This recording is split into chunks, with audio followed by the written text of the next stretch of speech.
Happy Open Line Thursday, Junks listeners. We are the Junkies coming to you live on 106.7 The Fan, Team 980, 910 The Fan in Richmond. You can watch us on the Monumental Sports Network. We're brought to you by Crop Metcalf, the official heating and cooling company of the Junkies. If you're looking to be the next 5-star HVAC technician or plumber, go to cropmetcalf.com. Join their team today.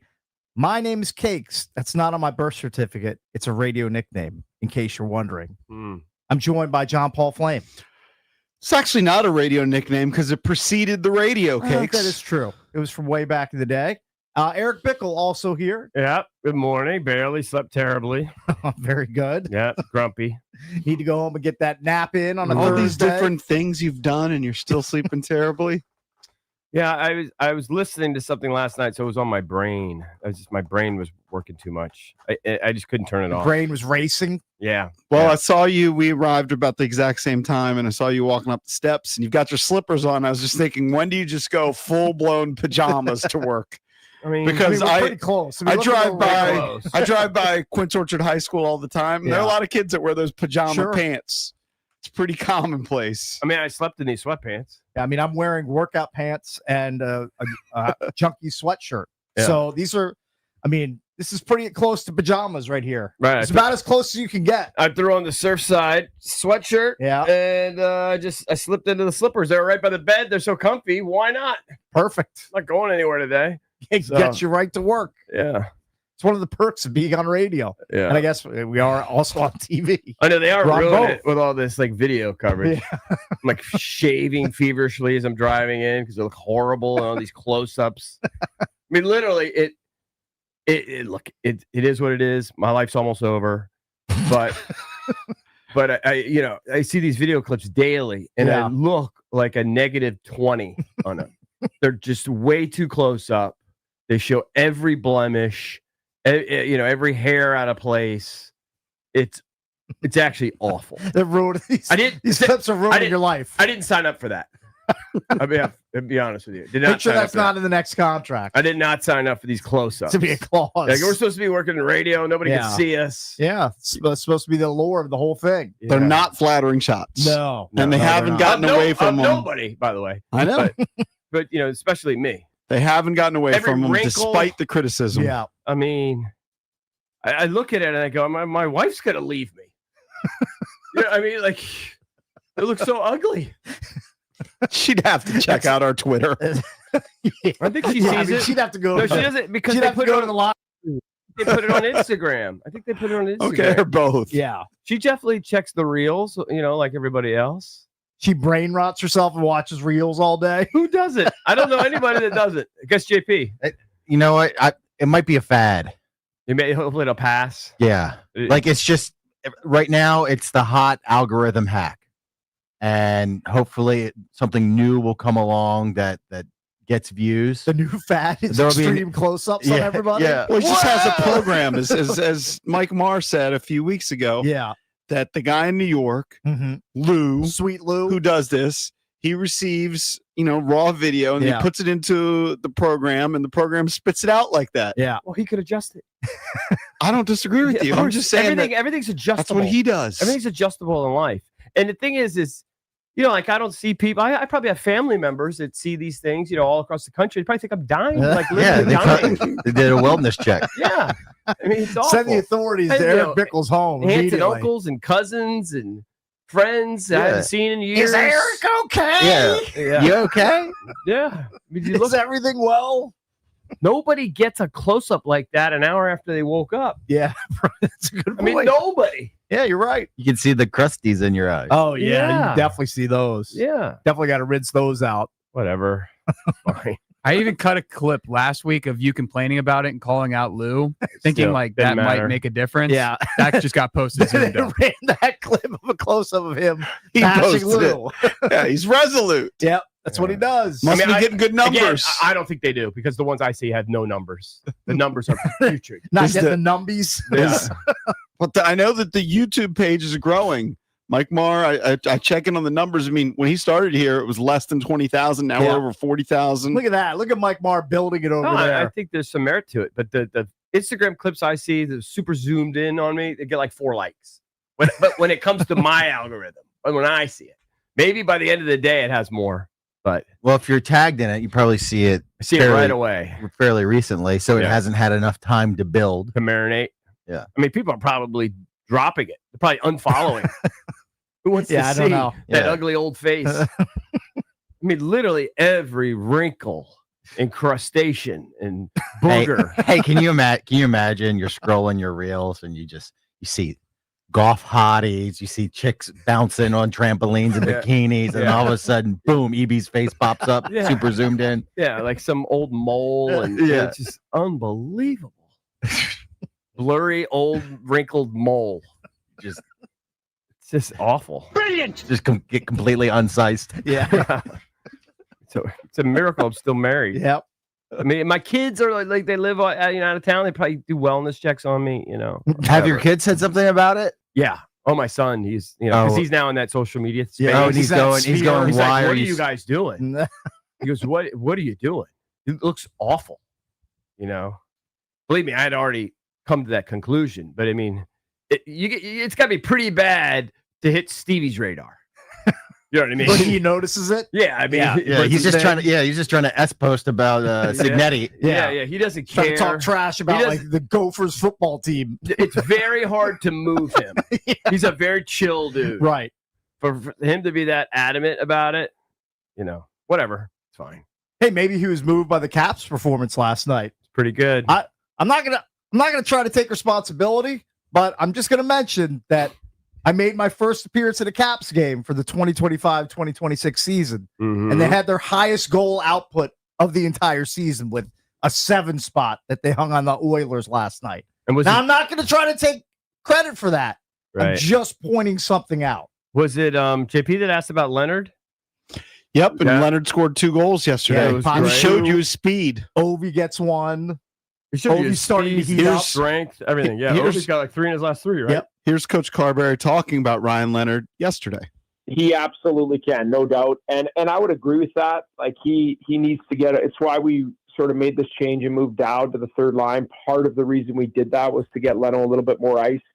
But I'll say this, like Leno is a incredible player and talented and going to be a great player in this league for a long, long time. Okay. There is no doubt about that. He does something every game, 3 or 4 things that guys cannot do on our roster. They can't.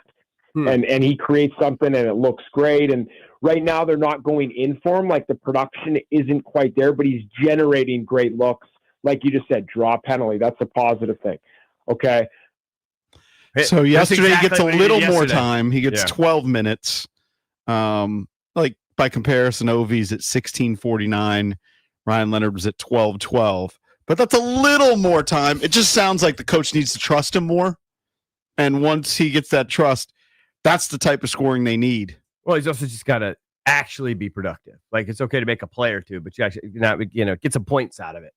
And maybe yesterday will be that spur. I think he's a difference maker when he's on the ice. yeah. Got Clearly. the young legs. Clearly. Speedy. Well, Speaking he's of young big and legs, strong. I was also at Capital One Arena early because I was Mm-hmm. watching my nephew from the Caps Youth Academy, watching his team Mm-hmm. play like a little scrimmage before the Caps So that game. was like an empty arena, right? Oh yeah, it was Yeah. it was very cool. Like they let the kids in with their hockey bags and they got changed in like one of the fancy locker rooms. I don't know if it was the visitor locker room or the Caps locker room, but just imagine you're a 9 or 10-year-old kid and you're going in to play in an NHL arena. You're changing in the locker room. You get to play on the Caps home ice.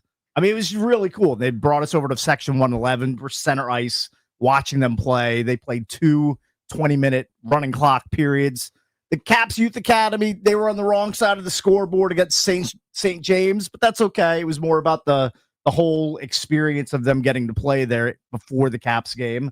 And then we went to dinner in between and then came back and watched the Caps. Where'd you Watched the go? Caps get a big win. Went to Yard House. Okay. Always a good choice. Went to Yard House, and it was like they were very accommodating because we had like a party of like 20.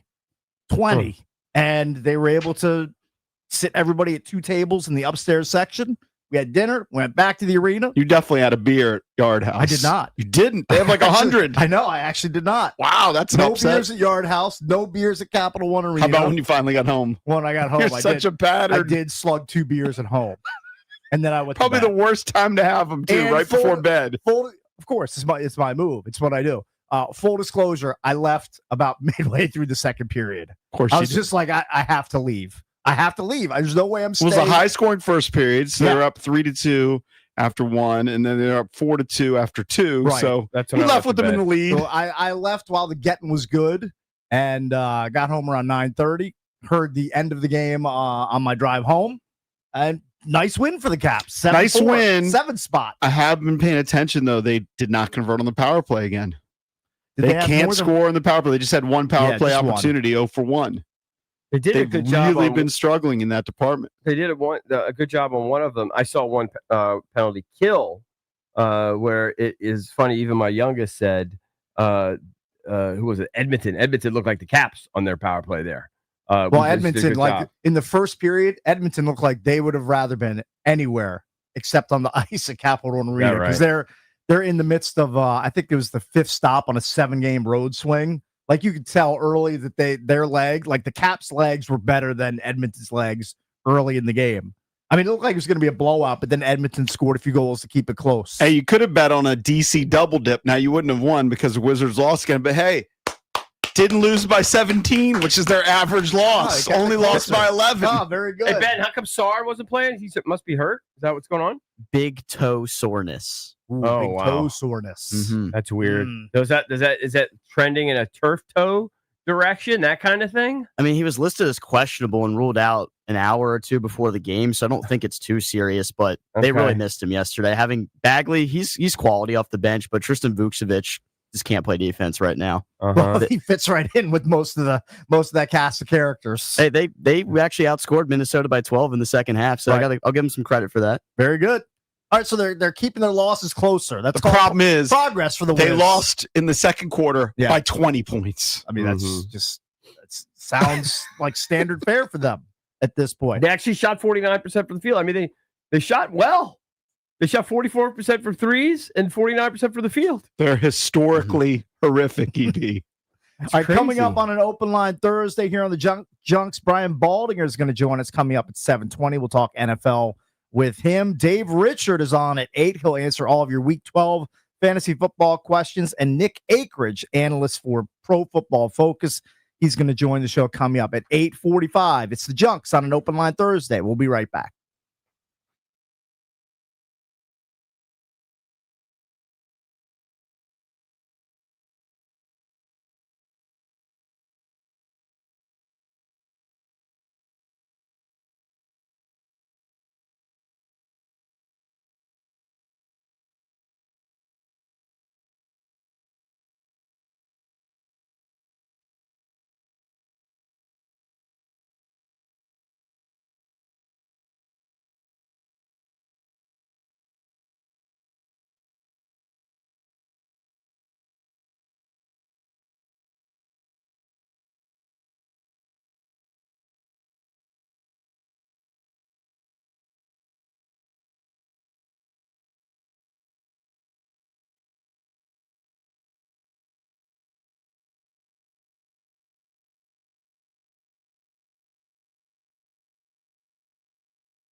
Let's get into the Junks sports page brought to you by Open Road. It's time to raise your standards. Open Road Distilling Company is now at Virginia ABC, exclusively in Northern Virginia.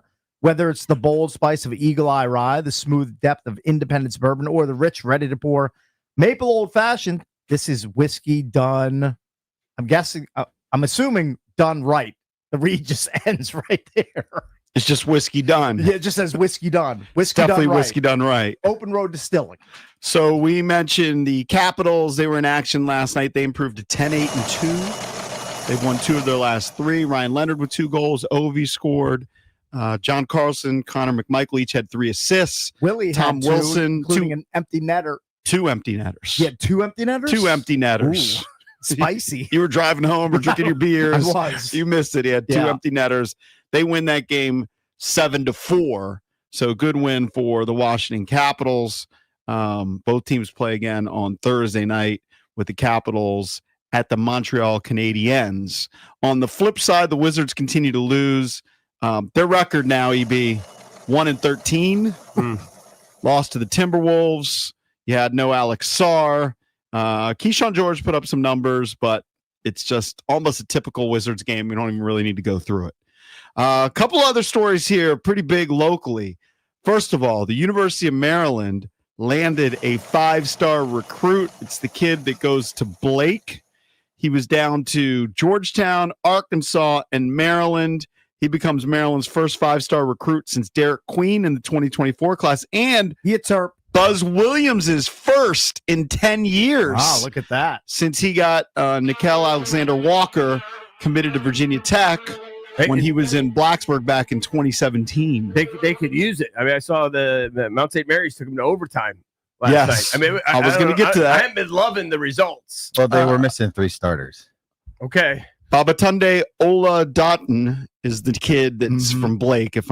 I don't know, I probably think butchering his name. I think his nickname's just Baba. Baba. Okay. Yeah. Well, Baba Yeah. has signed with the Maryland Terrapins. As That's great. Valdez mentioned, Maryland, they improved to 4-1. They didn't have 3 of their starters. David Coit, though, led the way, 39 minutes, and he scored 41 I'll points. just be honest. Maryland, even down 3 starters, they should still be able to usually punish a team like Mount St. Mary's. I agree. Unless Mount St. Mary's is like historically good, They're 1-4. which they're clearly not. Like, Maryland should still handle them. They should actually be able to handle them if they're down 5 starters. The big kid that in my had the opinion. awful injury, though, looks like he might be able to come back, right? Yeah, You he see was, him walking he was around. like warming up on the sidelines. I mean, Like, that was a wild fall. it was an ugly spill that he took. Whew. If he actually came out of that unscathed without really tearing If anything, that happened that's to amazing. me, well, first of all, I wouldn't be able to grab and hang on the rib. But if that were me, I would have torn every groin, every sort of ligament. Yeah, I'd be in the hospital for months. yeah. They did get 19 points from their freshman, Darius Adams. He's supposed to be a stud. Is Blake's kid playing at all? No. I don't Yeah. see anybody named Blake in the box score. Yeah. No, the kid that they signed from Blake, he's going to play a ton next fall. Yes. That's the Blake, the Blake kid that's going to play. I mean, they just think they got a 5-star in football and a 5-star in basketball. That's pretty impressive. I see your Maryland pride. It's Valdez- showing out. I get Valdez size. has Maryland I pride. do, He but does, he I does. was Like- Ben was all size, and I was telling Ben, I said, dude, I've been around this so long that I've seen 5-star sillies flame out and be nubs, and I've seen 2-star, 3-star guys that work their ass off and all of a sudden become Maryland legends. Right. Mhm. So you don't know, You never know. and then a lot of the people they go to war for these 17-year-old kids. Mhm. I'm not about that. Like I'm not going to be a keyboard warrior. I'm not going to try and convince this kid to come here. He wants to come here. Great. Right. Hope you do well. Hope you're a superstar. But you don't know anything about this kid. This kid could suck. Mhm. I've seen Mike Jones at Maryland, probably with the best shooter I've ever seen in my life. Just be blah. Some people had him rated ahead of LeBron. I said that same exact thing to Ben this He morning. did. He didn't. Yeah, I mean that was Diamond kind of the Stone. legend of You him. guys Was the had that number 1 recruit combo? in program Huh? history. Diamond What? Stone. Yeah. Well, EB Yeah. and I He went flamed to out. Yeah. Joe Smith's first practice, and Joe Smith ultimately became the number 1 pick in the NBA draft. We were there to see Keith Booth. And all of a sudden, I was like, "Who's that big guy?" He didn't realize that they had a He was silly kind of Because Keith unheralded, Booth too. was the more hyped Sure. guy coming out of high school, Plus, and he was a local. really good college He was player, from- and he played in the pros. Yeah. Don't get me wrong. I'm very excited for the guy for Baba, Mhm. but I think it's just going to take time for Yeah, you- Buzz to build a big I'll be time honest program. with you. It's hard for me to get excited because even let's say Bob is as good as advertised, he'll be there 1 year, right? Oh, if he's that good? If Yeah. he's as good as advertised, he's going to be there 1 year. Let me look at NBADraft.net and see. I'll- if they already I'll have it. yeah, but you'll barely be be able to you'll pick be him out. excited. You'll be excited for the year. for the 1 year, I guess. But like, it's a shame. Like Derek Queen, he's balling. Sweet you know? 16 though. Yeah, First time in 10 years. Like you'll take that any day. Yeah, that like last year. If you're a Terps fan, it was fun, it was fun. right? But I remember we used to make songs about Gary Williams when we were keep getting bounced after the Sweet 16. We go to Sweet 16 every year. I'm already looking at the 2027 mock draft on NBADraft.net. They have Baba going 4 to the Wow. Brooklyn Nets. Stud. I mean, the guy will I mean, barely be there for It's gonna be- a quarter of the spring semester. Well, it's going to be. You're not going to be excited He to go won't- watch a he won't even know 6'10" small forward play at Xfinity. Is he even going to know what Maybe. like the inside of a classroom looks like? He won't even bother. I don't even He's think not going to he'll know. He's bother. not going to know any of the He's buildings. gonna be like, "Where's Stamp Union? Yeah. What is this place?" What's Susquehanna Hall? Mhm. He's gonna have no clue. Yeah. Anyway, big signing for the program, and they did get the win against Mount St. Mary's. Some NFL news. So Matt Gay was cut by the Washington Commanders because he missed 2 field rightfully goals so. in the last He game deserved to be in cut. Madrid. Yep, Well, the 49ers needed a kicker, and they signed Matt Gay. they did. Yes, cut on Monday, signed on Tuesday. Well, I hope Swapped they're not, kickers. I hope they're not planning on kicking any 50-plus yard field goals. Like if it's 4th and 4, like they're going to be going for it. Well, it's a temporary Eddie Pinheiro Yeah. replacement. Pinheiro, who signed with San Francisco in September after the team cut Hold on, Jake Moody. Jake Now Moody. the Commanders kicker. He suffered a hamstring injury. So Moody, former Niner, now in Washington. Yeah. Gay, former Commander, now in San Francisco. That's just the life of a kicker. Unless you're an absolute monster, unless you're like a Tucker, for 20 years with one team, you're just going to bounce around and kick for 10, 12 teams if you're lucky. Well, Gay has to replace the field goal production of Pinheiro, who was Pinheiro's a pretty perfect good. 22 for 22 Yeah. during his time in San Francisco, although he did miss 3 extra points. Well, I'm glad you brought that up because now I have to replace Pinheiro on one of my more important fantasy teams because he's clearly not kicking this weekend. Do you still have important fantasy teams if they've all nosedived? So I have one high stakes team that's really good, even though the record is kind of meh. I have one high stakes team that's half decent, that's 1 win against 10 losses. But we play for side money, so every week is still important. Right. NFL news, Lamar Jackson was a DNP for their practice session due to an ankle injury yesterday. And the news comes as the Ravens are set to host the Jets on Sunday. So They could Lamar a little They could have dinged up. Valdez play quarterback and they'd beat the Jets. Because all Valdez would have to do is get the snap, not fumble it, turn around and stuff it in Derrick Henry's gut about 25 times, and they're going to win that game. I think they're favored by like 13.5 points at this point. 13.5 point favorites. Yeah, I mean, come on. Jets are 2-8. That's as big of a layup as you're going to find on the slate this weekend. Do you care about Angel Reese and who she's dating? I saw. Not really, but I'm sure you're about to tell me. She's dating an NBA center. Okay. Wendell Carter Jr. from the Orlando Magic Hmm. apparently is dating Angel Reese. Man, they would have some tall kids. They would have, some tall offspring, no By doubt. the way, where is Julian? Is he on a G League deal? Or I'd have to two-way look it up. contract? I don't know. Ben, you'll know. He was with the Raptors in camp. I don't know where he is now. You don't know if he got a Let's- two-way deal. Let's or guess if he's playing in a I'm not foreign. sure. I'm going to guess. I he's thought he in was a- with the Lakers in camp. That was summer league. Oh, summer league. I'm going to guess he's playing in. I'm just going to throw a random country out there, France. already. I mean, he's got to be playing somewhere, right? I think a lot of the guys, if they have real NBA aspirations, they stick around the G League for a year or two, and then they cash in. Maybe and go that's the out. case. I don't know.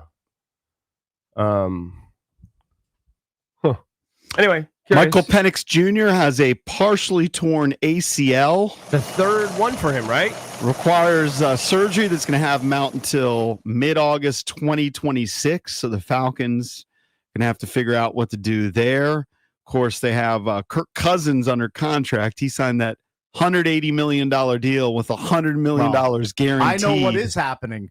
I don't know what their quarterback situation is in the future. I know that their GM, I think it's Terry Fontenot, because we did that discussion yesterday about where's Adam Peters on the list of NFL GMs. He's on the hottest of hot seats. Drafted Penix and gave Kirk Cousins that massive contract, and things are not working out. He's going to be looking for new employment after this season, is my best guess. Because there's going to be a lot of change there in Atlanta in the offseason. Raheem Morris might not survive it either.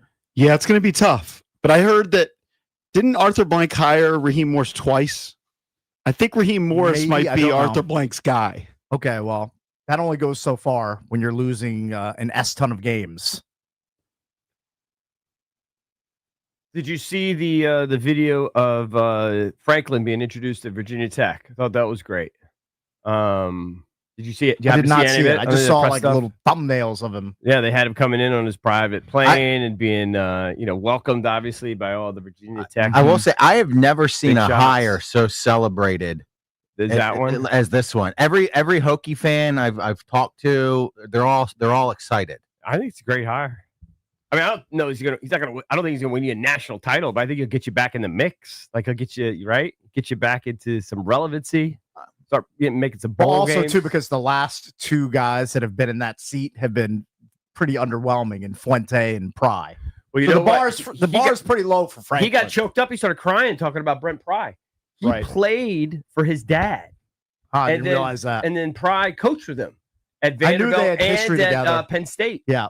So he knows Pry very, very well, and knows the family very, very well. I mean, he was legit crying on stage there. But yeah, it was they. Let me ask a question. If Big time welcoming committee. if Virginia Tech is ranked, I don't know, say they're ranked like 20th or whatever, and they're hosting Clemson, and Clemson's ranked 9th, and the Hokies win, does that go towards or that go against the James Franklin can't win a big game narrative that everyone loves to spew?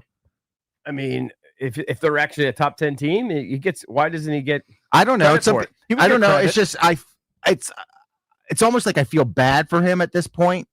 Like people get to pick and choose what's a big game for James Franklin or not. Like It's usually just by the numbers. I think It's how many. It's I his know, record but- against top 10 teams. I think and any top 20 top 10 teams. win would be huge for But him. no considering one that win record. is going to take away that label. He's going to have to do it consistently to take away that label, right? Which so can be hard to do. if he wins a game in the BCS tournament or the college football playoff, that wouldn't shatter the narrative. Well, not shatter, but break the I mean, it narrative. would help him. It would help him, but I don't know if It would he could- help, keep the wolves away. You can't have one-offs. I don't think one-offs, right, shatter the narrative. But maybe. Who knows? It's just like what if Locks get to win this week against Michigan? It's still not going to undo all the losses against all the ranked teams, right? In the 7 years he's been there. or whatever. No, it's a total resume. So hold on. Yeah. If James Franklin won a national title, that wouldn't. Winning if a he wins the national title is If he wins the different. natty, that makes That's everything different. go away. That's different. Because then you've gone through then you've gone through the gauntlet. But what about one win as Virginia Tech, and it's an upset in the college football playoff? That wouldn't. I don't think so. I mean, it's good. It's good, but I don't think it just wipes away the legacy. No, because it's the body of work. Yeah. If you're 0-10 head to head against somebody in tennis or sport, and you beat them one time, it doesn't mean like you've overcome it. It just means you got one win. Yeah. And it also depends on where you're coming from. Like if he had that record at Vanderbilt, you'd be like, well, yeah, he's at Vanderbilt. Right. But he was at Penn State. Correct. That was the problem. Hey, just to give a little more shine to Maryland, Cakes kind of mentioned it. Derek Queen last night, as the Pelicans played the Nuggets, he's kind of earning his nickname. You know his nickname. I don't know his nickname. They're starting to call him Baby Jokic. Oh, that's a pretty good comp.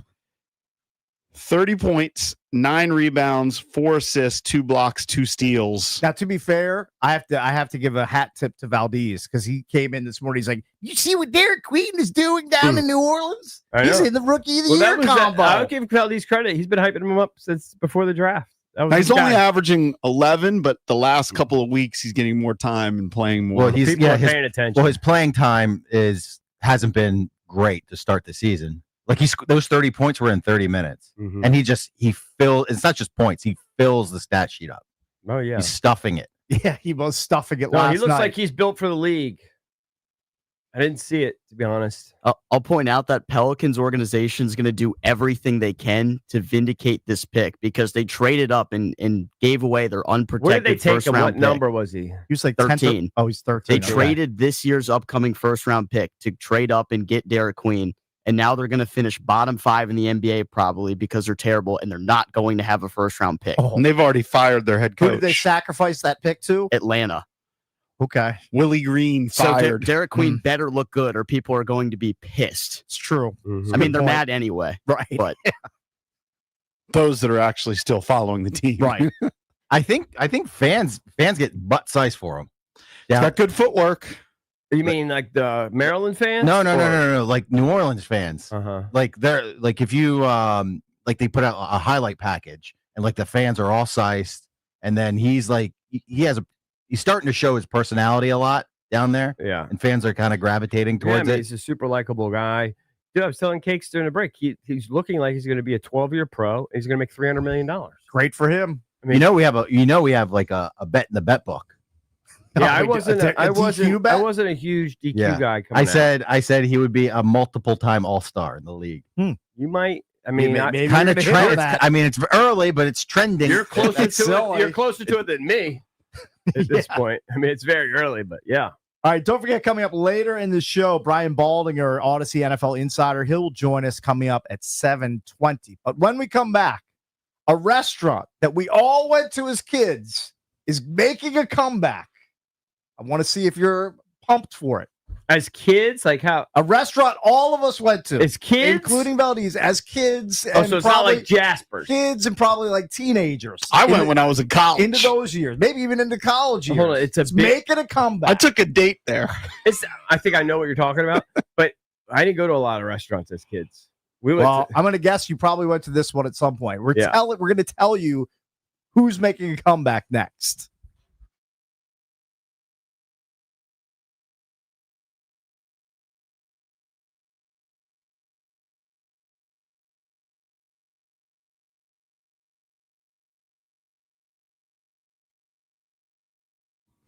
All right, here's your no huddle money play. Northwest Federal Credit Union, the official credit union of the Washington Commanders, is putting $200 in your pocket.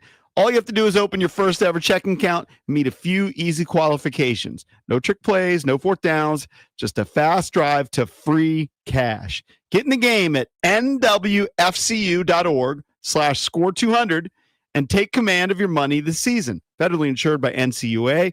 Membership eligibility required.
Let me read the world's tiniest font. Open Line Thursday is brought to you by Window Nation. Searching for new windows and doors? Search windownation.com. Their windows are measured to fit the first time, and it's all by experts to last. Window Nation for your home because, hello, that's where you live. Ryan Baldinger coming up at 7:20. Dave Richard at 8. Nick Akridge joins the show at 8:45. That's Oh, your guest lineup. Nice. Akridge is one of the film guys that studies the Commanders Very good. really closely. Excellent. Yeah, he did a breakdown of what he saw, sort of in the differences and the coverages and that sort of thing.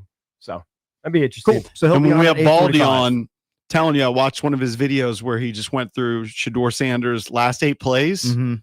He was grading them pretty high, even though there weren't completions. Mhm. Yeah. He was putting some of them on drops, some Yeah. of them on the coverage, but he's like, what do you want him to do? And like, he was making the right decisions. Mm. Yeah. And then Okay. when he actually had good protection, he made a really good throw up the middle. Very rare that he had good protection. Yeah, I don't know if he's going to have Very good rare. protection for a lot of however long he's in these games. So we'll have to see how. But that he was unfolds. getting defended by, the 15-year backups, the Chase Daniels of the Mhm. world, the Luke McCowns. Look, the And- numbers were horrific, but I guess those that are in the know that watch the all 22 the ball knowers. that have seen the football field professionally are like, hey, he actually performed pretty well. Well, I think they're also just saying, you don't understand how difficult the situation is when you're running scout team every week. You never play with the ones ever. And then all of a sudden they throw you out there in the middle of a game and you got to all of a sudden perform and have a connection. It's Very, very difficult. It's partly on the organization because a lot of these backups say that it's standard for the backups not to get any work, but usually they're veteran backups, and that the young backups normally would get, at least at the end of a period, they would get a couple of throws. Who was it? And they said the problem is that they drafted Dylan Gabriel, and so he also needs the reps, so they gave Sure. all of them to Dylan Gabriel. Who was it that we were watching? Was it Shador, or they said where they gave him 10 extra minutes like twice a week so that the backup is getting reps? I can't remember. That one of the broadcasters was talking about it, I think this past weekend. But anyway, the staff built in extra time so that the backup gets some reps with the ones at least twice a week for That's like smart. 10 minutes. You want your guy to be Something. semi-prepared when he goes out there. It's shocking the limited number of reps overall there is. Yeah, I heard one of the NFL guys say that it's something that they could do, that maybe it was like Bill Parcells. It was like an old school coach that used to do what you're talking about. I don't know if the NFL rules allow it anymore. The NFLPA rules. They barely can practice. All right, so we'll get into that more with Baldy at 7:20. All right, so this chain is making a comeback. And I'll be honest, I, for the life of me, did not even believe it when I first saw that this chain from like the 80s, maybe into the early to mid 90s, is making a comeback. I didn't know it necessarily had gone away, to be honest with you. Oh, I thought it was. So I'm gonna guess dead and it's buried. Sizzler. Is that what it is? Sizzler. Yeah. Sizzler. Is low rent the right word?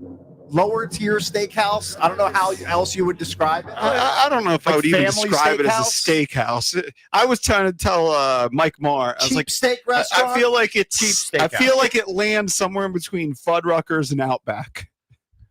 Like it's not quite Outback. Oh, I think Outback Oh, holds its destroys nose. You think it laps? Oh, It's yeah. I like- think like- Outback just looks down on It would be a Sizzler. very, very poor Here's what I man's can't- Outback. Here's what I can't remember about Sizzler.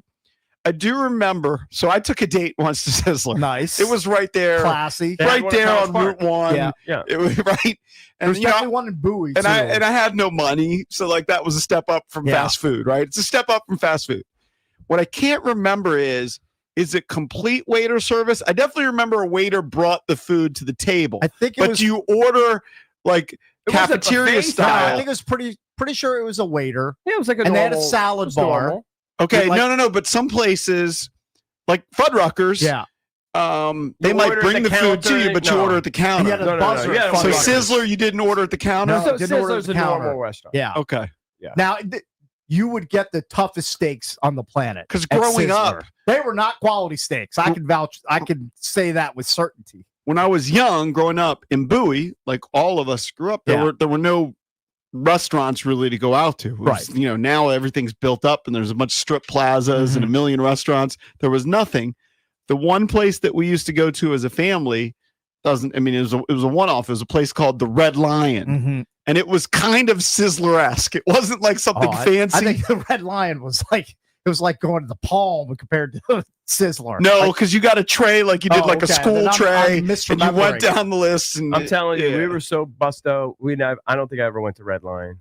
No, I remember my mom started to work when I was maybe in second grade or third grade, and her rule was, I don't cook on Friday nights. Mhm. And so we would go on Friday, like when Bob's Big Boy came into town, Sure. that was huge. We used to go to Big Boy a lot. But like I definitely remember going to Sizzler as a kid and or a teenager. Not Yeah. a ton, but we'd go as a family. I like And- Sizzler. It was fine when you're like 9 or, Well, you don't or know any better. 12. Yeah. Yeah, and you're just like, oh, this is the most gristly New York strip or whatever top sirloin. You know That I've what? ever I eaten. bet I'd like it. I don't look. It's not going to be Roost Chris, Right, of course. It's not going to be Voltaggio. But I bet lovers. you if you got a ribeye at Sizzler, you'd like it. Maybe. Oh, so much Maybe. fat. It'd be the fattiest steak Yeah. I've got. Maybe. Maybe. The- It's about as low rent as you get for like a steakhouse. But that's fine. Believe me, that was in my Like family's I league. equate Sizzler to a modern day. I've never been to Ryan's Steakhouse. I think they're popular down south. Not It's familiar. probably the same sort of deal. Golden Corral. That's Well, that's a buffet. it's a buffet, but I've like never been to Golden I put Corral. them in that same like category. Yeah, like if you got if you got a steak from Golden Corral, Yeah. it's pretty. Yeah, It's cutting you'd leather. be side-eyeing it. Big So time. wait a second. Do you think you put Fuddruckers above Sizzler? I don't even put them in. I know those it's are- not the same, but one's a burger place, one's a cheap steakhouse. Like they're different categories. Mm. We got to be careful about how we're talking about Fuddruckers Yeah, let's not here. sully Fuddruckers. Fuddruckers, I like is a Fuddruckers. premium burger. Like I'm that's not sullying. I'm and- just I couldn't believe this. Walking to Capital One Arena last night, there's a Fuddruckers the block up from Capital One Arena. I was like, Mhm. why can't you believe that? I may have to come here at some point. Hey, I couldn't they believe must my have eyes. closed. Hey, Sizzler is an all-time name for a restaurant. Sizzler's though. a great name. Their name is way better than their food, from what I remember. The name is great. The food is decidedly mediocre. For us, we didn't eat out nearly like JP's family did. We very rarely ate. But if we did go eat out, and it was a little later when my dad had another job, and he did, he was a director of a counseling center and he was a pastor, so he made a little bit more money, so we could go out to eat a little bit. Mhm. We would go. Our big meal was Olive Garden in Laurel. Okay. That was like That's going. high living. That was like going to the well, Palm. unlimited salad and breadsticks. You get the breadsticks. Just keep Olive that. Garden's not bad. That was for us. That was high living. They had one in Bowie Town Center. I used to go with my mom semi-frequently. Did they? They had one in Yeah. Bowie Town Center. Might still be there. I think I maybe have been to an Olive Garden once in my life. I can't remember much that about was, it. That was our Our go-to spot. spots like later in life when my dad was in a wheelchair and then even after he passed and my mom was Longhorn. The- So I would not put Sizzler on Longhorn status. Oh, I think Longhorn looks Oh, down. Lo- At Sizzler. Longhorn. That's like going to like is it a 5-star Zagat survey, Valdez? Yeah. Yeah, Michelin Yeah, stars. it's like going to a Michelin star restaurant. I don't see how you could ever put Longhorn Steakhouse in the same breath as Sizzler. I would say that Sizzler's down here, then Longhorn and Outback are on the same Oh, level. no, you and got then to get raise your other hand way up from the Sizzler hand. I feel like there's a big gap between those. whatever. I think there is. Has anyone ever had like a silly meal from Sizzler? Everyone just talks No, about how I think tough so, it is. but and I mean then- it's been like 30 I mean, years. how- I don't know. I mean, the steaks were thin and gristly and a lot of fat, but you overlooked it because you got a silly baked potato and an unlimited salad bar with it and a basket of bread. So it was workable, but the steak was always just kind of blah. When's the last time you had one? 30 years ago. You remember that? I Yeah, I mean, remember. I don't remember What I remember is really liking Sizzler, but it was just probably relative. We didn't go to Roost Chris as a I didn't family. either. You think Well, you think right. my family was So going to the me, it was Palm with silly. regularity as a kid? No, Right. but like it was great compared to like Well, it was great. I mean, like it would be like going to Red Lobster. You Right. thought that was unreal. I've actually never Look at been the to silly a Red seafood Lobster. on I that. have been to Red Lobster. I I thought think I've been to Red Lobster You know what? once in my I life. don't know a lot about it, but Red Lobster they were teetering on the brink like a Yeah. couple years ago, and they have a new CEO that came in. Apparently, he's he's turned that ship around. Yeah, remember we talked rescued about the it. I can't sinking remember ship. what his go-to move was. but he They brought made they something had back. 2 seafood boils that they Yeah, did. seafood boils. Seafood boils was boils the are- was they're the magic big. bullet Those that are good, saved though. them. I- Those yeah. good. They are good. I mean, I don't know how it's doing now, but that's what they were. I think that guy saved the dead franchise. Good for him. Look, if they put a Sizzler in Gaithersburg, Yeah, I would go to it, get a ribeye, I would go for nostalgia's sake. ribeye Just to and see mashed how bad potatoes. the steak was. I feel like it was really good. Now, again, didn't grow up going to these fancy steakhouses, so that was the top JP of to the get pile. served a Sizzler steak, like Yeah. top of the line steak. If he- I just told you. I know it's not going to be like Ruth's Chris or like going to Voltaggio. Mhm. I know look, my go-to usually if I went to Voltaggio at MGM or if I went to Ruth's Chris, Yeah. I like a straight petite fillet. Mhm. So like the small. no fillets at Sizzler. I know. My point is, I know that the ribeye that I Yeah. would get at Sizzler would not be the same quality, but I think it still would taste really good. Hey, you know what? This is evidence that JP's got a dumpster Yeah, mouth. his- Isn't it? I've always I've been maintained hyping up I've always Sizzler, maintained it. Sizzler You know what? ribeyes. He- and- Very I've good always point. said, All right, he's you not- snobs who won't eat regular man's food. Yeah, you know, have fun with meat glue. Listen, I'll say this right now. Life's too short for me to go to Sizzler at this point. Unless I become an endorser. That I always keep that door Okay. open. All right. You can always keep that door open. I guess EJ. I could revisit You know what I'm that. saying? Yeah. I don't guess know if could- there's any point in going to a Sizzler when we got the Texas Roadhouse that's, all across the that's country. a very good point. By the way, it looked like every Sizzler that's currently open, they're all in either California or Puerto Rico. I didn't see one Sizzler on the East Puerto Coast. Rico's got a bunch of them. I guess they're expanding into the East Coast at some point. But there you have it. Well, I know. Sizzler Listen, making a we're going to comeback. come back. We're going to hit the skins. We'll bang on a few of these calls. Some people do want to chime in a little Okay. bit on the Sizzler Sizzler memories? We Yeah. can definitely do that. We'll hit the skins. Brian Baldinger joins us coming up at 7:20 here on the Junkies.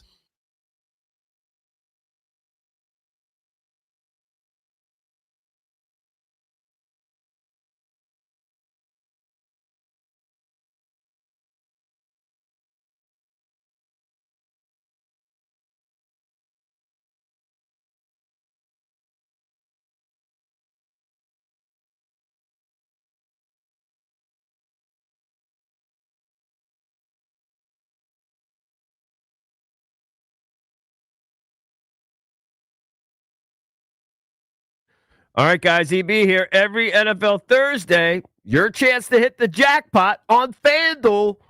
Because with FanDuel's Thursday touchdown jackpot, you can win a share of $2 million in bonus bets each week. Here's how it works. To get in on tonight's action, all you have to do is place an anytime touchdown scorer bet before the game kicks off.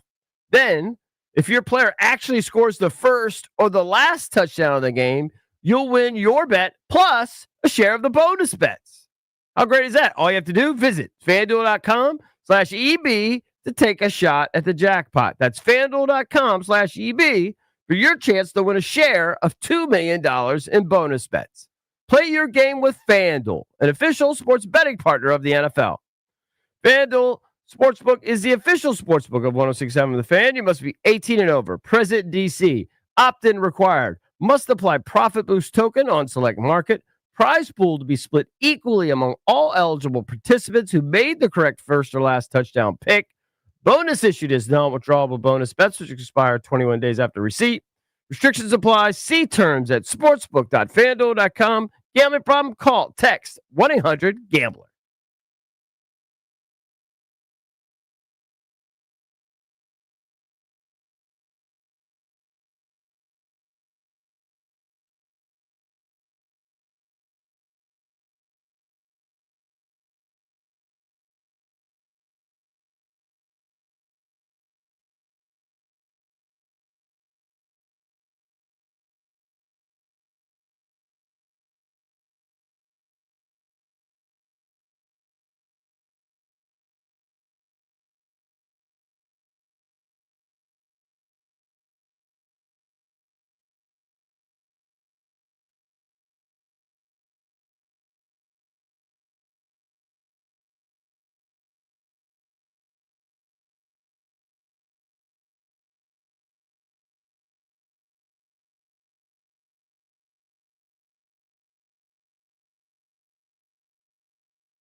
This sports update is brought to you by the Reynolds and Power Home Team, Keller Williams Realty.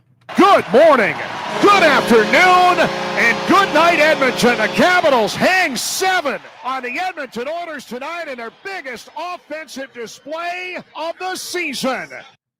The Capitals scored 2 goals in the first 6 minutes of the game, with Ryan Leonard adding 2 goals. Anthony Beauvillier, Alex Ovechkin, Alexei Protas, and 2 more goals from Tom Wilson, all of them scoring in that 7-4 win over the Edmonton Oilers. And the Wizards, their losing streak now up to 12 after a 120-109 road loss to the Timberwolves. The Wizards trailed by many as 27 points in the first half, but they ended up rallying back late in the game. In the fourth quarter, they brought it within 5, but it wasn't enough.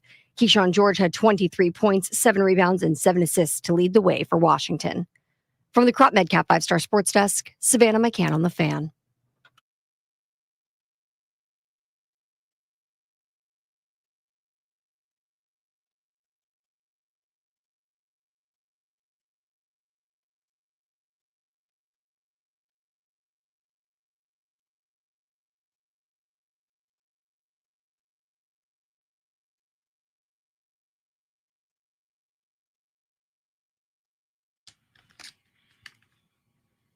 Junks are brought to you by Crop Metcalf, the official heating and cooling company of the Junkies. Don't forget, in just about 15-ish minutes, Brian Baldinger, Odyssey NFL Insider, he'll join the show. We'll talk about Shedeur Sanders making his first start in Las Vegas this weekend and more. We'll get to hit the skin shortly, but I believe we're going to take a quick phone call first. Well, I mean, some people. It's an open line Thursday. They did want to chime in on the Sizzler conversation. I think I went to Sizzler a couple times in college because it was there in College Park, and you could get a cheap steak. You could get like steak and shrimp, like like $13 or something. Right. You know what I mean? And diarrhea. Yeah. Yeah, probably a rumbly tumbly when Maybe. when you're in your dorm room later For that me, night. that was eating nice. Yeah, Like sure. I said, I think I did a Friday night college date sophomore year. Probably was $35. That Norwich toilet. It's so gross. Oh yeah, I got so assaulted. That's when I still lived in the dorms. Let's go to Kurt in Pennsylvania. Kurt, what's up, buddy? You're on with the Junkies. Open line Thursday. Chance to steal the show. Hey, good morning. Good morning, Junks. What's up, Kurt? Big fan. Listen to you every morning. Thanks, man. Thanks, man. What part of PA are you calling from? Waynesboro. Waynesboro. All I right. have no idea where that is. Thank you for listening, though. Thank you guys for the show. Mhm. Cakes, you basically brought up a flashback for me. I Okay. haven't thought about Sizzler in 45 years. Right. I'm a bit older than you guys. We had one up the street. It was a big deal when my father took us there. But to explain it, as I recall, it was cafeteria style. You grab That's a what I tray, thought. you'd push it down the rail, Okay. and then when you get to the area where they were open, cooking the steaks, you would tell them what you want, and they give you this little TP plastic card.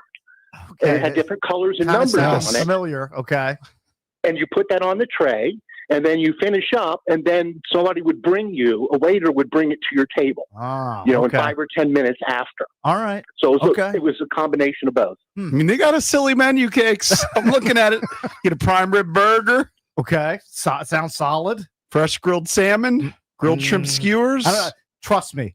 I don't know how many times I went to Sizzler as a kid or a teenager. Tri-tip There's no- sirloin. There's no chance I ever went to Sizzler and ordered a piece of fish. Of course not. That was impossible. Malibu chicken. No, I I wouldn't think order it's chicken very at a acceptable. steakhouse. I think it's very acceptable now, though. If you go to At nice a nice steakhouse. Yeah. If you go to like the Palm or Voltaggio, insert Yeah. name of nice steakhouse, you get a nice seafood dish.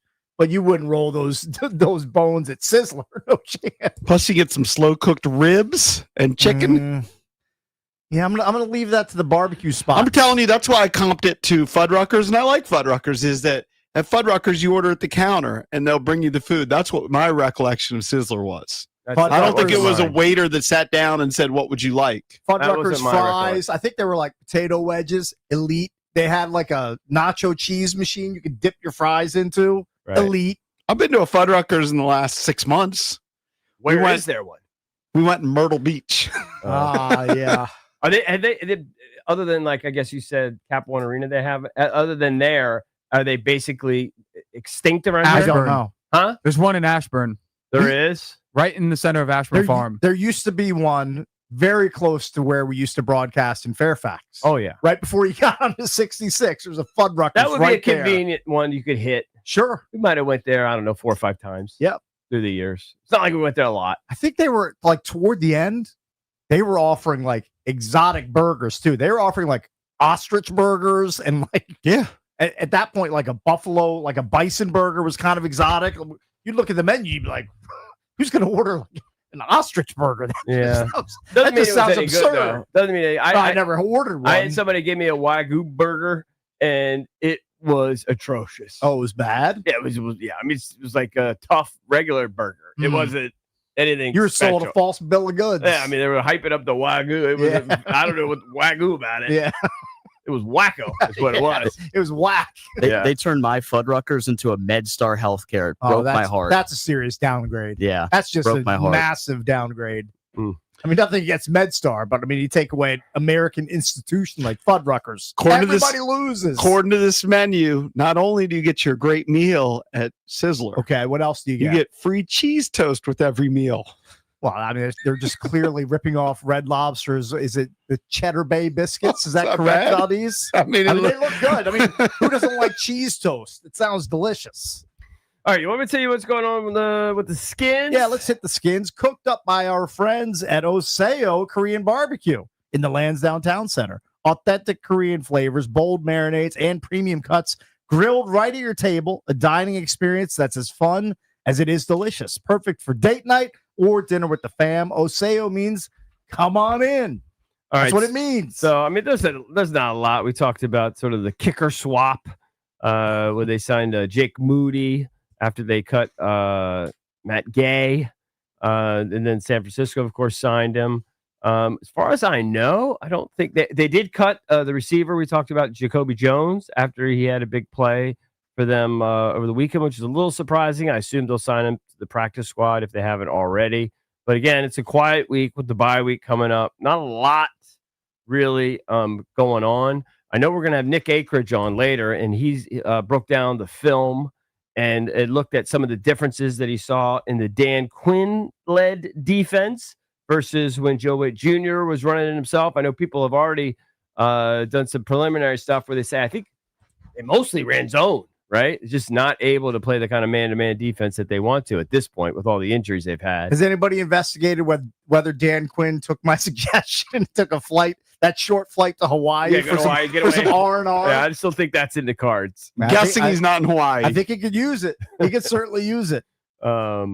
We all could use it, Cakes. Of course. Unplug a little bit. Although you've never been to Hawaii, right? I would love to go. I've never been to Hawaii. So Looks yesterday, amazing. we went through and we took a ton of calls. It was a hot topic for the show yesterday, kind of just breaking down where people were on Adam Peters and how we had gone from in Adam we trust to now in Adam we question. Where are you on that? Where are you in terms of like job security? I think JP and I are like, this guy's got nothing to worry about. He's in his second season, had an unbelievable first year, down second year. But critical offseason coming up for this team to see where they are trajectory wise. But I don't think he's got anything to worry about. One of the guys that we discussed, though, that is certainly going to be tied to him is Josh Connerly Jr. And it is convenient that we're going to have Akridge on because he tweeted, I guess on Monday, I think it was, that over the last 3 weeks, this is what JP alluded to, Josh Connerly Jr.'s play has significantly increased, at least as far as PFF is concerned. He's got a 76.4 overall PFF grade. That's third highest among rookie tackles. He's given up 0 sacks and just 6 pressures, so 2 per game. And his run blocking grade is a 79.5, ninth highest among all tackles.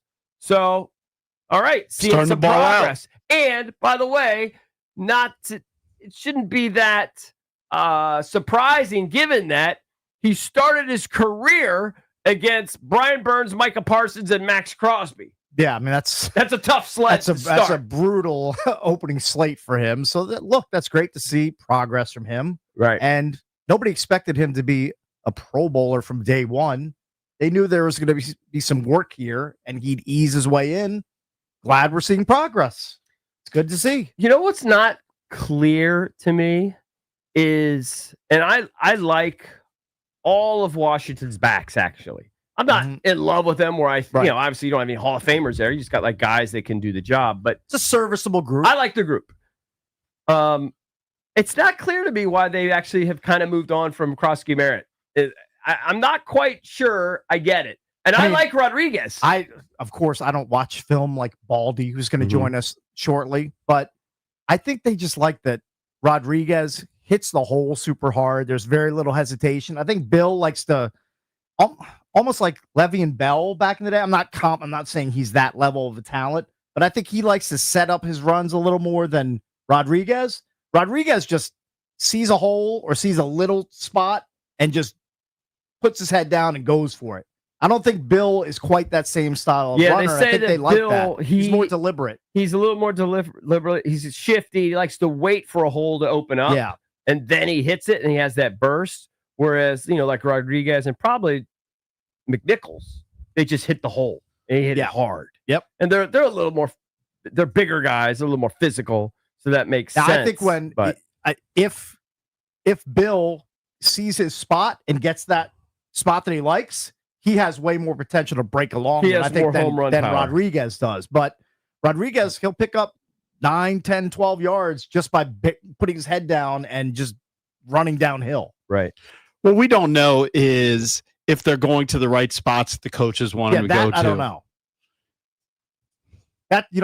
That's Anthony Lynn's bag, not mine. What we do know is out. Rodriguez is getting more carries, and there has to be a reason. Certainly.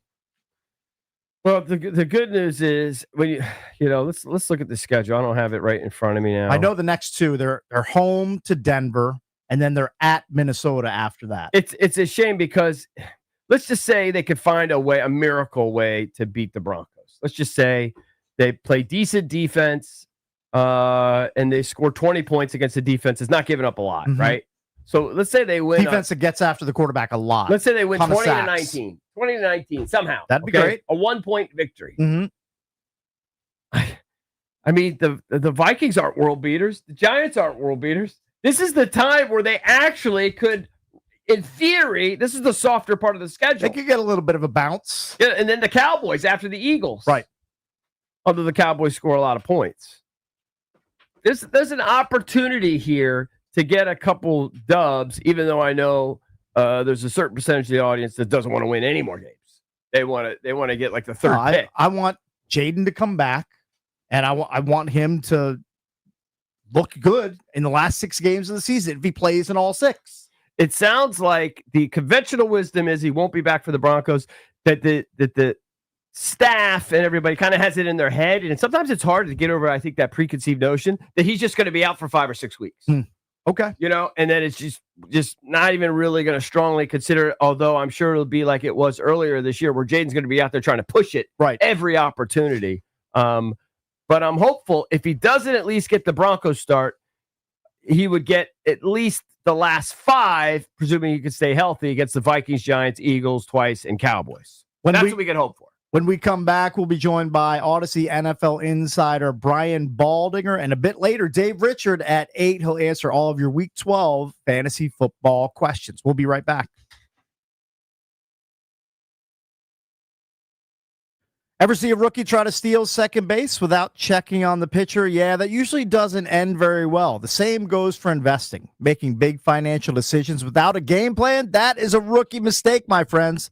That's where Trajan Wealth comes in. Their fiduciary advisors have decades of experience helping clients plan for retirement, lower investment costs, and optimize old 401ks. No guesswork, no gimmicks, just a solid strategy built around your goals. Avoid the rookie mistakes. Call Trajan Wealth. Here's the number, 202-929-6600. That's 202-929-6600, or visit trajanwealth.com. That's trajanwealth.com. When it comes to your future, you don't want to get thrown out at second base. So call Trajan Wealth at 202-929-6600 or trajanwealth.com. Advisory services through Trajan Wealth LLC, SEC registered investment advisor, client paid advertisement. Additional disclosures at trajanwealth.com.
It is an open line Thursday brought to you by our friends at Window Nation. Searching for new windows and doors, search windownation.com. They're windows, they're measured to fit the first time and installed by experts to last. Window Nation for your home because it's where you live. I believe we will be joined shortly by Brian Baldinger on the Rude Guest Hotline. And there he is. We're joined by Brian Baldinger from Odyssey, host of the Best Football Show podcast. Insider calls are brought to you by Nationwide. For your insurance and financial needs, Nationwide is on your side. Good morning, Baldy. How are you? Hey, good morning. I'm good. I'm good. I'm just cruising into NFL Films here, kind of get ready for some of these Week 12 action coming up here. So got a lot to get ready for. So, Baldy, I was getting a little clap back because I know some people are Shedeur Sanders haters. And I said, hey, Baldy put out a video. You went through 8 plays. I don't want to just steal what you said, but I was like, Yeah. Baldy said it wasn't as bad as what people think. What was your takeaway looking at the film? Well, I concentrated on the final 8 plays because at that point, Baltimore had just taken the lead 23-16 on that Mark Andrews, run. And, this is a time to, really see if you can take the team down the field. And in large part, he did. I mean, there was some safety blitzes coming right at him, and there was a couple of drops, and, there was a couple really good throws. And I thought, he had him down there at the 25-yard line with a chance. And I thought he probably could have made one better decision in that drive. But, I mean, forget about his name or where he comes from or anything. I mean, if you just watch the last 8 plays, it looked like he knew how to play the game. He was able to avoid the rush. He was able to make a couple good throws. He's tough as nails. Like, he'll take a hit. His feet were steady and calm in the pocket. I mean, there was a lot of things to like. And then you find out he hasn't had a meaningful snap since August. And I'm like, if you haven't ridden your bike since August, you might have a little trouble, getting getting on the bike and riding. I mean, I don't know what people were expecting, or do people want to just close the door on the kid? I was kind of encouraged by some of the things I saw. Yeah, it was. I watched it too, and I root for the kid just because. Yeah, even though he opens his mouth, people find a way to criticize him. I think he's trying to be humble when they ask him questions. Yeah. So I don't understand it. It's hard to be humble when you're Deion's kid. I mean, it is hard, but I think he is actually trying to say the right things, and yet people do twist them the wrong way. So I root for him. I do too, and I honestly, the things he said after the game were important.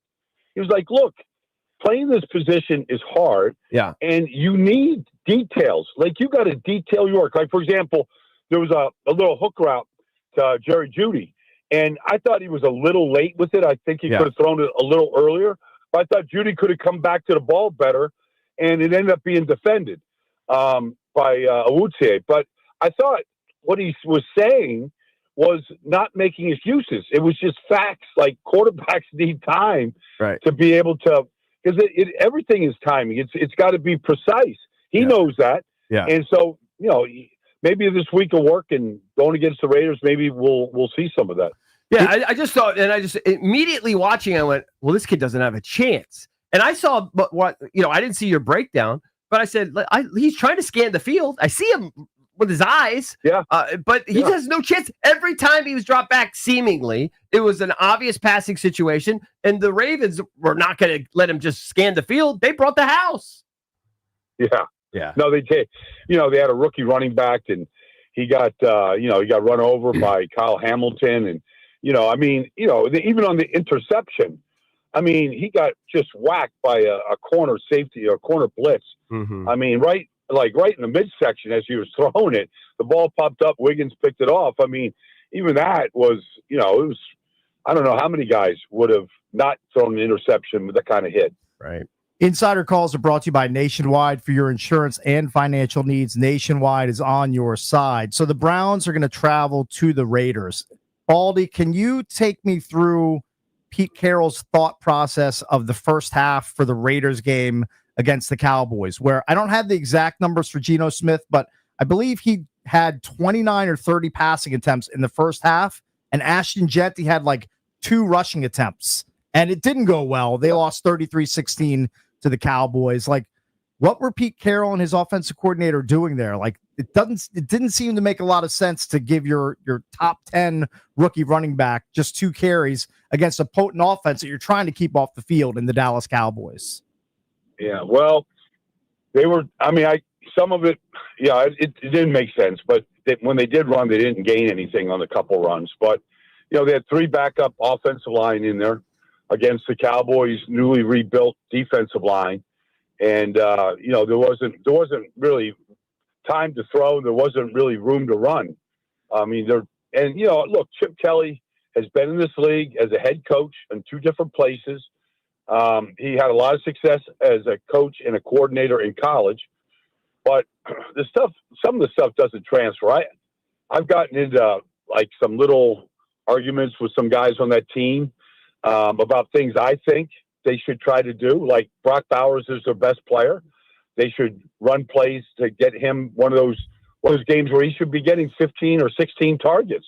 I mean, he's usually always open, and he's excellent after the catch. And even that, like they seem like they had trouble getting him the ball sometimes. It's really, it is on Pete Carroll. He's the head coach. He chose Chip Kelly.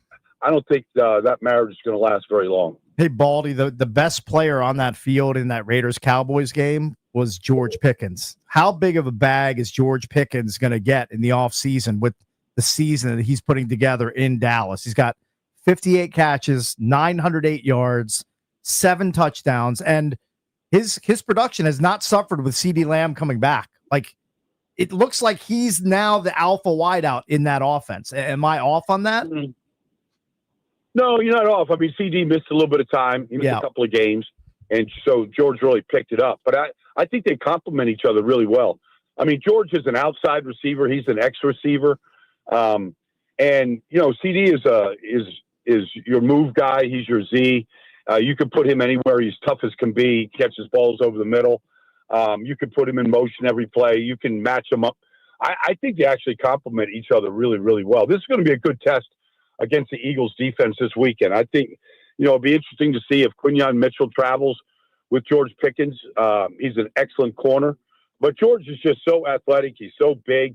I mean, he did it whatever he wanted on that field the other night. It was kind of, he looked like the Raiders were the JV, the way that he ran through them and around them.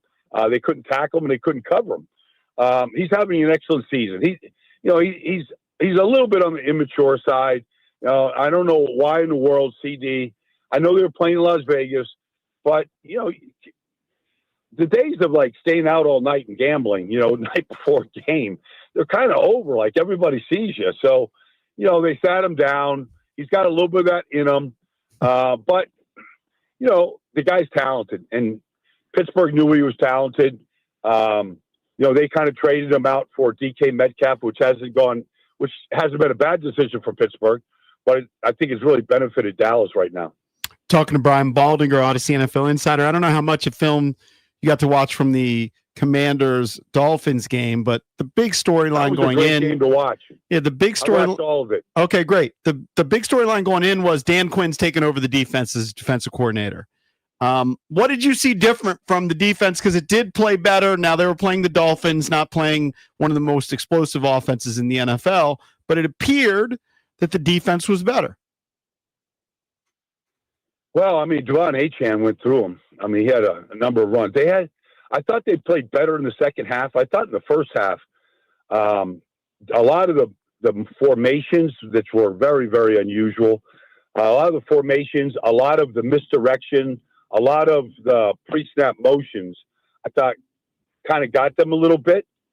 But I thought they played better in the second half. Obviously 2 goal line stands, that took points off the board now. Not just 1 goal line stand, 2 of them. But I thought Miami moved the ball pretty good. I thought they played just great red zone defense and kept the score. Obviously, the interception killed them in overtime, but and they gave them instant field position. But I thought defensively, it's 16 points. Miami has played a lot better offensively the last 3 weeks. To hold them to that in an overtime game, I thought was pretty substantial. Hey, Baldy, can you explain the career resurgence of Jacoby Brissett in Arizona? I know that this is a guy that coaches love having on their team. He gets lauded by his teammates and coaching staffs. But what he's doing in Arizona, I mean, he's just chucking the ball. He's got 1,570 passing yards in just 7 appearances with Kyler Murray now sidelined. What are you seeing from Jacoby Brissett that's making him so effective? Well, he sees the whole field. I don't know how many different offenses Jacoby's been in. He's been in Cleveland. He's been in New England. He's been in Miami. He's been in Indy. Mm-hmm. I mean, he's been around the league. He had a stint here too. Mm-hmm. Yeah, he was in Washington, right? No, so he has learned a lot of different offenses, but ultimately, he's not looking to run, but he can move.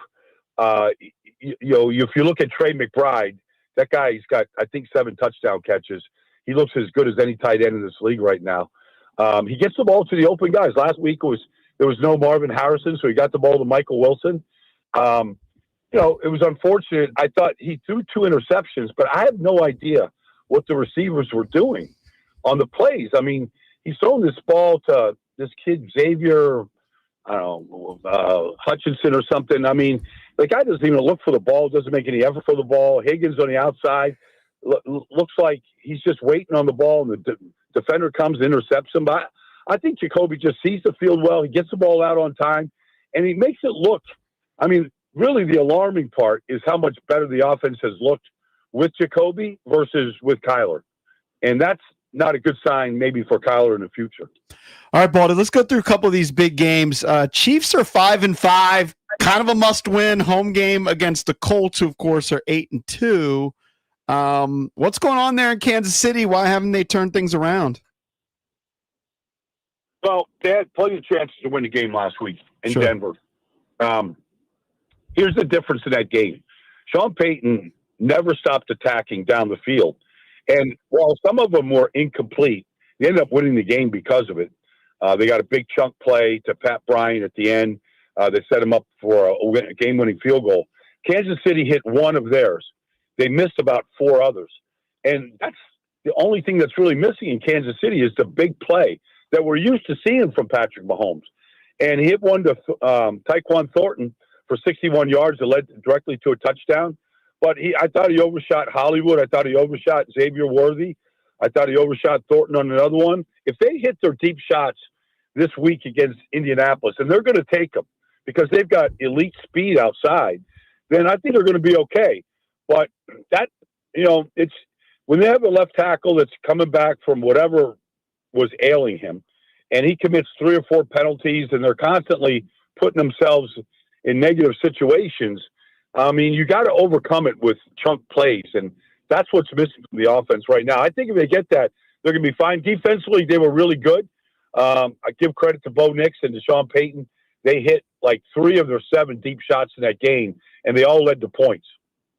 Baldy, a couple weeks ago, you look at the upcoming Monday Night Football matchup between the Carolina Panthers and the 49ers, and you're like, kind of a dud. The Panthers are struggling, but now they're sitting at 6-5. They're coming off that explosive win where Bryce Young went nuts and passed for like 448 yards against the Falcons. I mean, the Panthers are 6-5, 49ers 7-4, 2 teams jockeying for playoff positioning in the NFC. That should be a fun Monday night game. I think so too. Carolina has they have run the ball very well at times, not every game, but at times they've run it extremely well. The Bryce Young game, he threw for 318 yards in the second half. Mm-hmm. I don't know. Atlanta didn't cover anybody. I don't know what they were doing. Honestly, and not just that. Like, Bryce Young had all day to throw.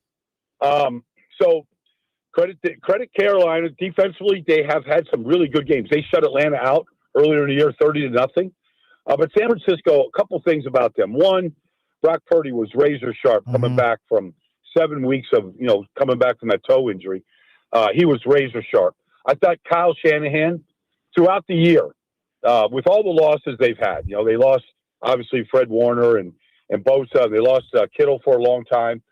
He's done a great job of coaching. And Robert Saleh coming back as the defensive coordinator, I mean, they were down to their 13 middle linebacker, and he had 12 tackles.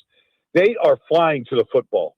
Like, you'll see a really well-coached, hard-playing team from San Francisco. And it won't surprise me to see them in the playoffs and win a playoff game with a lot of backup guys and guys, people, Jake Tongas and guys that know Curtis Robinson, guys you've never heard of before, but they're ready to play. And Kyle can still dial up some really good offensive plays. So they still have McCaffrey and Kittle, and they do a lot of damage with those guys. Baldy, we've got to run. Hope you have a great weekend, and we'll talk to you again soon, my friend. Thank you, buddy. Appreciate it. Do the same, guys. Look Yep. forward to talking to you next week. All Yes, right. sir. Thank you, pal. That was Odyssey NFL insider Brian Baldinger, host of the Best Football Show podcast. Insider calls are brought to you by Nationwide. For your insurance and financial needs, Nationwide is on your side. Don't forget, coming up at 8 o'clock, Dave Richard from CBSSports.com. He'll help answer all of your Week 12 fantasy football questions.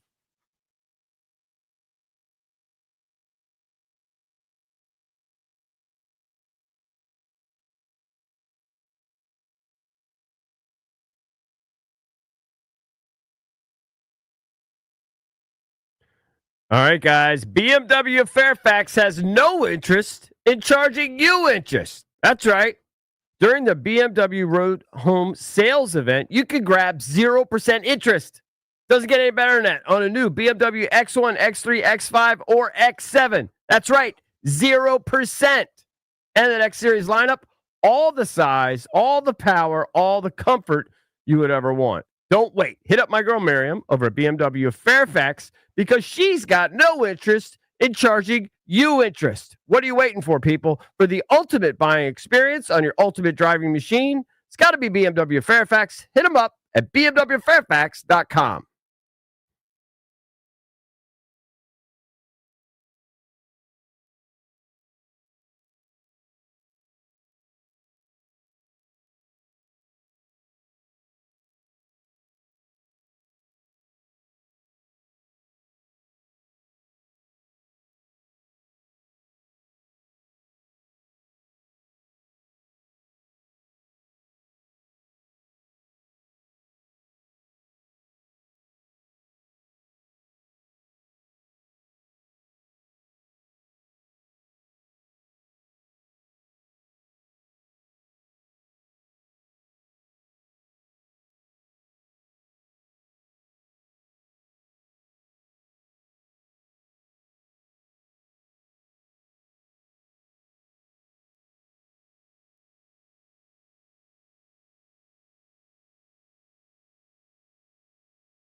Dave Richard is a fantasy football expert, and you are not. So you should listen to his advice coming up at 8 o'clock. So that's coming up in just about 15 minutes. That's presumptuous, Cakes. There might be some people listening that are fantasy experts. Okay. The majority of the people listening right now are not fantasy football experts. You're not. Is that- Yeah, I'm not a fantasy football expert. I believe one of my teams is defeated. You know more than the next guy, but I would not consider you a fantasy expert. I would not consider myself a fantasy expert. Does a fantasy expert do this? Now, in the Johnny League, yes, which is a listener league that Richmond John created, that your name, you had to have the name John in it. Yeah, EB's although very I believe upset there's that an he's not- exception. he wasn't invited. I think there might be an exception or two, but like Okay. John DePompa, Right. John Orville, John Yes. Paul Flame, Yes, very exclusive Richmond club. John. Last I checked, I was over. I haven't checked since Sunday. Maybe I got my first win. I'll have to check in. Can you check in on the league? It's Cakes? never great to be over. I was making I'm moves. close in one I'm just league, trying but- to get one All right, win. Let's check the standings in the Johnny So maybe it's League. okay not to call me a fantasy expert. Yeah, it probably is. I'm not an expert of much. In fact, I know You did very get a little. win. You did get a Oh, win. I got my One- first win. You're 1 and 10, Yes. JP. 1 I'm and telling you, I 10. made like 4 moves just to get a win. Bringing up the rear. I don't know much about anything, but at the top of the list would be art. Yeah, I know almost all of us nothing are joining you at the top of that list. about art. You know what? The person who knows the most about art in this little circle is probably Valdez. Okay, let me ask you this before Valdez chimes Art in expert. and Valdez. I does would some love to do an backpatting. art trivia quiz. Yeah, and he could do it. I would give it. All right, so you'd be the proctor. There was a story. 'Cause I only know a couple There's a things. story that a piece of art sold for $236 million yesterday. Wow, Okay. that's so that dumb. is a The portrait of Elizabeth Lederer by Gustav. I know who Klimt. Howard Lederer is. Even. Yeah, he's very hated in the poker community. Poker guy. Yeah. Of course. Very hated. I don't know who Okay. Elizabeth Lederer So is. I don't feel like I Howard should. Lederer's sister is Annie Duke, by the way. Yes. Also famous very poker- hated. Yeah, famous poker All right, player. I don't know that I need to know that much about art, but I feel Yeah. like if you have, Who's the artist, by the way? I just told you, Gustav Klimt. Hold on. Horrible name. That's Yes, worse than please. John Orville. Yeah, I get a lot of blowback about my name. He's acting like Eric Bickle is some sort of prize name. I don't think it's great. I mean, pretty comparable, but Yeah, I mean, for some reason you've been bullied by Orville more. Yeah, I I don't mean, know. you're pummel your wife's maiden Oh, name. my wife won the last name lottery, which she became Amy Orville instead of Amy Wertheimer. Wertheimer, I'm sorry, it's just a bad last name. It's All right. not the worst, but it's not Should clearly not we? the best. If you're like the top dog, now he's dead. All right, but if you have a piece of Gustav Klimt is his name. Klimt, Klimt. Okay. right? Should we have heard of him? No. I've never heard of this guy. Yeah, like I've heard of the big sillies. Monet. I've heard of Van Gogh, right. Renoir. Like I've heard of the big sillies. That's about it. Yeah, I can't keep How naming about it. Ansel Adams? Is he? No, I know he was. Sounds like a pop I artist. know, photographer. Yeah, maybe. I think he's I know. photographer. I don't, Yeah. but I don't know. I just remember people had posters in college. Yeah, I don't know. of What was Ansel that Adams. store where you would see that stuff? Oh, here's Would it another be one. like a Bed Bath and Beyond. or This is something? one that I know. Edvard Munch. Because he cut off his ear. Scream, Oh, no. Scream. Van Gogh cut off his ear. Right? Scream is like a famous piece of art. I Right. know that guy. Well, no, Valdez, were you familiar with Gustav Klimt? Not on my radar. Okay, even Valdez didn't What know. is his nationality? Where's he from? Austrian. Austrian. Austrian. I mean, actually reading the Wikipedia, I was getting confused. So he lived in the 1860s to 1918. Okay. So you know, And he said, "This play buzz on things I don't know." All right. And I think you're probably going to be. It says he was an Austrian symbolist painter.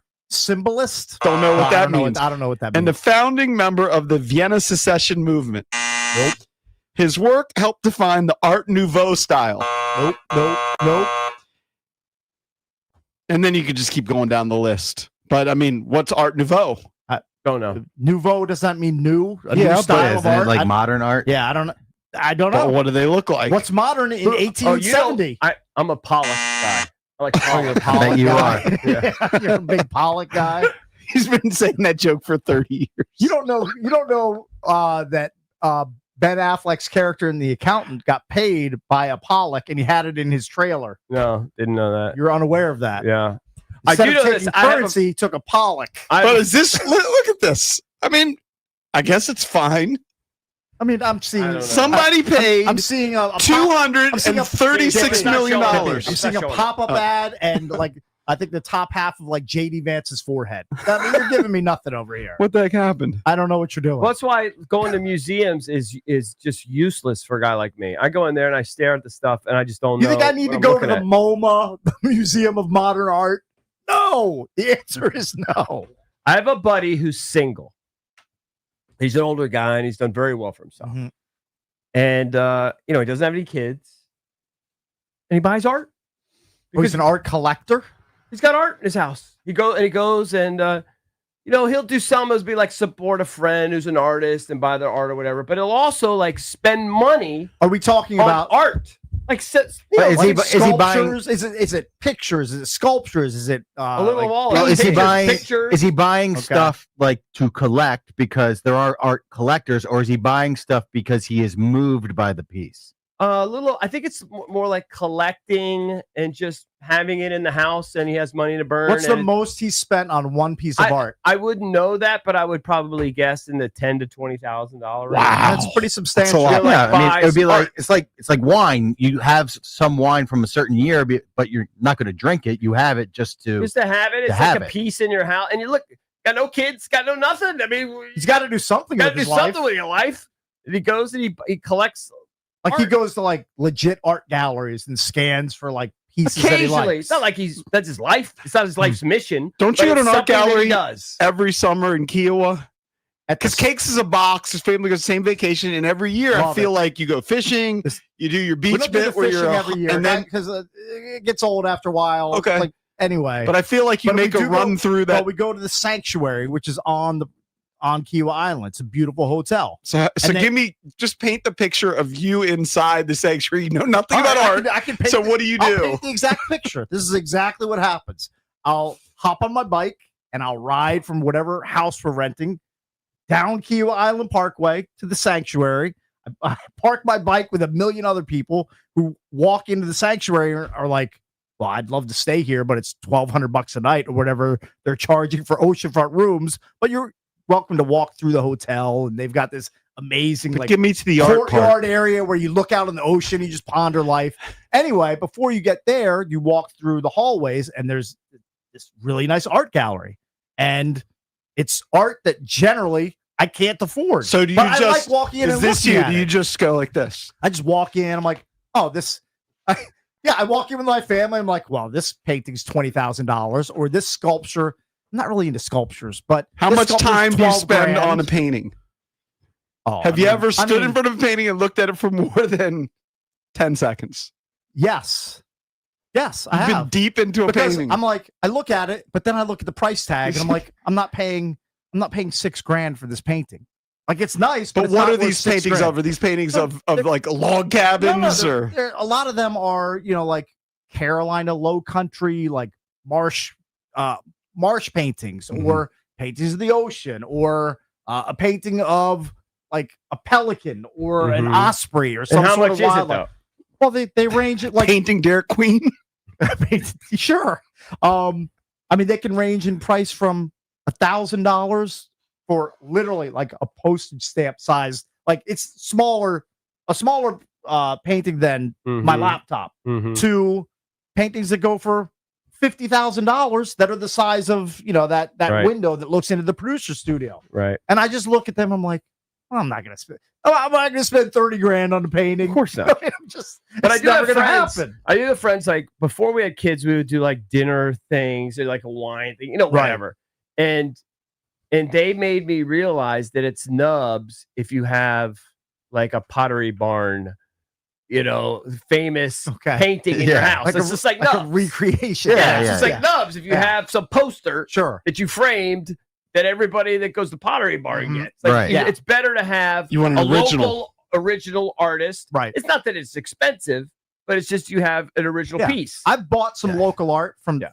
people in that area, but trust me, it's low rent, like Yeah, yeah. the price. Yeah, right. Like, I'm talking about like it's a, $100 ni- it's a bucks ni- or something. no, it's more than that. But Yeah. like, I max out at like $600 or $700 for a nice painting. That's Mhm. about where I'm going to max out. All right, well I'm not going here to buy this guy. here this it guy's is. photo of Howard Lederer. $236 million. Let me see. Yeah, this. I don't know. Let me see. But when you're spending that kind of dough, you know what? I bet just buy a Michael Jordan rookie. Like, listen, I'd rather do that. That's art. Let's buy like some. I'm telling you. I mean, honestly, if I went to Home Goods today, yeah, and I saw that painting in Yeah. the corner for $30, I would say it's fine. I probably wouldn't buy it. well, I wouldn't Not even know really what my makes it special. Not really my style. It's just Well, yeah, like if you went to, you know how these people go to these farmers markets or whatever, Yeah. or I don't know, like some sort of market where they have old crap. You wouldn't pick it out. I mean, this chick is a 5.5 at best, wearing an old ass dress. But Cakes, I mean, you're supposed to pick out a piece that speaks to you. well, this does not speak to me. Exactly. That's why you got to go to different galleries. I would honestly, I would rather buy a painting of like a shrimp boat unloading its haul at some sort of like dock in South Carolina over this old hag wearing a dress. I'd rather have my 236 college posters of the hot chick when it said Wow, that's determination. very uncultured. Just Or my Boys in the Hood poster. yeah. you want a framed picture of Doughboy in your living room? I had a silly Boys in the Hood. I told you when I was growing up, my mother gave me a poster of some like naked lady covered with a python, and I don't know who it was. Oh, I know. Like, she I know co- exactly who that is. That's I believe a very famous poster of, is it Natasha Kinski? Might have been her. Yeah, posing Yep. with like a python. I mean, Your I think mom there have gave you been- that? Yeah, that seems Mrs. weird. Bickle gave you that poster? She's trying to get you horny? That She is- wanted- she wanted to that's make very sure, weird. She wanted to make sure I was playing for the right team. I Oh, guess. yeah, I don't know. You probably did naughty things with that poster. I didn't. I would imagine. I definitely hung it. Not even say you hanged it. No, I don't know what the correct I don't know. What verbiage is. hung? You I the think poster you. was hung. I think you'd hang the person. hang. Okay, yeah, it's very. I dark, hung the pretty poster. dark. Yeah. Okay, got Yeah. it. Thank you. I know Valdez has a thing about that. All right, when we come back, you're welcome to call us at 800-636-1067. It's a big hour. You can get lined up for Dave Richard from CBSSports.com. He'll answer your fantasy football questions. And then later in the hour, Nick Akridge, analyst for Pro Football Focus, he will join us at 8:45 here on The Fan.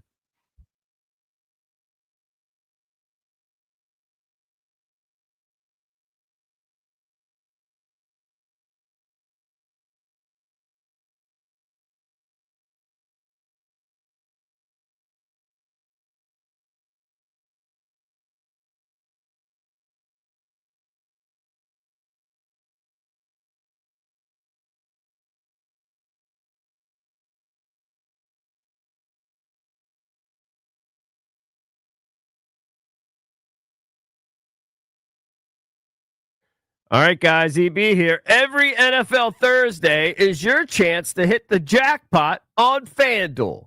Because with FanDuel's Thursday touchdown jackpot, you can win a share of $2 million in bonus bets each week. To get in on tonight's action, all you have to do, it's very simple. Place an anytime touchdown scorer bet before the game kicks off. And here's how it works. If your player actually scores the first or the last touchdown of the game, you'll win your bet plus a share of the bonus bets. How great is that? All you have to do, visit FanDuel.com/EB to take a shot at the jackpot. That's FanDuel.com/EB for your chance to win a share of $2 million in bonus bets. Play your game with FanDuel, the official sports betting partner of the NFL. FanDuel Sportsbook is the official sportsbook of 106.7 The Fan. You must be 18 and over. President DC, opt-in required. Must apply profit boost tokens on select market. Prize pool to be split equally among all eligible participants who made the correct first or last touchdown pick. Bonus issued as non-withdrawable bonus bets, which expire 21 days after receipt. Restrictions apply. See terms at sportsbook.fanduel.com. Gambling problem? Call, text 1-800-GAMBLER.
Ryan Leonard had 2 goals, and Alex Ovechkin also scored, helping the Caps beat the Edmonton Oilers 7-4. That was Ovechkin's 7th goal this season, number 904 for his career. He became the first player with a 3-game goal streak at age 40 or older since 2016. Let's take a listen into that goal. They score! And Ovechkin looked to tip it on the way! 13:56 to go! Here in the first period, Alex Ovechkin makes it 2-0 Washington!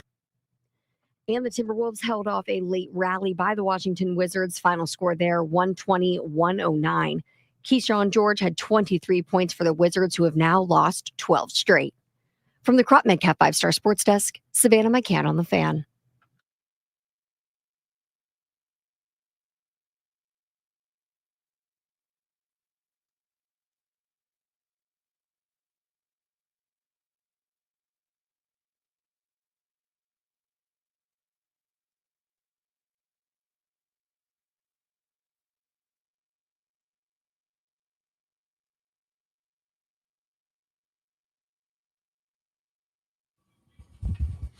Let's venture out to the Rude guest hotline. Rude, the most reliable heating and air conditioning products in the DMV. We welcome in our pal, Dave Richard, CBSSports.com fantasy football expert. As always, Dave Richard is delivered by our friends at Metropolitan Moving and Storage.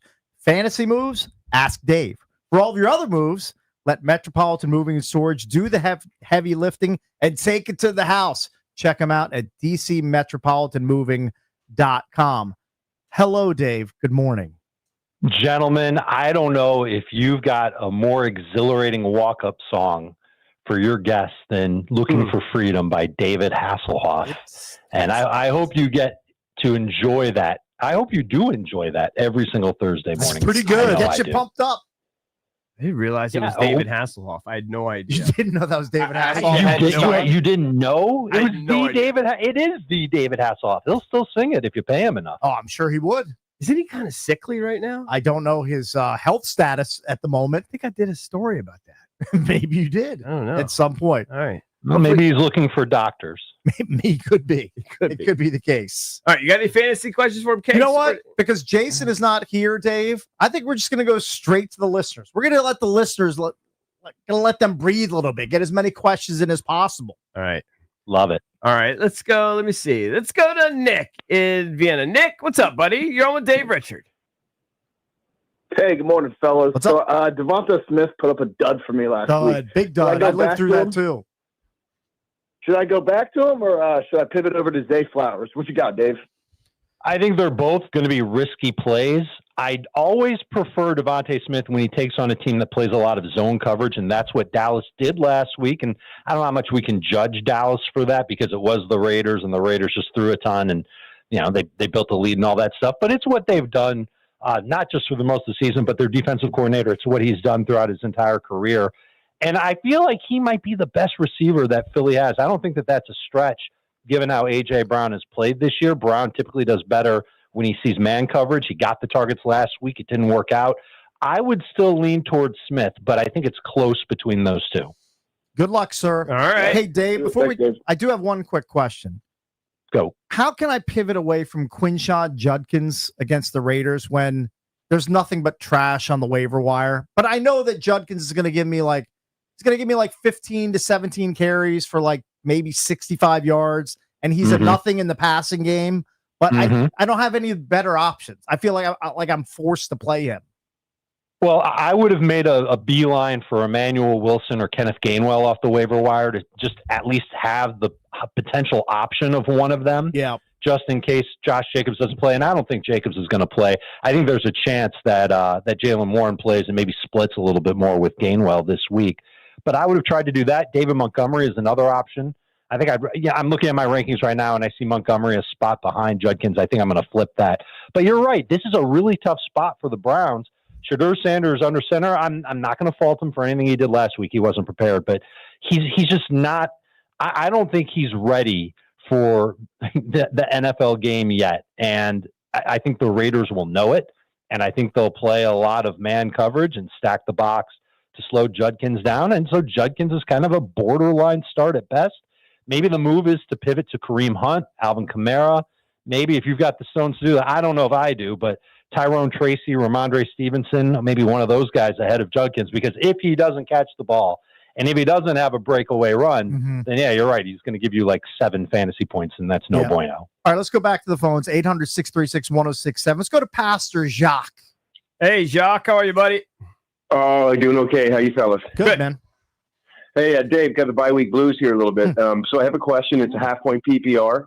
I have both Travion Henderson and Ramondre Stevenson. And so my question is, because I know Henderson had the last couple of weeks that were amazing with Ramondre back. They seem to like him. Do I play both against that terrible Bengals defense and just secure all the running back points? Or do I try to guess which one of them are going to get the points and then pivot to an Algier or a Devin Singletary or a player like that along with one of those running backs? So I would, based on the names you gave me, Jacques, I would go with both of the Patriots running backs because the matchup against Cincinnati is that good. The Bengals are struggling to tackle people. That's how rough it is in Cincinnati at this point. And Henderson is the healthier running back of the two. I think if Ramondre were fully healthy, it could be close to a 50-50 split because Henderson has just shown enough as far as breakaway speed and, covering the ball when he's near the goal line. Like he did a lot of the little things well, but he's still not all the way to being a feature back. And I'm sure Josh McDaniels will take away some of that work if Ramondre Stevenson actually does play. But I think with Henderson, you have to lower expectations a little bit if Stevenson plays, But if Stevenson plays, there's always the chance he scores. And I think he's still going to have that goal line role. And I think there's going to be a lot of scoring for the Patriots in this game against Cincinnati. So I feel okay about Stevenson kind of being in that range that we talked about for Quinshon Judkins, 7 to 10 fantasy points. It's not going to be a lot, but Henderson can always break a long run. He's going to have good efficiency in the game, and he might also get some short yardage carries near the goal line. He's the one that I feel much better about, kind of a top 12 running back for me this week, even if Stevenson plays. Like it. All right, there you go, Jacques. Good Thanks, luck. buddy. Thank you. All right, pal. Let's go to Len. Hey, Len, you're on with Dave Richard. Hi, Dave. Well, I'm disgusted with Justin Herbert. He got me like 3 points last week. Me too. I only lost by 3 points. So if he had got me like 6 or 7 points, I would have won. So at this point, do I just drop him and maybe pick up an extra kicker? No, I wouldn't do that. It's a weird dichotomy with Justin Herbert because if you've got him on your fantasy team, you can't stand him. You hate how he played last week. You want to cut him off your team. But if you don't have Justin Herbert and you see him on your waiver wire and you only have one quarterback, or even if you've got a second quarterback who's not that great, you might make that switch. And there's a part of me that believes in the coaching staff in LA that during the bye week, they will figure out their offensive line issues. And they will, I don't think it'll ever be back to where it was, in training camp when they had 2 first-round picks at the tackles. But I think they'll figure it out, and I want to give them the benefit of the doubt. And when they do, you'll see Justin Herbert play great again. So I would try and keep him on your fantasy team. By the way, when he comes back from the bye, the good news, he's got the Raiders. The bad news, he's got the Eagles, Chiefs, Cowboys, and Texans after that. So if you have to drop him, like you need a running back this week, Emmanuel Wilson's on your waiver wire, he's your most droppable player. Okay, fine, do it. But I would like to have him for that game against Las Vegas because I think he'll have a good game there. What happens after that, I'm just not sure. All right, good luck to that caller. Let's go to Ron, Gaithersburg. You're on with Dave Richard. Hey, buddy. Hey, so Dave Montgomery hasn't really been putting up anything for me the last couple of weeks. So I need to choose between David Montgomery or Jacoby Myers. I would go with Montgomery this week. It's a little bit tougher if it's full PPR because Myers certainly could end up catching 6 passes just as easily as Montgomery scores a touchdown. But I love the matchup against the Giants. I think the Lions are going to be able to do whatever they want in this game.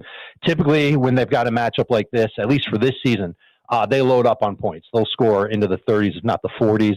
Montgomery should be involved in there. He can also catch a couple of passes, too. This is a good week to start anybody on the Lions. So unless you're expecting Jacoby Myers to catch a touchdown, get 75 yards, I'm not there yet with him. I think he's doing okay. I would lean toward Montgomery. Oh, Dave, quick side note before the next caller. J-Mo has new life with Dan Campbell calling the plays, right?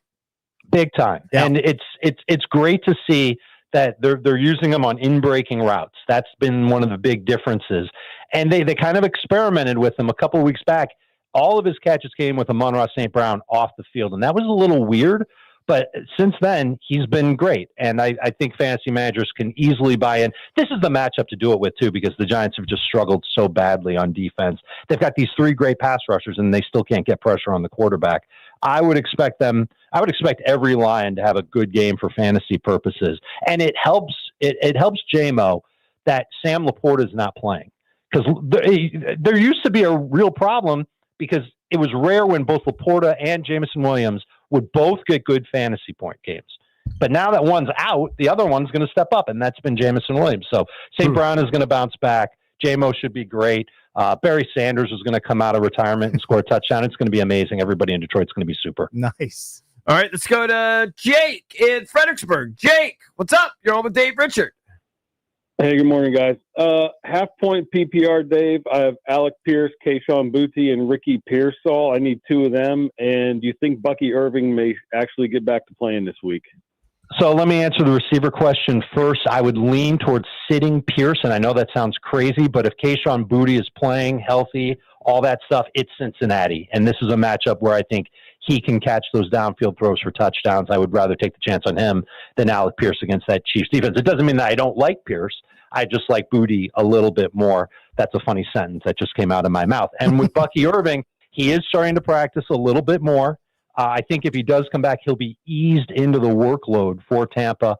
It makes me nervous that they're going to go to like a 3-headed running back and that this great game that we got from Sean Tucker last week is going to go for naught. If he doesn't play, then Sean Tucker is okay as a flex, because this is a tough matchup for them. The Rams' run defense is really good. But I think we're probably 2 weeks away from trusting Bucky Irving in fantasy lineups again. All right. I hope the listeners are ready for speed round. No small talk is allowed. No dumb questions allowed. No trade questions. Of course, you're limited to 1 question. No Bluetooth or speaker phones. And don't argue with Dave's advice. Can I get in on the speed round? Sure. You want to lead it off? Boutte or Pearsall? Pearsall. All right, let's go to Ryan. Speed round, go. Genty, Brees Hall. I think I'm going to lean toward Genty. John, speed round, go. PPR, Kareem Hunt or Harold Fannin? Hunt. Let's go to Matt. Speed round, go. PPR, Tyrone Tracy or Romeo Dubes? It's Dobbs, and I would start Dobbs over Tracy. Dubes makes me laugh. Chris, speed round, go. Half point PPR, Dalton Schultz, Yeshivas, or Bam Knight? I think I'm going to lean toward. Oh, this is tough because I'm not sure if Knight's even going to be the main guy for Arizona. I kind of want to say Yoshivas. Let's go to Dickie. Speed round, go. Brian Thomas or Alec Pierce? I would lean toward Pierce because I'm not sure if Thomas is even going to play.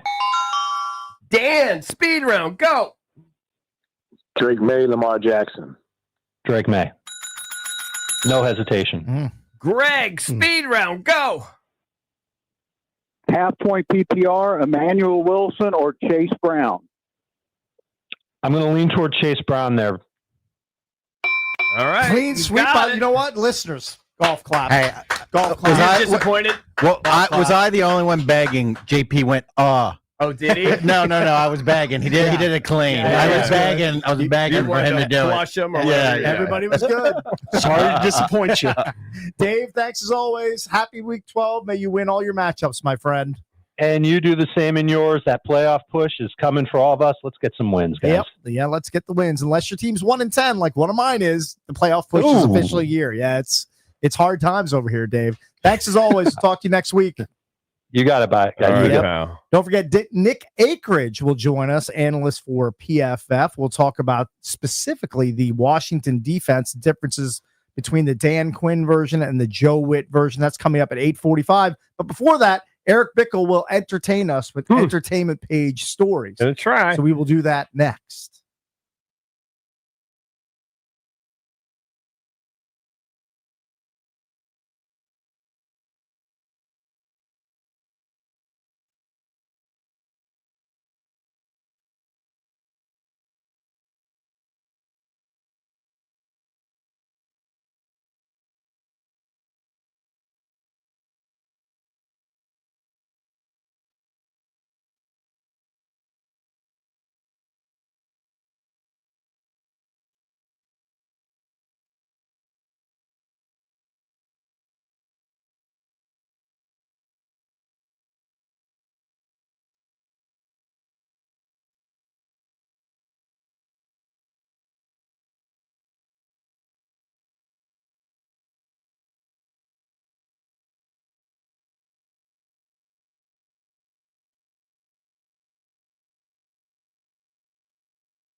Don't forget Nick Akridge, analyst for Pro Football Focus. He will join us at 8:45. We'll talk Commanders and more with him. So that's coming up in just about 20-ish minutes. So you want to keep listening. I specifically asked Valdez to book him because I saw earlier in the week he had done a breakdown, and I read a little bit of it, and I was like, "Oh, I want to just save this."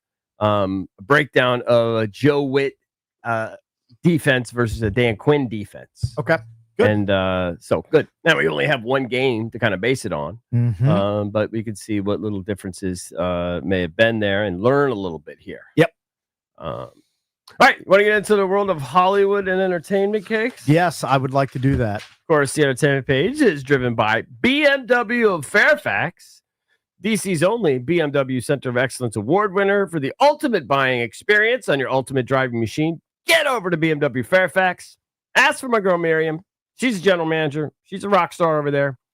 You can check out their entire selection of certified pre-owned and brand new vehicles right there on their website, bmwfairfax.com. Go in there, check them out. They got some silly, like, zero interest deals. And you take a car for a test drive. You're going to love it. Promise.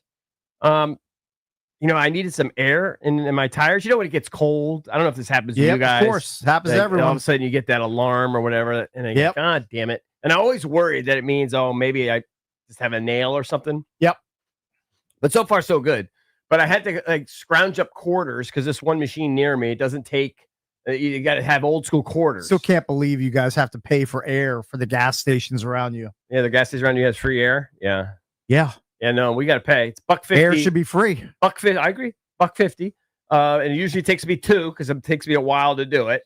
Put $3 in? I had to put $3 in quarters in. But here's the thing, and I prepared for it. I brought whatever that is, 12 quarters.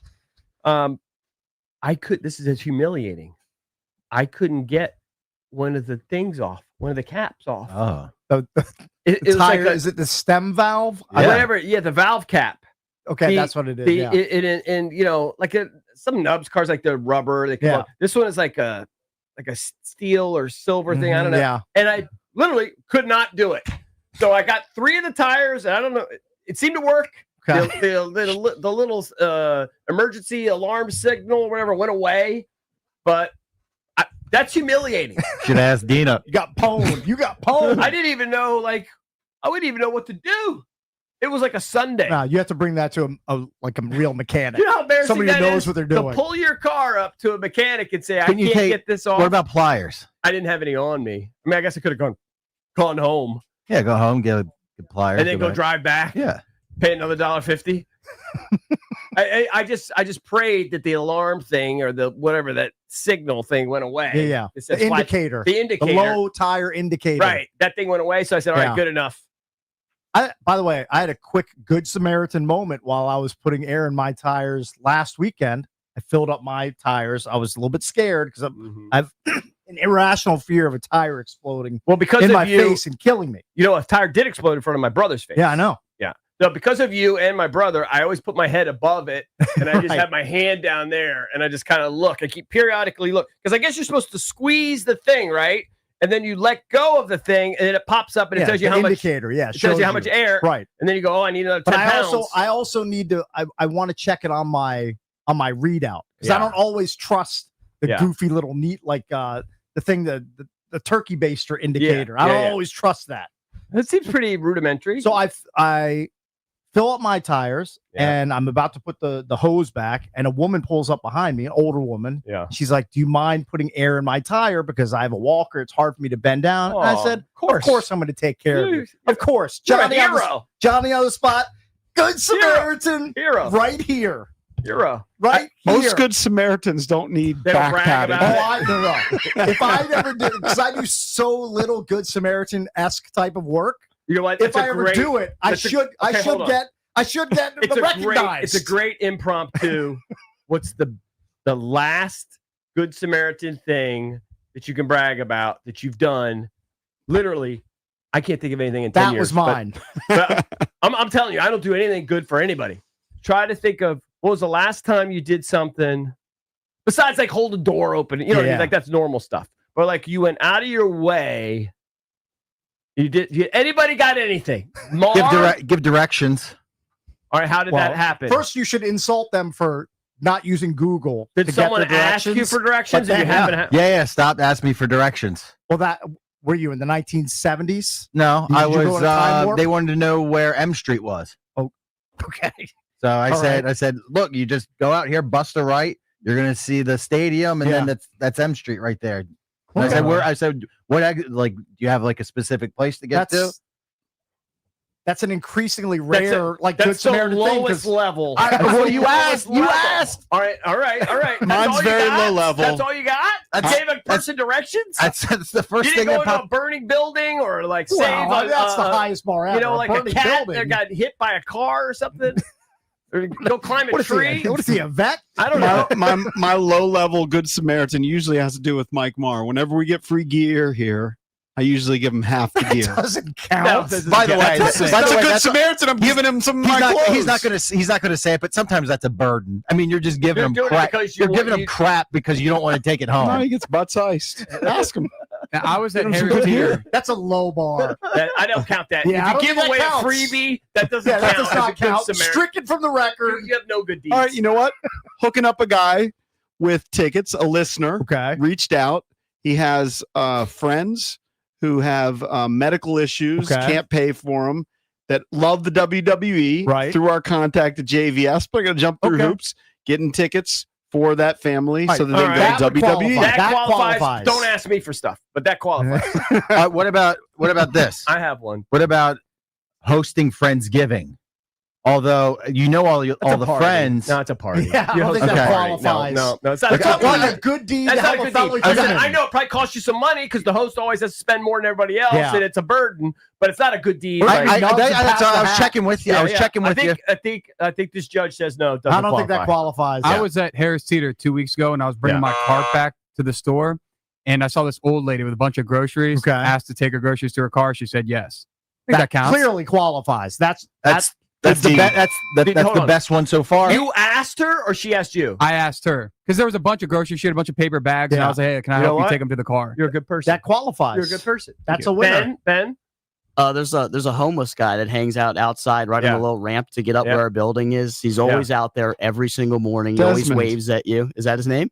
I think so. Yeah. Desmond. I was doing a bit for a while when I would come in to do the Burgundy and Gold game day thing. I'd always bring a lunch with me because I'd be here for 10 hours. I'd give him something for my lunch every single time I saw Well, him. that's qualifies. You're giving a guy you're who doesn't giving have him can something turn for on your you, by the way. lunch that Yeah. you didn't eat, that you didn't want. Did you ever give him anything good that you wanted? Yeah, Yeah, I what was give the him best item you gave him? I think I gave him like a beef stick, Ooh, those are big good. beef stick. Yeah, like give him a Slim Jim. Yeah. All right. Snap into it. My best that I could come up with is my daughter's teammate from Cornell was in town with her dad, and they're taller, right? She played middle. She's like 6'1", Okay. and her dad's like 6'5".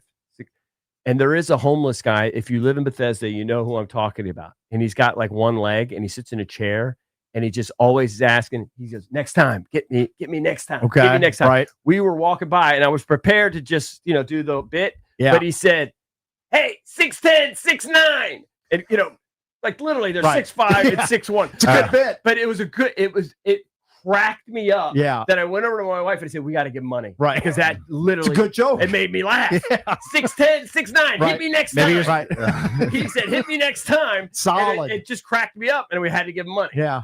So we gave All right, him if the money. listeners want to chime in, it is an open line Thursday. What's your best Good Samaritan moment of late? What's the last thing you did to help a fellow human? I mean, I remember JP 20 years ago when we were hit by the guy drove into the building. JP wanted to go run into the car and look and see if the guy was okay. Yeah. Cakes and I wanted to sprint out, get our cameras, and put a twit pic. Well, and I didn't want to go in there because I thought there might be a bomb. well, in the EB, car. we're intrepid reporters. We needed to Yeah. get that information out But to the JP masses. was Your he instincts really, weren't to help. Your instincts were to tweet. I can Correct. tell you, Very correct. This is honestly I don't even know if Twitter was around then. other than my own children. In fact, I don't think my instinct will ever be to help. My instinct will be to self-preservation. The only hero gene we have is to Rom. We are Rom's heroes. We're Yeah. his life heroes. Yeah. But heroes to just the normal general population, Mhm. probably not. You might be missing out. Would you do a Lenny Skutnik? would you do if God forbid, another plane crashed over here into the Potomac or whatever that is, and the Potomac, and the frozen Potomac, Yeah. and you see people in there, and it's The answer is no. would you take your jacket off No. and jump in the frozen Potomac? Of course I'm not. To go save them. Because you know If what's somebody gonna was happen? drowning, Here's I what's would gonna try. happen. Sure. No, but you probably don't go Yeah. too. I'm gonna hypothermia and I'm going right straight to the bottom. You're just gonna watch a guy die. You're just gonna watch a guy die. You're not gonna give him a shot. Well, they say Give him a shot, but maybe like a 10-second I'd have to shot. hope, I'd have to hope the 10-second shot. ambulance is on the way. They- Some maybe real throw 'em a rope. heroes. They say the worst thing you can do is try and save a drowning person because you could end up drowning because they're all flailing all over the place. 100%. And Yeah. it's frozen. You're just gonna freeze to death. I've watched enough Baywatch to know how you do it.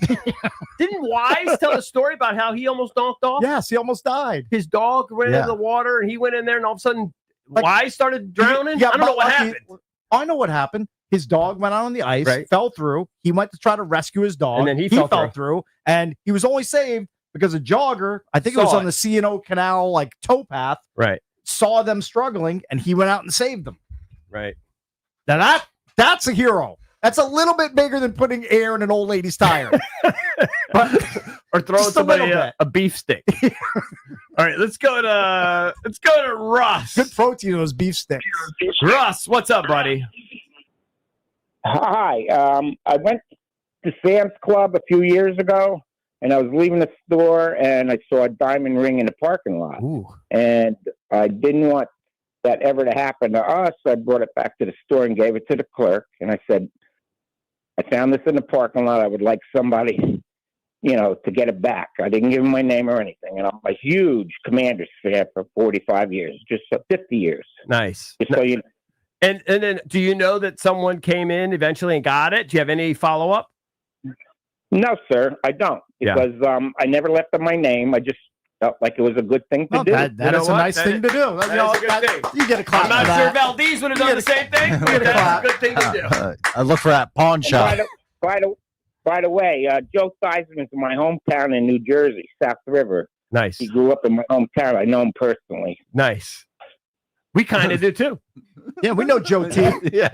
He sent us his We book, can flex right back on you.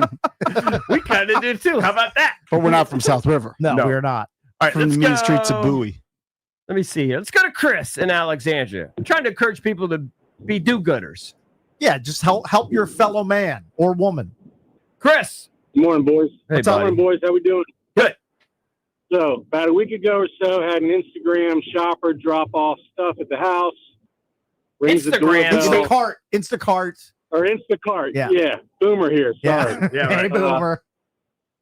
Right? Her phone dies. She can't complete the order. She asks if she can come in and use a charger. Sure, no problem.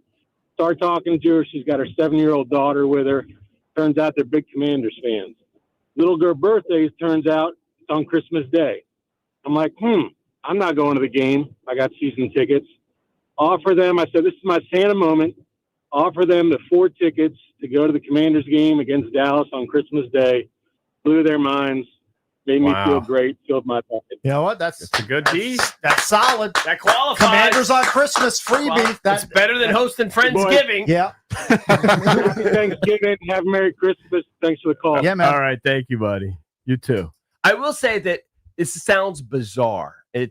But I'm kind of OCD about helping people with doors. I always Okay. want to be extra helpful with someone coming up behind me or something. I never want to slam a door on somebody. I Yeah. always want to open the door. I feel like it's literally the minimum you can do, like act of kindness. Yeah, pay it forward by holding a door open. Literally, it's the bare minimum you Yeah. can do on this planet is hold a door open for somebody Now, or an I'm with elevator. you. Now, I'm with now you. if you hold it and they dilly dally, I get bitter. No. Here's where I get more bitter.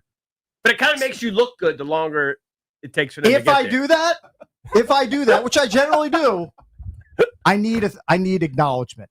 I need You a wanna thank you? I need at least a thanks or No, They usually a head do. nod. something. They usually You do. got to give me a little something I because also- I'll get bitter I also do it with- inside if I don't get a little It's something. totally unnecessary. I almost am doing it for attention. I think if I psychologically evaluated myself, I say Yeah. I'm doing it for me, not for them. I keep my arm open for an elevator Okay. so that they can walk Sure. in. so it doesn't close Yeah. on them. If I don't get a thank you inside But my I brain, think I'm doing that because I want them to thank me. yeah, you probably do. If I don't get a That's thank just you, common courtesy. my brain inside will say, "You're welcome," but my mouth won't say it. My brain will say, "You're welcome for me holding the door for you. It was a nice, kind act. You didn't even acknowledge it." All right, we got a bunch of people. I know we got Nick Akridge. They can stay on hold. We can hit them when we come It is back. an open line Thursday. I can't believe how many people have done so many good We've deeds. got a bunch of do-gooders out there. Well, we'll have Who to knew? we'll have to evaluate. Yeah, we'll be the judges of that. Yeah, we'll be the judge. All right, coming up next, Nick Akridge, analyst for Pro Football Focus. We'll talk Commanders defense with him next.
The Junks text line is sponsored by Main Street Bank. Cheer local, bank local. Main Street Bank is a business-focused community bank proudly serving the DMV since 2004. By my radio math, that is 21 years. Visit mstreetbank.com to learn how to put our team in your office. Main Street Bank, member FDIC, equal housing opportunity lender.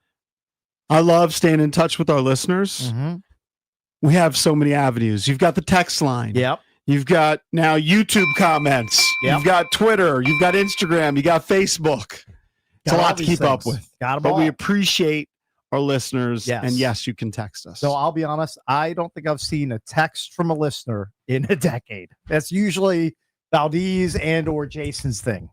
I just don't see the text. I don't see But them you're either. welcome to text Jason and or Valdez. Of course. Because I have not seen those. All right, let's head to the Rude guest hotline. Rude, the most reliable heating and air conditioning products in the DMV. Welcome in Nick Akridge, analyst for Pro Football Focus. Nick, good morning. Thanks for joining us, man. We appreciate the time. Yeah, I'm happy to be here. We were trying to figure out your background. I saw you're a local guy, right? Yeah. I'm born and raised in Northern Virginia. Been here my whole life, and just joined PFF and kind of made a career out of it. Yeah. Did you play football, or how'd you get into it? No, I never played football, which is not great for the PFF background. You know, we get a lot of hate with that. No, I played basketball growing up.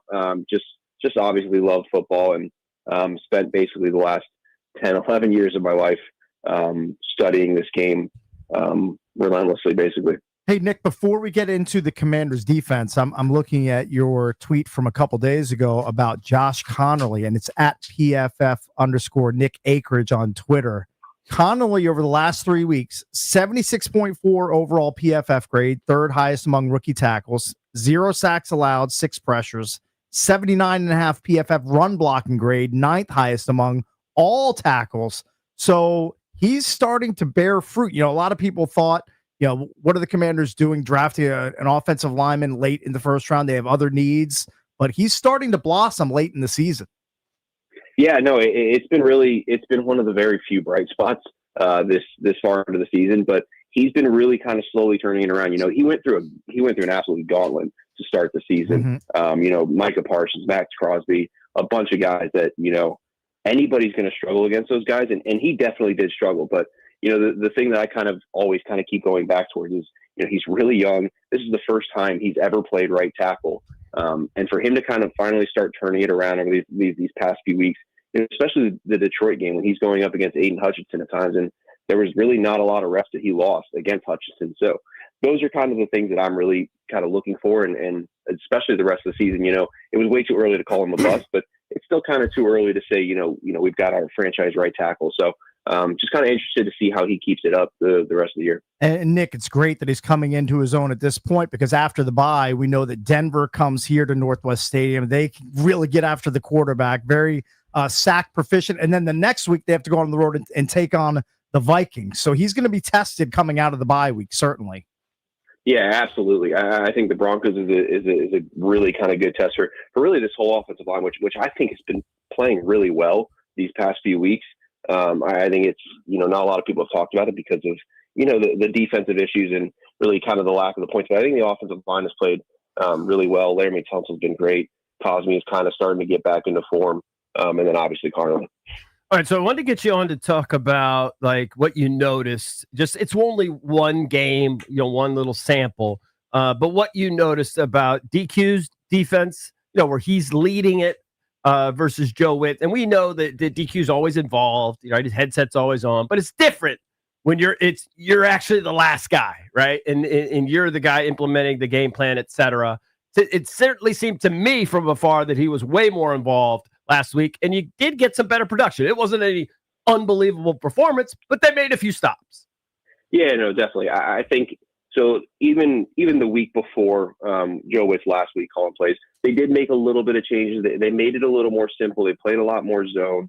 But this past week against the Dolphins, they kind of pretty much flipped everything they did. Going into it, they played man coverage on over 30% of the plays. Last week it was only 12%.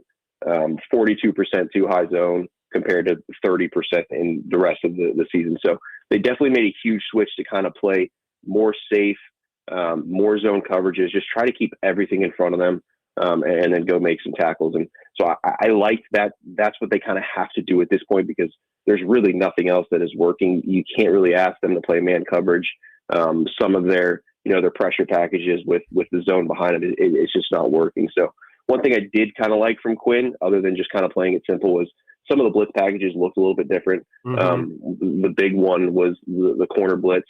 You never really saw that from Witt. I think that was kind of a big thing, that his blitz packages got pretty stale. It was a lot of, Frankie Louvu, Bobby Wagner kind of blitzing in these simulated pressures. But so I think that was kind of a big key that I saw, and kind of looking forward to see what we get from the rest of the season. Let's go into some individual players. We were talking about it yesterday. Frankie Louvu's play seems to have dropped off this season. What have you seen watching the film? Yeah, I think the beginning of the year, I thought it was kind of, what we saw from Frankie Louvu last year. And as the season has kind of progressed with really everybody, it's just kind of declined a bit. Again, he's had to play some more edge as we've continued to lose guys to injury. So that kind of can sort of deteriorate his play a little bit, but it's just for really everybody. It's just been a touch slow. They're not playing with any confidence, which obviously makes sense. And so yeah, for Louvu, it was a good start. It was what I saw last year, and then it's just kind of slowly sort of tapered off. As he's dealt with injuries, as the rest of the team has dealt with injuries as well. Yeah, how would you characterize it overall? It's easy to say in hindsight, oh, we were all got carried away with ourselves. Jaden hit all the problems last year. And I think there is truth to that. But why is the team where they are? We know about the injuries, and I don't care what anybody says. It's been very impactful in the season. But by the same token, Jaden's been off a bit when he's been playing. And the competition is stiffer. Overall, if you had to sort of rank things, how would you kind of explain the debacle that this season has become? Yeah, so I think the biggest thing last year really just kind of speed run the entire rebuilding process. When they came into, when Dan Quinn, Adam Peters all came in, it was about as clean slate as you could possibly get for a new coach and a new GM. And, they signed a bunch of veterans. We've heard all about it. They continue to sign veterans because this roster that he was given was really, really poor. If you look back at the drafts, there's very, very little, quality NFL players from the past 3 or 4 drafts. So they really kind of had to go really sort of all in with these veteran players to get some sort of, competence on the field. And it worked perfectly last year. Everything worked. The biggest thing that everyone kind of talked about, and it was true, the turnover luck, their injury luck, the fourth down luck, that all of that was kind of working out perfectly. Obviously, you had Jaden playing some incredible football. And this year, everyone kind of expected it to take a little bit of a step back. I did too. I kind of thought they would kind of hover around 9 to 10 wins. I never saw this coming. This was, just a complete flip of everything. And usually when you get that high injury luck of last year, the high turnover luck of last year, you sort of regress back to kind of average. They've regressed to the floor. And that's kind of what you're seeing. The injuries have played a huge factor, but it was always going to kind of be hard for them to sustain this because they never really had that depth, and that takes time to build through drafts. And they just kind of had to sort of put Band-Aids over this roster with a bunch of, 1-year veteran rentals. NFL Talk of the Fan is presented by Paramount Plus. You can't count on much these days, but you can always count on Sundays with the NFL on CBS and Paramount Plus. Watch your local NFL game every Sunday on CBS and Paramount Plus all season long. Go to ParamountPlus.com/NFL to get started today. So, Nick, what's your best guess on Jaden Daniels' return timeline coming out of the bye week? Yeah, honestly, I wouldn't be too surprised at anything that, if he comes back after the bye. We've heard reports about that. Me personally, I would take it a little bit slower, but I'm not a doctor. I'm not 100% sure what this elbow injury kind of really fully entails. But to me, if he's ready and he's fully healthy, I've gone back and forth with it, but I would like to see him play. Obviously losses are at this point kind of better for the team. But you do want to kind of see him get in there and try to get back into a rhythm. We kind of talked about it a little bit where he's been a little bit off at times this year, but he's kind of very much a rhythm passer. it's always taken him a little bit to kind of get into games. That first quarter is a little bit off, and then he kind of turns it on the rest of the game. So it's kind of the same as the season progresses. We saw it obviously last year where towards the end of the season he was playing some incredible football. So I would like to see him kind of get some more reps, but the injuries are always out there, but it's tough to kind of, be scared about it the whole time. You just got to let him sort of play. Nick, thanks so much for the time. We'll have to have you on again. That's Nick Akridge, analyst for Pro Football Focus. Give him a follow on Twitter at PFF_Nick Thank you, Akridge. buddy. Thanks again, man. Appreciate it. Appreciate it. You guys have a good one. All right, Yep. you too, bud. Coming up in the 9 o'clock hour, we're going to give you a chance to win tickets to go see OAR at Merriweather Post Pavilion and tickets to go see Matt Rife when he comes to Capital One Arena. So keep listening for your chance to win those tickets. When we come back, we're going to talk about a house in Fairfax County that has a new addition added to it that is driving the neighbors crazy. We're going to get into that next here on The Fan.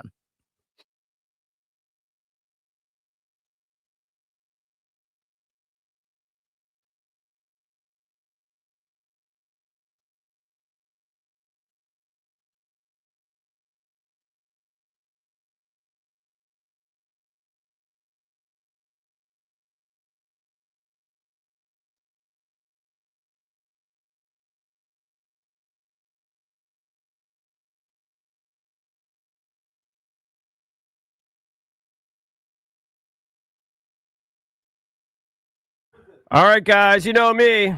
I'm always out there hitting balls. Did it again yesterday, day before, like every day. Cold, doesn't matter. Rain, doesn't matter.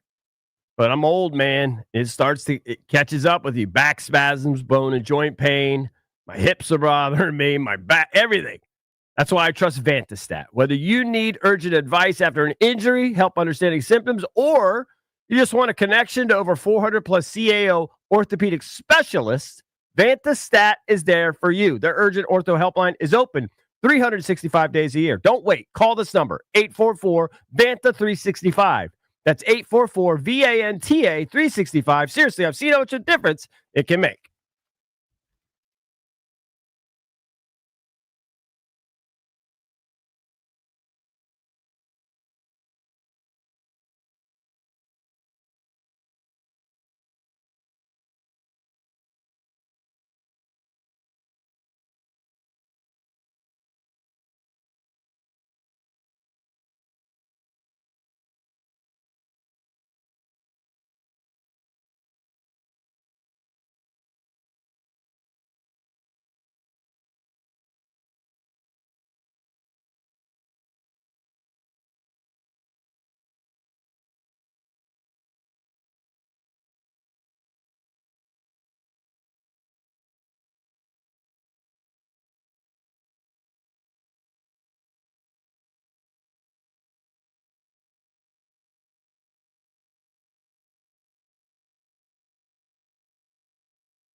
The Capitals started the scoring off early, and it just didn't stop. Ryan Leonard had 2 goals. Alex Ovechkin scored goal number 904 of his career, helping the Capitals beat the Oilers 7-4. Tom Wilson had 2 empty net goals, and Logan Thompson stopped 24 shots. This puck taken away. Wilson toward the empty net again. He's got 2, and that's going to add to the total. It's a 7 spot for the Capitals, a season high. It's 7-4. And first-year Maryland coach Buzz Williams had his first major splash on the recruiting trail. 5-star recruit Bubba Olajuwon, the number 10 overall player in the class of 2026 and the number 1 ranked player from the state of Maryland, announced his commitment to Williams and the Terrapins program. He chose Maryland over Georgetown, Kentucky, and Arkansas. From the Crop MedCap 5-star Sports Desk, Savannah McCann on the Fan.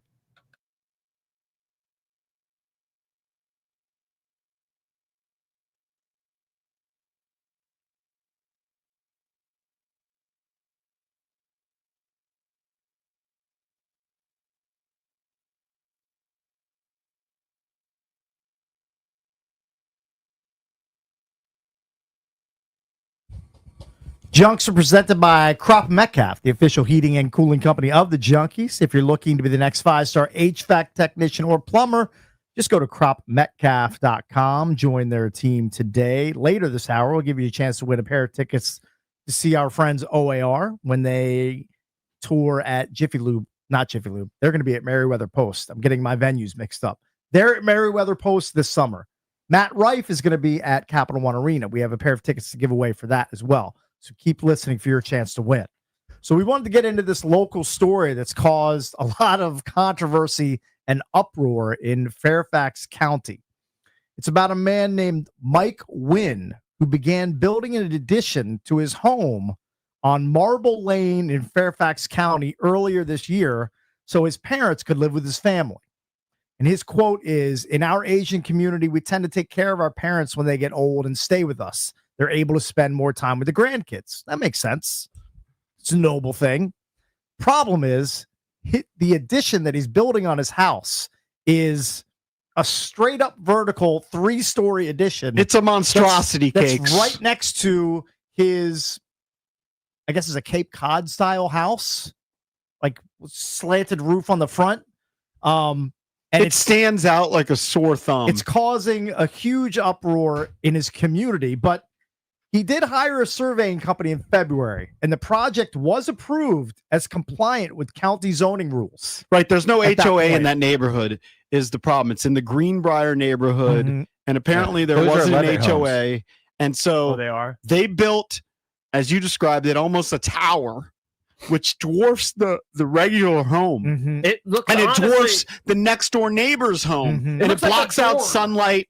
All that said, those people in that community are kind of screwed because he followed the regulations and there was no HOA preventing him from doing that.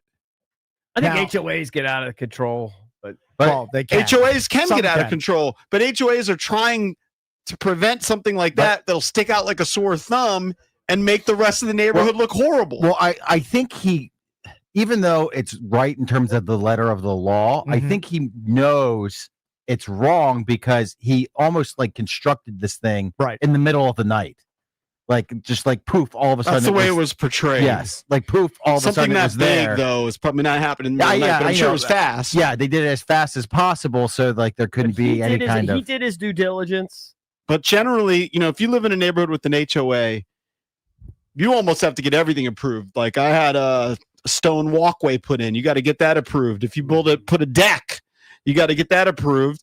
But if your neighborhood doesn't have one and he followed the regulations, like, look, it's, I think, common courtesy. He shouldn't have done that because, I mean, that I don't know where the sun comes from, but that building will block out the sun of the next house if it's coming That's from the a certain thing direction. I wouldn't have liked is that you could see they're in a big shadow. Right. In one of the Well, pictures. you look And it's outside just- your window. It's just It big looks horrible. boom. You know what? You Yeah. see this in. I don't know what you could do. We have though. a friend that lives in McLean, and nice section of McLean, but you see these homes from 50, 60, 70 years totally being renovated and remodeled. And then you go, like, if you go to Stump's house, I don't know the last time you've been there. He hasn't remodeled his house, so I he's know. got like a traditional little brick home, and then there are these monsters right next to it. Like every Well, other just house drive- is a monster. Just drive like through that. any neighborhood, like in Arlington, Or like Kensington. Yeah. Go on the other Same side deal. of Kensington, not where I live, the other side, there's tear downs everywhere. Right. All right, if you want to weigh in, 800-636-1067. If you possibly live near this home or have driven by it, and you want to weigh in on that, you're welcome to do that. Or you can take it on a tangent where you have neighbors that are like doing things where you live, where you're just like, I can't believe my neighbor's doing. Well, what this. would you This is do? tilting me behind. What would you do if you were the next door neighbor There's nothing and you they could put do. up, the Twin Towers next to There's you? nothing you could do except move. There's nothing you could do. You Yeah, I have mean no that recourse. might be your recourse is to move. There's which nothing you could sucks. do. Moving sucks. No, you pull a Tony Soprano. And and you wake up in the middle of the night and you play music as loud as you can. Okay. Like right within the noise ordinance. Yeah. Has your neighbor to the left ever complained that your huge tree is blocking their Never. sunlight? Not once. Well, that's it. That's it. Like you could, like that's obviously it's very obnoxious, but you do have some sympathy for them, right? They're trying to do it to house their family, right? They have other, Yeah, they have older, parents and grandparents that he wants to right, move other into the generations, property. right? And they don't Right. have a lot of money probably, and they're trying to, just make it work. The aesthetic looks horrible. The aesthetic looks horrible. My argument, if I lived in the neighborhood, would be you couldn't have made it 2 stories. It had to be 3 stories. Like, it's so Or big. maybe they added to the back. Could have spread it out in a better way. Yeah. That it wasn't so obnoxious. They didn't have a looking. great architect. Yeah. Hopefully, No. it's not the architect that the Commanders hired for the That's like stadium. Kicks I think had to take. Yeah, I don't think it's the same. we had to take like drafting whatever at Roosevelt, 10th grade, like architecture. I didn't know what I was doing. That's something that I could have come up with. Hey, let's just build a big rectangle. But it's not that dissimilar from if you live in a certain neighborhood and you have neighbors that have trash all in their backyard. Yeah. Or they just have like an old above ground pool and an old dilapidated shed and a car and Easy a boat. killer. You know what I mean? Like, yeah, you know what I mean? Like, just toys, kids' toys. I can think of someone I know that lives in the next door. They have several generations that live there, and there's a million kids' toys in the backyard, and like a boat and like a broken shed, and and they like 9 cars in a driveway that's supposed to fit 2. They're all up and down the street. They're all in the driveway. So I mean, that's just as bad. That's where an HOA can help. Like, I agree. Sometimes it goes too far. Like in my neighborhood, I mean, we got something. We had a little swing on a tree. Mm-hmm. When my kid's like 4 or 5, just put a swing on a tree. You're not supposed to have them in the front yard. My Not supposed to play my that. gripe for a couple neighbors, not like right next door, but live in my neighborhood, are the people that they put the signs on their yard. Don't let your dog pee in my yard. Like it's supposed to be this cute little sign. Move on to the next yard. Like, your yard is so special that my dog can't pee in your yard. I mean, come on. Let's be honest here. Do you like that though? Do I like what? I'm not a pet owner, so if I saw someone constantly walking their dog and a dog was constantly peeing and pooping in my yard, I'd probably be not thrilled about it. I mean, as long as you clean up after your dog, you can't do it with the pee. But obviously, with number 2, like you have a bag Well, of and course. you scoop it up. Like, Of course, the number okay, 2, you're gonna that's pick fine. up. But I mean, like, I have any say over where my dog's gonna pee? Like, it's not really up to me. Well, my the only dog's thing you got to can say pee. is My dog's pee- got to pee. Pee in your own yard. Okay, but sometimes on a walk, my dog's gonna it's just gonna Yeah. be near some grass. It's gonna pee. Yeah. It is that clearly- person's property. It is the perspective of Okay, a but person. I mean, it's- again, Well, if they spend a lot of time and money on their yard, they don't want dog urine. and it's all over probably it. from people that aren't dog owners. could be. I'm, And then I'm if you sure have it probably is. If you have Yeah. a mailbox and you have it landscaped and you have flower arrangements around it, I don't want to even get into talking about mailboxes. Mine's been destroyed 3 times in the span of less than a year. Well, it's because you live on the highway. I do live on the busiest street in Montgomery County, so it It's does not, happen. it's not that busy. It's pretty busy. All right, let's I go. mean, here's an option. Yes, Have you ever thought of pulling the pole out and moving it back like 6 yards? I can't because then it would be behind the sidewalk. If I had my druthers, I would have the mail person Put it bring up to my door. house. Yeah. I would hang a dumb mailbox right next to my front door, and they could bring the mail, but they can't do that because they have to do street delivery. Yeah. He's kind of Trust me, you think I haven't thought of that? Old people running over my mailbox all the time. it's been run over 3 times this year. Yes. All right. massive monkey tilt it puts me on. All right, let's go to the phones. Let's go to Sean in Fairfax. Hey, Sean. Hey guys, love the show. Thanks, man. I live in the Greenbrier neighborhood. I've been there since 1994, and in the remodeling business 41 years, and I can't believe that was ever approved. Is this the one that's a Levitt But- neighborhood that I drove through a couple of weeks? It's a mind warp when you drive through another Levitt neighborhood. Yeah, dude. it's I'm weird, telling you, right? It throws you. Yeah. Yeah. I mean, I've never in my years in the business and the remodeling business ever seen something like that ever approved. I can't believe the zoning administrator let it happen. Right. I mean, so you kind of defend the homeowner, though. If he did his due diligence at least and got it approved, I don't really know Now, what the recourse you have. follow-up there is, thanks for the call, Sean. We appreciate it. The follow-up was when the same company, the same surveying company, conducted another survey in late October. The measurements didn't match, raising the possibility that the addition may be too close to a neighboring property line. But by then, the structure was already built. Oh, but that if you violate it, They can just I've seen them do it in down. my own neighborhood where they did a fence and it wasn't the right way, and they had to tear the whole damn thing down. I had someone text me saying that after it was built, they discovered how close it was to the property line, which is a violation. Yeah. So I mean, if they violate whatever the agreement, then they're screwed. That's going to cost them. Construction has since stopped while a different surveying firm reevaluates the site. What a debacle! I mean, it's a nightmare. That is a debacle. Let's go to Jonathan in DC. Jonathan, what's up? What's up, guys? So I mean, I told the screener guy, I'm 28. I haven't bought a house. I live in DC. There are a bunch of zoning laws, but I go to work. I'm on the way to work right now. If I work hard and I want to build an extension to my house and there's no HOA, I think he should be good. Now, with further information, he might be too close to the house. But if he's not too close to the house, the neighbors just going to have to be upset because they worked hard. If they wanted an extension built on their house, they could do the same thing. And if they wanted a neighborhood to look the same, they would have gotten a neighbor. They would have bought a house in a neighborhood that had an HOA. That's all. That's really it. I think that's fair. I think I do. There is part of me that has sympathy for it. It's a family that's struggling, right? They need a place. but to don't put you their want to? relatives. The house right next door to the addition is the exact same house I grew up in. It's a rancher, L-shaped rancher, porch in the same spot, one car garage. I couldn't imagine a tower like that being built right next to my driveway. Essentially, I mean it's a different color, but take a look at the house right next to it, Cakes. That's my house that I grew up in. That's not the neighborhood you live in now, is it, Valdez? Or you lived there at No. one point? I lived like next to it. You lived in the neighborhood. Yeah, I'm very familiar with that area. But don't you want to have like some sort of relationship with your neighbor too? Like I think you're seeing less and less in that these days. Like it's so weird that you wouldn't even think to go talk to the neighbor about building something. Like that. Yeah, but I don't think I would talk to my neighbor about any addition I wanted to do.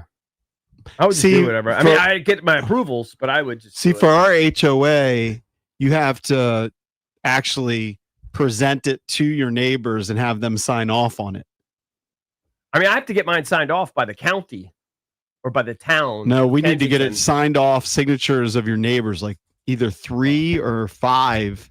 You show them like, hey, we're building a new deck. You okay with that? And then usually you're just like, okay. Like I had a neighbor who lived down the street who I'd never met, and he came over and was like, hey, I'm gonna build a walkway. Okay, Why do fine. you have to sign off on it? Are you? Because I think they need to get you have to certain get number of 5 signatures? people or 3 people, whatever it is. Yeah. But I don't know. So it shouldn't take you completely. It shouldn't be a complete surprise. But it's not necessarily guilt, but just that family that built the addition is going to have the neighbor and the community hate them for the entire time that they're living there. I don't know how.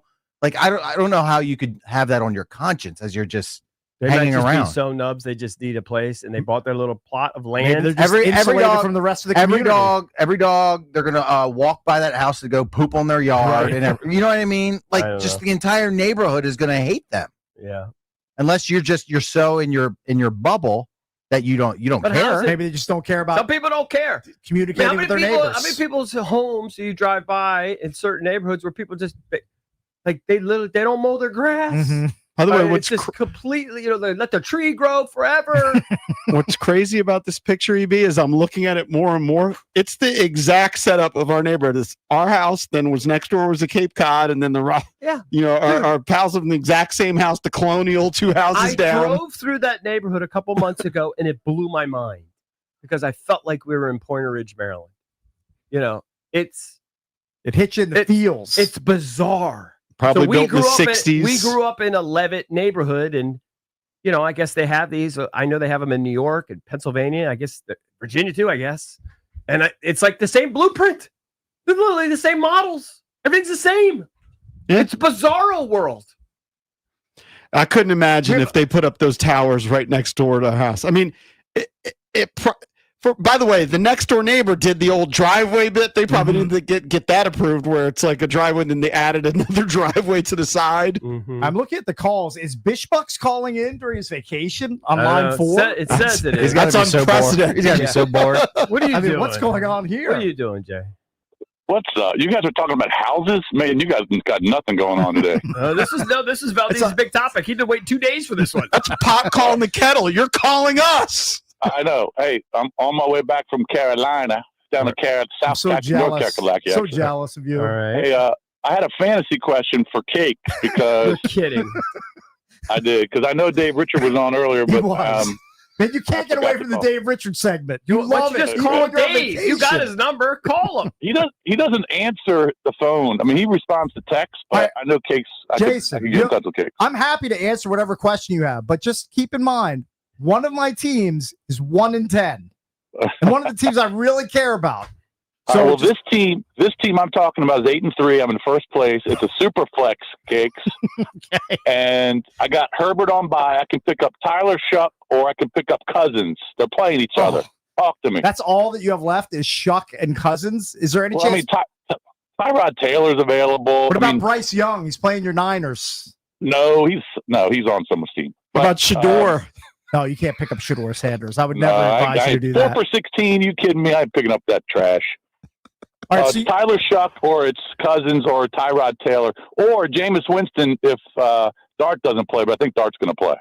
I mean, they are playing the Lions, so you know they're going to be playing catch up. Now he could throw 3 or 4 picks, but he could Right. also throw for 300 yards and 2 touchdowns. Okay, all right. I mean, what do you think? I don't love Shuck or Cousins, but if I had to choose one between the two, this pains me to say it. I think Kirk is officially washed. Plus, he has no Yeah. weapons around him. Okay. I'd probably pick Shuck, but your wild card's probably Jameis. Okay. I don't All right, love any of if the James- options. If Jameis plays, I'll pick him up and play him. All right, do that. I miss you boys. Miss having you here, my friend. I'm sure. What did you do in Carolina? Carolina. Just hung out. It was 73 degrees down there at beachfront hotel. Brought the doggy. Just hung out. Had some good dinners. Played some golf. Slept in. Did the girls go with you? No, it was just me and T. And the doggy. I know what that means. Skin sitting? I know what that means. Hit the skin, 7 a.m. Yeah, call in at 7 next time. 15 years ago, maybe, bro. All But right. on my way back now, and just miss you boys, and I'll talk to you guys soon. Thanks, Cakes. All All right, man. buddy. You're All right. welcome, I guess. You're welcome to come in tomorrow. I'll take off. No, I'm sleeping in, bro. Yeah, Sleeping smart in. man. All right, Smart buddy. man. All right. All right. That's Jay. All right, Hey, even from North Carolina, Jason can ruin non-sports segments. He sabotaged our non-sports. We can get back into it. 800-636-1067. What is your takeaway from this story coming out of Fairfax about the guy who's building the monstrosity addition next to his home? And do you have other similar neighbor horror stories you want to weigh in on? 800-636-1067. We'll be right back on an Open Line Thursday.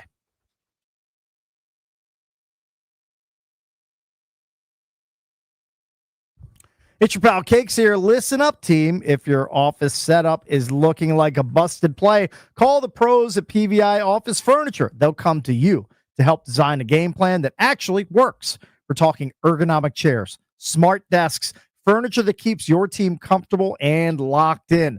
Boost morale, boost performance, work smarter, not harder. And here's your kicker. Name drop me, Cakes, and score 15% off your purchase. Visit PVI, PVI.com to get your office ready for game day. PVI Office Furniture. Fast, excellent, affordable. Business grows with PVI.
Be sure to check out the Junkies YouTube videos. Mike Morris posted 2 of those today. One of Nick Akeridge's interview. We talked about the Commanders with him, and the Hit the Skin segment is up. So go check that out on the Junks YouTube page. Also, if you haven't seen the home that we're talking about in Greenbrier, where they put up the 3-story addition next to a rancher, I put the picture up at Junks Radio on Twitter. It just stands out so much.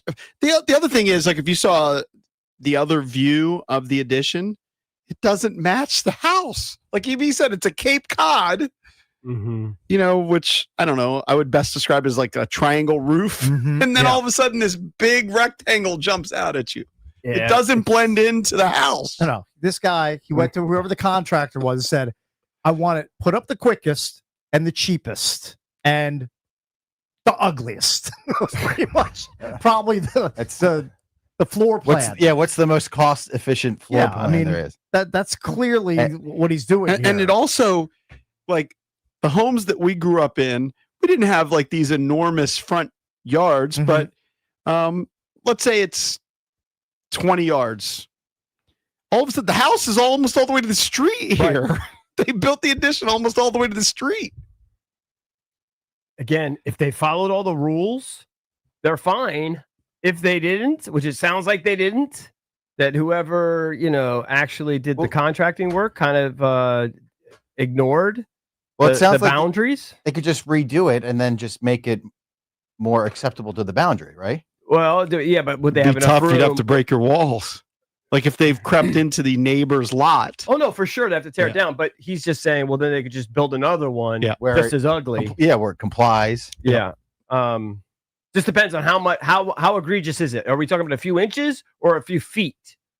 You know, because if it's several feet, they might not have enough room to actually do what they were hoping to do. That contractor bought out the local Home Depot of plywood. A lot of plywood on that thing. Speaking of the Beast in Me, EB, the show which you've watched 15 minutes will probably never watch again. I'm going to try to. The guy wants to build his path in the woods, right? His running path in the woods. Oh, yeah, she was adamant. She didn't and want she that. comes over and he says, everybody's got a price. Right. He was going to write a check. Everybody's got a price. Right. Oh, you could pay me. My neighbor could pay me to like not make a stink. Sure. It's called hush money. Yeah. I think everybody has a price for hush money. In fact, one of my neighbors has kind of shamed me, just moved in, like the family, nice family, and they've totally like renovated their house. Like, and now I feel a little bit nubs because I was talking. I was like, you haven't renovated yours? Well, because I did mine 20 years ago when I moved in. I did the new roof and painted everything, redid everything inside, redid the whole thing. And they just did theirs, and now theirs looks silly, and mine looks kind of hurting. Have you ever had a neighbor come up to you and say, "Hey, I know this is in your property line, but it looks a little nubs over here. Do you mind me like doing some landscaping?" You know what? The only time they would have said that, I think, because my backyard. I mean, look, you might say you don't like it because I have that big golf net in there, but nobody could really see that. But you could. I expected that for about 7 years when I had that big lacrosse backstop. Not just the lacrosse goal, which is kind of standard. I had one of those big ass nets behind it, so you don't like break windows. Well, I had that in my backyard. No one ever said in your front yard because I didn't have room in my backyard. Right. Obviously, I would have done it in my backyard if I could have. Yeah, but no one ever said anything to me. I was waiting. Do you have an HOA? You might not have one. You're in an old neighborhood. No, I think there is a small one, but it's not super. In my particular neighborhood, it's very minor. It's not a big deal. It's very chill. Yeah. I know when I have to get stuff done, I have to go to the county or to the city, whatever, to get all that stuff signed off. But and I know that there's some small thing about like your trash and stuff like that, but it's not like others. There's other parts of mine in Kensington that have very hardcore HOAs. My particular little pocket, it's just a very minor My old neighborhood, you'd had like all the homes had white picket fences. You had to make sure that thing was maintained and painted pretty regularly. Nothing like that. If I lived in there's no way those people would have let me have that net. You know what I mean? There's no way. No. That's a backyard blicky. Mm-hmm. My backyard. Or you use it in the front, but you have to put it away every night. Oh, you're not doing that. I know exactly what he's talking about because I had one in my backyard. You're not taking that down and putting it up every I single did day. it. I did it for a It's few too weeks, much. and then eventually I just left it up. Yeah, it's And just too much. It's too much work. Maybe in the winter if a Even for snowstorm came. lazies like us who have a lot of time, it's too much work. Yeah. It's just too much. Yeah. Just leave it up. Yeah, it's too much effort. All right, let's bang out a few of these calls. People want to chime in. Let's go to Earl, calling from North Myrtle. All right, North Myrtle, that's the good Myrtle, right? South Myrtle, all right, think North Myrtle, that's a good one. Hey, B, how you doing? What's up? Hey, I lived in Greenbrier there for 30 years. Okay. And first of all, it is a Levitt community, you're right, but it's a great community. Sure. It's like regular Joes live there. Yeah, You know, regular teachers, people. cops, Sure. firemen, yeah, stuff like that. But there is no HOA. And I was lucky. I lived on a block where everyone took care of their homes. Wonderful neighbors, great. You could go a few blocks over, and we used to call them Lego homes because people would start and then they, like a Lego, they put another addition on, and it was the aesthetics were terrible. And without an HOA, that happens. And there's one house in that community where they totally just kept building and building and building, and it looks like an apartment complex. And it's so ugly, but there's nothing you can do about it. And I understand the people that are saying, well, it's their house and there's generational families living there and stuff. But there's poor people next to it. And how could they ever resell that house? And those houses go for a lot of money now too. Yeah, it's tough. But I do feel for them. That's their little plot of land. Yeah. That's their little carve out. Yeah, they I got. don't necessarily feel bad for the others live in the community as much as I feel bad for the people right next door. Mm-hmm. Like that's like you That just does hurt the resale value. Yes, you it gotta does, and it's a imagine. very good point. Probably Maybe the you entire could- street. Hey, Valdez, they never did that in Sylvan View, buddy. You're damn straight. Is that where you grew up? Yeah. How does he know? I grew up in Sylvan View too. I was, and now I think is Did you Valdez have- thought was.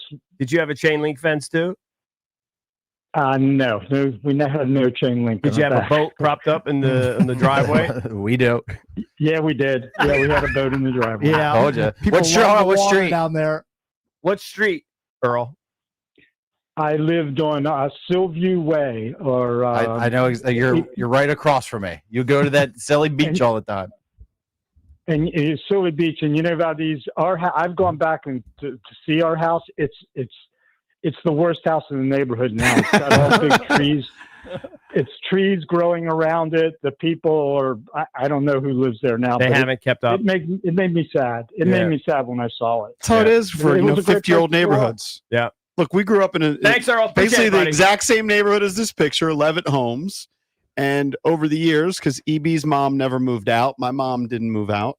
I would drive up our street that we grew up in. About half the homes were maintained, half looked like terrible. Mm-hmm. It's just up to the individual homeowner. I bet there's very few. I mean, maybe there are others, but there are very few neighborhoods I've been in where they're literally the exact same models, the exact same, like everything's. You know what I mean? That's what's unique about a Levitt neighborhood. I mean, you have like 8 choices, and some people will put their living room on the left side versus Sure. the right side, And but that's it's kinda essentially standard. the same. That's kind of standard for a Right. certain neighborhood. Right. But this is replicated throughout the country. Yep. It's wild. You got your ranchers, your colonials, Yeah. I mean, your Cape Cods. And no basements. Right. No basements. All right, let's go to Mike in Calvert County. Hey, Mike, you're on with the Junks. Hey, how's it going, guys? Hey, man. I've been in the remodeling business like the first guy about 40 years, and it seems that someone should have had a site plan, like an architectural drawing Right. that the county could have looked at and said, what the heck? Talking to my wife last night, like, why did it need to be 3 stories? Couldn't you just get by with 2? What's the 3rd story for? Right. I don't know. Even looks the like two, there's 50 relatives. by the is way, moving even in. the 2, the way it's laid out would stand out because it's a Cape Cod that, again, I'm kind of describing it. It looks like a triangle, and all of a sudden this Well, why couldn't they thing have just sticking done out. it in the backyard instead? Like, you kind of make it Yeah, a little bit By the less way, obnoxious. More tilting than that guy's addition is the way that Ben, who went to Maryland, by Yeah, the way, this isn't good is for spelling Maryland. addition. He's spelling it like an edition of a book. You know So what? ED. You know what? I blame you guys. Us? Because How are we at fault? I hang around you idiots for Oh, is 4 that what hours it a is? day. We brain rot Okay. you. So you don't know that? How do you spell ad? ADD. Right. Look. Were you, Ad were is you a what's- bad student? No, I was a great student. 3.85 GPA, actually. Right. You don't have a learning disability or anything? No. Look, what's the dumb saying? My brain, it's hurting. My brain's hurting these days. Unfunny Ben Yeah. strikes Yeah. again. Yeah, he does. Try You know hard. what? He Hey, wears yeah. it like a badge of Hey, honor. you know what the neighbor should do? Have Ben do open mic right next door to the house. Distracts Yeah. from the monstrosity. Well, Yeah, not make him move out. He could, It'll he make could him more open up mad. for Big John. Man. That would actually be a good card. Unfunny Ben. When is just 10 Big minutes. John coming in for my comedy We could do lesson? it in the performance space. Yeah, We could keep yeah. it small and intimate. Let's do a couple more. Family have a for sale sign in a week. Go to Sam Drive them all out of the neighborhood. in Gainesville. Hey, Sam. What's up, buddy? Hey, boys. Good to talk to you. Yeah, this house is a monstrosity, man. There's no way around it. I feel bad for the neighbors and the community at large for sure. But I want to go back to something else you guys were talking about regarding walking your dogs. Yeah. So we walk my daughter's dog, so it's our grand dog, whatever. But she's a little Papillon, but we walk her on the side of the sidewalk where the strip of grass is by the street. So we make her pee on that side away from the lawns because it does burn up your lawn and Does it gets it? irritating. So Oh, really? it I can see that. absolutely. I It can does. see It that burns then. up your. It does. It burns up your lawn. You'll have a little dead spot of grass. It's unsightly. It's a pain in the butt.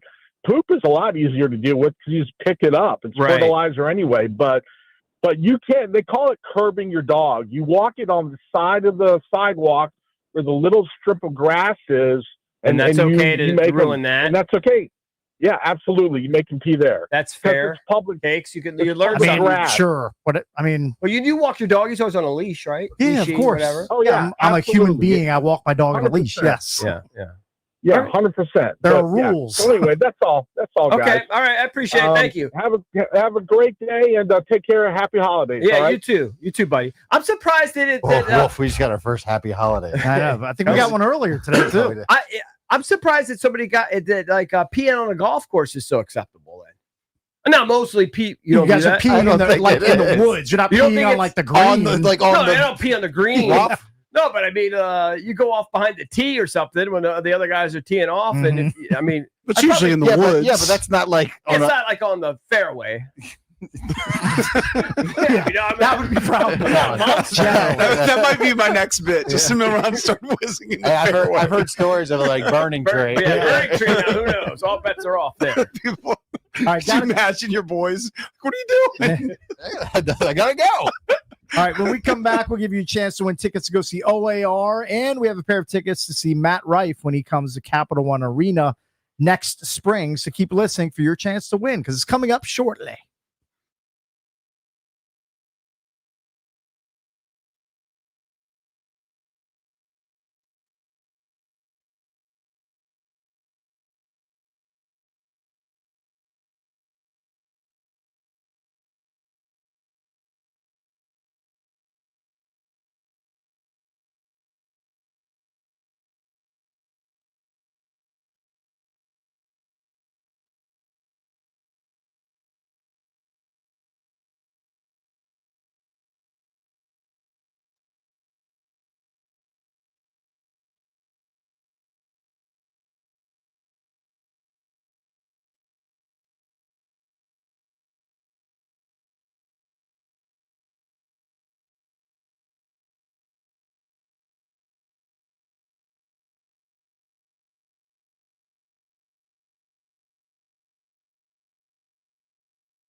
Remember, you can always listen to the show on Apple Podcasts, Spotify, or wherever you listen to podcasts. Also streaming live on the Odyssey app, iHeartRadio, and TuneIn as well. Within the next 9-ish minutes, we'll give you a chance to win tickets to see our friends OAR when they come to Merriweather Post Pavilion next summer, and Matt Rife when he shows up at Capital One Arena on March 1st for his world tour as well. So that's coming up soon. Matt Rife is killing it. I started seeing him maybe a year or two ago. Big online guy, big crowd work thing. And I think he has a special. I want to say it's Netflix, could be wrong, where it's just crowd work. Mm-hmm. That's his go-to thing. Very good. And he's a good-looking dude, young dude. I think he's 30. Like he's doing something right. Important to you? He's playing Capital One Arena. He's playing a just pretty that big he's room. that he's 30. He's just crushing it. It's great. Right. Hey, I got a funny tweet. I think you guys are all tagging it too. He says, "I don't care what Bish says. His sing-song voice tells me he had buns in Carolina." Yeah, I don't care, dude. He's a happily married. They're very happy. There's no way he was in a hotel with his wife on the beach for 4 or 5 days and they didn't hit the skins. They didn't The smash. chances of that happening are literally zero. You could be with your friggin' ex-wife and be there for 5 days. So he's just doing a running bit for over a decade. That's always been my thing. Yeah. Is that it's a bit, and I'm sure it's not like when he was 18. Mm-hmm. There's the chances are zero. They're very small. Yeah. No, don't. He's not gonna, go for a 4 in 2 days he's not like gonna Cake's promise predicted. the world like Cake's Yeah, is going to knock out 6 in 24 hour I period. clearly I overestimated my capabilities back in the day, and that was right. That was probably Wasn't that long ago? 10 years ago? No, 7 or 8 years ago, Yeah, probably. It's within the last You got decade. for a in that Sugar Ray range. concert or something? No, we went to see OAR? OAR. Yeah. Flew out to Vegas, had a couple nights at the Aria. It was very nice. But I remember Fun you trip. saying his theory as to why it didn't happen as much as they got swept away by who was the opening act. No, OAR was the opening act. Oh. They opened for Train. Oh yeah, you got swept away by Train Well, afterwards. I was ready to leave after OAR. We were like, we're here. Why not just try Train? They have some hits, and then they were really good in concert. Yeah, they heard Drops of surprised me. Jupiter and you got sized. Of course. It was fantastic. And then I just didn't have enough lead in my pencil to get the job done. I know it's an old reference. That's an old saying, an old reference.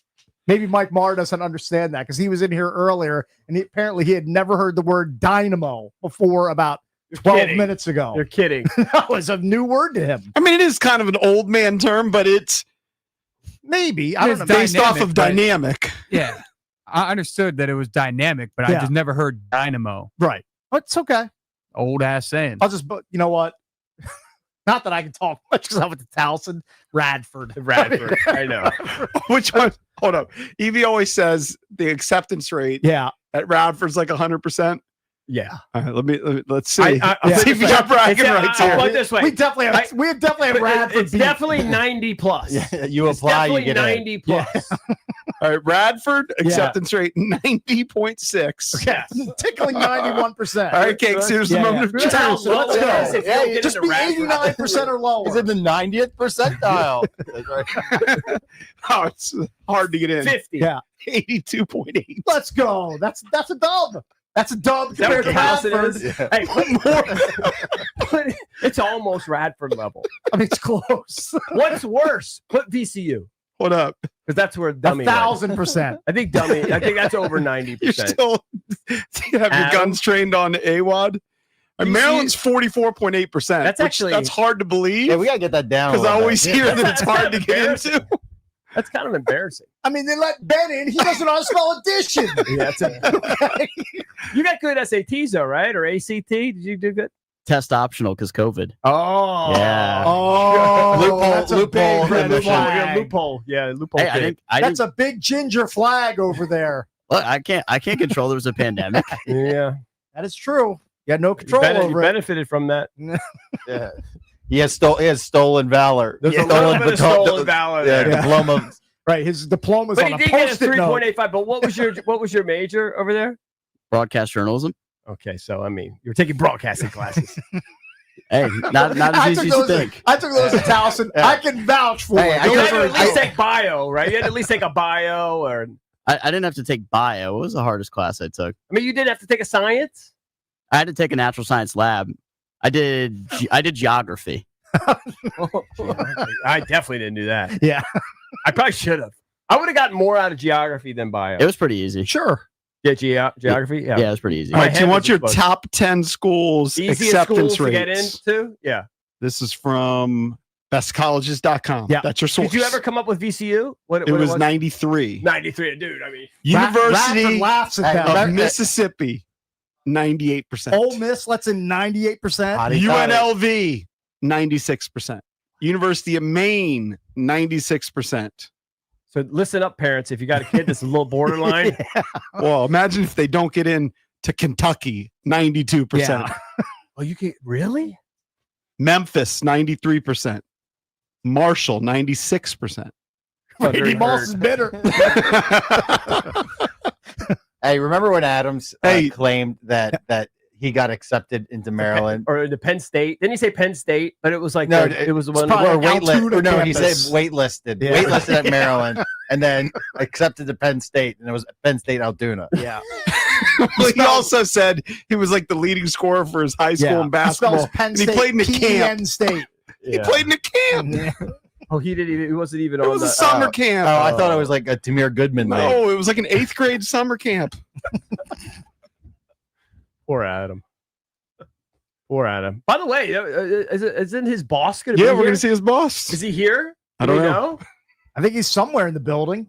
He better be. That's the If he intel- wants to say hi to the Junks, he better be in this vicinity. You better be standing outside this hallway Right, in about 2.5 Because minutes. he's going to miss us. I'll tell you that right now. You can blink and we can be gone. Right. By the way, it's He also already missed Jason. it's He great. missed Jason's call in. It's great to see Zabe walking around. Yeah. It's awesome just to see Zabe around. Back in the family. Back in the family. He's going to be doing some stuff here. It's a joke that a guy like him is basically a free agent. What a superstar he is. Agreed. Yeah. He was doing the double dipping bit for a while. Oh, double dipping's great. Yeah, he was working 980 and then also in Wisconsin. And then he'd been doing, those shows in Wisconsin. I guess the station just out of nowhere just like flipped on him. I mean, that happens in radio. It's just a does. sad state of affairs. We've been through that. Sure. But what a rock star Zabe is. Love Zabe. And who's he filling in for today? Do we know? Either B. Mitch or Finley, I'm It's guessing. him and B. Mitch today. Oh, okay, think- good. Yeah. It's All right, great we're to going see to hook him. up callers number 10 and 11 right now at 800-636-1067. Caller number 10, you're going to get 2 tickets to see our pals OAR 3 Decades Tour Friday, July 24th at Merriweather Post Pavilion. Tickets are on sale right now. For tickets and more event info, go to thefandc.com/events. Those tickets are courtesy of Live Nation. Caller 11, you'll get 2 tickets to Matt Rife Stay Golden World Tour Sunday, March 1st at Capital One Arena. Tickets on sale right now. For tickets and more event info, visit thefandc.com/events, courtesy of Live Nation. So 10th and 11th callers, you will win. When we finish the show, this is how my brain always works. I was like, where am I going to go for lunch? Mm-hmm. I wish I could go to Sizzler. Call back from earlier in the show. You hop on a plane. If there was a fly to Puerto Sizzler, Rico? Are they I even would go open? to it today. Sizzlers? Are they even open for lunch? Sizzlers? I don't know. If they want to that make was a money, they'd dinner be open spot. for lunch. You would think. I thought that was a dinner spot. I don't know. You could do a Pupatella? There's not one close to me. Not even within a half hour. Columbia. Maybe half hour. Columbia, Yeah. that's my go-to. That's your spot. That's my spot. All right, we got to get out of here. We have to make way for Zabe and B. Mitch coming up next here on The Fan.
You can take it. I don't care. JB. This is weird. I'm sitting here with B. Mitch right now, pointing, making hand motions, because the one thing we did not settle before the show was who's driving and who is sitting in the passenger seat today throwing empty beer cans out It's the the window. bye week, so I'm in the passenger seat. Oh, my God. B. Mitch and Finley. Zabe here sitting in for JP, who's enjoying his bye week. Brian, it is great to see you. It has been too long. And to my knowledge, you and I have never rode together on air. All the years we worked together side by side at 980. Totally. I don't think you and I have ever. I think I had this conversation yesterday with Landfill. I was saying, I don't think we've ever played tennis together on the radio. Back and forth. Yeah. Back. So we'll see how it goes. Yeah. We'll see how. But you and I been knowing each other for Forever. a long time. It's been a We long played time. golf together. True. You were in my Potomac Cup one time, which was great. That was a lot of fun. Oh, can I start, by the way? Also, I had to get, before we got going yesterday, I had to ask Landfill for his actual name. Oh, Andrew Mullins. He probably, Landfill, you don't like that getting out there too much. Doesn't seem like, at least not from what I know. Well, You're like, no, I don't like getting that out there. JP called him Jim Andrew Mullins, the 6th, 7th, 10th, whatever. Is that every day? Is that an exaggerated actual name? Okay. He adds all that stuff. to it. Okay. I really felt sheepish because, I've heard Landfill now for years listening to you guys, and I love his aggressive edge at times. Mm-hmm. I loved the heel turn, Landfill, when the name Redskins went goodbye and you became an Eagles fan. I mean, that was dirty right there. Oh, yeah. Are you still a purported Eagles fan? No, Just he's for the back. record? He's back. He's back. Yeah, Okay. I came back when they sold the team. Okay, good. All right. So you're back. That's fine. How was it living in the land of savages? I mean, it was great. It was, for the first time in 20 years at that point, it was good to root for a winner. Got to see some winning. Yeah. Yeah. Exactly. He was, Landfill likes to stick you and just turn it. Right. So, And then the other day he had his 47 things that are wrong with the Commanders. Oh, you should have heard was the it 99. Was it 47 or was it 44? 44. It was 44 in 44. honor of the 44 points they kept giving up. Ah, right. But he had 99. That was 2 years ago, Landfill? 2 years ago. It was back when Snyder still owned the team. I had Oh, my 99 God. problems. 99 problems of the team. I was actually riveted because I'm like, all right, I know they got a lot of problems, but I want to hear, say, 13 through 44 because that's a lot of problems. Landfill, you got to pull up 99 and let Zabe check that out. Yeah, I hope I still have that list somewhere. I'll look for Or it. 99 things? Okay. So I'm texting you guys last night and just getting a basic rundown for the plan today. And I was like, hey, Landfill, I'm sorry about this, but I have an oddly anal thing about my phone and context. I've got to have real names in there. I don't have nicknames in there. Has to be capitalized properly. It's a very anal retentive thing. I want it. That is anal. Yeah, I know. And I felt like a jerk going, could I have your real name, please? I And he think gave it to in me, my which was phone, you are not Steve Zabin. You're a Zabe. Yeah. That's And fine. Landfill is Landfill. Right, JP right, is right. JP or Jupu. Jeff, I do have Jeff Walker because I don't think I found I wouldn't put his nickname because I call him a lot of different odd things. By the way, Jeff Walker, 90 pounds down. Amazing. Yeah. I mean, big ups. To Fred my called man. him OJ. Why? Ozempic Jenkins. Fred don't believe it. No. Skinless chicken and high reps, as my boy Al Galdi likes to say. Skinless Yeah, but- chicken and high reps. Galdi's been that size forever. I know he's such a fitness We freak. saw Jeff try for a while and nothing went anywhere. Then he lost about 30 or 40. Then he gained it back. And then he just so we don't know what's going on. Well, we look, gotta figure he's, it out. he's looking a lot healthier. He's That's looking what's better. going on. He's And looking that's, better. Yeah. and that's a good thing. So, got the name. We now know you're throwing the empty beer cans out the window. Just kidding. Don't litter. I'll get us in and out. I've got a list of fun things Keep to a talk trash about. bag if you're gonna be the passenger when you're drinking your beer. Right. But there's one more thing I got to start with today, and that is I had a near panic attack commuting into DC today, not because the traffic was particularly bad, Mitch. It was because I come up upon the mouth of 66 past the toll road through the Beltway. Uh-huh. And I see the sign for the Easy Pass tolls. The amount. And suddenly I'm panicking because I remember once upon a time, 66 inbound was restricted to HOV in the morning and or special hybrid cars or maybe EVs. Uh-huh. And I'm like, does that still exist? I don't know. I never commute downtown, never have. All the radio stations I've been at in the market were in Rockville, then in Silver Spring, then back in Rockville, and then briefly here, but then I was gone.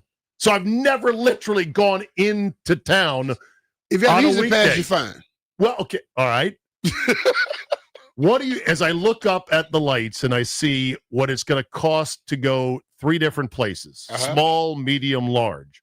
The large was DC, and I knew I had to go all the way into the belly of the beast. And what do you think the number was, the cost was going to be? What time was it? It was an hour ago. Probably an hour ago, probably $24. $35. Damn. 93. And I went, ah!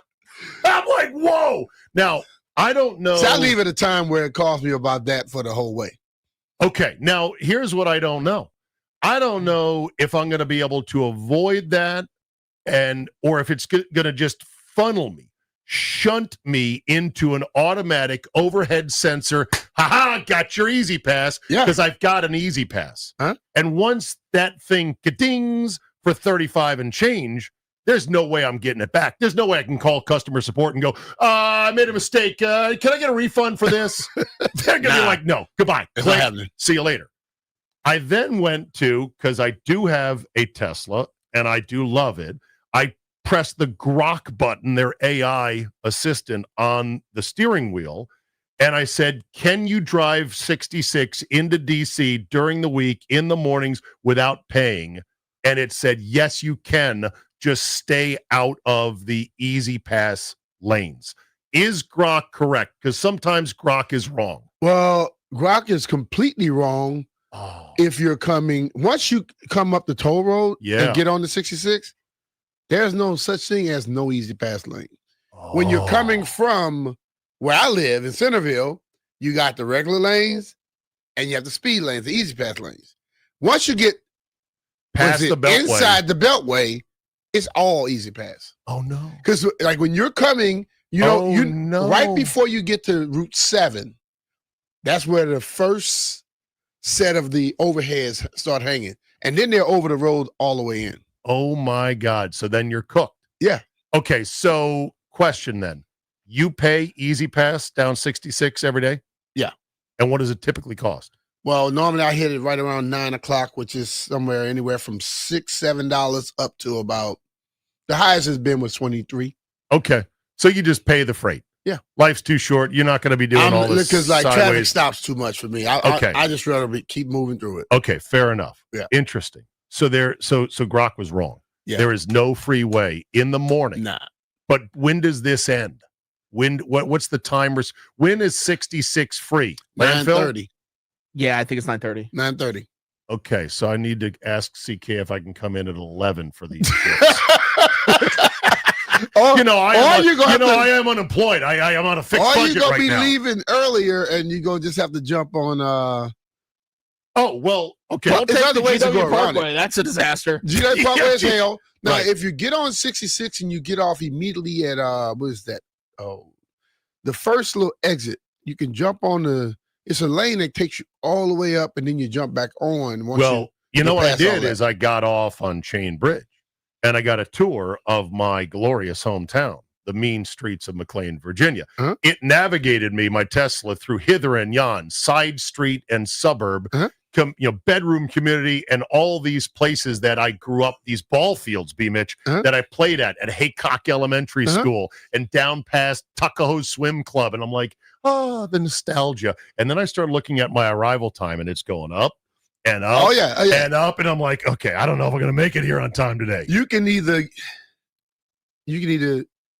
suffer from that or just pay the freight. Well, that's the thing. It wasn't suffering so much as I had the full self-driving going. I was kind of relaxing, listening to the junkies, and it was okay, but man, it took me hither and yon across Arlington into other parts of the metro I had never been before. It was wild. When I first started doing, I would just jump right off. I can't remember. Is it not Westmoreland, Washington Boulevard? Yeah. Take Washington Boulevard, then you can take that all the way up, and when you jump back on, you're coming on to the bridge, so you miss all the toll. Yeah, there. yeah. So Washington Boulevard is normally $3 to $5 max, and then. So roll when up. do we think the quadruple bypass surgery that the beloved Parkway is undergoing is going to be done? It's 2025 now. I'm gonna go by 2035. Jeez. What you think, Landfill? Because Landfill takes that route sometimes. Can we get, like, I know you guys don't use a talk and text line here, but a text would be good from somebody, or a tweet would be good from somebody saying, okay, here's what VDOT says. As to when VDOT it's probably supposed told to us be it's done. going to be done. They probably mentioned sometime soon, but their deadlines are unreliable. When they started the Beltway and that thing, you notice they've changed the plan several times since. I have not noticed Yeah. that. Well, because like, how do you know they've changed the plan? You on the VDOT website going, well, what's no, going you on, just boys? you just pay attention. Okay. I'm riding on the Beltway, and then all of a sudden now they just decide everything's going down. They tore all the stuff up over here. The clover leaf right there by Georgetown Pike is unbelievable in size and scope. Oh yeah. And I mean, that's where I grew up. I went by that, except it didn't exist, to high school at Langley High School all throughout the 80s. And to think that they had obliterated so much of the woods and the trees in the area You there see houses to build now. this giant clover leaf. And then, of course, once you get on the Parkway, it's all torn up at good chunks of it. I guess they're adding a lane, maybe something like that. Who knows? I don't know when it's going to be done. Well, I know this. My pops, Super Sky Point to you, pops, used to commute into the Department of Agriculture, and he would take the Beltway, or no, he'd take the Parkway, right, from McLean, and he used to call it welfare for the rich because he said it was such a great little road. It was not congested. It was a direct shot into downtown D.C. from the nearby bedroom communities where he and my mom moved in 1972. It was great. In the early 90s, it was like that too. Now it's pure hell. It's just it unbelievable. makes no sense because you'll be riding on it some days and then it just stops. Sure. And you're like, why did it stop? And you steadily see the cars from the other side coming past, but it just stopped. All it takes is one person to slow down to look at a woodpecker, and there's a backup. Yeah. There's suddenly red on the old navigation. They have. Thanks for slowing down, dummy. And if a tree falls. And if a tree falls. So it's crazy. All right. Commanders bye week. They've got a new kicker. Jake Moody signed off of. Whose practice squad did they sign him off of? But they got Jake Moody, former Niner kicker who did not work out. He was a high draft pick, and they got sick of him missing kicks. And then Matt Gay got signed by the Niners. He was out of work for 3 days, B-Mitch. What it tells you is that the kickers that are in the league, albeit some of them are awful, the people outside the league aren't very good. Right. You know, They'd rather have a guy who's missed kicks in the league. Yeah. So they can go, well, he's missed kicks in the league. He knows what it takes to make them. Moody was at the Bears. Bears, that's right. Okay, so Moody is now here, who was once at the 49ers, and now Gay is there. Basically, I mean, until you have to just find him. You remember David Akers was here. Yeah. And he missed a field goal in preseason. Norv cut him. He went to the Eagles and stayed there for 11 years. Great career with the so Eagles. I think what you see Dallas has done, Dallas went and found a pro soccer player. Oh, Brandon Aubrey is ridiculous. But that they found a pro soccer player who basically, when you watch him kick, it's like he's not trying. It's like you watch the pro golfers, how they swing their effortless power. That's how he looks. Stupid power. So they need to start looking at people like that. But but once a guy gets into the league and he's been around 4 or 5 years, he's gonna have a job for a long time. Oh yeah, because they much rather go with the guy that they know has kicked in the league, right, than this next guy who could be better than him. Right. Because it's all about the stress level, I guess. If I were an NFL team, you're right. I would be pestering the crap out of Aubrey going, who do you know? You got Who any are your friends? buddies? Got any friends? Right, exactly. Sort of like a hot chick. Like, you got any friends that are single right now? Like, I would literally ask him, there's got to be more of you out there. He was on his couch, by the way. Yeah. And just his girlfriend or his wife said, you could do that. Why don't you go try out for a team? How many other girlfriend or wives you think said? Yeah. Hey, you used to kick. You can do that. If they find out how much money he's making, I'm sure How they many, say how many girlfriends of soccer players are like, hey, man, you should try that. Looks pretty easy. The thing is, it's not easy. It's not easy. Even with the new jacked up K-balls, which have increased the percentage of 50 and 60 yarders by like 20%. I've seen the numbers, Mitch. Have you seen the explosion in long range kicking this year in the league? I see it, but I don't know if the K-ball is helping as much as people think. I think guys have gotten a lot better. You're right. Because the kickers are getting better. Because the K-ball from always has been different than the other ball. Right. And the K-ball to me was just a little, it wasn't as plump as the passing ball. Mm-hmm. And I felt that kickers, but unless they just making sure everything is now to the same weight. Well, here's a little bit of super equipment nerdiness. I watched a video that I know you love the balls. Oh, you love the nerdy, the nerdy ball kicking stuff. So I watched a YouTube video that went through what the changes meant. The K-balls were used to only be given to the equipment staff of each team 4 hours before kickoff. Yeah. 4 hours. So they had to frantically rub them, scrape them, scuff them up, pump them up, massage them, bend the end points in to make them as soft and round as possible. Now they get them, I think, 4 days or a week ahead of time. So the equipment guys have a week now to work on these things, to beat them up, sort of like a government witness who won't talk. All right, come on, K-ball. And so they get these. Apparently, they're saying this has to be the difference because the percentage, here's the percentage. Ready? The percentage of 50-yard field goals has jumped from 70 to 74%, a historically high mark. Mm-hmm. And there's more attempts from long range than ever before. Yeah. Because but the thing of it, if just like the ball I use all week, I can throw that ball to you in the game. Okay. I don't know why it was always a problem. Well, the ball that the kickers used, they couldn't. Because that's why kickers back in the day, they heard the excuse that people were using helium in their balls. Okay. I don't see balls going much higher. I don't think anybody has kicked the ball as high as Ray Guy. Right. It was a lot of rumors that he was using helium. Didn't he hit the Jumbotron? The Superdome. He might have. Yep. So no one has gotten close to those things before since. But it seemed like it was a more of a negative for the kickers and the return guys because when that ball comes out that box, it has that waxy film on it. Oh yeah. So it's slippery.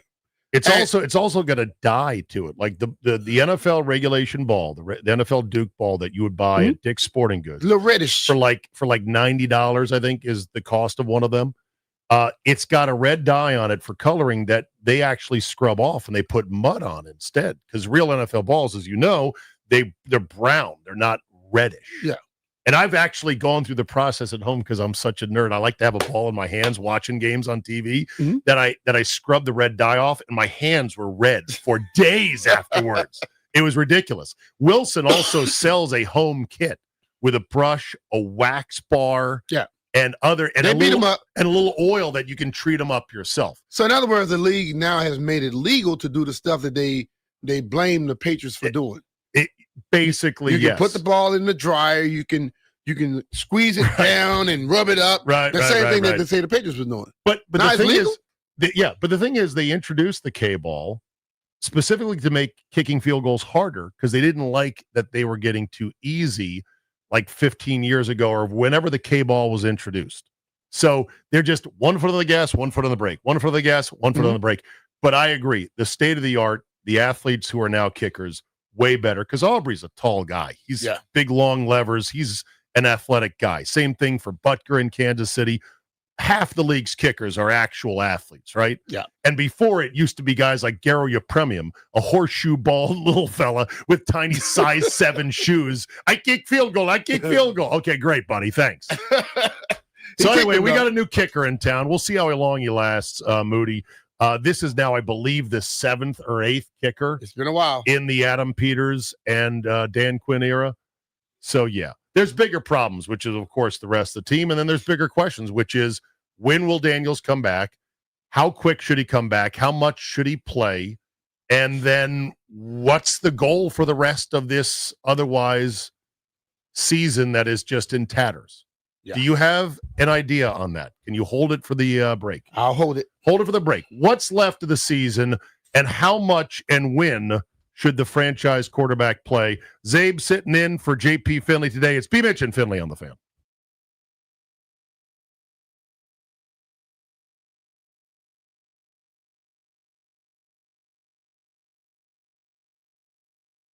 If you're looking to sell a house, you need to go to my friends John Leahy and the Leahy Group over at EXP Realty. John has a deep bench of buyers in waiting, more than 10,000 buyers ready to buy. He may have your home ready and sold already. Just like a recent buyer, they were thrilled to receive an offer which was $20,000 over the asking price for their Silver Spring property. Everything went smoothly. There was no stress, no setbacks, and the sale closed right on time. The client had previously been told by another agent that he wouldn't be able to make any profit at all, but he ended up earning exactly what he wanted. Who says there are no guarantees in life? Check out John Leahy's guaranteed offer right here on his website, and you can get the ball rolling at johnsellsdmv.com. Talking about our good friend John Leahy and the Fine Living Group of eXp Realty. John offers you flexible fees customized to your needs, and he knows that life happens. So if needed, he will let you out of your contract at any time. So you can call John right now at 301-900-3052 or hit him online at johnsellsdmv.com. Or even easier, just Google John Leahy Group and start packing.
This sports update is brought to you by Door Pro America Garage Door Service. Go with the pros at Door Pro America. The Caps put together their first consecutive wins in over 3 weeks, and they did it in high-scoring fashion. 7-4, your final score over the Oilers. Ryan Leonard, 2 goals. Tom Wilson, 2 empty netters. Anthony Beauvillier, Alex Ovechkin, and Alexei Protas all scored in the win. Wizards also in action last night, but the Timberwolves held off a late rally. Final score, 120-109. Keyshawn George had 23 points for the Wizards, who have now lost 12 straight. Go with the pros at Door Pro America. From spring repair or replacement or a brand new garage door to boost your home's curb appeal. Call 877-DOOR-PRO today and ask how you can save $60 on a repair or $150 on a brand new garage door. Visit doorproamerica.com. From the Crop MedCap 5-Star Sports Desk, Savannah McCann on the Fan.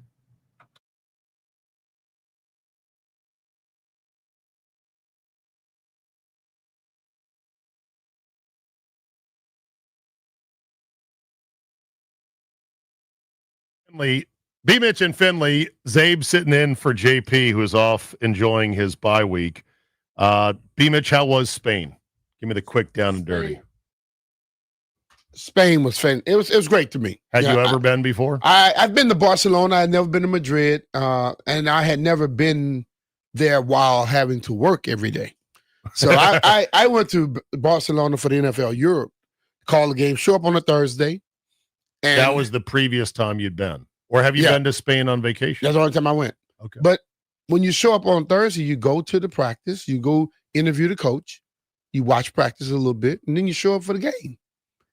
Getting there this time, so JP and I both, we were doing stuff anywhere from 9, 10 in the morning until we had to get to the radio show that it broadcasts at 4 there. Oh, it's an all-day sucker right there. After doing 9 to 3:30, and then you get to the station, you got 4 hours of radio, which was, the body at the end of the day. Yes. 4 hours of radio at the end of the day. And they had a few functions that were at 12 o'clock, Zabe, that were at like the Irish Rover and, O'Reilly's, at bars. Right. A beer gonna get down your throat or something like somehow, that. Right. And what then, you do say, no, I got a radio show later. I can't drink right hell now. no. You gotta do have what they one. do. So and once you have one, you really want number 2. The first day I said on the radio, I said, I will be dozing off. Because we left at 1. What are you, Abdul Carter? Nah, listen. We left at 1. We got to Charlotte. We left Charlotte at 3-something.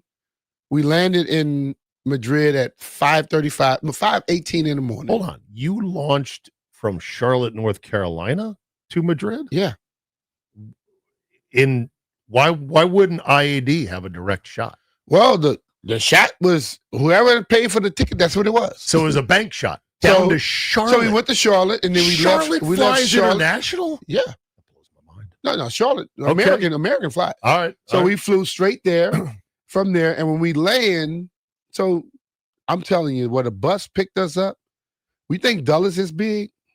This damn airport in Madrid is humongous. Really? And I walk and I'm pushing bags. And I'm like, damn, we're not there yet. And we ended up, after I asked that question, we walked another 4 times what I had already walked. And then did they have any moving walkways? They did. Did they have any but then trams? again, everything that they have has a little angle on it. I see why everybody's in shape in this damn country too. Everything has an angle, so nothing is just flat. Okay. So when we get to the hotel, the rooms aren't ready. Oh God. So we got to the hotel like 8-something. Oh my God. And I didn't sleep on the plane. I don't know why. I normally fall asleep immediately. Couldn't Okay. sleep. So I get there and now we're in the lobby and we eat breakfast. I'm waiting and I can't fall asleep because I'm like, fall asleep. I got to be somewhere. 11 o'clock, room's ready. I got to be somewhere at 11:30. So I was able to just throw myself in the room, go. Yeah. And when all of a sudden around 2, I'm like, this is not going to be good. And I did the show, and like you can see a couple times I just did that, but I can't right back up. I wouldn't Abdul Carter where I slept through it. Yeah, right. But I did take a little dose. Okay. All and I drank more Did sugar-free. JP poke you to wake you up on the air? Do you have like a stick? Stick to just reach across and go poke, wake up? Nah, he was tired too. Yeah, okay. We were both tired, but I could tell you, I knew I'm running on fumes, homie. So Yeah. I was trying. So this is going to be now a thing with the NFL. Goodell is pushing to expand. They say, oh, we're going to order at least 5 more games for next year. They pretty much want a whole slate of 17 games. It's going over there. And then they're going to get to 18 games for a schedule. We're going to have 2 buys in an 18-week schedule. Mm-hmm. That's going to really suck. Going to make fantasy football even more difficult, navigating 2 bye weeks for your guys. Mm-hmm. But there is just a march for more money. The fans apparently really liked it over there. It's a march for more money, but I would say this. There are a lot of NFL fans in those countries. Like, everybody didn't fly there from Miami or from D.C. area. And are those NFL fans expats, former Americans living there? Or are they No. born and raised? These are people born and raised there. Spaniards? And because like when you go, when you get to the game, there were way more, like it was a lot of Commanders fans. The Dolphins fans were in there too, but you had people with damn near every jersey you can name in the NFL. Well, that's the thing that And then you when see you- in international games. It's like a smorgasbord of other teams' Then when jerseys. you have a conversation with those said people, you're not hearing my accent right or yours. Yes. You're hearing people from Spanish all accent, over the damn world. So it was good. And then just exploring, like doing the content work with the Commanders. I get a chance to go to. We did the flamenco dance. We did like a little class in that. We went to the churro and porous shop with or heinous, they call it. Gines, but it's pronounced heinous. Oh my God. And it's a chocolate factory. Okay. And the food was so damn good. Yeah. And then I had a chance to go to the Michelin rated restaurant with my man Ahmed Issa. Okay. in the Four Seasons. I mean, everything but the food, everything tastes like it just came off a farm. I mean, fresh. Not like all of our stuff. We got everything to I'm make not sure a foodie, but I have heard the food in Spain goes toe-to-toe with that of Italy. Yeah. Italy has the prestige and the marketing of, Italian food, which is authentic and great. But people say Spain, every bit, pound for pound is good. Oh, yeah. Just a different style, different dishes. Totally. And the paella, Paella. you want that. The first restaurant I went to, they didn't have any. They ran out. No. And I was a little That'd be pissed. like, I flew on 2 flights.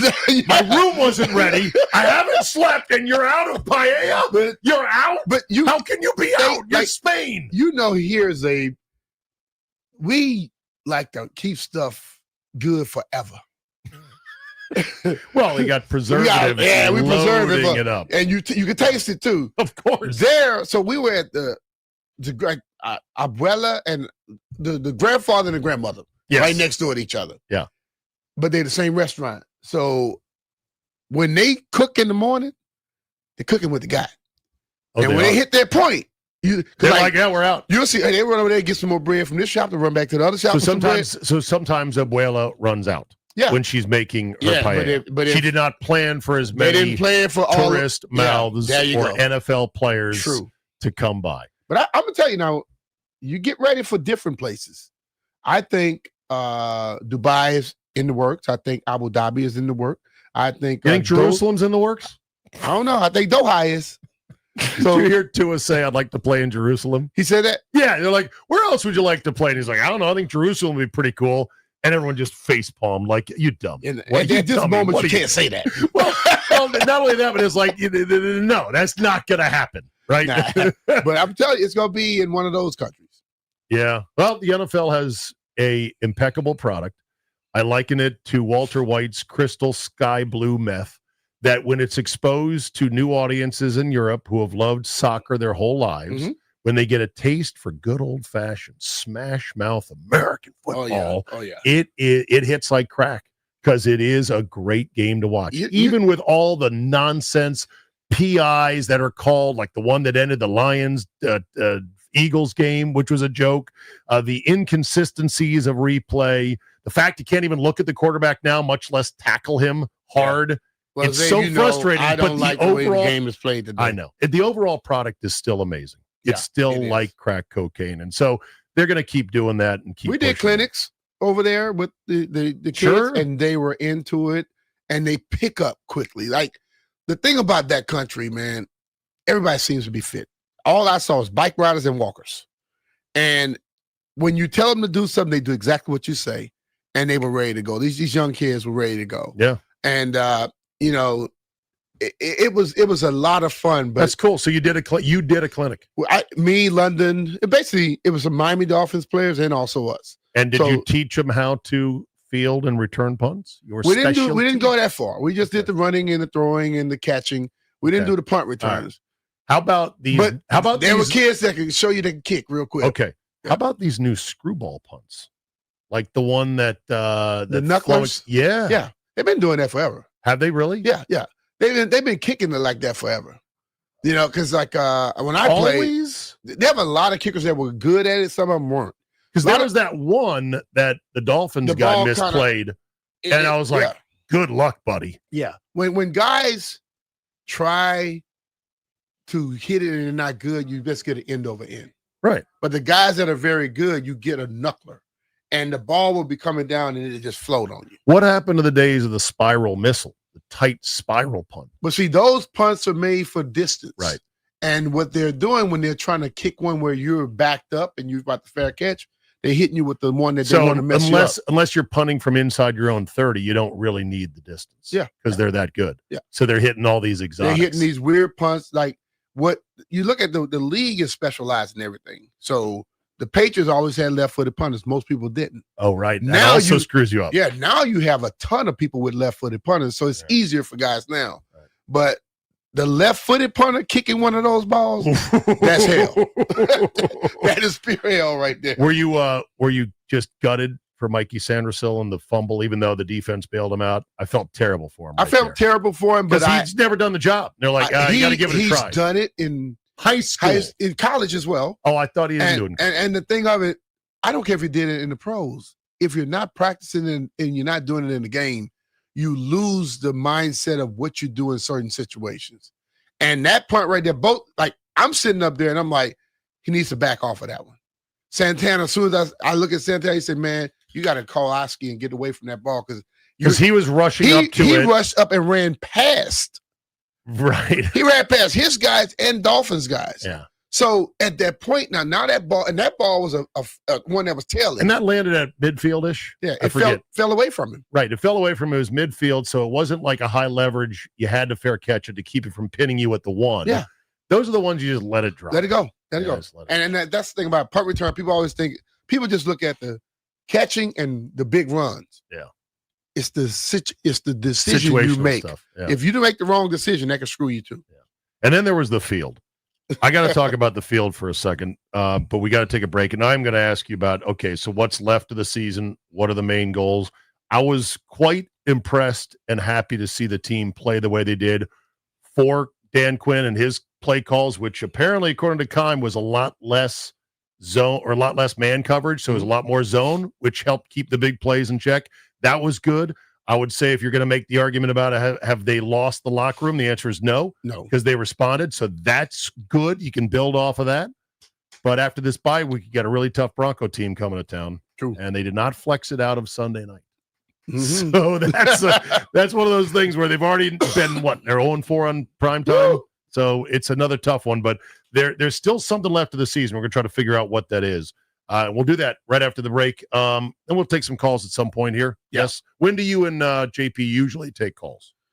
Periodically? Whenever. Throughout the show? Whenever. When situations Whenever warrant? you're ready, we go. Whenever we call for them? Okay. There we go. We'll do that coming up in hour 2. Zabe sitting in for Mr. Finley. It is B. Mitch and Finley on the Fan.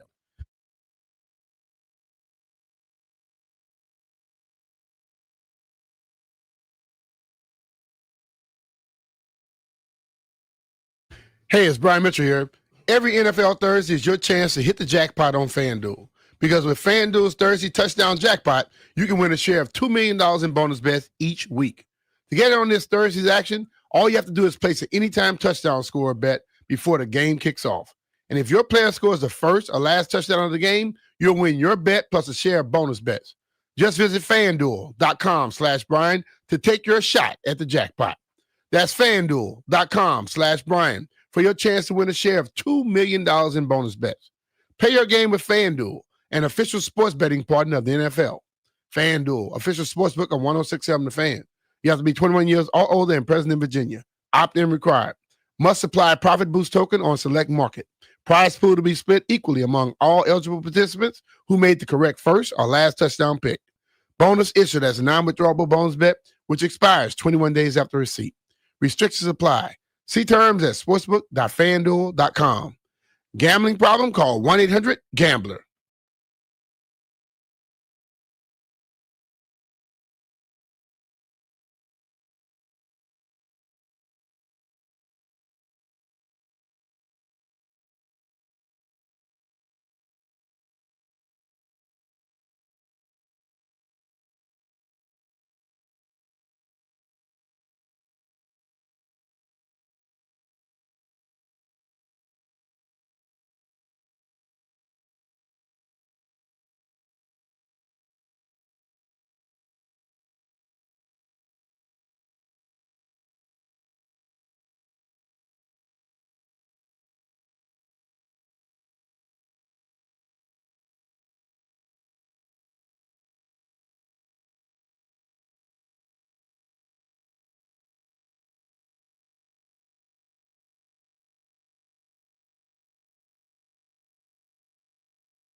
Looks like we got some high stakes park bench checkers going on, or chess, between Mr. Walker and B. Mitch. Zabe sitting in for JP Finley. It's B. Mitch and Finley here on the Fan. So before I get to what's left of the season, what do we got to look forward to? What are some goals? What are some things to avoid? The field at that stadium there It's unbelievable. It literally is unbelievable. You have to see the videos of it, which I'm sure most people have by now, of the trays that retract and fold underneath the floor of the stadium. 16 meters down. Right, to a little growatorium. They with never see the real light UV of day. lights and misters and fertilizer. I mean, it is unbelievable. Yeah, and of and course, it's slick. Well, okay, we're going to get to that. We're going to get to that in just a second. So the stadium is the home of Real Madrid. Yes. The New York Yankees of of Spanish League soccer. La Liga, they are the dominant, iconic, richest franchise there. Club, I should call it club. And people say, well, they spend so that the players that they have know that they are serious about being the best of the best of everything. Yes. And God bless the engineers that designed this, but there's no way I can say it is worth it. It's too expensive. There's too many things that could probably go wrong. The maintenance budget on all those pallets, all the gears and the toggles and the bolts and the grease and the chains and the actuators and the pistons and the hydraulics to make the field break apart, move underneath, grow underneath, and then come back up and fit together perfectly. That's too much money. Well, just have a field. That's not. Is it a dome? It's a dome per se. It's not necessarily It's a canopy indoor thing. It's because canopied. They It's- can open it at the Okay. top, but when you look at the sides, you can still see outside. Okay, so you cannot close it up and air condition it. You don't close it completely. No. Okay, so because you right. still get So it's- outside temperatures. So it's a little bit like SoFi. Yeah. Okay. So and why the canopy? Just leave it open air. Well, because and you can maintain a soccer pitch with God's sun and rain. it's in the middle of the city. So when you look at what Arizona does, they roll a whole field. They roll it out. Right. They don't have the ability to do that where it's located at. Okay, but why do they need the roof? Does it rain a lot? I don't guess. Does it get super cold? So, like, when what's the climate? It doesn't. They said it don't rain a lot, but it rained a lot while we were there. Okay. It rained 75% of the time while we were there. Soccer And- players play in the rain.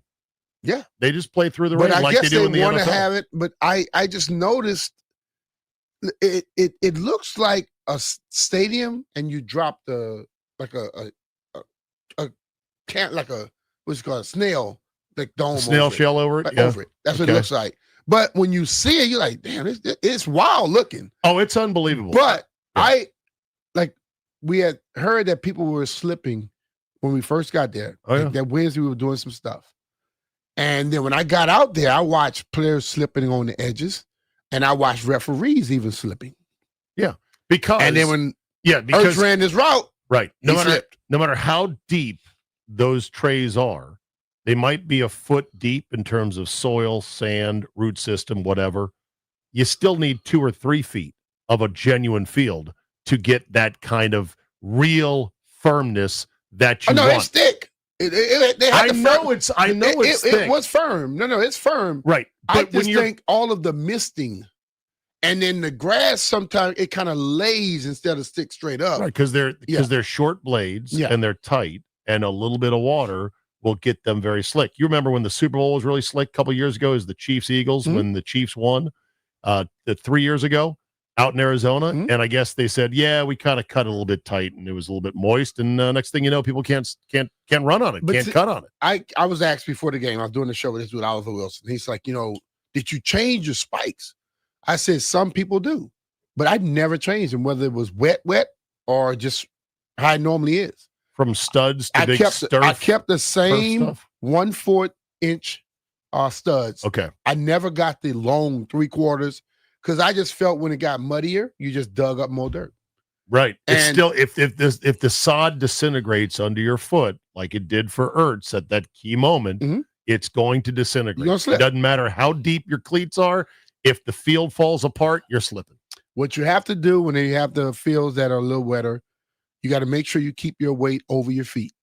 If your feet get outside of your outside of your body, you're going to slip no matter what. Yeah. And that's exactly what happened to him. So I as soon as just- we had just talked about it, and then as soon as he hit it, we're like, It's like, oh God. Well, the other thing too is that they have these pitches for soccer, and soccer players on average are probably 5'10", 5'11", 190 at most. They're compared to football players, they're dainty little athletes that run. Incredible athletic fitness. They run all game. I get it, but they're little dainty guys. They're not 300-pounders leaning into each other where they're bracing, they're digging their cleats in. That's 650 pounds of force on every play. 10 of those people every play. Of course, these soccer fields are going to get torn up whenever NFL games get played on them. There's no way to engineer it otherwise. well, guess what? They will be playing. The game. Guess what? They will be playing more. Because Mbappe makes like 140 million. I know. That's why they could do it. Right. And they don't even complain about how much Mbappe costs because they're like, he's worth it. And he's one of the best players in the world. And they probably paid a huge transfer fee just to get him there, They got which him is without also the fee. insane. He was transferred without the fee. From what I found out. Really? Yeah. Interesting. You sure nobody got greased? I was asking questions. You were asking questions. All right. The big question is, how much should Jaden Daniels play? When should he play? What's left of the season? B. Mitch is going to give us his RX for the remaining 6 games. You're listening to The Fan.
5-star recruit Baba Oladotan, the number 10 overall player in the class of 2026, and the number 1 ranked player from the state of Maryland.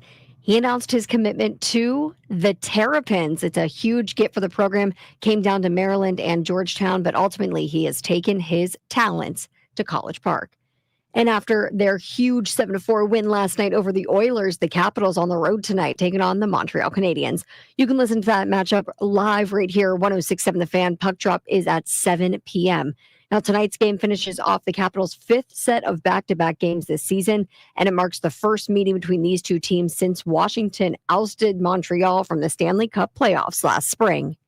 From the Crop Medcap 5-Star Sports Desk, Savannah McCann on The Fan.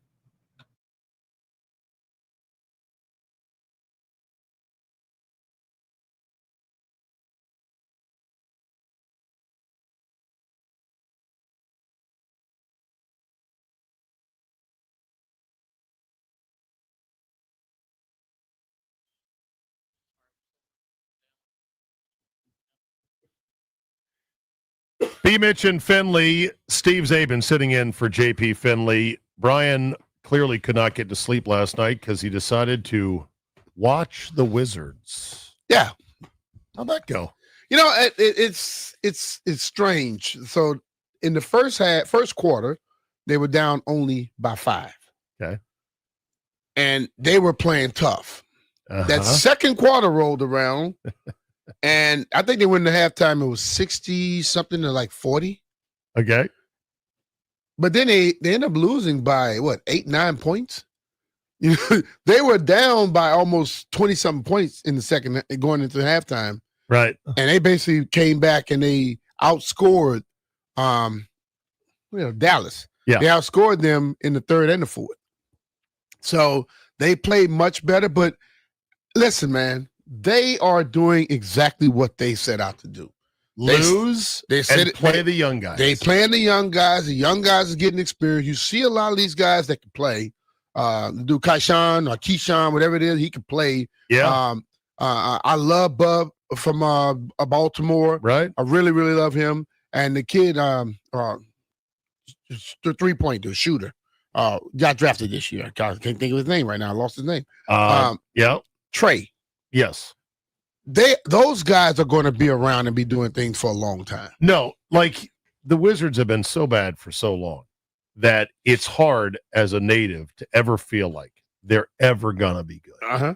But the example, and we'll ask Dan Devine when he joins us here momentarily on the Rude Guest Hotline. I guess we're still efforting Dan Devine. Yep. But the model is the Pistons, because somebody pointed out the Pistons 3 years ago were atrocious. They were I forget what their number was, but it was really, really bad, their record. You could look that up. So they have done the thing where they've thrown a lot of good young talent at the situation, and now they've got something going on. Yeah. That would be the model to look at. Yeah. And I, look, man, I went to a game last year, and it happened to be the game where I think they were doing this stuff. Oh, man, I can't remember the exact game. Like if one of our guys should be Cade Cunningham, that's the key. Bub Carrington was cooking. Yeah. Get to the fourth quarter, I'm like, why the hell is Bub sitting down? He wasn't hurt or nothing. I'm like, oh, Lord. Questioning Brian Keefe's rotations? I'm not questioning. I know what they said. They said, we are going to rebuild. They never used the word tank, but they said we're going to rebuild. Right. So what they're doing, they're getting young talent. And they also want to make sure that they get better talent because they want to make sure they're going to be getting one of those draft picks. Sure. One of them high. Yeah, they need to make sure they don't finish worse than 8th, which I think is a lock at this point at 1-13, because I haven't run the pace numbers again since I did a couple weeks ago.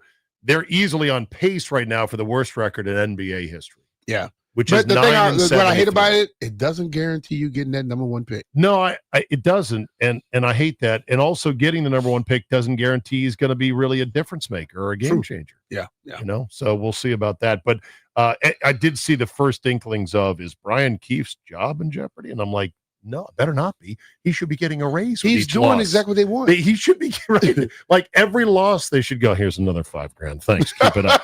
Keep it going, coach. You're doing a good job here. The guys are being developed. The guys are getting better. You know, I listened to Chris and also, oh man, who calls it with Chris? Former player, tall. You put me on the Glenn Concert. No, not Glenn. Oh, okay. This dude played. He played with the Wizards at one point. But anyway, okay, they entertain the hell out of you.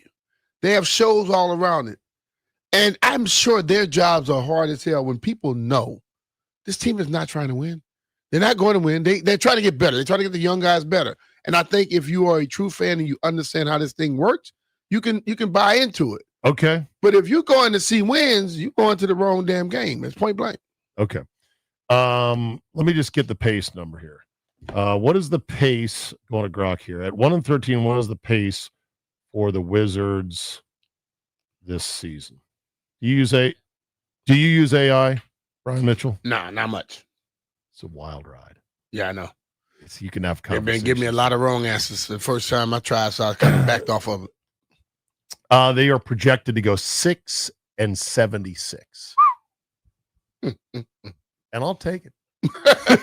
You know what? I'll take it. This is a year to be a basketball junkie watching this team, to watch young players develop. It's not a year to be excited about, yay, we won. That's not a this year thing. That's a next year thing. Okay, Dan Devine joins us now on the Rude Guest Hotline. Let me get the read here for the Rude Guest Hotline. The most reliable heating and air conditioning products in the DMV. Dan, good morning, sir. How are you?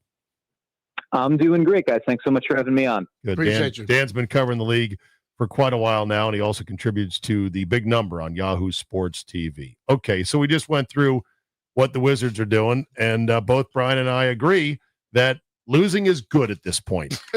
Would you concur with that? Is there such a thing, Dan, as too much losing for a young group of players? I think that's a really good question, and I think part of it is just it's like what habits do you develop, right? In the in the NFL, we talk about quarterbacks kind of developing scar tissue if they get sacked too much as rookies, right? You don't want them to develop bad habits or start seeing ghosts out there. So the concern would be if you're not developing winning habits as a rookie. Like, yeah, you can be bad, but are you turning the ball over every fourth possession? Are you awful on at getting back in transition defense? Do you not follow the rules? Are there even rules to follow as far as what your possessions need to look like? That kind of stuff. And I will say the Wizards are kind of an interesting study in contrast in that, because you do see individual player improvement, right? Like, Keyshawn George has been really exciting as the way that he's come on as a facilitator and with his jump shot. Alex Sarr, big jump in year 2. Bilal Coulibaly had a couple of great drives last night against the Timberwolves. You see exciting stuff. And then you look at the overarching metrics of, oh yeah, this is one of the worst turnover teams in the league. This is one of maybe the worst transition defense team in the league. They had a stretch. I think the game was basically lost against Minnesota. They had a 6-minute scoreless stretch, which is hard to do, to just not even fall into a free throw for 6 minutes against an NBA defense. And so you look at it and say, I do think some guys are getting better, but this doesn't feel like a team with an identity or a structure yet. And I think, the point you made as I was waiting to come on is, I think, right, that's not a huge issue right now. That, the idea of, do we know exactly what, the next competitive iteration of the Wizards is going to feel like? Not even who's going to be on it, but what kinds of shots do you want to get? What sort of defensive tactics are you trying to play? I think all of that is really sort of amorphous and up in the air right now. And so, yeah, I think there's a concern that if you don't have a blueprint for where you want to get, you might not wind up getting anywhere. But in the short term right now, I think you look at it and say, well, are these individual players showing things? And I think in a handful of cases, the answer is yes. Well, I saw the game last night, and the second quarter was atrocious for them. But they got into the second half, and they basically played some very good basketball, much better than it did in that second quarter. Is that enough? Because when you see all of these young guys, you understand, they can grow together. But in the NBA, you need some level of experience to be helping you out. Absolutely. And I think that was the thought process behind bringing in Chris Middleton and CJ McCollum, right? Or really, at least part of it. Part of it is also, let's get off longer term money in favor of shorter term money. And then when we get to the offseason, we'll have all sorts of cap space to be able to figure out what we do next with. And, we didn't think that Kyle Kuzma and Jordan Poole were going to be part of that next competitive iteration of the Wizards. So might as well just wipe the money off and see where we go. But that's the idea. Like Chris Middleton, 3-time All-Star, guy who's won a title. CJ McCollum, scored 20 points a game for a decade, a respected vet, has played in big playoff games. They're supposed to be the ones sort of showing the younger guys how to move and how to develop those championship caliber habits, or even those starting caliber habits. And I think the hope is that over time, over the course of a longer season, that stuff will start to bear fruit. And the flashes, as you said, like you had a competitive second half there where you get down to, I think it was within 5 or 6 points in the final 3 minutes. Like that's, now the lesson to be learned there is don't go down by 27 in the second quarter. Yeah. If you can avoid that. But the fact that even when, I'm taking notes as I'm watching the game, knowing I'm talking to you guys today, and I'm saying like, oh, the game's over. It's like 5 minutes left in the second quarter. This one's a wrap. And the fact that they didn't play that way and came out and continued to attack and continued to work their stuff, that speaks to like, I understand fan frustration saying like, is Brian Keefe the guy? I don't know for sure if he is or if he isn't, but they kept playing. They didn't just like throw the ball out into the stands and lay down on the court. And that speaks to a team that I think still is like listening to some degree and has some buy-in for what they're trying to get accomplished. So I think that there's something positive to be taken from even a loss like that, especially coming off the heels of such a dispiriting loss like the one to the Nets, where you're like, you get blown out at home by another bad team. You go out on the road against a good team and you get down big. You don't just lay an egg, you come back and fight. I think you can build on something like that, especially you don't have Alex Sarr. You get good minutes from Marvin Bagley. Like you get really good minutes from Keyshawn George. Trey Johnson flashed a little bit. Like there was stuff to get excited about there. You just got to, tighten it up a little bit in the second quarter, and maybe you're not just like in it late, but you're actually winning one of those games. Imagine that. All right, what do you make of my thought that the model for the Wizards should be the Pistons? The Pistons were 14-68 2 years ago. They're out to a 13-2 start. Is what they're doing now sustainable? And what does that turnaround look like in terms of what Washington has?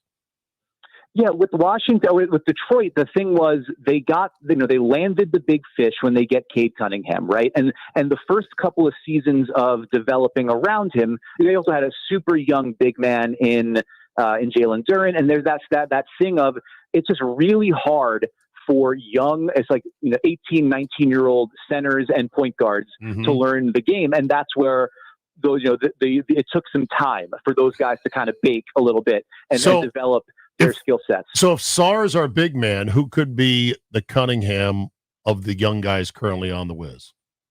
Yeah, I think there's two options. One is it's not here yet, and we'll see what the options are looking like at the top of the next draft. And the other one, I think you've got to be pretty excited about what you've seen from Keyshawn George, where you sort of squint and you look at it and say, 6'7", 6'8" ball handler, guy who doesn't get sped up a ton, guy who's able to, get to his pull-up jumper, has good patience and poise in the pick and roll. He doesn't have the same kind of court vision that Cunningham has. I mean, Cunningham was drawn in his prep days and coming out of Oklahoma State. He's drawing comps to Luka. I don't think we're seeing that from Keyshawn George just yet. So, people haven't tipped him as that kind of prospect, but I also don't think anybody saw the kind of jump in, not just like the numbers, because you get more minutes, you get the chance to take shots on a bad team, you're going to put up numbers, but the way he's playing does feel conducive to that's a big wing ball handler, a guy you can give a bunch of possessions and say, run 30, 40 pick and rolls, and let's see if you can facilitate and find these opportunities for other guys while also getting your own game off. So I think the ceiling for what you could expect from Keyshawn George has risen considerably over the course of this season. And then if you get, even if he doesn't reach quite to that level, I mean, we're talking now, Cade Cunningham is putting himself in like fringe MVP, all NBA conversations, right? That would be obviously a wonderful outcome. But if you got a couple of guys that you feel good about their trajectory, then it's about, what's the high ceiling talent around them. And with Detroit, they took off not just when those guys came of age a little bit, but also when they put more shooting around Cade Cunningham. That was the idea. Can we have run the battery of this pick and roll, but we have to have shooters out there, veterans that can actually knock down the shots that our guy creates for him. When they brought in Tobias Harris, they brought in Tim Hardaway Jr. and Malik Beasley, and those guys opened up the floor more for Cade, and then all of a sudden you see his game hit a new level. So the early stage development is get the ball handler, get the big man, and then what are you going to put around them in terms of competitive pieces that can spread the floor and knock down those shots you create?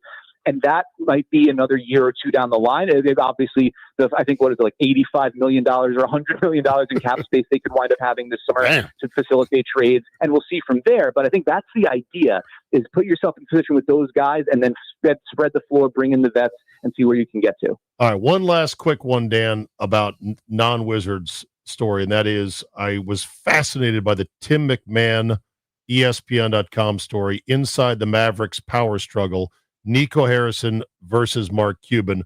Don't know if you've had time to look at it or read it. It's a long piece, but it blew me away, a lot of the elements of it, about how it unraveled so badly. And now there's rumors they're going to be ready to shop Anthony Davis. And I'm like, wow, imagine that, because they're probably not going to get much back that's sexy for Anthony Davis, who's still chronically injured. But imagine the small pieces that would be left less than a year after the trade that stunned everybody. Yeah, I did have a chance to read that. It was a fascinating piece of reporting. And McMahon's as plugged in down there as anybody. Good. I think it's really fascinating, too, like in the aftermath of that. So right in that story, you've got sources close to the situation saying they are going to shop Anthony Davis before the trade deadline. And then a couple of hours later, you have Joe Barton at The Athletic saying, I talked to Cuban and he says we're not trading him. Yeah, he doesn't want I saw that, yeah. Right. But you know, the fact that pushback came so quick kind of tells me that, yeah, the phone is available if somebody wants to make an offer.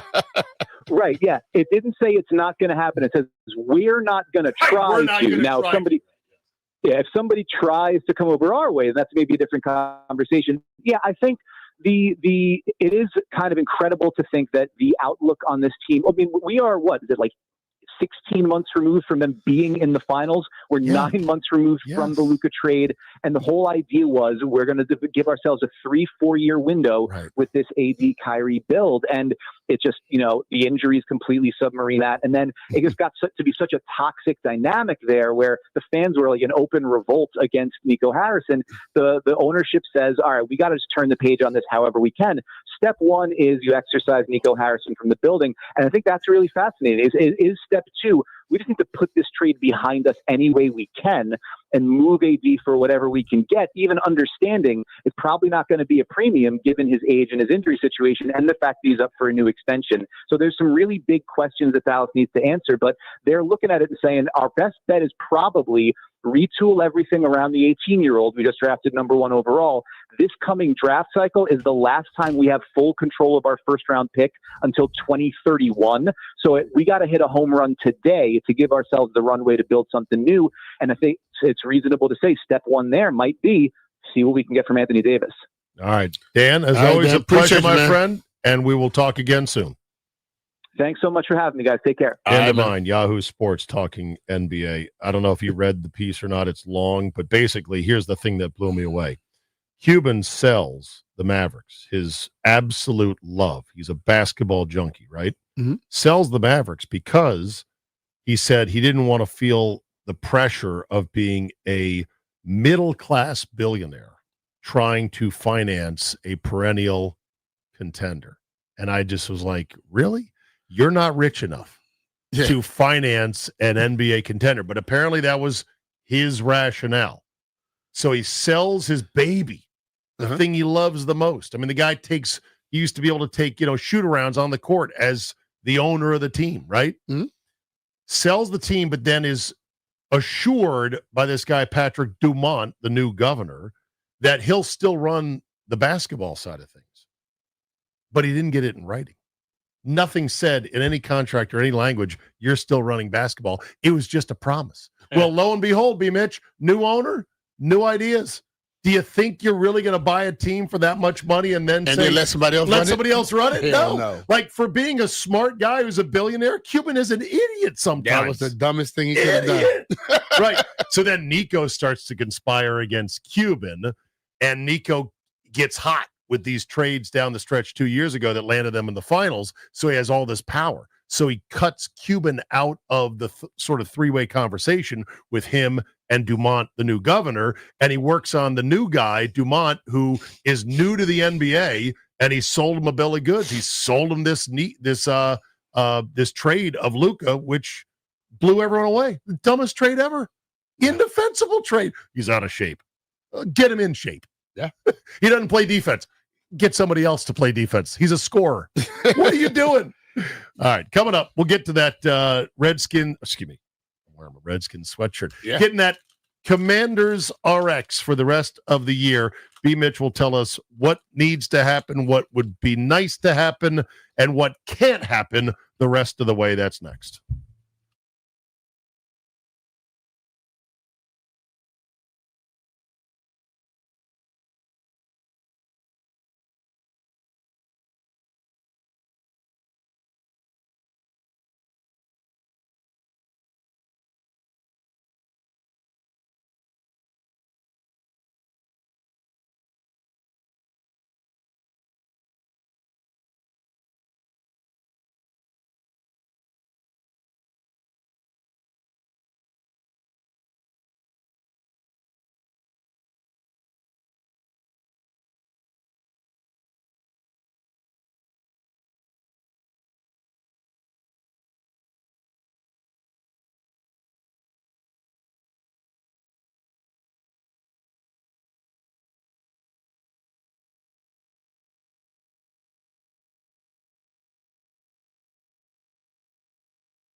This sports update is brought to you by Main Street Bank. Cheer local, bank local.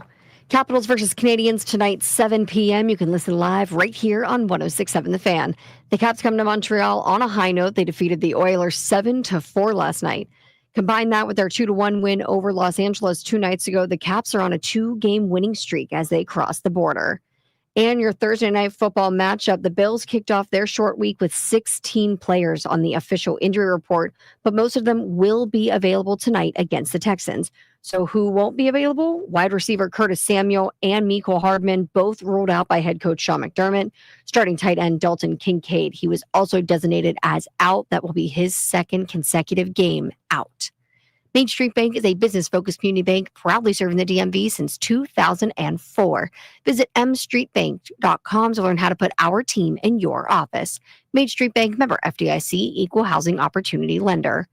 From the Crop MedCap 5-Star Sports Desk, Savannah McCann on The Fan.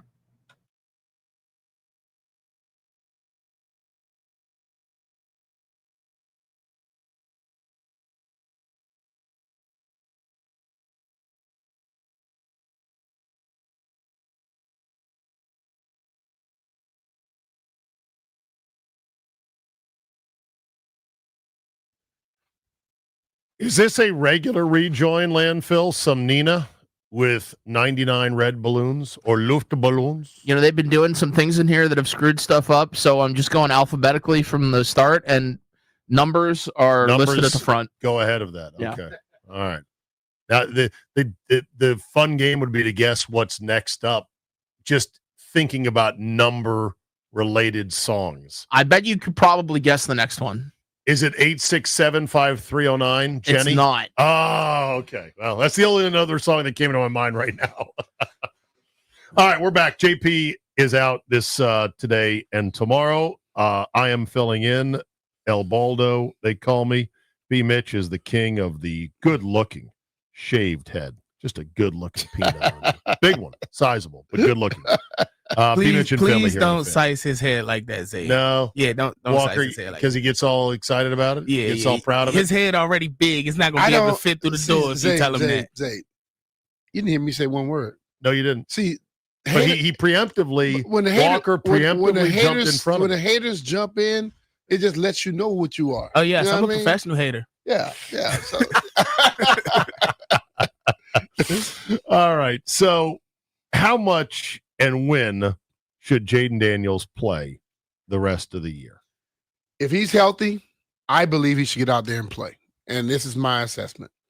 I know the new fan base, you know, I've said this here a few years ago. We were still working in the same thing together. I said, would you want to just put everybody in some damn bubble wrap? Yeah. This is football, okay? And yes, the season is not going how you expect it to go, but Jaden is not where you want him to be either. Agreed. And I think the experience he can get, and you know, also if you're a coordinator, you got to learn how to protect him better, okay? And find out what you have and what you can do going forward. I know people always say, "Oh, yeah, he shouldn't play. Just rest him." You lose stuff when you don't play. You know, I never believed you learn football sitting down watching somebody else do it. I believe you learn football by going through it. And, you know, the whole thing of it, this is a league where you can't be scared. You know, the elbow, that was a freak accident. That if he gets thrown like that 25 more times, nothing will happen. The hamstring, that happens. Yeah. You know, the way he got hit on his knee was a direct hit to the knee. Those guys were trying to hurt him. They were going low. They were doing all kinds of little things in that Green Bay game. You know, I'm watching it. I'm checking them out. They were trying, because when you get hyped in this league, and I think that's something he's going to learn. When you're hyped in this league, oh boy, guys come at you. Yeah. You know, hell, I dealt with it as a return guy. Oh, Bree Mitchell's a return guy. They were hitting late and everything else. Right. You got to figure out how to protect yourself and do little different things. But just to think that, and most fans believe the player can just turn on the switch and just do whatever he wants whenever he wants. That doesn't work. You got to build into that. You got to know that. If that was the case, Mikey Samuelson would have known exactly what to do on that punt. He didn't. He would have had more experience. Because he didn't have the experience doing it. And I think Jaden needs some level of experience. You got to also have a conversation with him. Right. What's tricky is you say if healthy, he should play. He can probably play right now in pain, shot up with that non-throwing elbow, and just limit his game to make sure that he's okay. So it's a sliding scale. You always say if healthy, you should play. If healthy, you play. Now, it's when I not say if one healthy, or a zero or yes or a no. if It's healthy without having something to be able to put you out there. Because I've always felt if I have to get shot up enough to where I don't feel something to play, that's going to get me hurt more. I would agree. So what if he wore a giant brace on that elbow? If he wore a brace, but I think is that okay? The pain threshold is what it's going to come down to. Right. And Jaden is young enough where he may not be in as much pain as you or I would be. Right. Or somebody that's in their 30s or, 10th year or something like that. But if he has to get shot up to a point where he can't feel it, no, I don't think you put him out there. So because it's weak. I'm not going to, notice I didn't say if he's 100%. Because ain't nobody 100%. There's nobody 100%. Once you play your first NFL game, you'll never see 100% the rest of your life. Right. So, as soon as you take the first bad hit, something's wrong. Totally. Something's going to feel wrong. It's week 18. Yeah. They're at Philadelphia. It's cold as you know what. Philly is trying to gun to actually close out the number 1 seed, which they may have to do because the Rams are going to be on their ass, I think, all the way to the very end. You're telling me you want Jaden Daniels playing 60 minutes in week 18 at Philadelphia? If he's been playing, yeah. You do. Yeah. See, I at that point I'd be so nervous because the ACL monster can strike at any time. ACL monster could happen in practice. The ACL monster could happen walking down the stairs. Oh, okay. Come on now. It's a little more risky in an NFL game.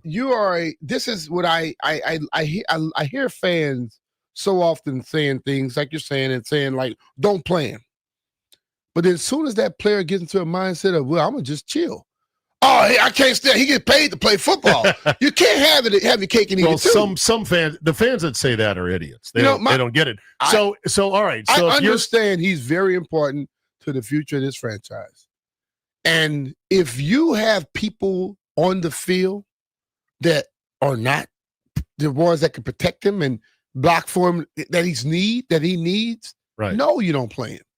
But if you have, let's say you have all 5 of the guys that started the season and on offensive line, and they're all healthy and ready to go, why wouldn't he be able to play? Right, but they won't. That's the thing. They won't have a great offensive line, and who knows what wide receivers. They got the same people that they were starting the season with. Okay, but wide receivers wise and running back wise, who knows where we're going to be by week 18.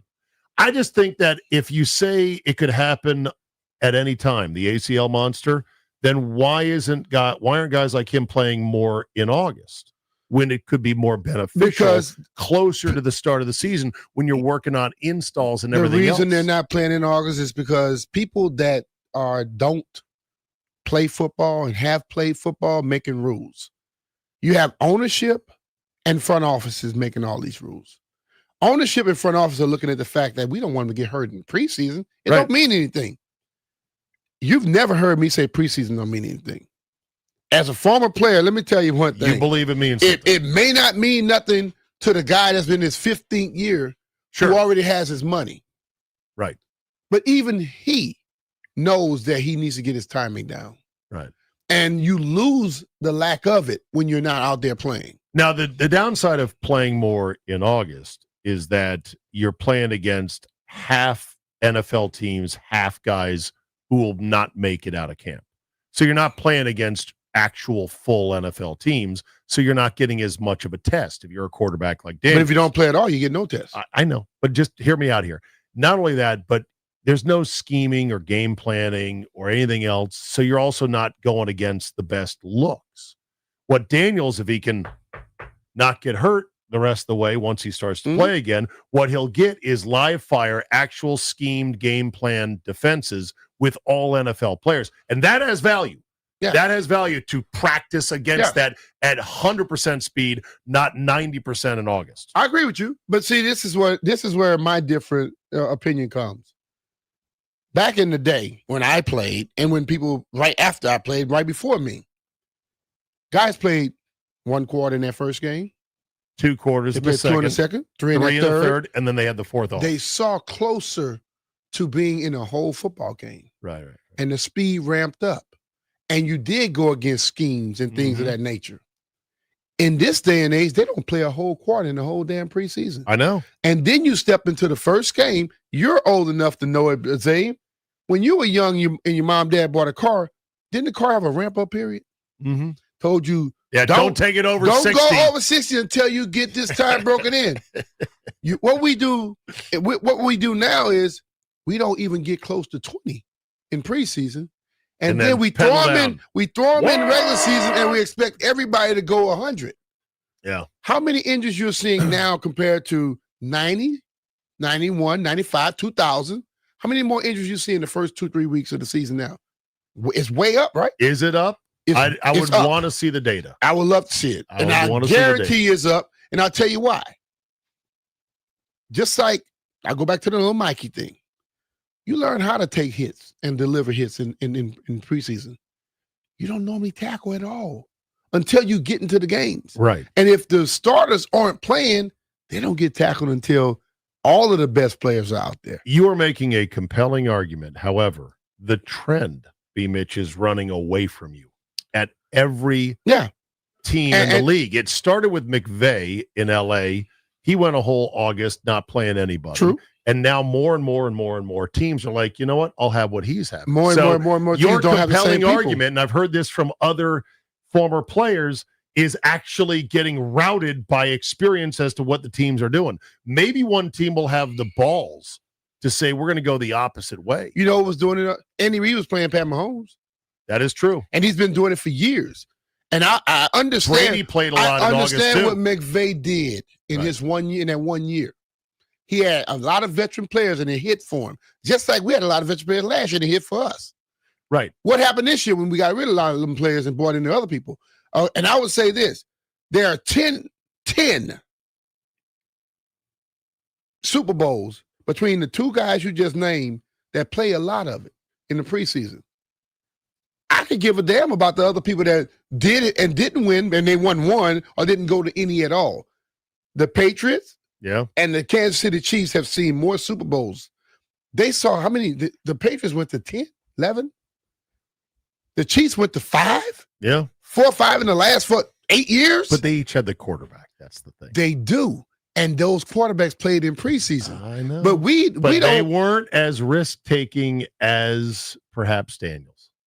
Mahomes. I think Mahomes is as risk-taking as anybody out there. But he's pretty crafty. And he plays when he's hurt. I know. And it's hard to get a good, clean lick on him because, trust me, I watch their games and want him to get blown up.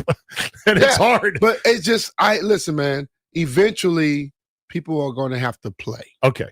Can't save them. Next question. Do the wins and losses matter for the final 6? Yes. Do you want them to, what is an acceptable number of wins? Let me walk you through the schedule. Denver on Sunday night, a week from this Sunday, at Minnesota, at New York, home against Philly, home against Dallas, at Philly. How many wins in there? 2 what's par? I'll talk golf to you. What's par for these last 6 holes? 2 wins? 6 left? Yeah. I think it might be 3. 2 to 3. Minnesota is really struggling with McCarthy right now. It's not good. New York obviously has collapsed, but they almost beat the Packers last week. And then Dallas, we all know about Dallas. So there's possibly 3 wins. 3-3 would make you feel a lot better about the season, wouldn't it? Totally. Okay. Yeah. It won't change anything. It won't. It'll knock you down a few spots. It may in the make draft. you a little better. Do you believe in tanking for the draft? Like, you know what? I'd love to lose all 6. No. Okay. No. Last question. Do you think that Quinn's defensive play calling was truly better than Witt's? Get it on our way back. Okay. We'll do that on the way back. Yeah. You want to take some calls? Yeah, let's do it. Okay. 800-636-1067 is the phone number. Thoughts about what's left of this season and the pros and cons of playing your franchise QB when he's not quite 100%.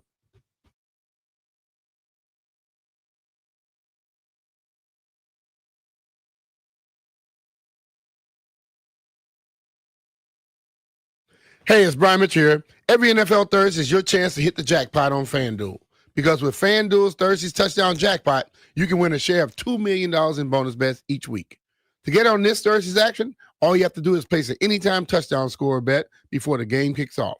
And if your player scores the first or last touchdown of the game, you'll win your bet plus a share of bonus bets. Just visit FanDuel.com/Brian to take a shot at the jackpot. That's FanDuel.com/Brian for your chance to win a share of $2 million in bonus bets. Play your game with FanDuel, an official sports betting partner of the NFL. FanDuel, official sports book of 106.7 The Fan. You have to be 21 years or older and present in Virginia. Opt-in required. Must supply a profit boost token on select market. Prize pool to be split equally among all eligible participants who made the correct first or last touchdown pick. Bonus issued as a non-withdrawable bonus bet, which expires 21 days after receipt. Restrictions apply. See terms at sportsbook.fanduel.com. Gambling problem? Call 1-800-GAMBLER.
TMZ just tweeted that Oscar winner Kevin Spacey claims he's homeless now. What? B. Mitch. Yes, Kevin Spacey claims he's homeless. I need to read the story to find out more. Did he get sued? Did he lose some money in a bad investment? All the money he had, he shouldn't lose a lot. Well, he had a lot of accusations against him. Yeah. So just leave it at that. But anyway, B. Mitch and Finley here. Zabe sitting in for JP, who's out, and we got phone lines lit. Let's talk some Commanders. Let's talk some Jane Daniels. How much should he play and why? We'll start with Mike in Fairfax. Good morning, Mike. How you doing? I love the show as always, and appreciate the topic. So I'm with Brian 100%, man. You can't bubble wrap the guy, and you have seen how he plays when he doesn't get the reps. I think it was a huge mistake that he didn't play preseason because he doesn't look sharp. He's overthrowing, he's underthrowing, he's running when he shouldn't. He looks like a deer in the headlights. He needs to play. So I'm with you guys 100%. And also, we definitely need a couple of wins, right, for the rest of the season, without question. Thanks for taking my call, guys. Thanks. Appreciate it, man. A 6-game skid on top of the current skid to end the year would put a pall over everything and get a lot of people fired. Yeah. So the building will be on edge for sure if they don't at least get a win. Let's go to Elijah in DC. You are next up on B. Mitch and Finley. Hello, Elijah. Hey, fellas, thanks for taking my call. I'm trying to put this together like a math equation. You can put, addition, multiplication, whatever you want in between, but I'm thinking style of play plus lack of consistency at the skill position. You can, and whatever this equals can be what it equals for you.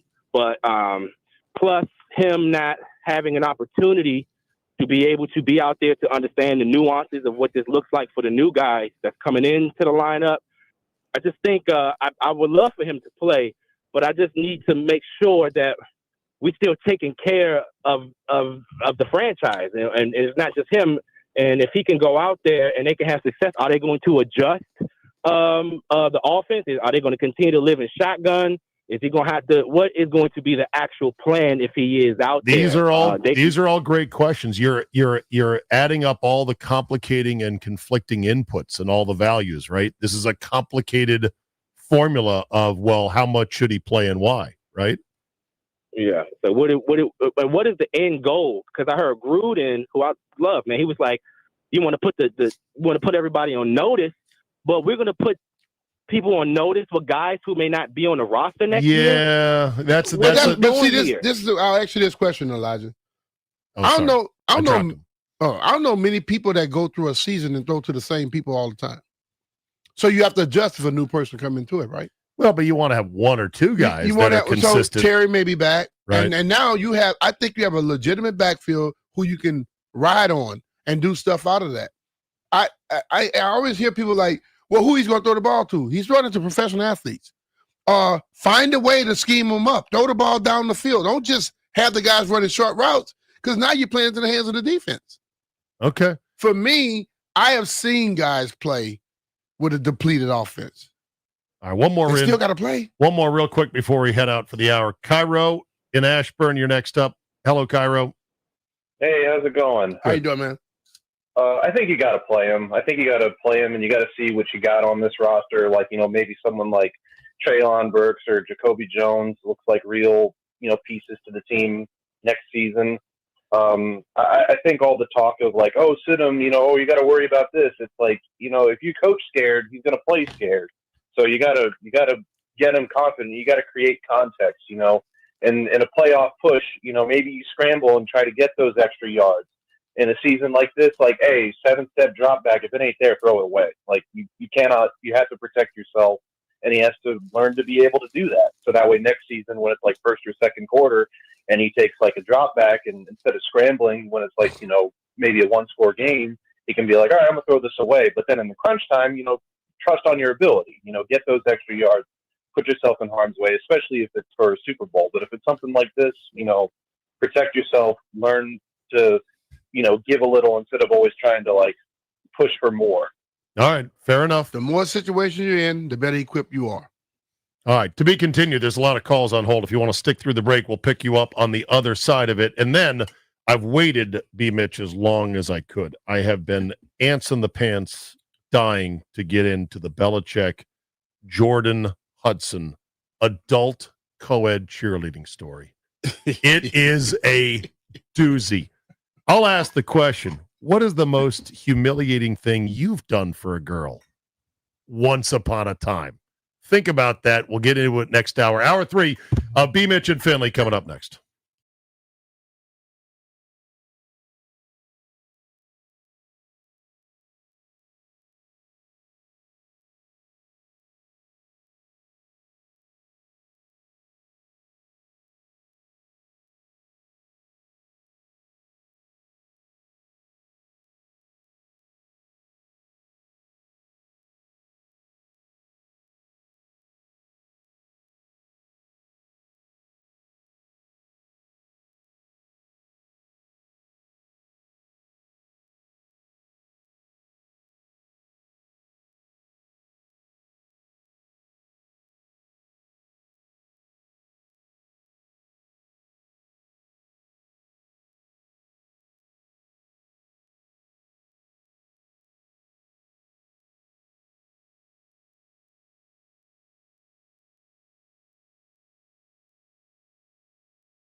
This sports update is brought to you by the Ted Britt Automotive Group, home of Ted Britt for life.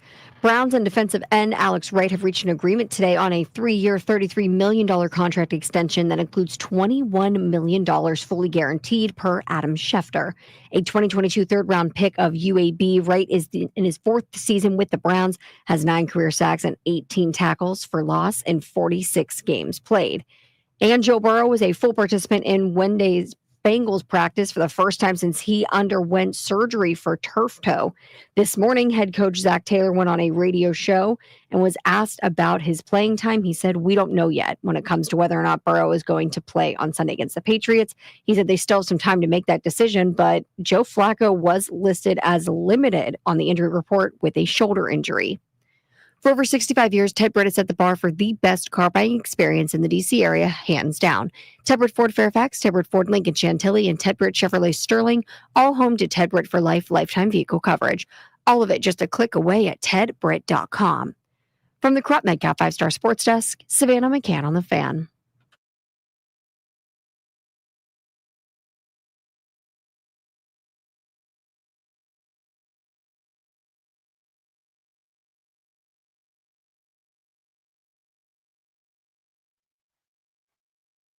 Once upon a time, B. Mitch, in another lifetime, it seems, when I was doing shows with Chris Cooley. Oh, by the way, Zabe's sitting in for J.P. Finley. Brian Mitchell is coming into the studio right now. Once upon a time, when I was doing shows with Cooley at the old place, we had a little game called The Finger of Shame. What's that? You're like, that sounds kind of dirty, actually. The Finger of Shame was one of our listeners. Once the NFL started releasing the all 22s for public consumption, which was something I railed for a decade from like 02 to 12, and they finally said, okay, you can have them. A listener would find little Easter eggs, I call them, in the all 22s, and then film it with his phone, putting his finger over the guy who's doing something stupid on the field, like running around in circles or going the wrong way, like an electric football guy. And so every week we'd find guy and be like, the finger, who's going to get the finger of shame? Because he would just put his finger over his phone and film it like, look at this guy doing this.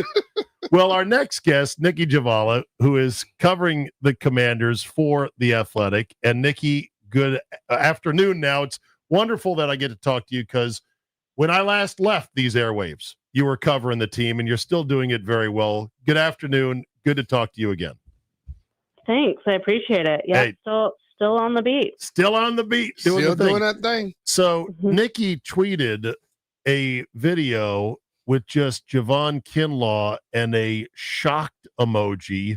And I've been scrubbing it back and forth, Nikki, for a while. And I'm not sure I understand what it is that warranted the emoji. What am I looking at here? I mean, he threw a 300-pound man with one arm. Oh, that's what it is. Okay, with his left Yeah. arm, his off arm. Yes. Yeah. Yes. Yeah. I mean, Javon is just a massive He's a big human man. being. Yeah. So it's he had not a the few plays finger of like that. shame; it's the finger of awesomeness. Even though he didn't get anywhere close to Tua, and the play went for positive yardage, he on did that what he play. could. Yeah. He actually had a good game though. And generally, as you know, most people find me to be the optimistic one in the media room. So yeah, I'm glass half full. I'm joking. I'm usually the cynic. This is So- great. Left hand, he throws. Who's 55 for the Dolphins? Because he just got wasted. That's right there. Yeah, With he that got one wrecked. guy coming in, he And- threw and the other then- guy with his left hand. Then he takes a Yeah. second, a double team there. There's still a guy in the way. Tua was smart to get rid of it because Big 99 was coming. Mm-hmm. Okay. Yeah. It's a little bit of He jumpy does. gathers type stuff. Oh, Jumpy Gathers. There's one for you right there. Nikki Javala joining us on the Rude Guest Hotline. So let's go over some of the transactional stuff. New kicker, who dis? Jake Moody signed off the Bears practice squad, and Gay goes to San Fran. So sort of a swap. What are they thinking in San Francisco? Yeah. I mean, what are they thinking here is also a fair question.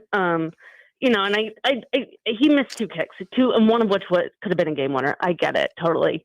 I still think it's fair to question why you make this move now when you're 3-8. I don't know that that's necessarily gonna be the quick fix that you're looking for, and I don't know I don't think that was generally the intent, but it just does seem a little odd to make that move now,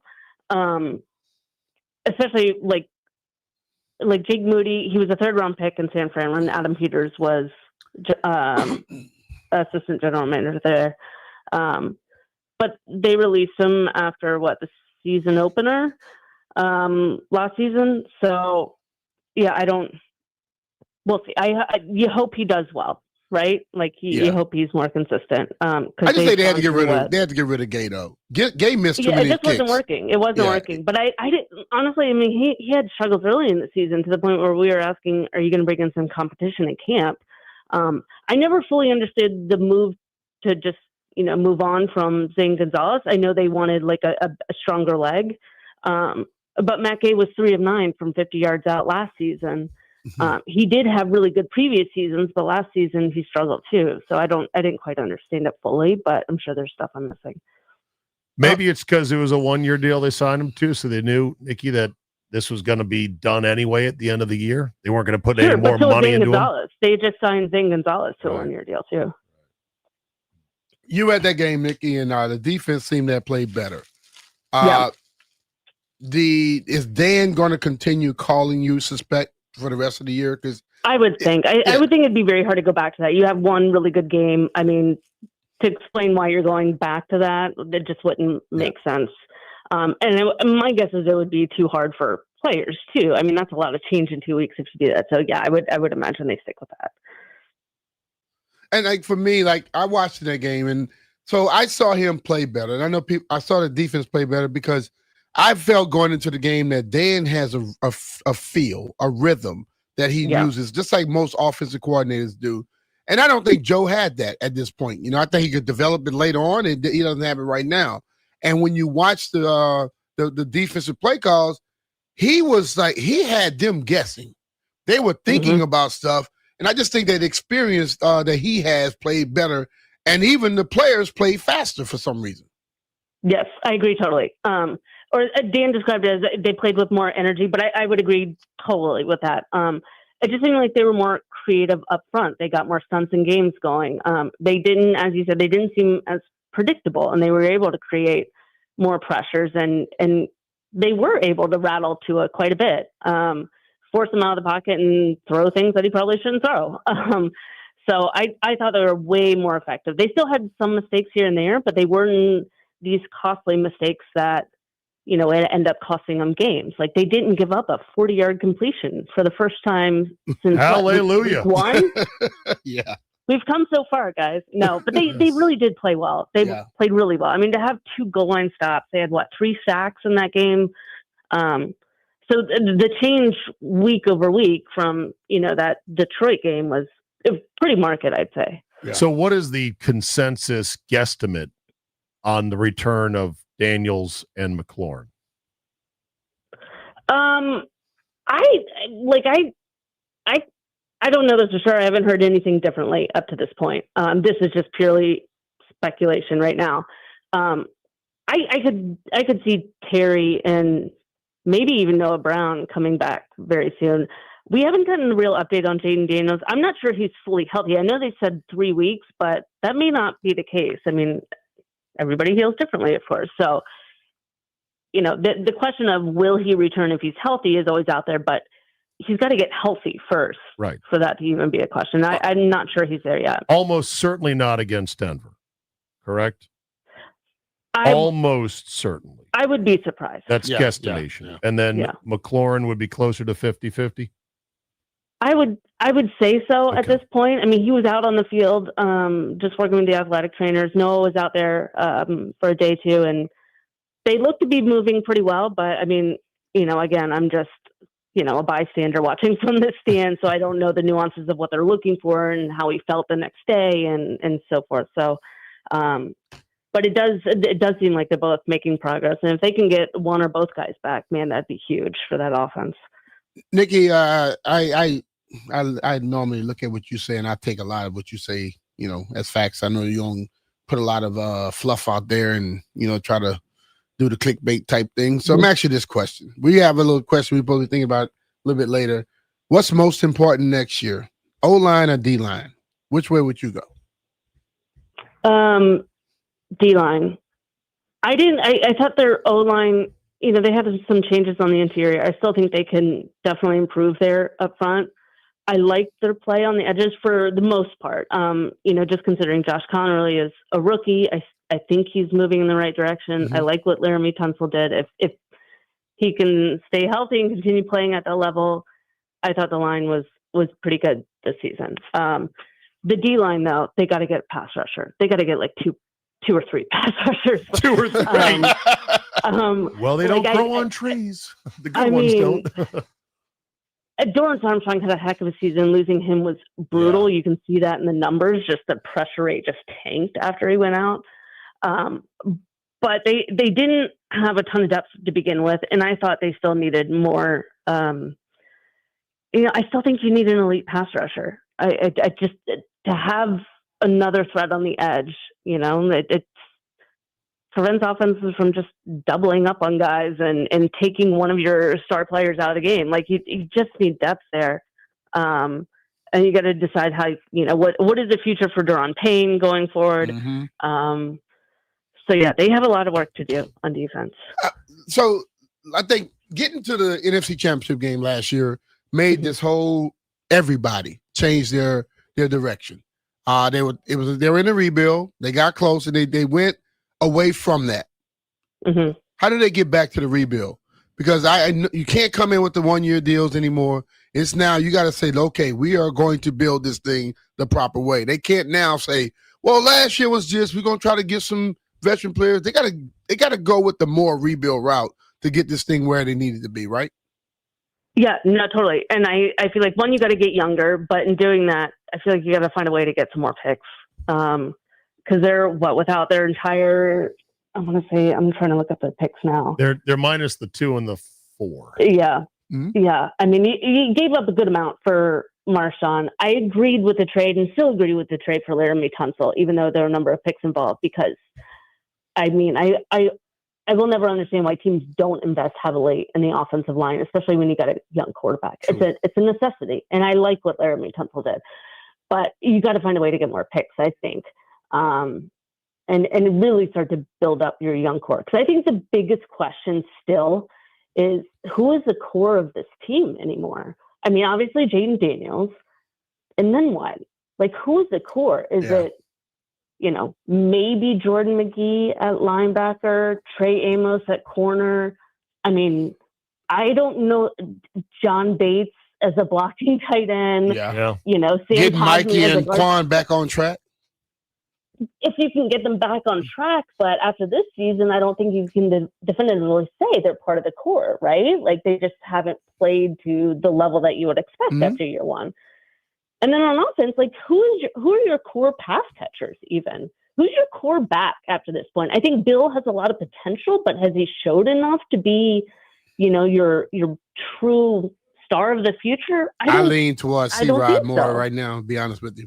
Yeah, so it's like, who is the core? I feel like they have to be able to answer that question so you can move forward, so you can build around those guys. Yeah. All right. Well, Nikki, we appreciate your time as always today, and it's good to talk to you again. And enjoy your bye weekend. Are you going to get some time off?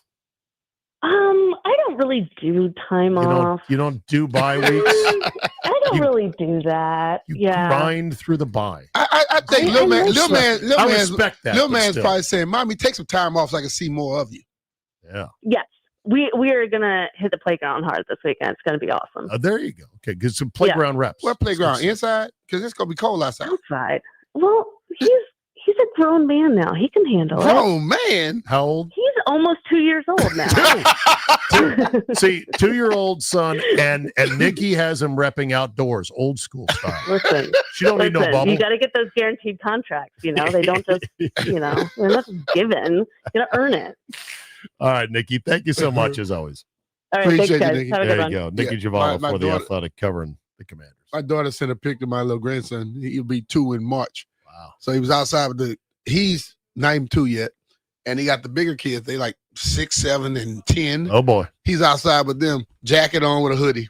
He's ready to rock. Hey, I mean, when you're young, you don't know any better, right? Yeah, he's ready to rock. I say, those kids are older than him. She said, yep, he thinks he's a big boy. Right. Mama, can we go to the Chick-fil-A playground? The Chick-fil-A playground is nice and indoors. It's warm. It's good. You know, you asked the question about, okay, so how do we get back to the rebuild? Yeah. The dark thought I had was that you've already kind of flushed next year by going for it this year. Now, the NFL is too much of a year-to-year league, so you don't truly know. But as I look backwards, I think to myself, they had a decision to make after the sudden success. Do we want to go for it this year or next year? You can't have both. If you go for it this year and it works, everything's great. It didn't work. It fell apart. It was just, it is what it is. Yeah. But by the very nature of that, by plugging one more year into some of these older guys and not having the picks for the Tunsil trade, which I think is a defensible trade, it's worked out good for the most part. You are now next year looking at how can they be a playoff team? I look at this. How? I think if the offensive line, they are relatively intact. Yes, there's one spot that's all right. You had like 30 million or plus this year. Okay. You basically say that Lattimore won't be here, so you look at that money now coming back onto the cap. Okay. That's his was going to be about what 17, 18, something like that. So you're looking at 40 plus. They're going to have enough money to be able to try and sign some level of a free agents. Okay. But they got to hit. They got to hit. That's the thing. They got to hit on them. It's hard to hit these free and agents. then when you look at it, like something like I'm one where I look at other teams where they'll go get a guy who was not a name on another team, but then he becomes a name on their team. Or I look at guys who they get people in the 3rd, 4th, 5th, 6th round, and those guys play for you. Yeah. Some level has to hit like that, but I believe Jaden is the guy they think he is. And Terry healthy next year. Look That'd at it be great. that. And you go back out. I just really believe that if Terry is healthy, I believe C-Rod has done a better job than people want to give him credit for. I think he's been the back who can run it really inside the tackles because he understands get the 2 yards, get the 4 yards. He's not trying to break everything. Right. Which works against you. I think the 3 guys that at the running back position, you can move forward with that. Unless you find somebody somebody like a needle in a haystack in the draft. But they have 4 or 5 picks, something like that. Well, 2, 3, 5, and 2 7s, I think is the number. Don't quote me on that. I was asking Grok on the car ride. But I in today. believe, it doesn't take much to get back into it because of that 7th spot. But you got to hit. You got to hit on these on guys. the D-line. I would love it if they I do believe they need edge heat with the top pick, whatever that is. They need somebody that people are going to game plan for. Yeah. So I would go edge heat with the top pick, with the number 1 pick. If they could get the next McLaurin in the 3rd round, get me a 3rd round screamer of a wideout that people missed on, which is what Terry was. Yeah. If you can get one more of those to add with Terry, and then you buy one guy who makes an impact, you buy the right guy. True. And it's possible, but tricky because 2 years ago, the Packers bought Josh Jacobs and Xavier McKinney. They were home run picks. Last year, they bought guard Aaron Banks and corner Nate Hobbs. They stink this year. So even Goody, who's regarded as a pretty good GM, is batting 50-50. Batting 50-50, batting 500. No, that's a good batting average. But the point is, it's so finicky hitting on free agents. It is. It's hard to do it, but one thing I would say this. There are more receivers floating around out there than there used to be in the past because all of this 7-on-7 stuff has made receivers and cornerbacks much, much better. You can find one of those. Because they're playing in spread offenses in high school when they never used to, right? Yeah, go get one. All right, let's take some calls on the other side now that we've talked to Nikki and gotten an update on the Commanders. You can layer in your thoughts about some of the topics we brought in with her. So Steve in Silver Spring, Carlos in Severna Park, and others, hang in there. We'll get to your calls with B. Mitch right after this.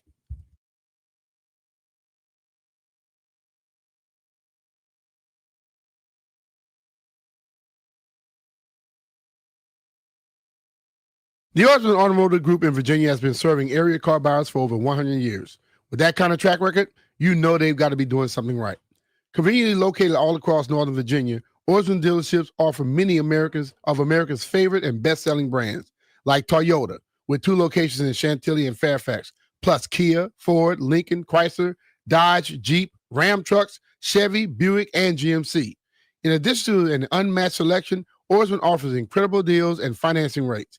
And let's not forget about the Osmond tremendous selection of quality certified used vehicles to choose from. Maybe best of all, every vehicle sold is backed by the Osmond Lifetime Edge, with up to $1,500 in extras, including the complimentary car wash with every scheduled maintenance, loaner cars with every major maintenance, and the lifetime engine guarantee. And there's more good news. Have a car to sell? Osmond will pay you up to 125% of the Kelley Blue Book value, regardless of its make, model, or year. It's simple at Osmond. They like to keep their customers happy. So take it from JP and I, 2 beyond satisfied Osmond customers, and let's ride together.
This Sports Update is brought to you by Paul Henry's Window Installation, your clear home improvement choice. The Capitals started a 2-game win streak with their victory last night over the Oilers. Tonight's opponent, the Montreal Canadiens, they're riding a different kind of streak, a 4-game losing skid. They face off tonight, 7 p.m. You can tune in right here on 106.7 The Fan to listen live. It marks the first meeting between these two teams since Washington knocked Montreal out of the Stanley Cup playoffs last spring. And about 20 Buccaneers players and coaches missed Wednesday's walkthrough due to an illness. That includes quarterback Baker Mayfield, center Graham Barton, wide receiver Mecca Abuka, and many others. In a battle of first-place teams, the Buccaneers visit the 8-2 Rams on Sunday Night Football, and hopefully people start feeling better soon. This November, only score $100 off each window with a 5-window minimum and a $500 off every door at Paul Henry's Window Installation. Schedule your no-pressure free estimate today, paulhenryswindows.com, your clear home improvement choice. From the Crop Medcap 5-Star Sports Desk, Savannah McCann on The Fan.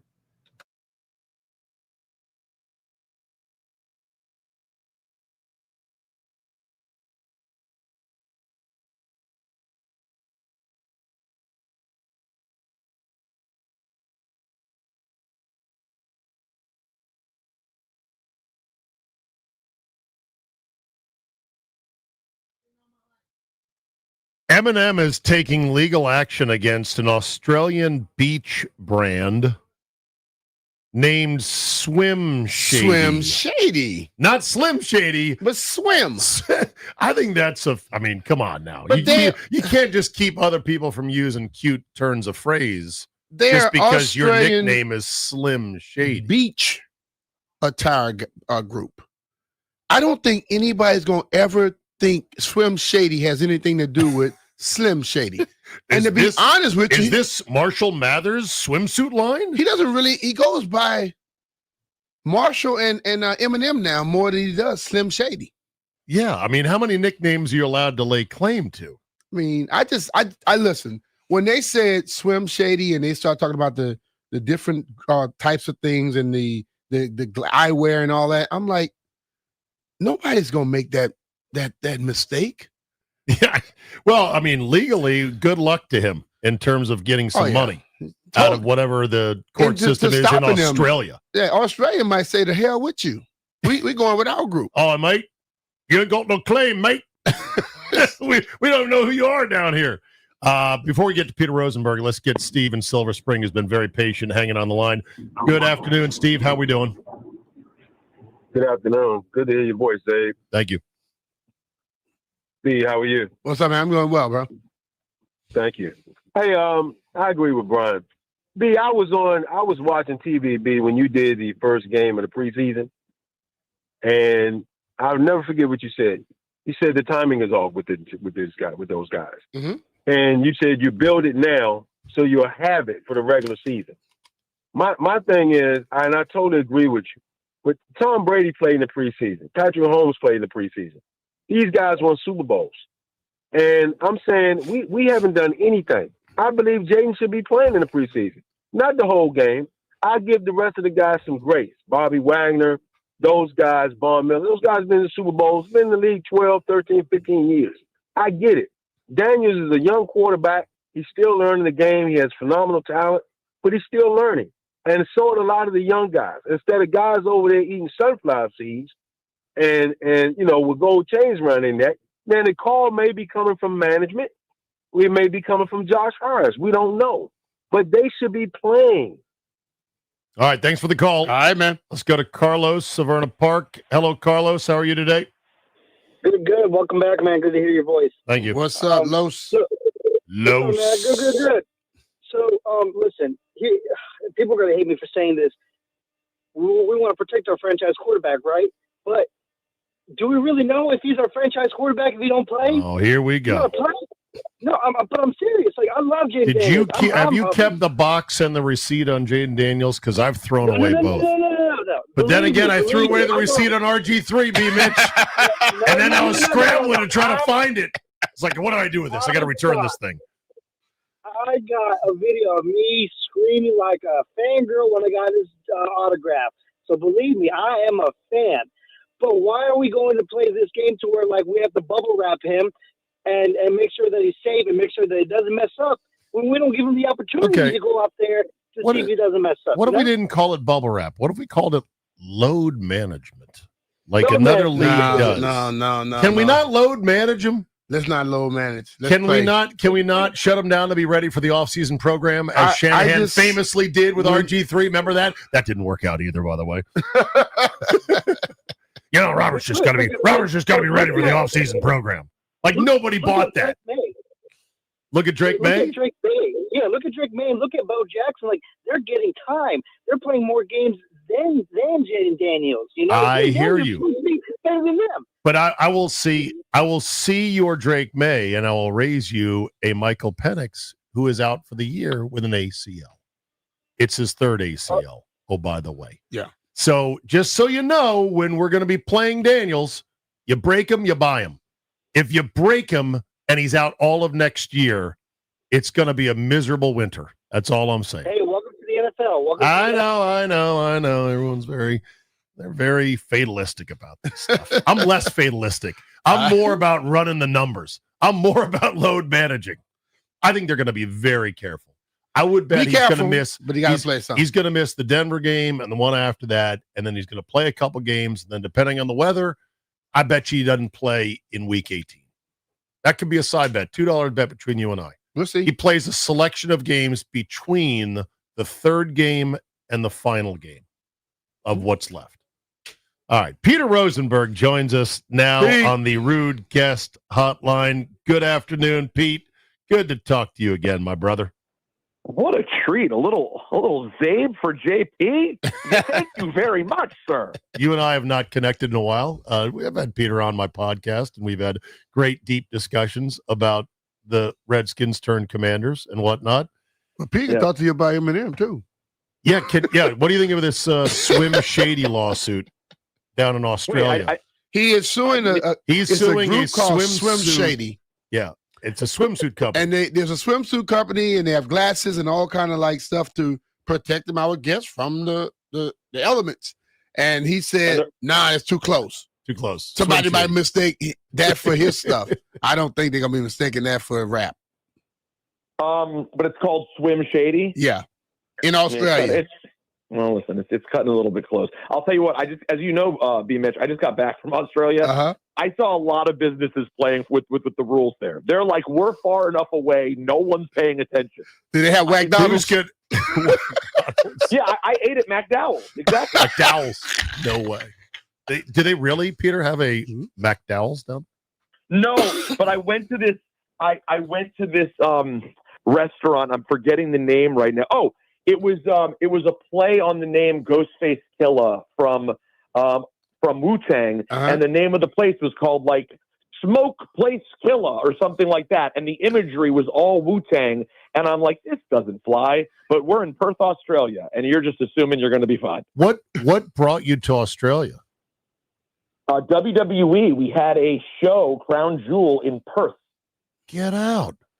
Yeah, just a quick 24-hour scamper on the old flight. How long did you stay down there? I was there for like 6 days. 6 days. Awesome. Then did you get to do some cool stuff?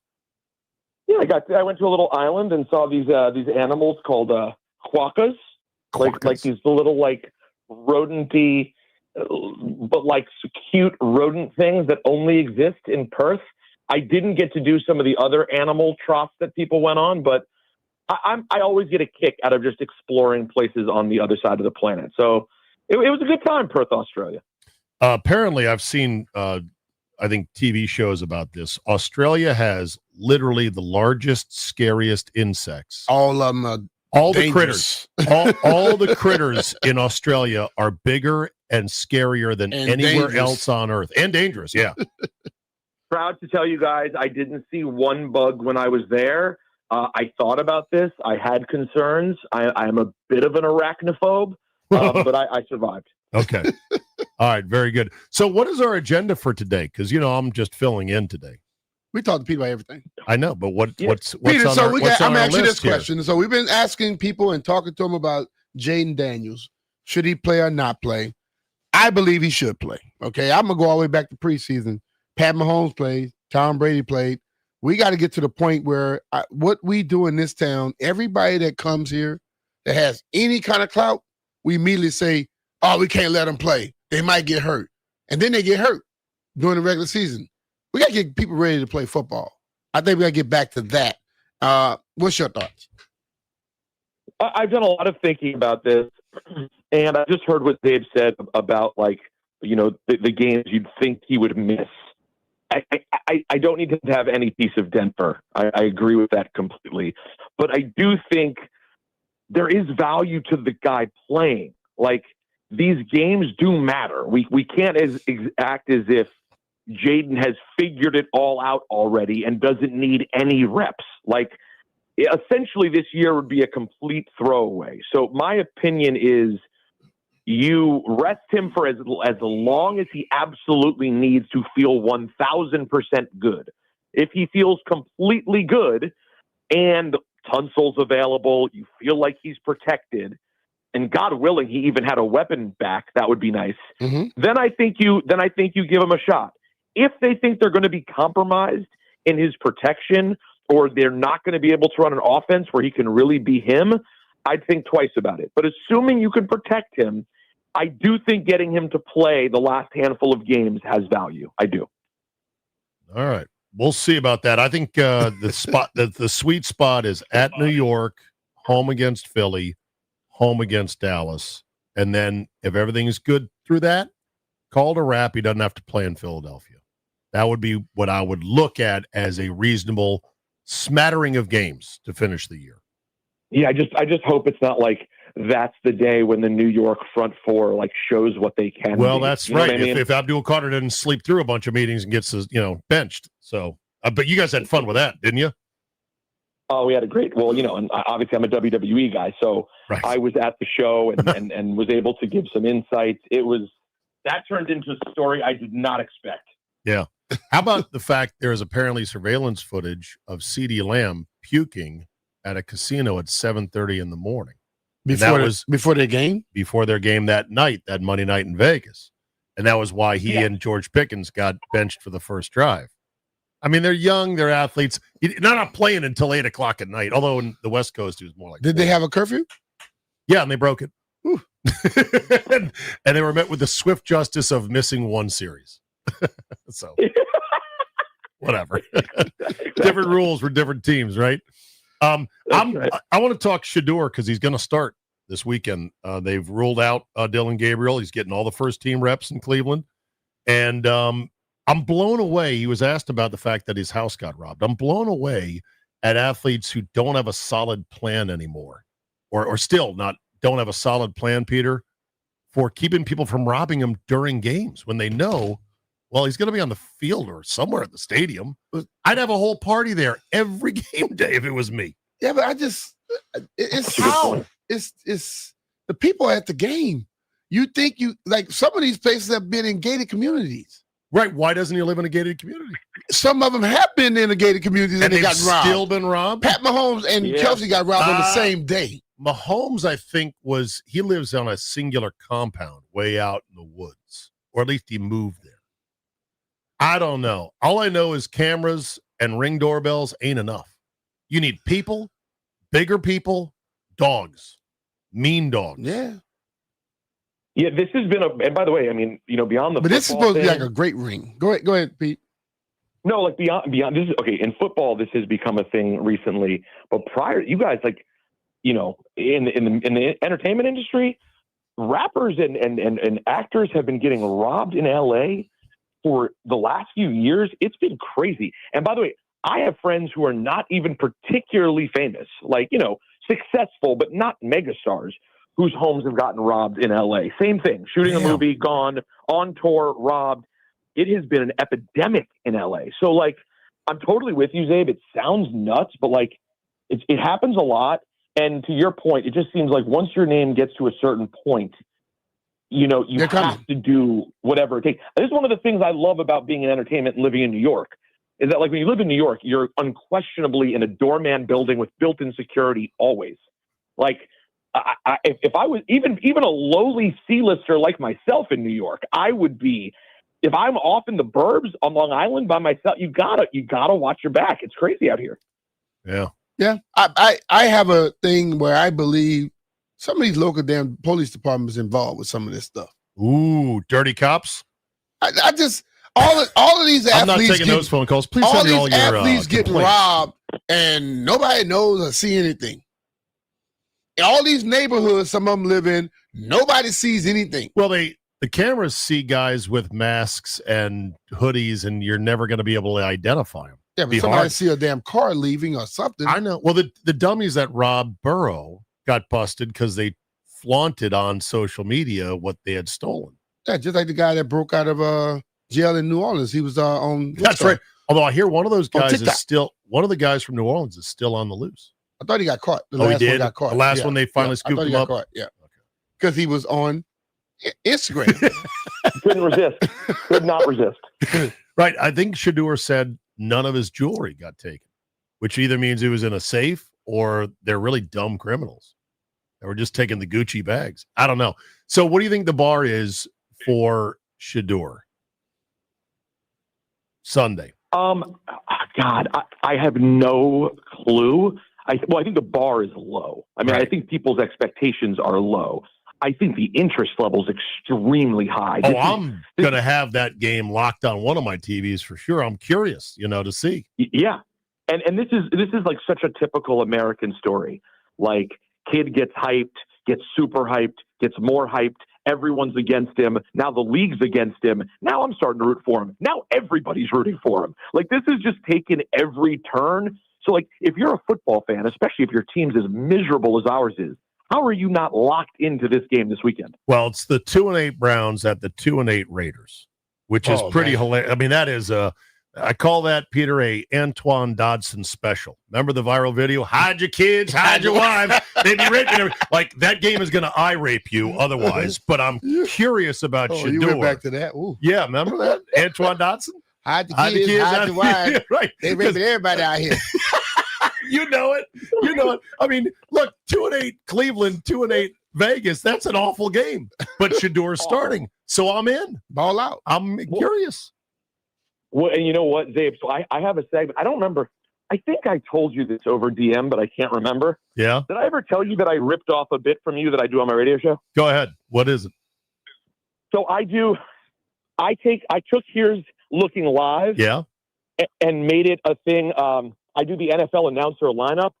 Ah. Yes, Peter, thank you. And I do the NFL announcer lineup every week in my 6 o'clock segment on Fridays. Awesome. And we have a thing that we do. We play ridiculous audio from every announcer. I stole certain versions, changed other pieces. You know the radio game. Listen, it's a compliment. Although I want royalties. No. Do you play that? Do you play the Kevin Harlan with no regard for human life? I don't. We That's have a the one lot of good Harlan we play though. There's so Harlan's many really Harlan good. clips. Harlan when he calls a streaker on the field is next level. There's an idiot on the field. He's down to the 30. Now he's chased by 4 security, and now they're on top of him.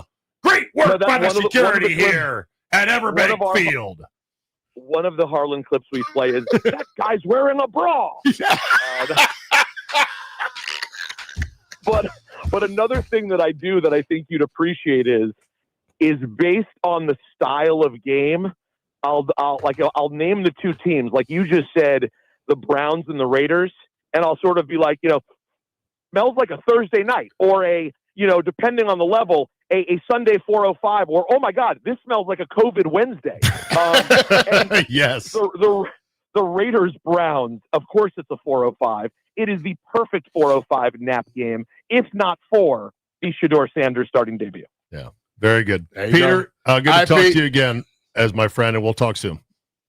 Love you both dearly. So All right, long. man. Be cool, brother. Coming up, what you wouldn't do for your girl. We're now finding out with Belichick down there in Carolina. This is The Fan.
Let's just say they're not going to make it into a Hallmark movie. The Belichick, Jordan Hudson relationship that's a little doesn't weird. meet the metrics for a typical Hallmark movie, and I know that because it's one of my wife's favorite channels. Uh-huh. But it is something else. This is a weird thing. Well, listen, I will have no problem saying that the age gap between 73, which Belichick is now, and Hudson, who is 24, Uh-huh. is disgusting. It Yeah. is. It is. He's wrong. older than her dad, right? Yes. Yeah. It is wrong. It is disgusting. It is obscene. And don't sell me on, but it's love. Find somebody at least within 3 decades to love. It's a Yeah. big ocean of women out there. This Yeah. is gross on many levels, but I would it's say this. great content, that's for sure. And now we've been introduced, B. Mitch, to adult co-ed rec league cheerleading. This is sort of like a rec hockey team What's this that one? skates at the local ice house, Is he but for involved in this? cheerleading. No, he's watching it, but she still wants to cheerlead because she once did and was very good at it. But she's aged out, and so she's on this. She's 20-something, right? 24. But hold on now. But see, this is now I would say this about this one. Okay, her dad's so cool with it, and the way she works this whole thing. How do you know her dad's cool with it? I You've saw a heard it? story where he was basically when she introduced him, brought him in. He was so Okay. excited. Okay. But now, I think this series, she's not an innocent bystander. Oh God, no! Because she is running things. Oh, she is manipulating everything. I'm just waiting for the day when, give me all that cheddar. Oh, when it Oh, it's all falls coming. apart. Yeah, It's coming. When it falls apart, it's going to be spectacular. He may not get. He probably better have fun right here with Yeah. UNC because I think it's over for him moving forward. Nobody's gonna deal with that, especially when she's sitting there talking trash about the people and they forgot to turn off the damn mic. Oh yeah. So if she's so brilliant, she should learn in this industry. If you don't know the mic is off, stop talking when there's one around. Well said. Hour 4, B. Mitch and Finley coming up. Steve Zabin sitting in for JP, who's enjoying his bye week. Next hour, what is your sports season calendar? One of the, I'd say, major-ish leagues in this country is considering a radical change to their schedule. We'll tell you about it next. All right.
This sports update is brought to you by PVI Office Furniture. Fast, excellent, affordable. Business grows with PVI. Thursday night football, the Bills travel to Houston to take on the Texans. Buffalo's going to be without starting tight end Dalton Kincaid for the second straight week as he continues to deal with a hamstring injury. Meanwhile, the receiver room, they're missing both Mecole Hardman and Curtis Samuel. For Houston, quarterback C.J. Stroud, linebacker Jamal Hill, and safety Jalen Pitre all ruled out for this matchup. Meanwhile, edge rusher Will Anderson Jr., a little bit of good news here. He was a full participant after being limited to begin the week. No designation for week 12. If your office setup is looking like a busted play, call the pros at PVI Office Furniture.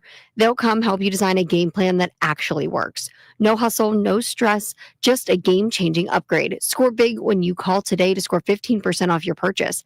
Get your office in championship shape at PVI.com. From the Crop Metcalf 5-Star Sports Desk, Savannah McCann on the Fan.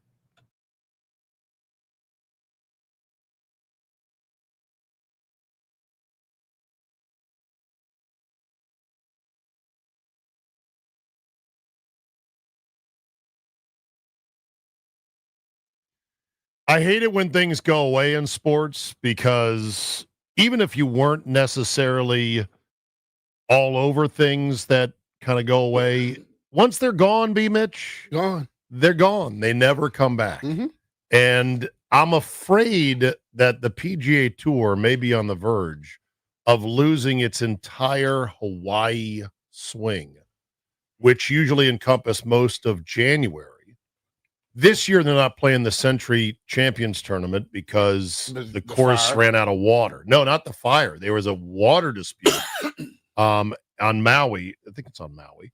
And the course went brown. Kapalua, yeah.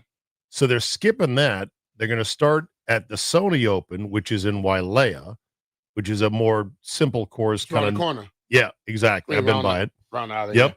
And then I think there's one more there. But either way, here's the deal. The new boss of the PGA Tour, this guy, Brian Rolop, who's coming over from the NFL, says he believes that every good league needs an element of scarcity. And by that, he means he's looking at the PGA Tour schedule that starts first week of January, goes all the way into October and November. This week is their last official event of the year, the McGladrey down there in South Carolina.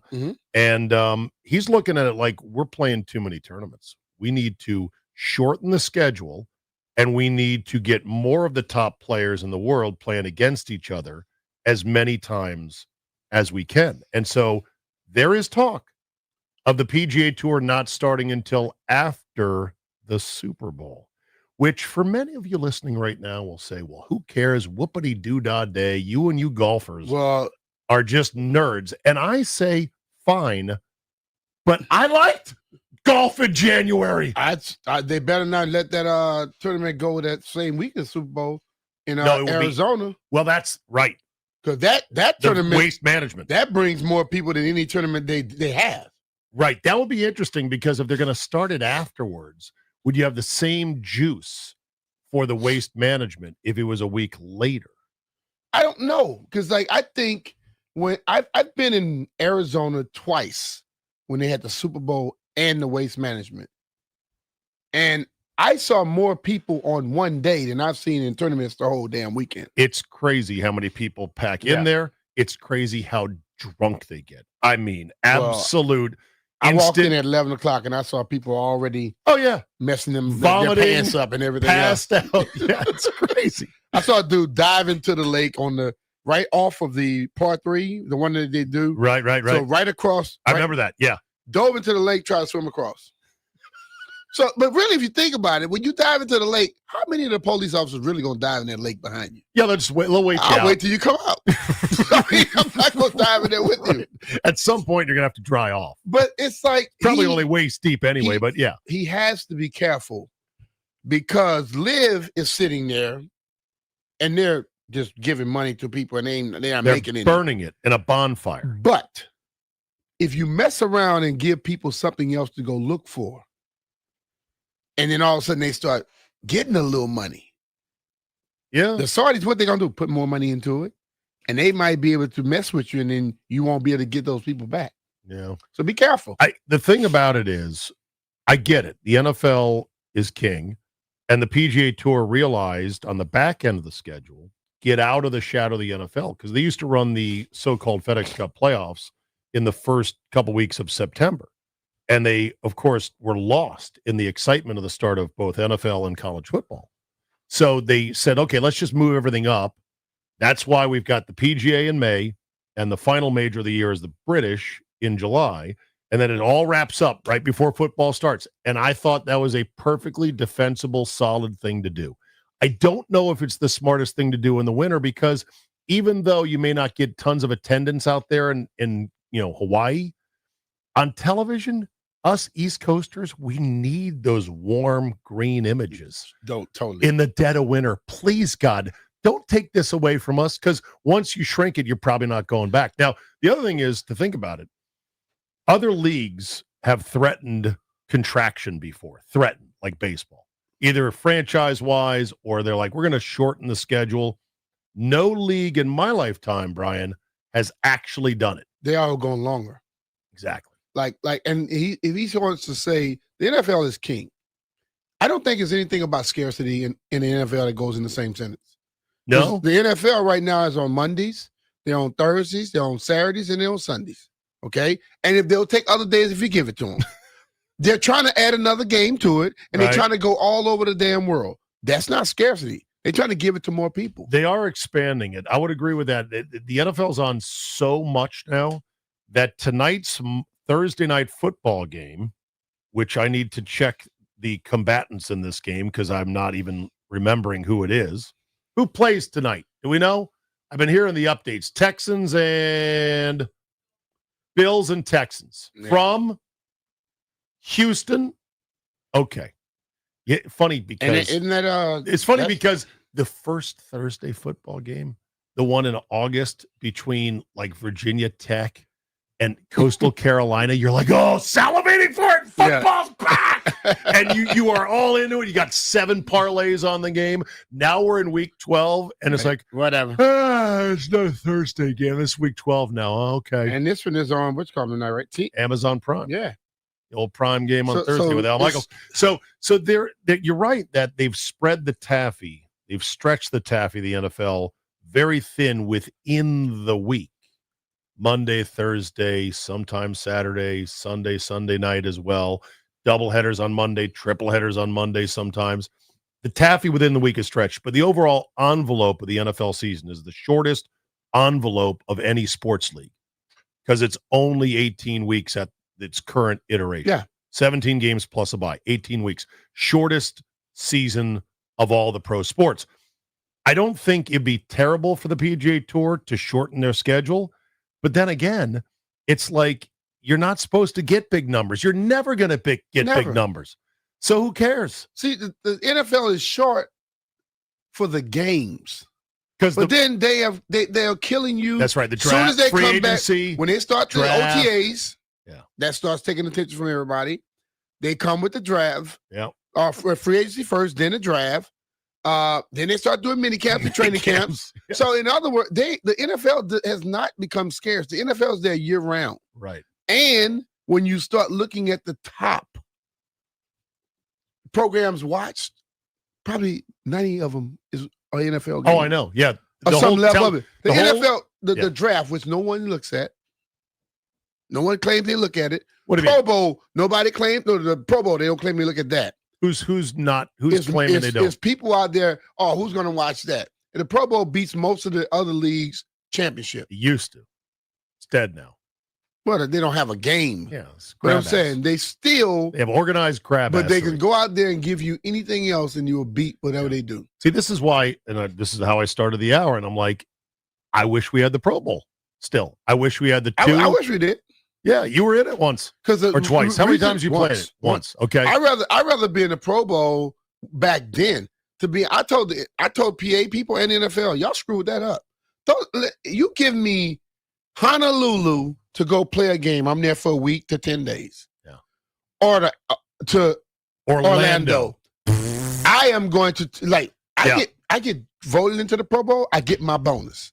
So I'm not going to Orlando. Right. I go to Orlando any weekend. Right. Well, the other problem- Honolulu, that's a special one. Yeah. The other problem was then players started to just opt out of the Pro Bowl. They would play in the AT&T Pebble Beach Pro-Am instead, or claim some injury like, oh, my fingernail hurts. And so you'd have like the 5th best quarterback in the conference making the Pro Bowl. Gus Frerotte once famously was a Pro Bowler. That's a bar bet winner for you right there. Hey, was Gus Frerotte ever a Pro Bowler? Yes, he was. Yes, he one was. time. He played. 5th alternate, something like that. But the game, at least, the Pro Bowl it resembled a game. It was like an 80% affair. How hard do you think the guys were going with the year you played? What year were you in the Pro Bowl? I went there in 96. Okay, and how hard were they playing? How hard? 80% hard? It's less than that. 70%. Because I had Emmitt Smith and Jerry Rice 96? as some of my guys on the punt return team. Jeez. So they did punts. Basically, I told them, I was like, no, on the punt return. Oh. And I'm like, look, bro, if this thing not low, I'm fair catching it. Because they wasn't going to block. And like, they told me, hey, B, man, you may as well just fair catch this thing, bro. That's so funny. I'm out there going all out because that's the way I played it. I was show and teller. If I'm on the field, I'm going full speed. And that's great. And I respected guys who did that because, you're risking your body. Yeah. And a torn ACL could happen walking down the stairs, you told me once. So, and the field sucked out there. It was the old, tight, hard AstroTurf at that old stadium. Hawaii. I know. Hawaii is glorious. Listen. And it looked like a game. Now, there's tons of rules, like can't blitz, but it was a game. It was a game where guys tried enough at 70% and guys were tackled to the ground. And there was a score that was kind of absurd, but it wasn't totally absurd. It was like 53-45. It was a game. And then it just got loose and it fell apart and now it's gone. Yeah. Now we've got the Pro Bowl grabassery, which I am not into. Flag football, I'm not into. Beach the NFL's volleyball, which a guy who was the Edwards. Edwards for the Patriots blew his knee out all 3 ligaments in his knee. Playing beach volleyball. I think it was a beach flag. I thought it was a volleyball thing. Either way, it was beach and the 3 ligaments went snap, crackle, pop. There you go. But so that's gone. So I don't want the tour to lose its January schedule because I, as an East Coaster, wanting to think about golf and the season coming up, enjoyed it on TV. And once they're gone, they go away. Now, that said, here's the key question. I want to take some calls on this. What is your effective sports season calendar now? Because I have realized I have pretty much separated out my year as follows. September through February is football season with baseball overlapped. Yeah. October overlapped. I'm all into the baseball playoffs. That's when I watch it. College basketball for me starts in mid-February and runs through the end of March. The NBA starts basically at the playoffs, but I'm all into the playoffs. So my NBA season goes from like April 15th to June 15th. And then summer is just catch what you want to catch in terms of little baseball, little golf, maybe some racing, whatever. Yeah. That's my schedule. I could be watching the NBA right now. I don't. No. I'd rather think I try about to and watch watch some local NFL stuff. Okay. And Right. if I see a game of like some powerhouses playing against each other, like whenever I see the Thunder playing, I want to check them out. Okay. I love the Warriors. And if I see those two playing, I'm definitely watching that. Okay. But for the most part, I catch the NBA later. So here's the question: 800-636-1067. What is your effective sports schedule now? And also, what do you think of the tour maybe shrinking back outside of the Super Bowl window? And then what would be the ideal schedule? Let's say you could play sports god and just say, look, here's when we're going to play this sport. Here's when we're going to play that sport. I think the NBA could stand to start on Christmas Day. Football year round. Listen, I can tell you this, though. They Now, tried that with the XFL. They're trying that with the XFL. It's still live, right? You love golf like I do. Yes. But the people working golf tournaments, they don't really tough. like that waste management tournament. They love the amount of money and the people they get, but the actual people that work it, oh yeah, they're like, this is not golf. Well, right. Yeah. I mean, I showed up and I heard, I'm like, what the hell is that? It's a club on hole 14. I walked in about hole 18 or whatever, coming in, and you can hear the club across the course. So Well, that's what Live Tour is doing now. The Boombox and Shorts tours. so I call I it. check in, and they give me the wristband, and they give me my little lanyard. Free and drinks? The lanyard is 20 little spots. And I said, "What's these spots?" You get 20 free drinks. 20? Really? 20. Yeah. And per I remember person. going to when that hole was it hole 7 or 16, the part 3. The 16, I part think 3 it is 16. Yeah. 17 I remember is a I short went there and there was 2 levels. The last time I was there, I think it's about 6 levels. I've seen the photos through the Yeah, years. it's They've crazy. built that hole up. And I did go to the 16th hole and I was underwhelmed by it. $100 bill get you more than the 20 drinks. Wow, that's way too much drinking. Because you tip, they don't Yeah. you get more. What I didn't like about But you're there all day, Zane. I know. What I didn't like about the 16th hole was that because everyone is drinking and it was so loud, it was a constant buzz. They never got quiet for the shots. And it's not that I'm a snob or a purist, but there's no drama if nobody's paying attention. Unless they're paying attention, they just loud. Well, when I was there, they really weren't paying attention because there weren't any sexy players that came through. So the leaders that day were not that impressive. My last time there, I was with Michael Phelps. Okay, well, there you go. And we really looked at the golf and enjoyed it, but we enjoyed ourselves. So what is your effective viewing schedule for the sports, the cornucopia of sports that is available in America? I watch. When do you start watching a league or a thing? And then when do you Baseball start? is when the playoffs come. Okay. Because Regular season. when I go to some NAS games or Sure. whatever. Baseball that's too many games to try to watch everything. Agreed. And the people that watch everyone, I don't know what kind of life they have. They have no life. Basketball, when it get closer to the playoffs, I'll watch it. Unless Leading up to it? Yeah, unless I see some powerhouses playing each other. Sure. Football, I'm trying to watch everything that involves football. Golf, any weekend I'm at home on a Saturday or Sunday, I'm checking out golf. How about hockey? Hockey, I get into hockey anytime I see the Caps playing. I don't really watch other teams. Okay. Now, when the playoffs come around, I'll check out the other teams because I'd much rather watch a hockey game than most sports because I like the physicality. Sure. I like the craziness. Oh, it's good. Remember the year after the pandemic, 2021, and the NBA started late, and so therefore the finals were in July. I love that schedule.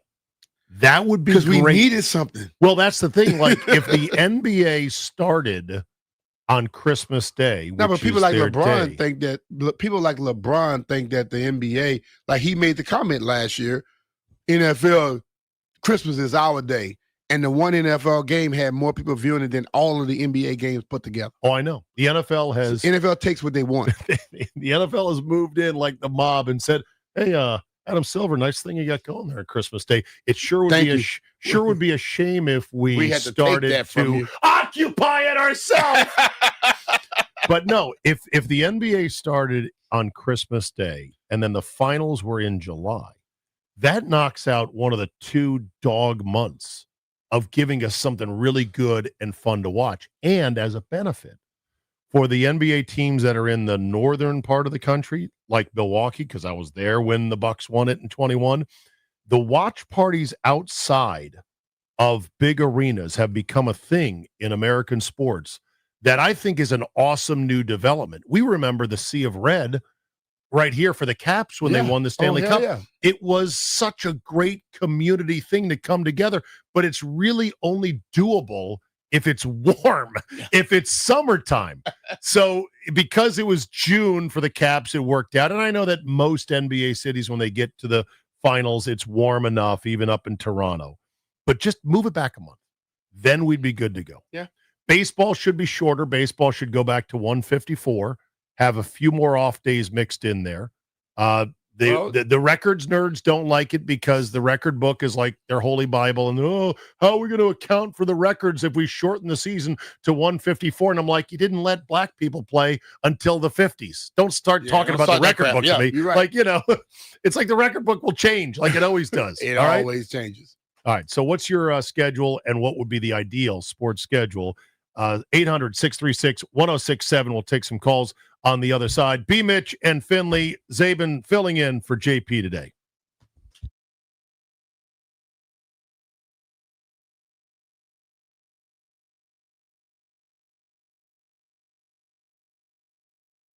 Hey, it's B. Mitch here. If you want comfort and convenience wherever life takes you, then you need to turn to Rude.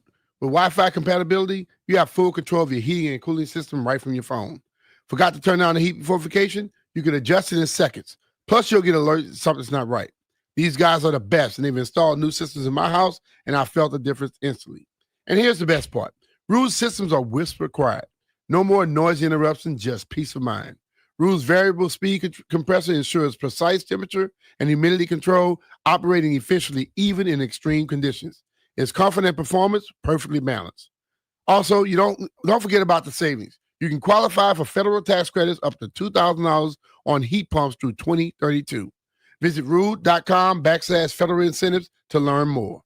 Rude, the most reliable heating and air conditioning products in the DMV. And remember, if it ain't Rude, it ain't right.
This sports update is brought to you by Orsman Chantilly Kia, where, as they like to say, let's ride together.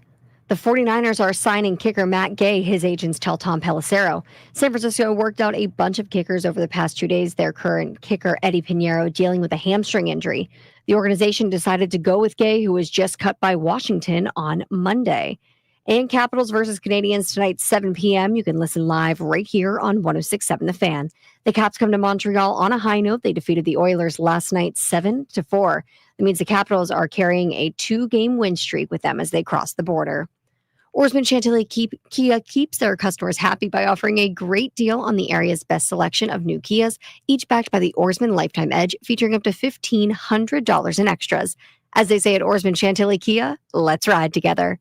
From the Crop Medcap 5-Star Sports Desk, Savannah McCann on The Fan.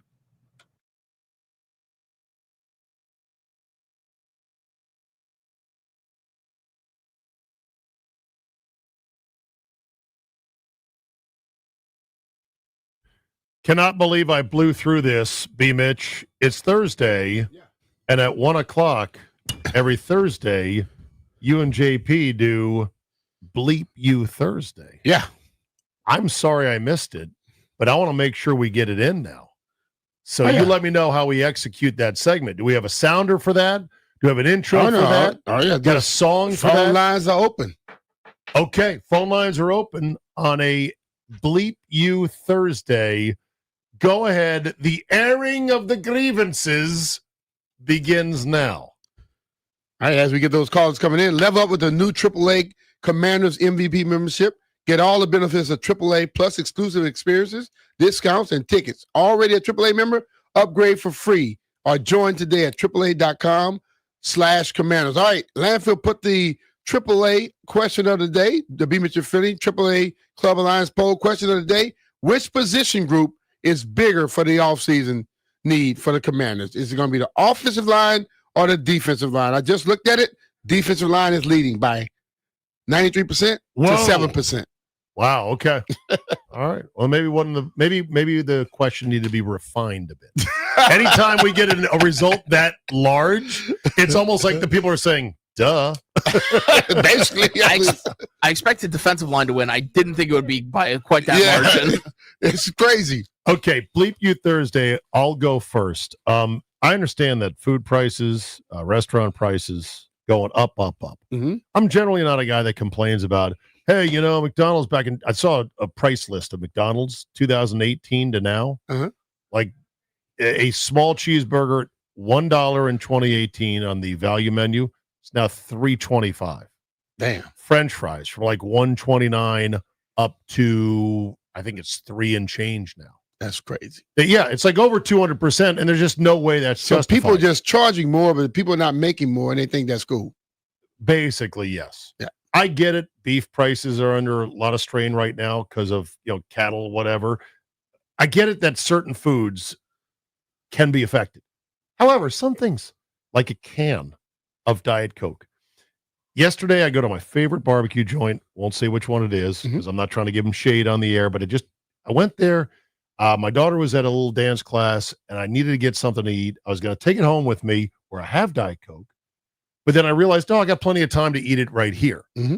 So after I'd ordered my brisket, I said, and I need to buy a can of Diet Coke. And so I went up to separately buy the can of Coke. What do you think a 12-ounce can was? You went to the barbecue joint. So it's a can of Coke in the fridge that they have. They probably charge you about $3.50. Yeah, like $3.85. I was like, that's outrageous. Yeah.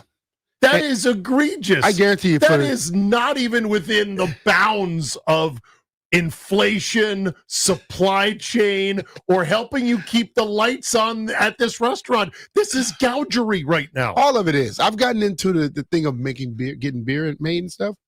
The amount of money you pay for a beer, and the amount of money you charge, astronomical. It's a huge gap. So I could tell you a can of Coke is probably 15 cents, 20 cents, or less. Oh, yeah. To can it. Right. And they're selling it for $3.50. I just think I need a swift kick in the ass for that one there. Yeah. So this I would see what a 12-pack of Diet Coke costs in the store. You do better just buying everybody I think, bring your own soda with you. Well, I think people are now with these giant Stanley mugs. Yeah. Carrying their beverages all over. Yeah. Okay, so that's my bleep you on a Thursday. B. Mitch. I'm good. I don't have no bleep use today. I'm fine. All right, let me go to Comandante Tequila. Hey, how you guys doing? What's up, man? Well, we were doing good till B. Mitch heard your name, and then he was visibly crestfallen, which is never a good Come sign. on, that's my buddy. I have his number.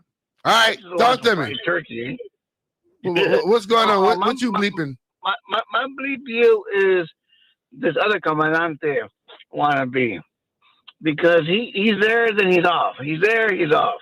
Come on, you gotta be all in, man. That's all you gotta do. Football's football. So he's a fake Commandante. Oh, he's a fake Commandante. I don't know. He be walking around with the neon sign. Yeah, for sale. How do you become an official Commandante? Yeah. What's the process? What's the threshold? What's the criteria? You got to wear a Joker face paint on your face. Half and half. And smile. Because we're going to win again. Okay. We're coming back. Okay. All right, brother. Picture that. Commandante Zabin. Half and half face paint. By the way, they showed a guy on TV for the Dolphins game over in Madrid. They showed him as a Dolphin fan. He had this silly little Dolphin hoodie with the snout up above him, and he had face paint on, and it was starting to cake off. And we just saw him when we laughed. We were like, that guy woke up this morning super excited to dress up as a fish today. It's a dolphin. Exactly. Yeah. By the way, a 12-pack of Diet Coke at Amazon.com. Not that I would ever order it from Amazon, because that is psychotic behavior to make Amazon drivers lug heavy household items to your doorstep via Amazon, no matter if you get free delivery or not, thanks to Prime. But at Amazon, it's $6.97 for a 12-pack. That comes out to 58 cents per can. I don't mind a 200% markup to $1.16.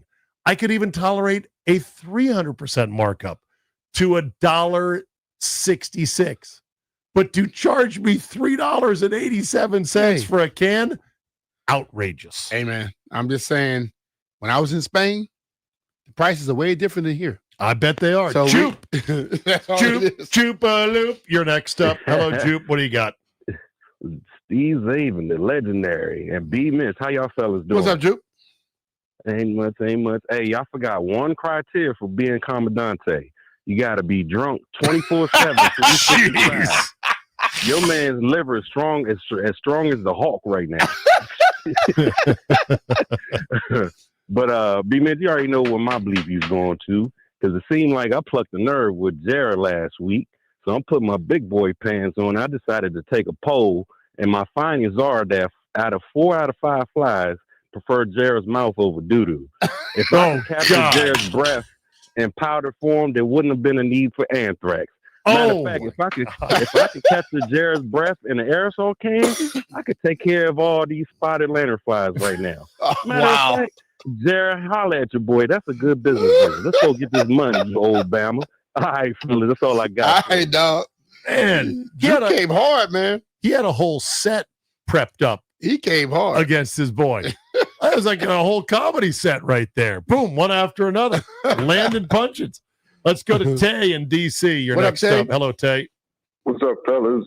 Xavier, the OG, love you. B-Miss, love you too. What's up, bro? B, when you guys wasn't here Monday, WB was rubbing in the loss in our face, and I don't appreciate that. So I want to give him a special bleep you. He was playing victory music on a Monday. We don't do that. When do we do that? White Brian was doing that? Y'all wasn't here. This is when y'all was coming back from Madrid. Wow. He was showing off. Oh, he man. was showing off, huh? Too He was showing mirthful. off. Too merry when it should have been somber. Yeah, so just bleep WB, man. Thank you. All right, Brian. I didn't know you went that way, dog. What were you playing? Cool in the Gang celebration? What did he think I did? He thought you played music that was too upbeat in the wake of the loss on a defeat Monday. Yeah, that wasn't me. Who was it? Oh, Heavy metal. Heavy Metal Chris?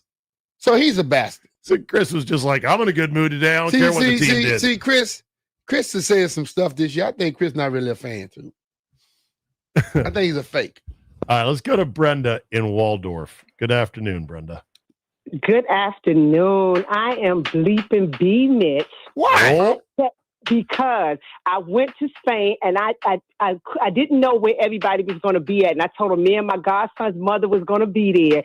And I wanted to know where everybody was going to be, including him. He told me he was going to get back with me and never did. I did see Finley at the O'Connor. We probably went to rallies or whatever. We wound up going to Connors and I got pictures with him. But B Mitch never hit me back. He left me in the Left list. you hanging. Hey, I got Left you busy, hanging man. in another country. Hey, you need to blame Odyssey. You need to blame Commanders. You need to blame anybody that had me working because I didn't know if I was coming or going. I understand that. But when I hit you up and you said, I'm going to get back with you, you never did no day. I mean, good grief. I was like, okay, you know what? I'm a I was supposed to hit you on Instagram, right? Exactly. Now I remember. I'm sorry. The thing is, I didn't know how to message anybody because I never did it. So I found out how to do it and I hit you up and I was surprised when you hit me back. I said, okay, well, you want to tell me where they at? Where was B? Because I went to look for where everything was Brian. and then I got busy again. Yo, B Mitch, where you at? Spain. Yeah, that's not helpful. It's a big country. I did see Finley though, so I want to bleep B Mitch for it. There you go. Hey, I'm so sorry. I'm blaming Jeff. I'm accept that because I'm a huge fan and I listen to you all every day. So take care. Appreciate it, but I'm blaming Jeff. Jeff got me busy. All right, Brenda. I had to work. You owe Brenda a personal meet and greet at a appearance of a future location to be determined as her make good. Fair? You're not going to go out of your way. No, not in Spain. She went 3,815 miles. I was according to there. Google, All you had to do is look and for all she look for couldn't the find it. Commanders gear. It was all over the place. I think easier said than done. I see. Let's see here. Mobile. Is that right? Am I saying that right? Is your Hello? nickname? Hello, Mobile. No. Oh. It says my name mobile is from Greg. Washington Zone 8, Virginia. All right. What's your name, sir? My name is Greg, Hello, and I Greg. would like. I have a bleep you. I would like to pitch a regular segment. Remember the winning off the field segment? Yes. You know, somebody makes it to the toilet on time. Grant and Daly. They won off the field. Mm-hmm. Okay, so I have I'd like to pitch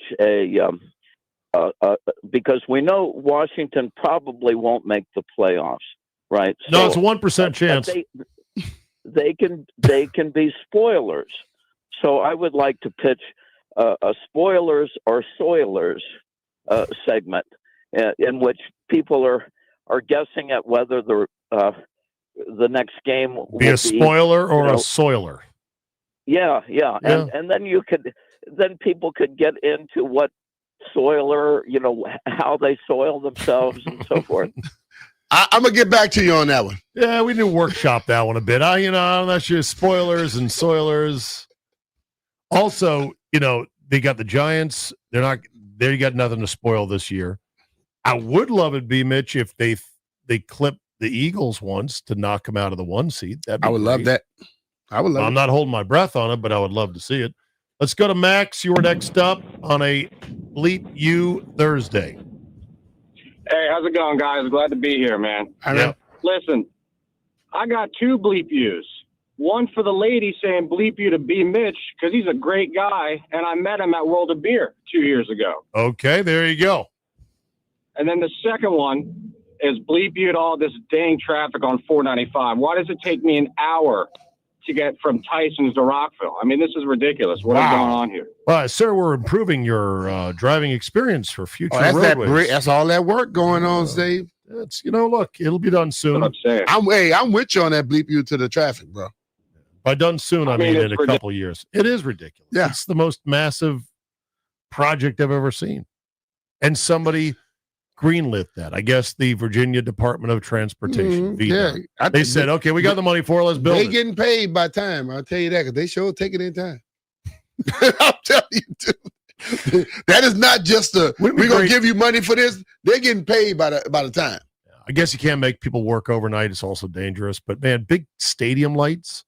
It might you be could better get, to work you could at get night. a lot. Yeah, there's a lot of guys who be like, hey, I'll take a job as a third shifter. That would work out for my schedule because Yeah, I've yeah. got kids I got to watch during the day. So yeah, Like, give me a shovel. I'll help you out at night. Big old stadium lights. Good to go. There you go. All right. What if I told you that J.J. McCarthy's numbers through the first 5 starts of his career are worse than Zach Wilson's? Would you believe me? Now, I wouldn't have believed that. Well, especially if he's playing with the receivers he had. They are worse. They're a lot worse. In fact, he's over 250 yards in arrears, 5 games to 5 games. We're comparing just the first 5 starts for Zach Wilson, the MILF Hunter, as I called him up there in New York, and J.J. McCarthy. Wow. Wilson had 1,117 yards versus 842 for McCarthy, who's yet to have a 200-yard game. The touchdowns, Wilson was 4 over 9, the good to the bad, 4 touchdowns, 9 picks. McCarthy is 6 to the 8, or 6 goods, 8 bad. Mm-hmm. And the completion percentage, Zach Wilson was an unacceptable 57.3% in the NFL, which is not going to get it done on any level now. None. McCarthy's at 52.9. Damn. He is so far, and it could change, but so far, straight trash, homie. Terrible. I mean, Jefferson is going to jump into traffic if this does not get fixed. Yeah, they got to get that fixed quick. Yeah. It's a hard sport. It's a hard position. It's tough. All right, quick break. Final segment coming up here. B. Mitch and Finley. Zabe sitting in for JP today.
We got just enough time left, B-Mitch, to give away some tickets.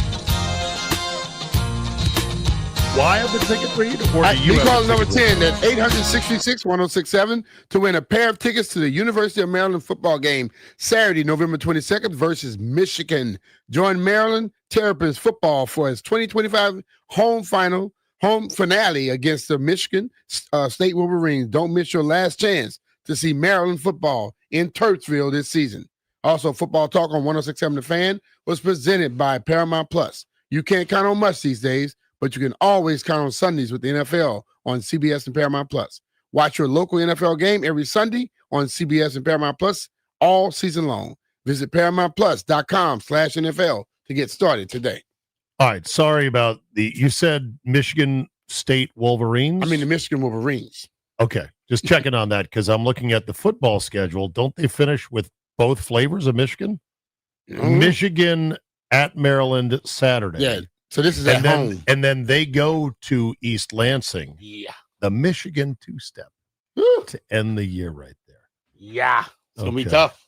Remember that horrible crash of the cargo jet in Louisville that was Yes. caught on camera? Yeah. They have still images right before the disaster. The left engine just snapped and flipped over the top of the wing before it all exploded. How does that even happen? Don't know. Like, you would hope somebody would be checking that, right? Yeah. All right. I found myself lately as I walk onto a plane looking at that area, the wing area. Oh, you would give it a site inspection. Oh, bro. Do you click the button, the ring button, to go, I think one of the lug nuts is loose. I was walking on. I just started looking. I don't know what the hell I'm looking at, but if I saw something odd, I was going to say something. All right. Okay. Big ups to Buzz Williams landing his first 5-star in a decade. Wow. Baba Oladutin. I think I'm saying that correctly. He's a bit of a 6'10", legacy 7'1" kid. wingspan. Yeah, he's staying home. Sisters play there as well. He says staying home just hits different. All right, Brian, this was so much fun. I'm going to do it again tomorrow. Let's get it, I'm baby. on the schedule, and we'll have a bye-week extravaganza with no Commanders games to look forward. Yeah. Ready for it. Thank you, Lance. Great job today. Grant and Danny are next. We'll see you tomorrow.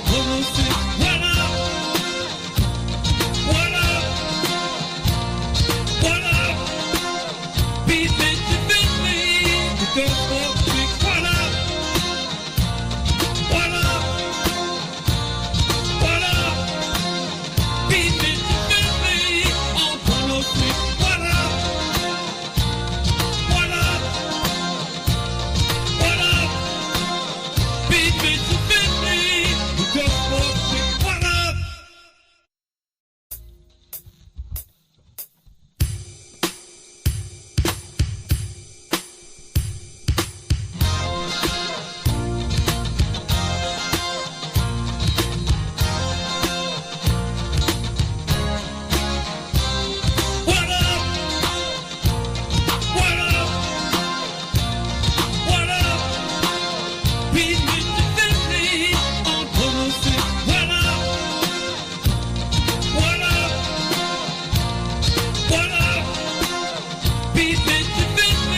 Orsman Alexandria Kia keeps their customers happy by offering great deals on the area's best selection of new Kias, each backed by the Orsman Lifetime Edge, featuring up to $1,500 in extras. As they say at Orsman Alexandria Kia, let's ride together. From the Crop MedCap 5-Star Sports Desk, Savannah McCann on The Fan.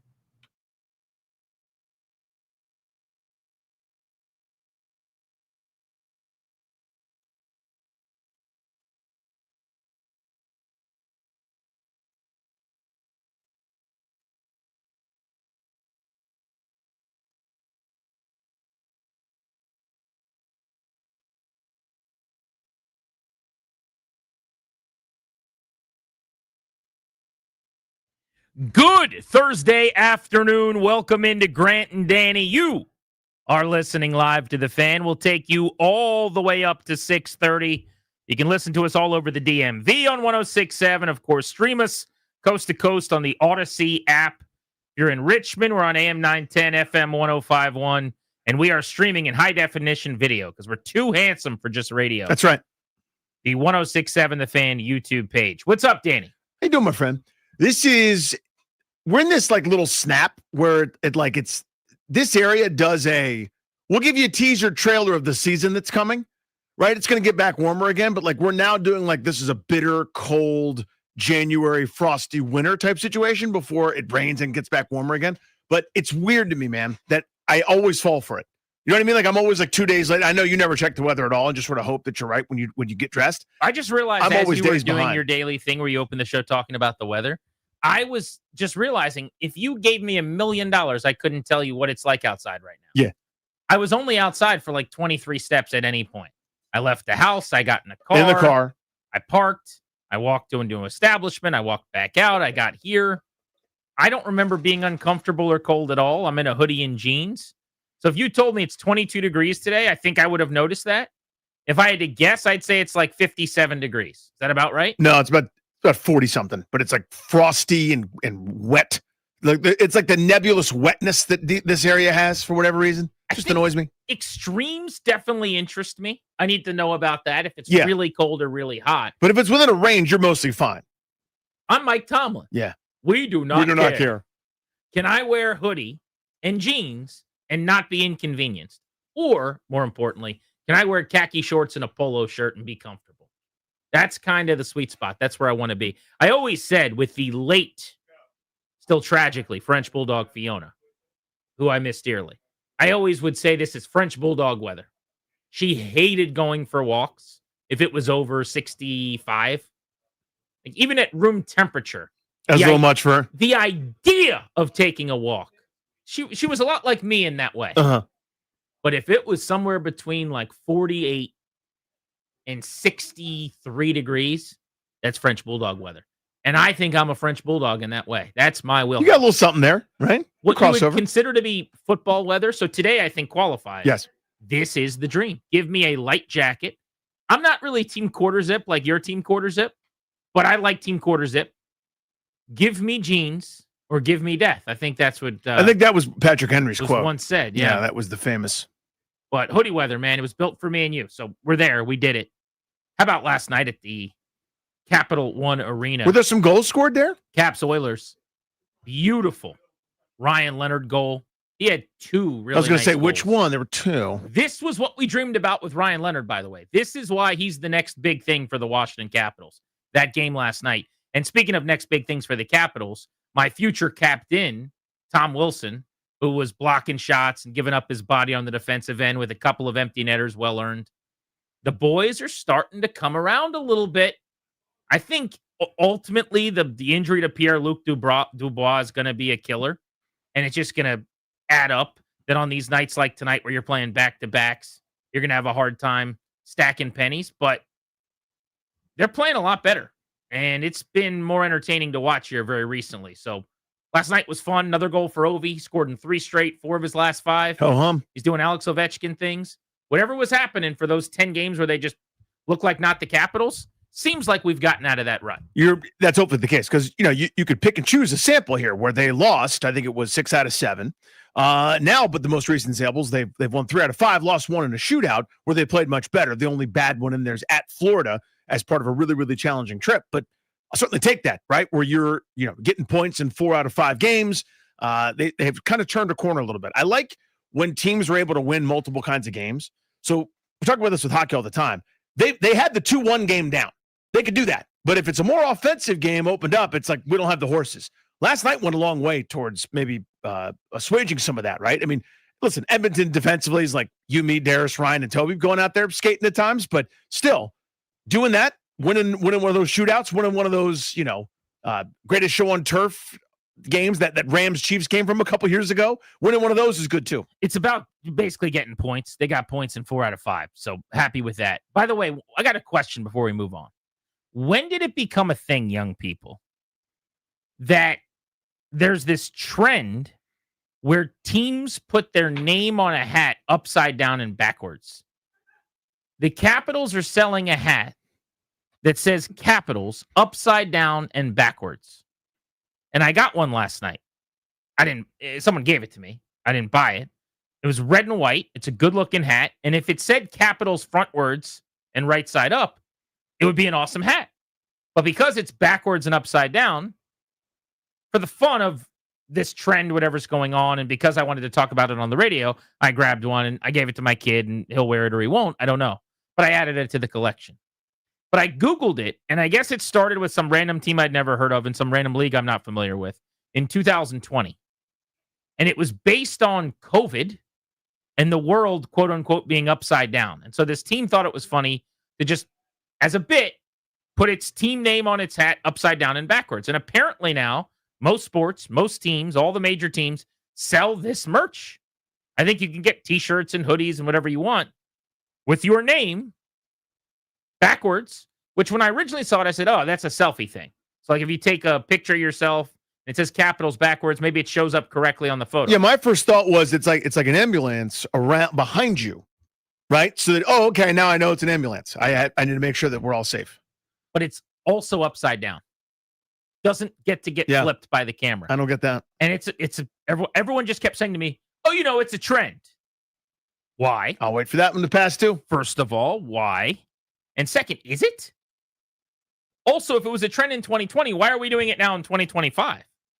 Is it that slow of a trend? Are we on trend? Or are we a little late to the party? Should we maybe have just said, we missed that one, we'll try for the next one? Yeah, so you used to make fun of me a lot. I was about your age when I started doing this, because we've been doing the show together for a while, where I would see something and I'd go, I don't get it. This is so stupid. I'm mad at this.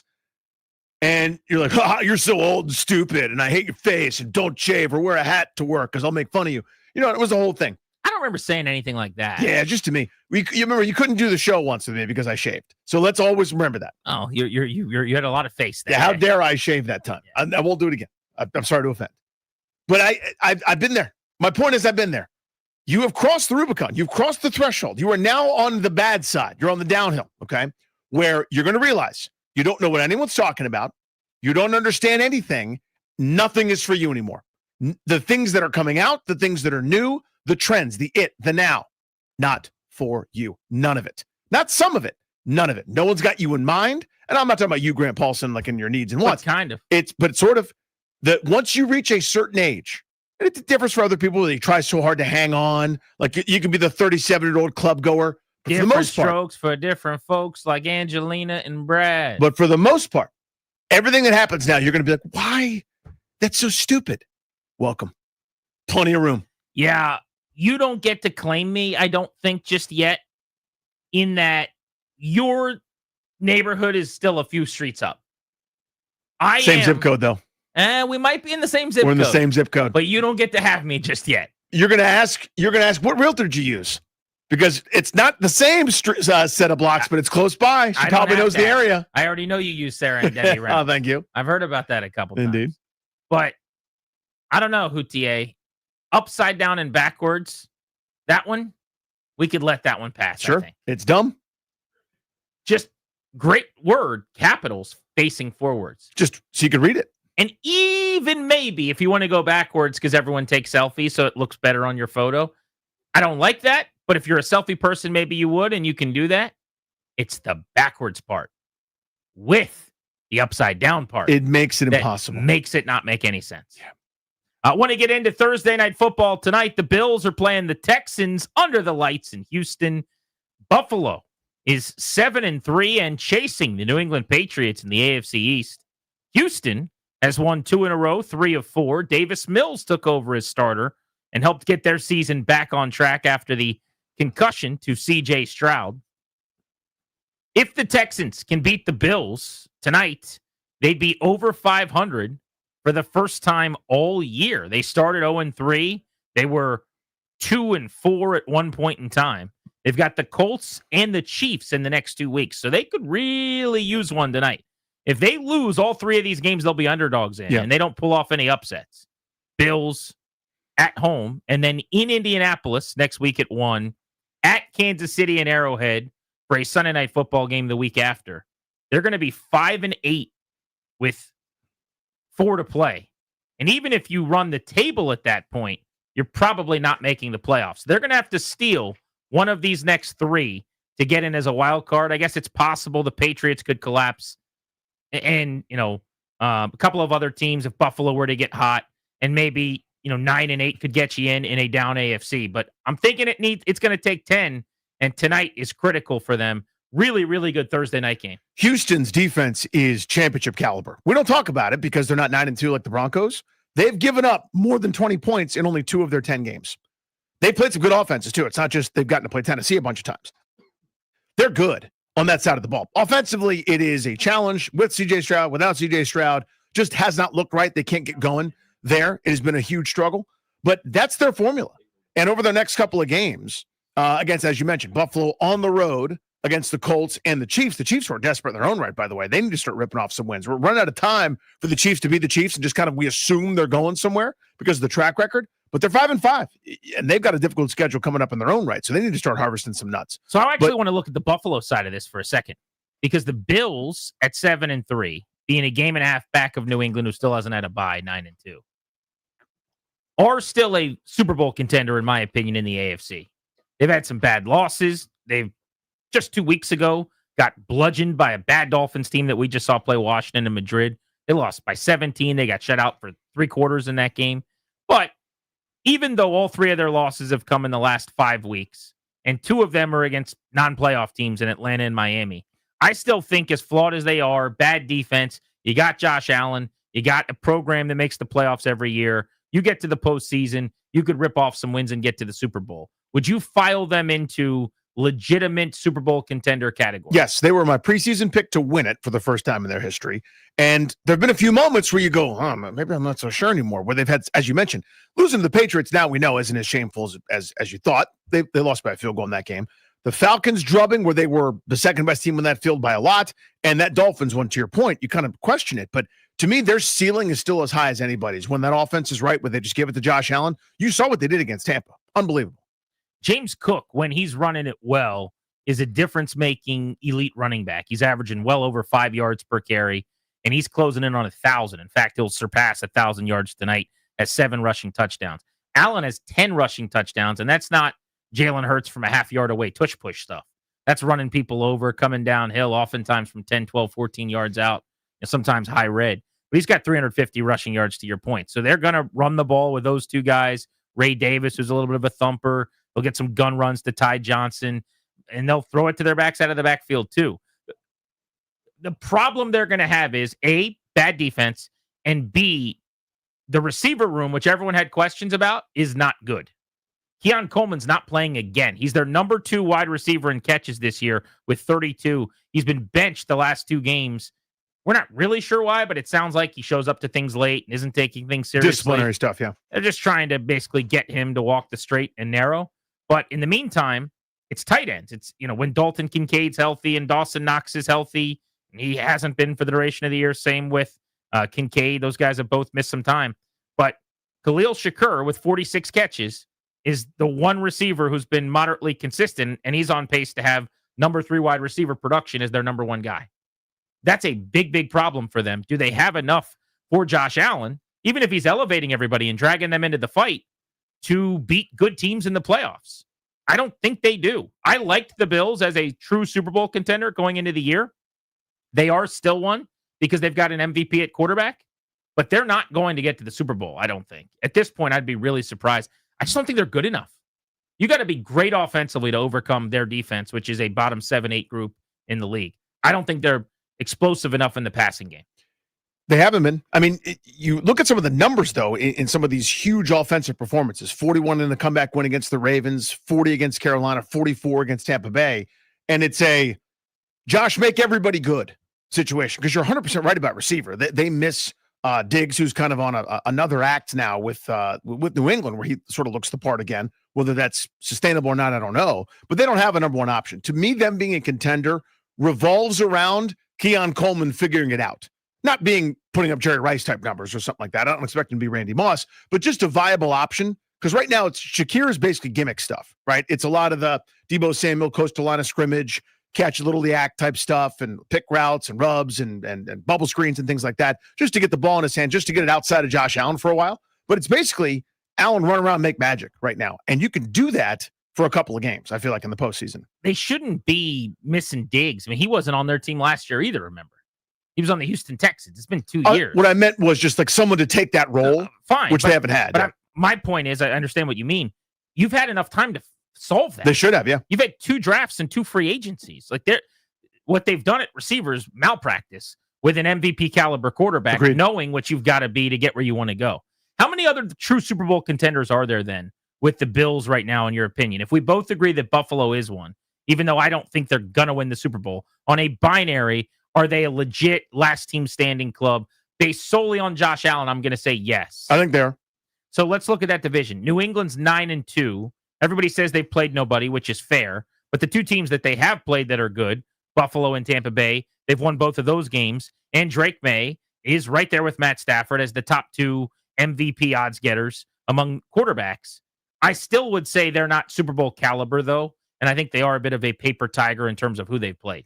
I'm really impressed with them, but I don't put them in that category yet. And it's probably not fair. I mean, I'm giving Buffalo the benefit of the doubt, not based on what I've seen for the most part, just because it adds Josh Allen and they've been knocking on the door for a few years.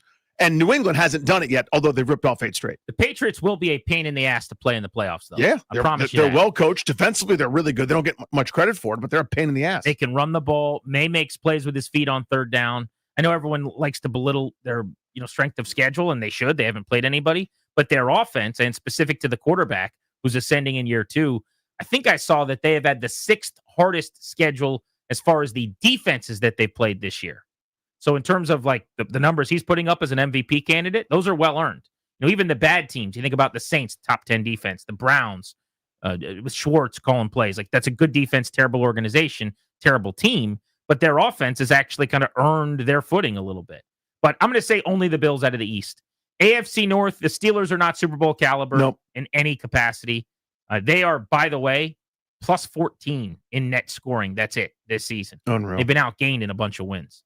They're on pace this year, again, to borderline be outscored with a winning record.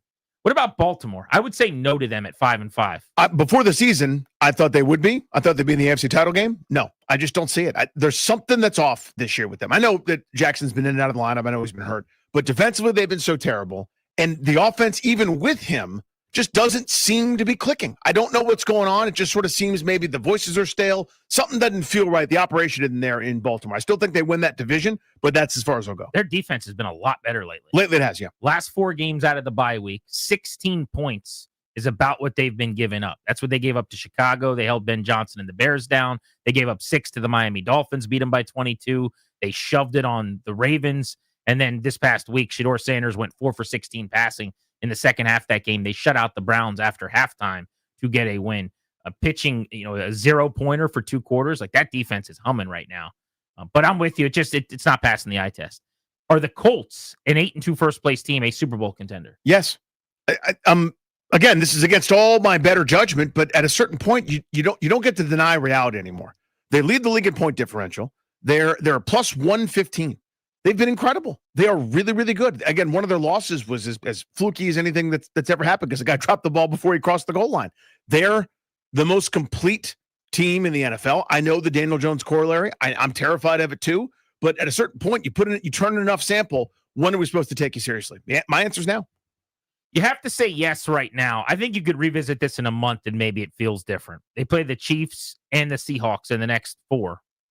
Those are going to be revealing games after a game they should have lost to Atlanta and a game they did lose to Pittsburgh with Jones turning the ball over a bunch over his last couple of starts. It does feel like they're coming back to the pack a little bit, so maybe that changes. But for the moment, as you said, both sides of the ball playing at a high enough level, they're a Super Bowl contender. I'm going to put the Chiefs as a yes, even though they're not in the playoffs. Yeah. Do you have Mahomes? Do you have Reed? Do you have Kelsey? Then you're not dead. Would I want to play you in the playoffs? The answer is no. That's a contender. The Chargers, I'm saying no. They're just too inconsistent, too banged up. I think you have to say yes to the Broncos. I do too. Even though their offense is gross and Bo Nix is going to go 2 quarters at a time where he's inept.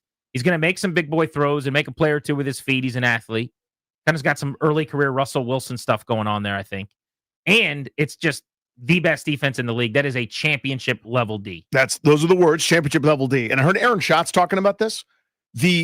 Sean Payton has too much good offensive track record in his career for the offense to be this bad. And I understand it's November and we've got 11 games and we should have a pretty good sample of who you are. I just feel like he's going to figure something out, right? He did last year. They struggled for a while. Bo Nix got going. I have too much trust in Peyton as an offensive mind for them to be this bad into January. But so I have them as a contender. So we have 4 teams in the AFC with Buffalo, Indy, and then 2 in the West.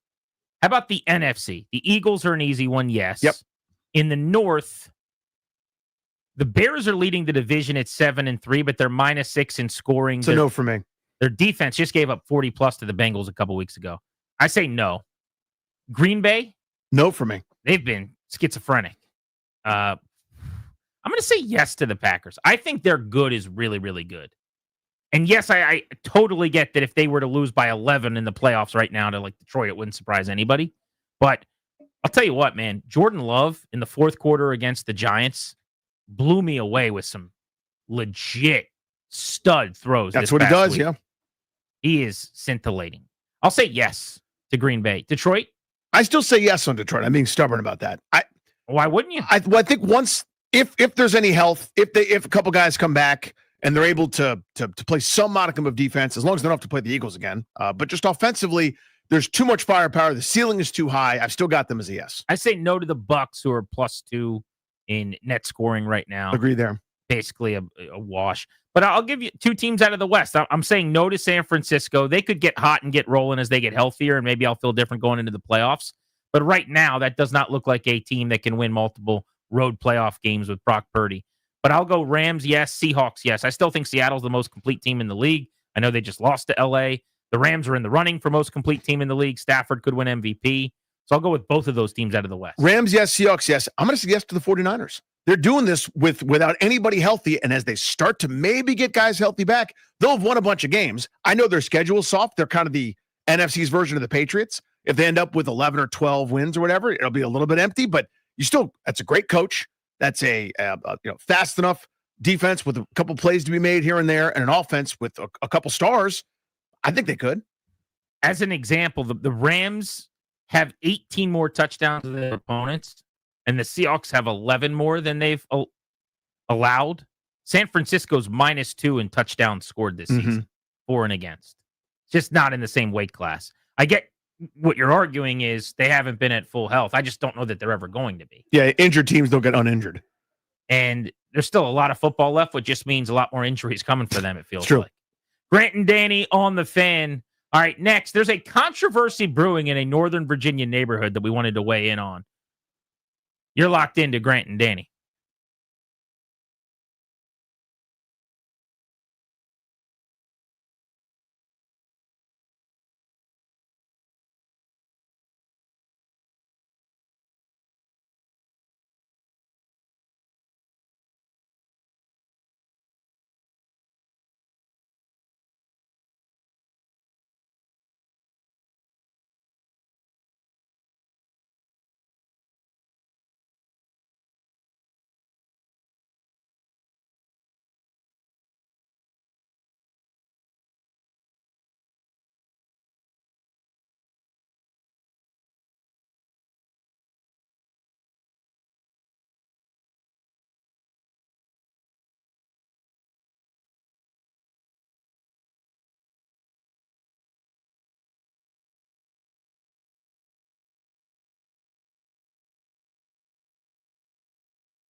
Hey guys, it's Grant. Every NFL Thursday is your chance to hit the jackpot on FanDuel. FanDuel is the official sports book of 106.7 The Fan.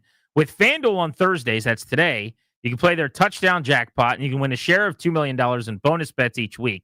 To get in on this Thursday's action, all you have to do is place an anytime touchdown scorer bet before the game kicks off. And if your player scores the first or last touchdown of the game, you're going to win your bet plus a share of bonus bets. So go to FanDuel.com/GP to take a shot at the jackpot. That's FanDuel.com/GP for your chance to win a share of $2 million in bonus bets. Must be 21 in Virginia, opt-in. Must apply profit boost token on select market. Prize pool to be split equally among all eligible participants who made the correct first or last touchdown pick. Bonus issued non-withdrawable bonus bet expires in 3 weeks. Restrictions apply. See terms at sportsbook.fanduel.com. Gambling problem? Call 1-800-GAMBLER.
This update is brought to you by the Downtown DC Holiday Market.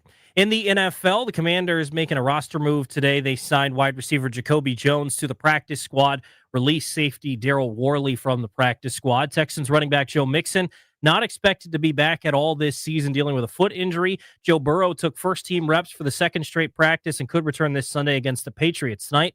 Week 12 of the NFL season gets underway with Thursday Night Football. Bills taking on the Texans in Houston. No Dalton Kincaid for Buffalo. No C.J. Stroud for Houston. 8:15 kickoff. Can hear that game on the Team 980 this evening. In the NBA, Timberwolves beat the Wizards last night 120-109 to 12th straight loss for the Wiz. They're back in action tomorrow in Toronto against the Raptors. Hockey, last night the Caps beat the Oilers 7-4. Second half of a back-to-back tonight in Montreal against the Canadiens. 7 p.m. puck drop near the game right here on The Fan. It's back, DC. The downtown holiday market runs November 21st till December 23rd, noon to 8 daily. Shop local, grab treats, and feel the holiday magic between 7th and 9th Streets Northwest, downtown DC, holidaymarket.com. From the Crop Metcalf 5-Star Sports Desk, I'm Toby Altizer on The Fan.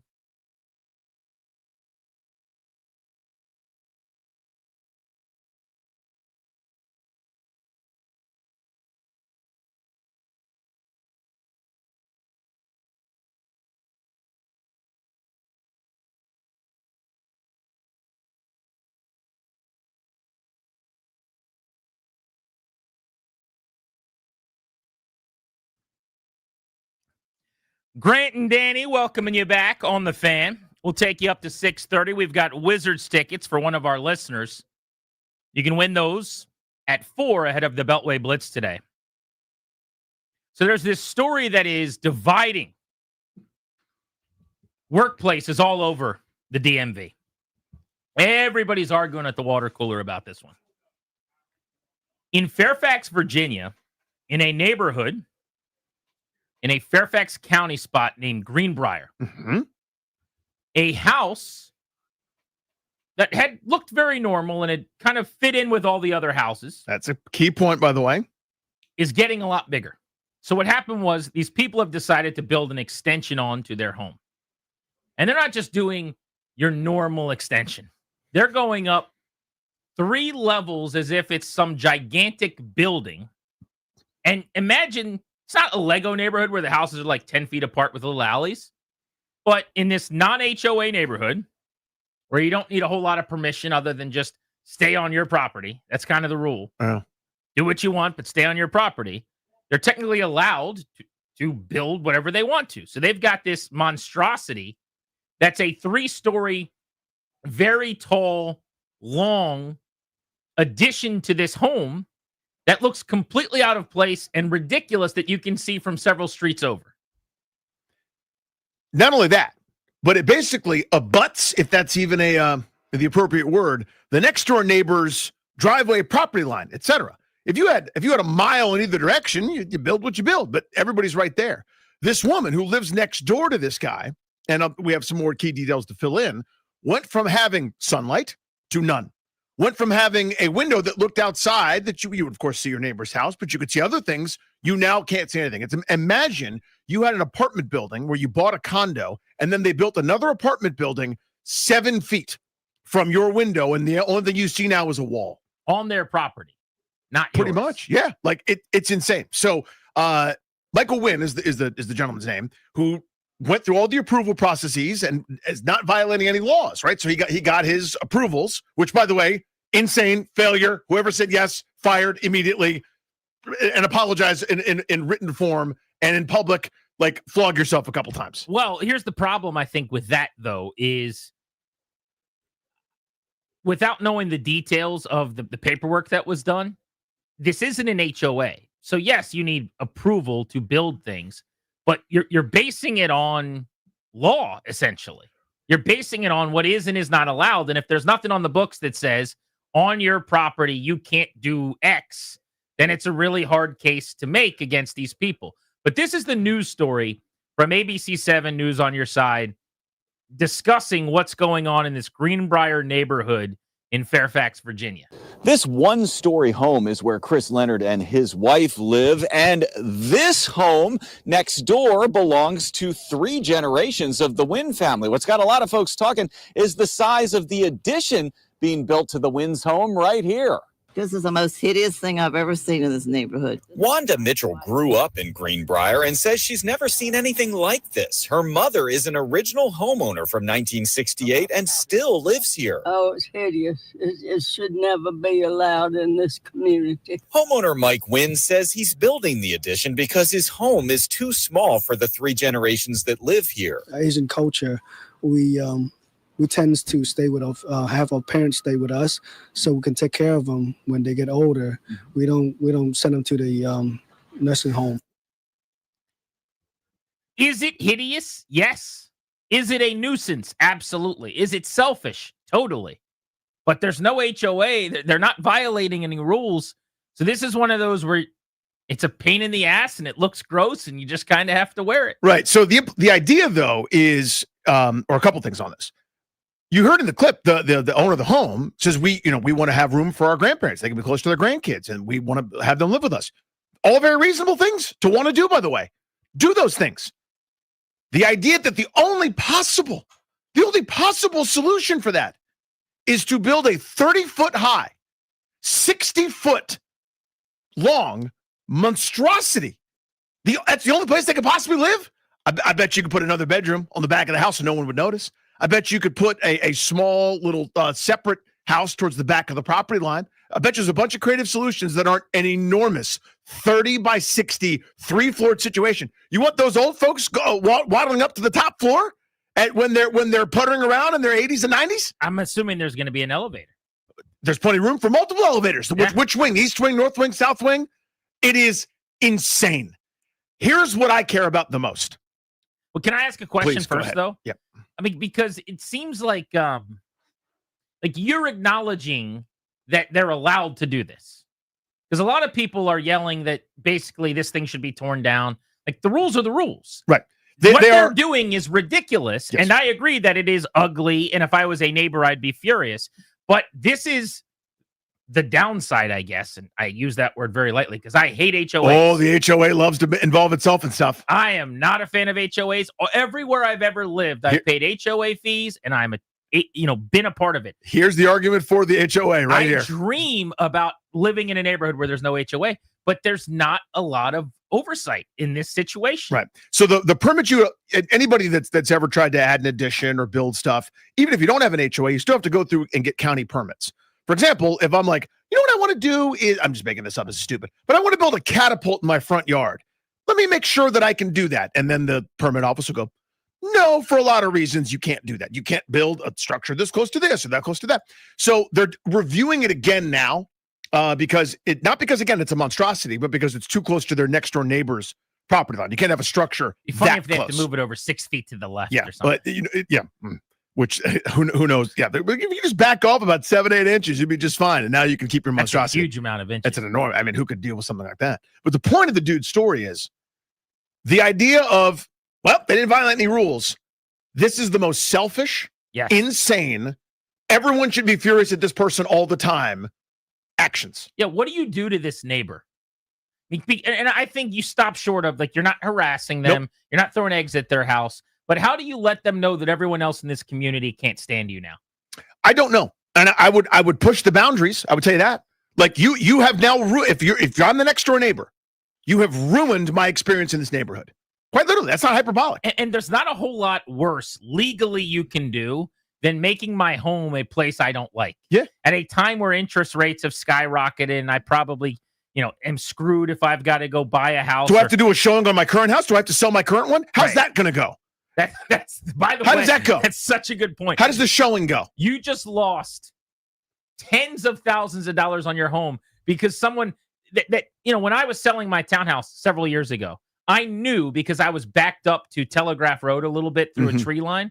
It wasn't loud, but it was close enough, even with the fence, that it was going to be an issue. Yeah. Some houses have things, you're near the road or you don't have this or there's not a metro nearby. What's the address? 3212? Well, that's 3210. Oh my God.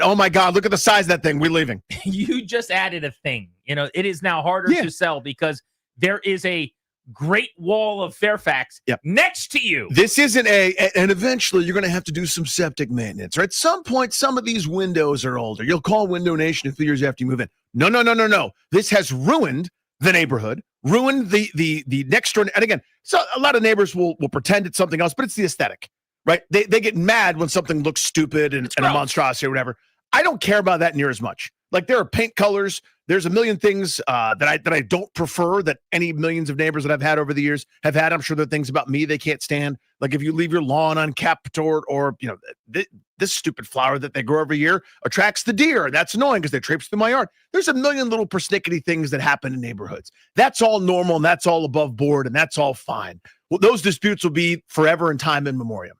This selfish, horrendous, obnoxious act by this horse's ass is unforgivable. And I don't know what I would do, but I would push the boundaries. I'm not trying to be a tough guy thing. Like, this is insane. This is insane. What would be a creative way to get back at your neighbor if they did this? That's what I want to pose.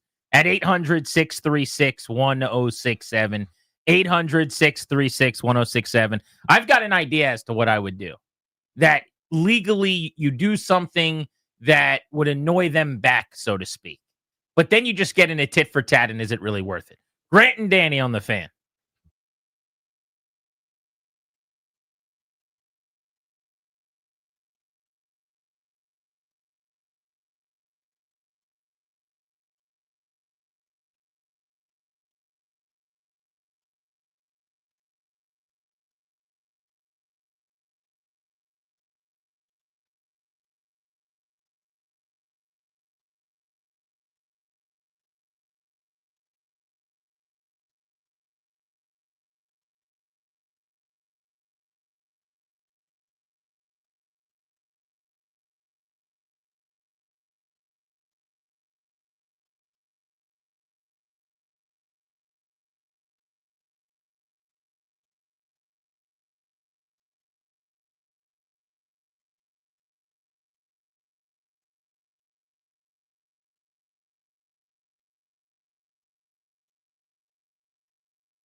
A home in Northern Virginia is being expanded.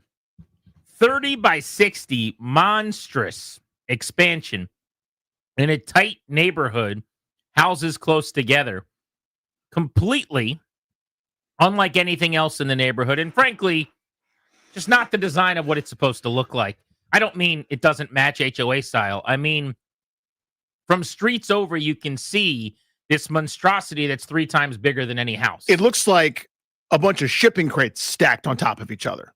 And then, stacked 5 or 6 deep, 3 10 by 10 by 20, whatever the stupid things are. And right now, construction is stopped. The county has ordered it stopped. They're not going forward. Who knows what's going to happen at this point, if it gets approved, if it doesn't get approved, but it went up very quickly.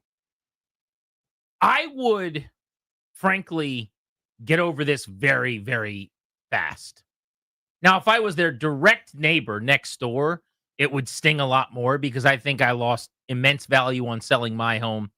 And if it was really bad for my mental health and I cared a lot, and every time I saw it, I wanted to go over and yell at them, then I would just have to move and take a bath financially on the sale or whatever and keep it moving.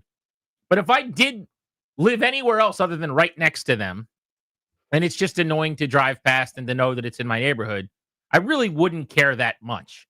I would think it's selfish and ridiculous, but that would kind of be the extent of it.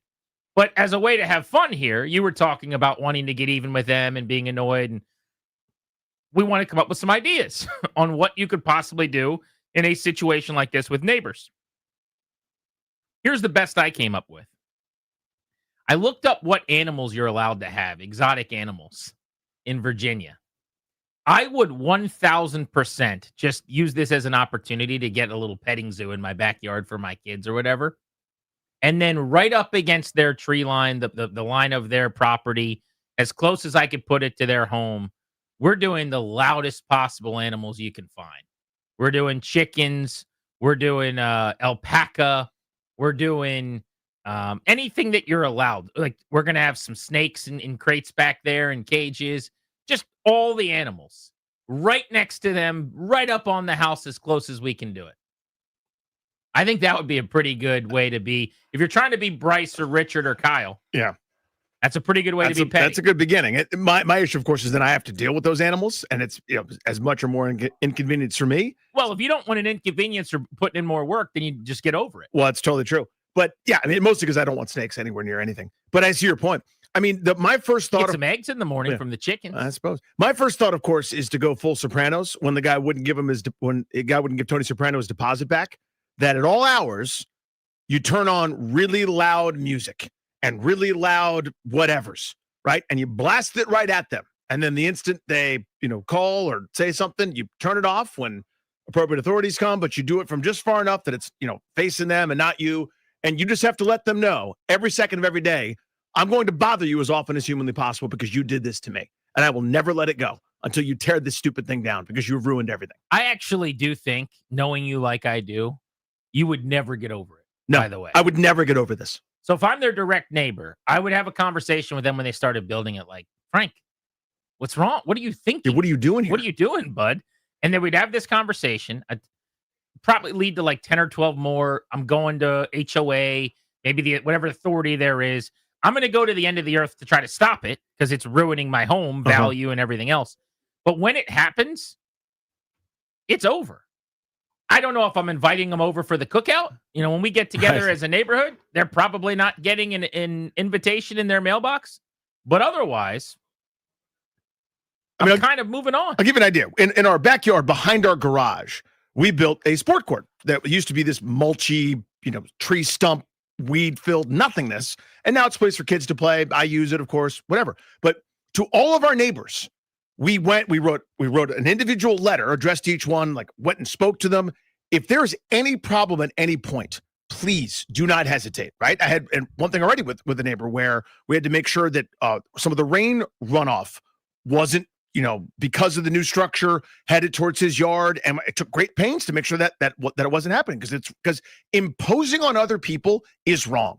And everyone just now assumes that you can just do it. Yes. I have my own noble, selfish goal, so I can impose. You cannot.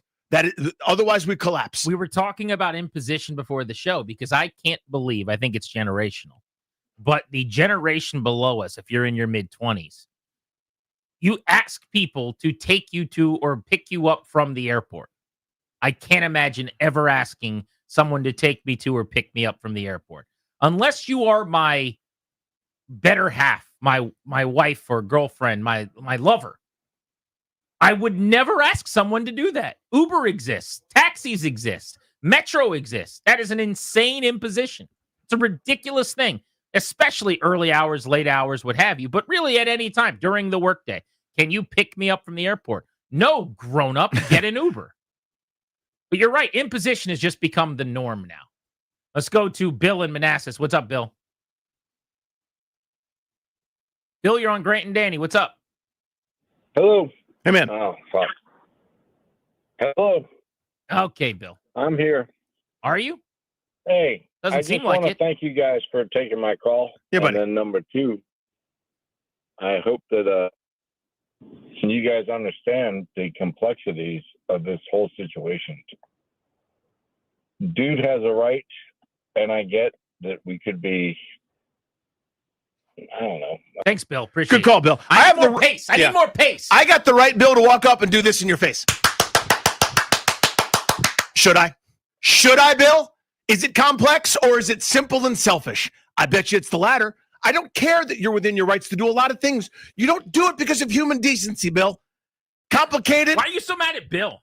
Because Bill didn't really care about our thing. He cursed once and then went, I hope you understand the complexities. Hard to hear from your high horse, slow-talking guy. This is a simple issue. It's a simple thing. One person's selfish. Everyone else has to deal with it. That's the story. Look it up. Why is Danny so angry at Bill? What the hell did Bill do? I mean, he did talk way too slowly and hit the brakes on the show. That's for sure. Yeah. But it seems like you're too upset at Bill. I like Bill. Bill, thank you for calling. That was nice of you. You want to hop in 800-636-1067. Guess what the Bengals are doing with Joe Burrow? They're going to play their quarterback. What? Even though he gets hurt a lot, even though they're not making the playoffs. You know why? Because football players play football. Here we go. Let's get into that on the Fan.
Roster moves for the Commanders today. They signed wide receiver Jacoby Jones to the practice squad after he cleared waivers. They released safety Daryl Worley from the practice squad. Injuries around the league. Texans running back Joe Mixon hasn't played at all this year and isn't expected to be able to return from his foot injury. The Texans kick off Week 12 of the NFL season tonight, hosting the Buffalo Bills. They'll be without C.J. Stroud for Buffalo, no tight end Dalton Kincaid, and receivers Curtis Samuel, Mecole Hardman. That'll kick off at 8:15. Hear that game over on the Team 980. For Cincinnati, Joe Burrow took first-team reps for the second straight practice and could return this Sunday against the Patriots. In the NBA last night, the Wizards lost their 12th straight game, losing to the Timberwolves 120-109. They're back in action tomorrow on the road, taking on the Raptors. In hockey, the Capitals beat the Oilers last night 7-4. Second half of a back-to-back tonight. They travel north of the border to take on the Canadiens. 7 o'clock puck drop. Can hear the game right here on the Fan.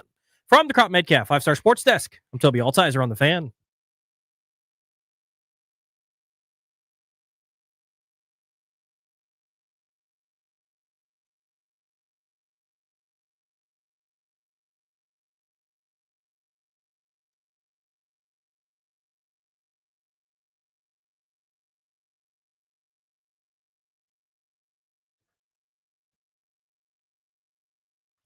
Welcome back to Grant and Danny on the Fan. In an hour at 4.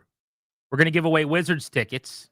Show's brought to you by the law firm Kandori & Murad. They can take care of all the important stuff you need done with your family: estate planning, elder law, real estate transactions, probate administration.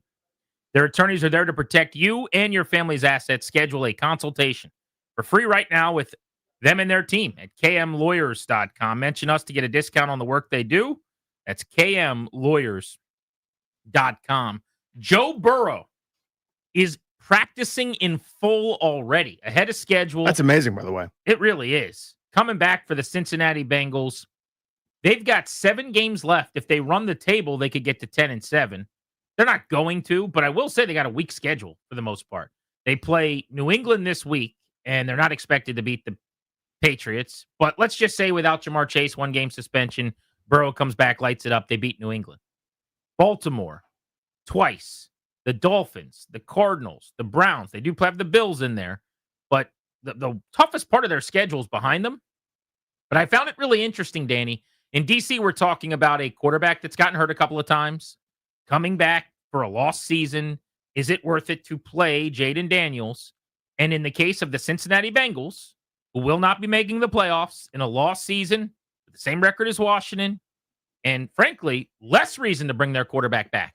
Because unlike Jaden Daniels in year 2, who needs to learn and develop and actually is still getting his diploma in NFL quarterbacking, Joe Burrow's got a master's. Yeah. This is not a guy that needs classes right now. This is not a guy that needs to, quote unquote, develop. So they could 1,000% say, rest up, young man. We'll see you in September. There's no work he needs to put in right now. They might even be firing their staff and having a new offense and bringing a new coordinator and play caller in and all these things. And yet, he's going to be playing down the stretch despite immense, far exceeding Jaden Daniels' injury history. Because football players play football. Yes, they do. Yes, they do. So this one, honestly, if just looking at each individual case, I don't know that I would do that. I don't know that I would put the pedal to the metal on his comeback. Now, I guess they're still mathematically alive. And if, as you said, if they do rip off all the rest of their games and you've got one of the 5 best quarterbacks on the planet at any given time, in a really weak division, maybe that is worth it, especially if he's able to go without limitation. But just on general principle, if it is a lost season, let's say they're eliminated, all but eliminated, in a couple of weeks, I don't know that I would go full pedal to the metal on him. You play him and figure things out, but I don't really need to see more from Joe Burrow. I need to keep him healthy and ready to rock and roll. So I don't know that I love that one to the same degree, but be that as it may, it's a very important data point when it comes to the conversation here. There is far less to gain for Joe Burrow coming back for an organization that's going to probably change a lot of things and probably should change a lot of things, to be honest with you, whether it's head coach and maybe who picks the players and a lot of other things, versus Washington that's in the second year, will be entering the third of their program with a quarterback that admittedly has one incredible year deposited and then one frustrating incomplete on his record. There's way more on the line for Daniels to come back than there is for Burrow, in my view. The football players play football line we got from Herm Edwards yesterday, who was on the show. He was tremendous. I hope you guys got to hear it. If you missed any part of it, of course, it'll be available whenever you want to listen to it, wherever you get your audio. But we wanted to play some of it for you now on G&D. This was the guy that recruited Jaden Daniels to Arizona State, and in his freshman year had Jaden Daniels as a quarterback before he became a college superstar. And we started the conversation talking about when Edwards knew that Daniels was going to be special. He's a special. He's a special kid. I knew that. We started him as a freshman. I can remember we were playing Oregon, a night game, ESPN game, and we had the last possession, and we were down by 4. And I called him to the sideline, and he wore saying number 5. I said, 5, how you doing, man? Coach, I'm good. I said, well, what you want to do? And Ayuk was over there, but he had Brandon Ayuk and Ricky Pearsall with the 2 receivers. I said, what are you thinking here? He says, Ayuk's a coach. I can get him deep. And I said, really? You want to throw the first one deep, huh? He said, yeah, coach. I can do it. And I said, okay. I said, go ahead and do it. So the coordinator was on the phone with me. He said, Coach, we're going to do that. No, we already got the play. We're good. Going out there. Well, he threw it. We won. So that's kind of how we kind of started off, beating a top 5 team in the country. So from that day forward, you could tell he was going to be a special player. But Coach, how would you handle it now, given the fact that we're dancing around it, but he's been hurt a few different times this year. But trying to limit that is, it's like telling Superman not to fly or use the X-ray vision or the heat stuff. Like he's so special and so great. But how do you make sure he stays safe?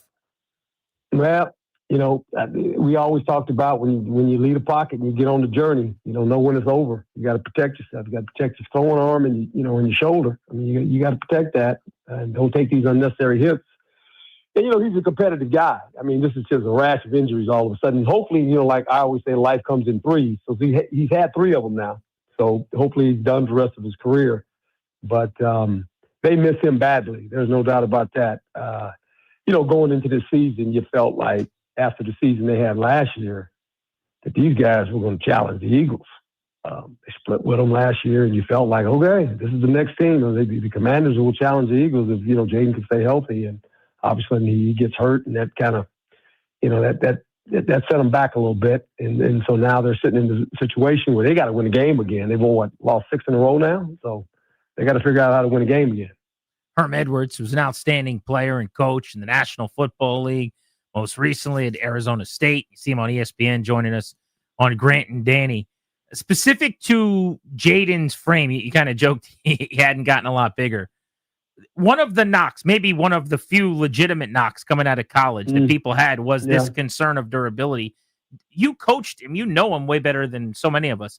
I mean, did you feel like that was a thing? Do you still feel like moving forward that's a concern, or is this a fluky thing? No, it wasn't a concern for me. He never missed a game, never missed a practice. So, I don't tell you. I mean, LSU didn't even went to LSU after I left and went back working for television. Yeah, I don't think he missed any games in LSU.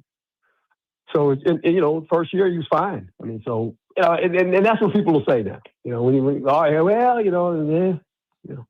Just stay positive. They have their franchise quarterback, period. Just enjoy that.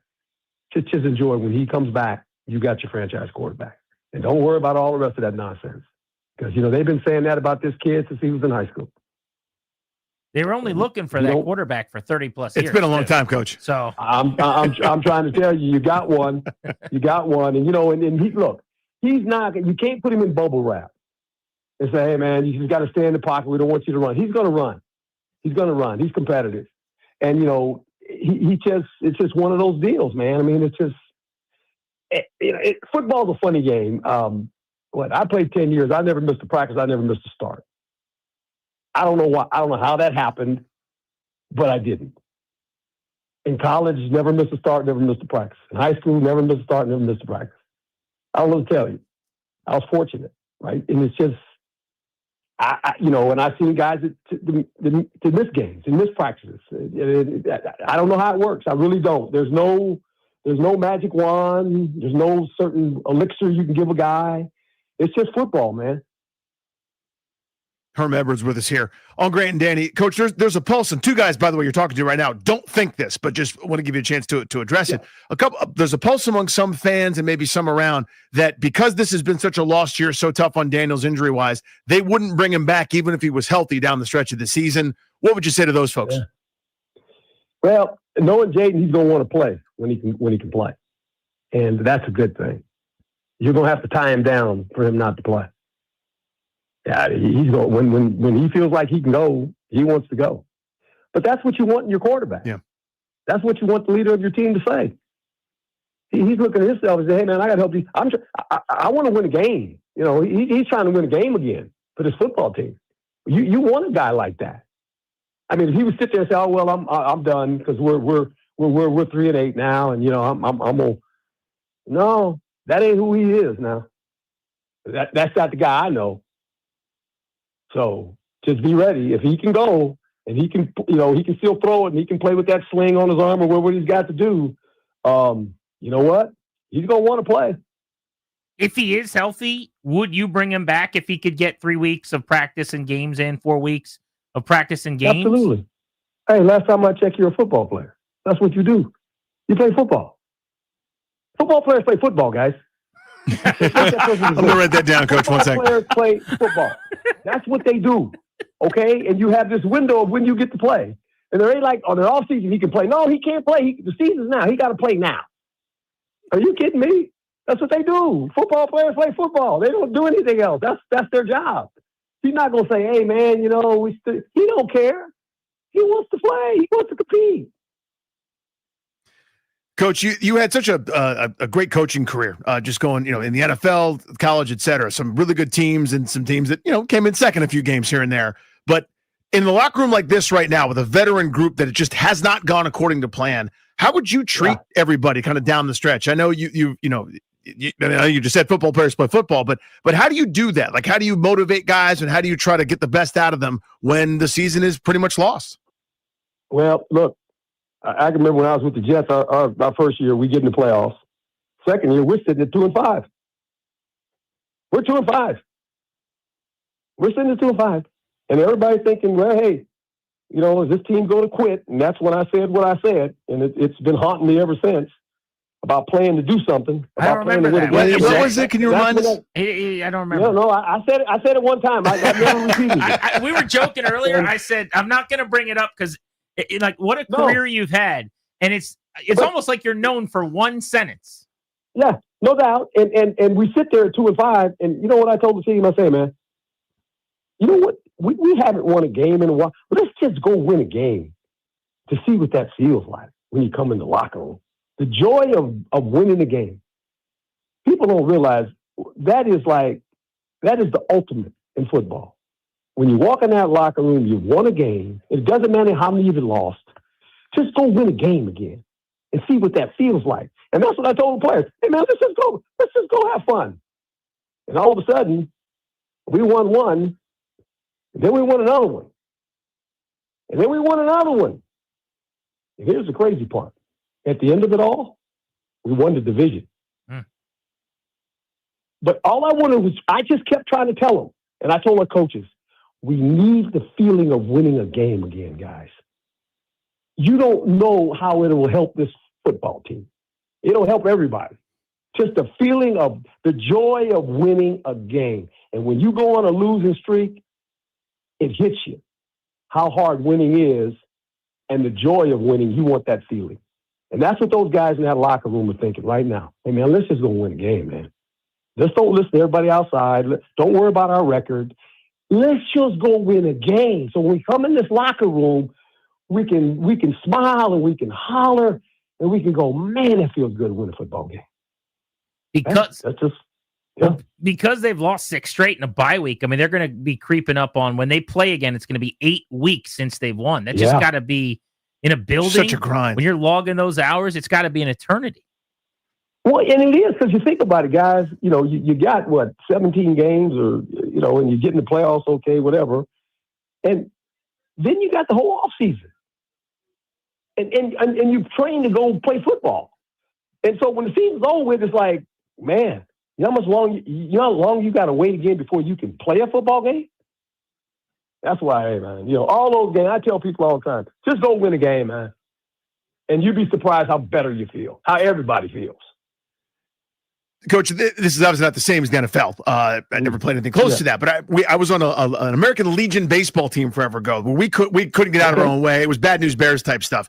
And the coach, because it wasn't as meaningful, it was summer ball or whatever. He let like guys pick a lineup out of the hat, and would let like a player pick, and who's pitching today. You decide, and all that kind of stuff, just to try to shake out of the doldrums. And I saw this group here talking about Washington. They're in Madrid. All the videos we saw, these guys are hanging out, joking around, having fun. And I know a lot of fans, it rubs them the wrong way because of all the losing. But is that something that you try to do as well? Just to say, let's get out of our heads a little bit. Let's bond a little bit. Let's have some fun and remember that this is a game and all we got to do is win one, kind of to your point. Absolutely. And then, you when you get into that rut of losing, the first thing you think of as a coach, what can I do different? Just to do something different. And I did. There were certain things all of a sudden I did in practice. Hey, I'm gonna put the ball over here. We're gonna compete now. 1 against 1. I'm gonna put the ball on the plus 10-yard line. Can we score a touchdown? You got one play. Really, coach. Yeah, right now. Let's go. And then you do something else. I mean, so you just got because you get into this routine all of a sudden in practice because practices are by periods, and you get it, and players are like, okay, I'm going to this, I'm going to that, and so sometimes you just got to change it up and say, we're going to do this today, guys. And they look at you like, what? Yeah, we're going to do that today. Coach, I say, oh yeah, this is what we're going to do. You just do stuff, so they don't get into this rut of we do this every day, and then at the end of the day we lost another game. Let's just change this up. Sometimes you got to think outside the box. Herman Edwards on Grant and Danny talking ball with us here on The Fan. Non-Commanders question for you, just kind of more broadly. Mm-hmm. Who's an underrated head coach in the NFL that you don't think gets their flowers? Or if there's a couple guys you really like and admire now, who are some guys that you'd say, I really like the job they're doing or they've done? Well, I'm not going to, I don't knock any coach. I think all these guys are, when you're a head football coach, there's only 32 jobs in the whole world. So, I think right now what the Colts have done, right? No one would imagine these guys be 8-2. Are you kidding me? They got a 2-game lead on Jacksonville, and then here we go again. The Patriots have won 8 in a row. Who would have called that one? I feel bad. Those fans in New England had to wait like 3 years. It's been almost of bad football. They were spoiled, right? And so you sit there and you go, "Oh, coach is coaching ball over there. I mean, he's kind of doing it." I think. Let me ask you this question: you think coaching doesn't matter? How about the Chicago Bears? They're 7-3. Mm-hmm. The quarterback's a little different quarterback, isn't he? He looks like an entirely different quarterback. It's just, I don't know. It's just funny how that works sometimes. I think for all the injuries that have taken place with the 49ers, I think Coach Shanahan's done a great job. These guys were beat up early in the season, and you look at them now and they're 7-4. And you go, how did they do that? With the backup quarterback, lost both of their receivers. I mean, it's just, and they're in a good division now. Seattle's sitting over there. The Rams might be the best football team in the NFC. Total, on both sides of the ball, offensively and defensively. And the quarterback is playing out of sight. I mean, Stafford is like, whoa, he's really playing good. And they got a good defense. Don't give up a lot of points. I mean, I understand they lost feeling all that, but just to me, I mean, when I watch them play, I go, oh boy, these guys are pretty good. So we'll see. I mean, it's a 6-7 game season, and what I've said numerous times: if you got 5 wins or more, and you got 7 games left, do the math. The faster the way the league thinks is this: it's never changed, even when I was playing or coaching. It's a race to 10. If you can get 10 wins, the faster you can get to 10, you almost are guaranteed a playoff spot. I get it. Seattle didn't get in last year with 10. But for the most part, if you win 10 games in National Football League, you got a chance to get in the playoffs and maybe even win a division.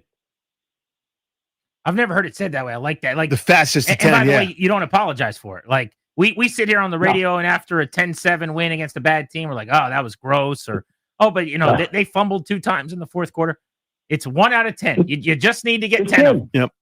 Yeah, that's it's always 10. When you come in and with other coaches, like, hey man, we need to get to 10 as fast as we can. And if we stack them up after that, if we win 12, 13, that's great. But 10 is the number. It's always been the number. You can win 10 games and see what happens to you. You're probably a pretty good football team. And you probably got it, 90% of the time you're going to be in the playoffs. Herm Edwards jumping on G&D. Before we let you go, we'll let you out on this one. Dabble down a level for a second because you were just at Arizona State. We mentioned go full circle here, coaching Jaden.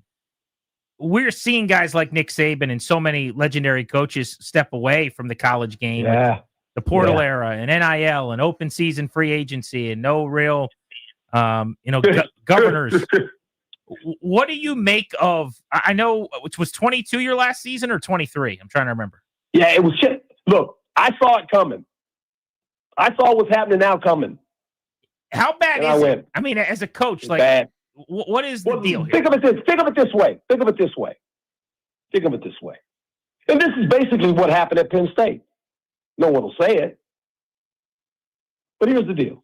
So now you get these big donors that actually are paying the bill for your football team, for the players on your football team. They become basically an owner because they're putting money in the kitty so you can pay the players, right? So now they feel like, guess what? I don't like to coach. AD, president, I'm going to take my money out of the kitty unless we get a new coach. That's where it's going. That's where it's going, guys. And I saw it and I went, this ain't good, boys. It's not good. So they're like, it's not good. It's just not. Because the expectations now, because they're paying the freight. They're in the game all of a sudden, right? They're in the game. Because for you to get a good player and keep a good player and keep the backup players, you got to have capital.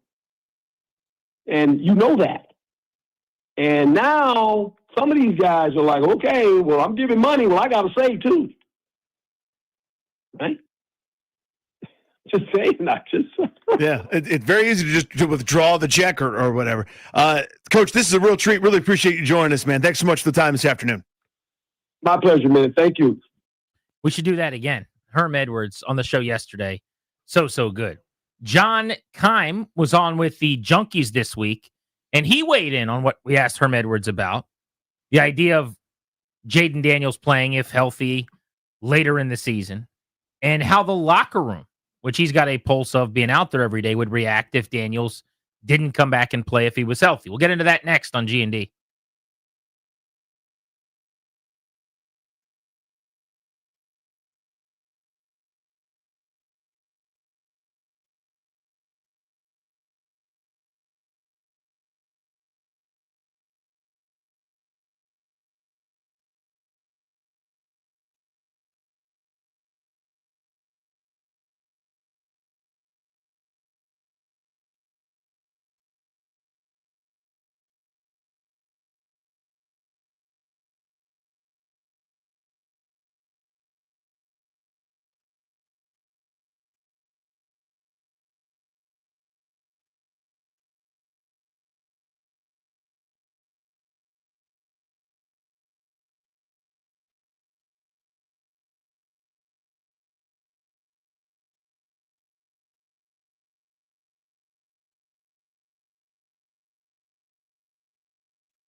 Couple of roster moves today for the Commanders. They signed wide receiver Jacoby Jones to the practice squad after he cleared waivers and released safety Daryl Worley from the practice squad. Tonight, Thursday Night Football kicks off Week 12 of the season.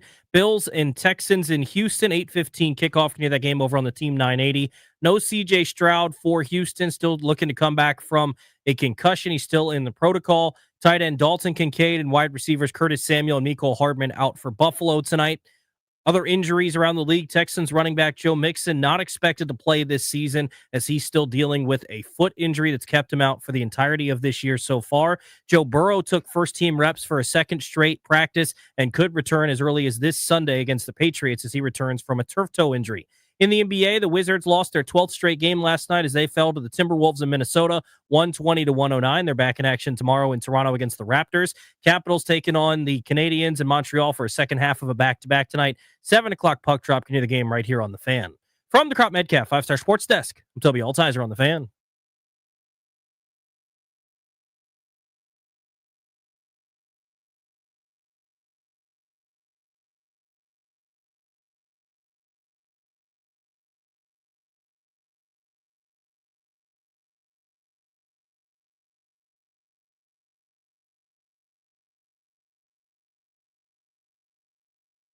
In 30 minutes, right at 4 o'clock, we're going to give away Wizards tickets ahead of the Beltway Blitz.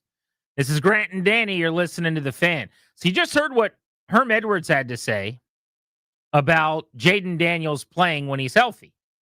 Football players play football, man. That's what they do. He's right, by the way. Football players play football. That's the nature of the football player. If you're not playing football, are you even a football player? You're going to hear that a few times in the next few weeks from me. I can promise you buddy. that. I will quote the ancient philosopher, Herman Edwards. Although I said Herman Edwards yesterday, and Brian thought it was the weirdest thing in the world, apparently. And Darius, you did too. It's his name. Did you think that was weird? Not even a little bit. In our pre-show meeting today, Ryan's like, you know you called him Herman Edwards, right? And I'm like, who? Herman Edwards? The person named Herman Edwards? That was so strange. I've just never heard him addressed as Herman Edwards on television. I've just always heard him addressed as Herm. It's like Steve and Steven, kind of. Sure. But when you never hear it, it's just weird to me. I feel like I've heard him called Herman Edwards a bunch. For me, it's like you got to look up his Pro Football Reference page. If it says Herman Edwards, then you call him Herman Edwards. But if it's Herm Edwards, you call him Herm Edwards. Right at the top, it says Herm. That's the one seed. Right. But you can modify and say Herman. I've heard him called Herman as much as I've heard him called Herm. Have you really? Yeah. So I won't co-sign that. I've heard Really? Herm more than Herman, but I think both are well within the realm of fine. It was as if I was calling him Theo. Brian was like, you called him Herman Edwards. And I'm like, what, did I call him the wrong name? What did I call him? He's like, Herman. I'm like, that's his name. It's like, you called Hank Aaron, Henry Aaron. Oh, no, I did. But this is so different, though. Like you hear that often. I have never heard Herman Edwards. I've never heard it. I don't know what to say to that. I mean, you've never heard that there are 9 Supreme Court justices. You're right. I haven't heard you that. know, like Herman Edwards is the person in question. I wish we could have asked him that. That would have been good. Like, hey, when I said Herman, was that weird to you? Was it weird at all? I don't like when people call me that. I'm Herm. Because I would say for me, it's probably 8 Herms, 2 Hermans out of every 10 mentions of his name. You know who I think called him Herman a lot, and I could be wrong, but I'm pretty sure, is Mike Greenberg. Like, I can hear it in his voice. On the Subway Fresh Take hotline, he'd call him Herman Edwards? Yeah, Screeny. I think on the Mike and Mike show, when they would have Herm Edwards on all the time when he was an ESPN analyst, I think he dropped Herman on him. Could be wrong, but I think that's probably where I got it from. But yeah, I think I was probably interchangeable with that a little bit yesterday. Yeah, I never thought twice about it. I didn't leave going, you know who's a weirdo? Is Grant for calling that. Well, calling the man named Herman. My heart dropped into my, you know what, my nether regions for a second, because Ryan's like, do you know what you called him yesterday on the show? And I was like, oh God, no, I don't. Like you when you introduced him, you said Herman, and I was like, oh, thank you. Oh, thank God, it's not a problem. Oh, I said his name. Okay. Oh, wow. I thought he called him like Purdue's Carson Edwards, Braylon undersized point guard. Edwards, yeah. Yeah, that's right. We got Braylon Edwards on the Subway Fresh Take, whatever that, you know. No, I just called him Herman. But he says he's going to play. He should play because if he's healthy, he's going to want to play, and the team's going to want him to play. And of course, he should play because he's a football player. And what do football players do? They play football. They play football. What about the locker room? This was John Keim on with the Junkies on what he thinks the players like Bobby Wagner and Frankie Louvu and some of the veterans that run the locker room would think about Jaden Daniels playing, not playing at the end of the year? First of all, there's 6 games left. If somebody is healthy at that spot and you're not playing, then they're not going to play. I think that's a tough look for the locker room, for others. Like, there are a lot of guys out, and I think everybody understands his importance here. He's only played like 4 games this year? I'm losing track of it now, but he hasn't played a lot, and you need reps to get better. John Keim on the Junks for his Monday appointment after the game. I completely agree with that, by the way. Based on my time on a beat in a locker room for 4 years and just interactions with players, they want rules to be followed by everybody, kind of. I think this is actually relatable. A lot of the time I would say to people, don't compare yourself to football players. Don't try to put yourself in the shoes of an NFL player. It doesn't work comparing the NFL to real life. But I think this is one that might. Imagine in your workplace, your company protecting a buddy of yours from like getting sick by saying, hey, late travel, tough night. If CK came to us and said, Danny, we can't afford to have you lose your voice or get sick. We're going to give you 2 days off when you get back from Kansas City. Make sure everything's okay. Grant, we need you in early the next day. I'm kind of going, wait, what? The hell? What? Yeah. Danny's voice is more important. You know what I'm saying? I think most people can relate to that. Like, I'm laying my body on the line. Now, there are plenty of veterans, 30 plus years old, 1 year deal, whatever.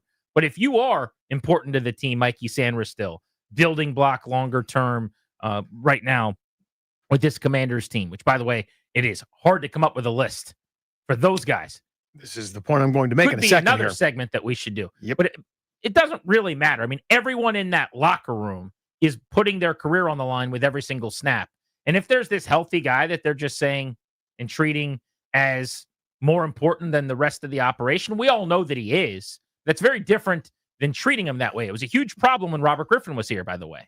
When you're paying for his honeymoon and doing some of the things that the owner was doing, and you're whining and dining him, and he's coming to your house and all these little things. Other players don't like that very much, and it hurt the relationship between him and the other players. So I think Keim's onto something. So I know that's a thing, but it doesn't enter into the conversation for me at all. I don't care about that even a little bit. And I know, not to cut you off because I'm going to tag you in a second, you don't care about this. Correct. I've always known that about you, and a lot of people may not. And that doesn't change the fact that it matters in the locker room, and it's not fantasy football. No, I understand that. Go ahead. All those guys are gone. Everybody that's pissed off is probably gone. There's a far cry from, again, I'm playing him, so just keep that as the baseline. But there's a far cry from protecting the most important player and paying for his honeymoon. You could maybe sit him for a game or two and not give him ultimate special treatment that's ridiculous, where he and the owner are vacationing together, drinking Mai Tais in Acapulco. But it's still just binary with players. Is he one of the guys or not? Is he being treated like one of the dudes or not? And from day one, to Jaden Daniels' credit, the reason that I think he is so beloved is all he ever has tried to be is one of the guys. Precisely. So he'll handle that. He'll be the one of the guys, or he won't be. Treating the special player like he's special, the same way we joke about it now, where Jimmy Johnson's like, who was he talking about? Michael Irvin or Emmitt Smith? If he falls asleep in the meeting, I'll get him a pillow. Like, ha ha ha, it's so funny. Well, they won, so nobody cared because they know where their bread is buttered. To me, you lost your privilege. You lost your right to be mad if you are this terrible with this awful of a season. I understand that's not how things work all the time, and this is a people business like anything else is, but I don't have any stake or time to worry about the feelings of somebody being butthurt who will not be here in the future. But the majority of the players will. I don't know about that. I mean, they just will, math-wise. Significant turnover in the NFL, and we've seen it, can be 20 to 25 guys. There's 70 players in the building or whatever right now. That's fair with the practice squad. I think that'll change too. But I think it'll be roughly a coin toss whether you're back here or not. If it's just a random sampling. Even still, let's say if they have a massive overhaul and half the players are back, that's still a big deal. I think that's one of those things where it sounds great, and I think it will resonate well with fans of the team that are mad that they lose and that players have not won. But like, this is not names that you're sitting or starting on fantasy and how things go in that locker room matter more than we would want them to. I understand that. And it's on a manager to look a person in the eye and tell them like it is. It's on them to be a pro. There's a lot of things that still have to happen. For example, I know we're not talking about the Wizards, but last night in crunch time, it's very rare they're in a close game. They were in a close game against a pretty good team last night. No Trey Johnson on the court. No Bub Carrington on the court. No, I'm trying to remember one of the other young guys that wasn't out there. It was a lot of CJ McCollum, a lot of Chris Middleton. A squandered opportunity. A squandered opportunity for a rebuilding team. That you had a chance at guys to get close game minutes. Very rarely. Usually you're down by 30. And that was squandered. Now, no one's going to care because it's the Wizards. You can roll your eyes and make fun of me, and that's fine. But my point is, it's feeding out of the same trough to me, where someone will call and go, how do you tell Zach Ertz? He gives him the best chance to win. How do you tell him that it's not his job anymore? Very easily. You say, be a pro, do your job. Someone else is going to take the snaps because it's better for us long term. It's feeding out of the same trough. Zach Ertz, I guarantee you, is better than Ben Sinnott at football right now. I don't want Zach Ertz to play. I want Ben Sinnott to play. It's all part of the same thing to me, where if you're rebuilding and you're doing something that's different than what you set out to do because of the failures of the players that are here, you've lost your privilege. Be a pro, stop whining, go to work and do your best, and you're probably auditioning for somewhere else anyhow. I think there's levels to it for sure. And yeah, there's going to be times where guys are frustrated by things. And even if they are going to be here, it doesn't really matter that much. Like, you're allowed to be annoyed by how we're handling things. That isn't going to be the first time in a team structure. But in the case of, I think this is one of those really deep cutting player dealt with issues, like playing or not, resting a guy or not, competing or not. When we're all out here practicing all week and we got a game on Sunday and we're putting our bodies on the line, but we're picking and choosing who's going to go and who isn't based on who we couldn't go to sleep at night if they got hurt. But I'm okay if you get hurt.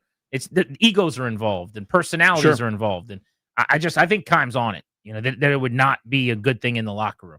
Now, you don't care about I think he's right. Right. But it's something that won't enter my consideration. But just generally speaking, I would say you care way less about the well-being of the locker room and the personality and the psyche as a fan on the outside, clearly, than they have to. And yeah, if you could manage this whole thing just like a fantasy team with names on a board, you don't have to worry about the locker room. But that's a very real thing. That's your culture. That doesn't just change, and everyone doesn't just change their mindset when they show back up in May. Like, some of these things lead to scars. Double play is next. What's going on in our lives? Nothing to do with sports. We got those Wizards tickets at 4 for the Blitz on Grant and Danny.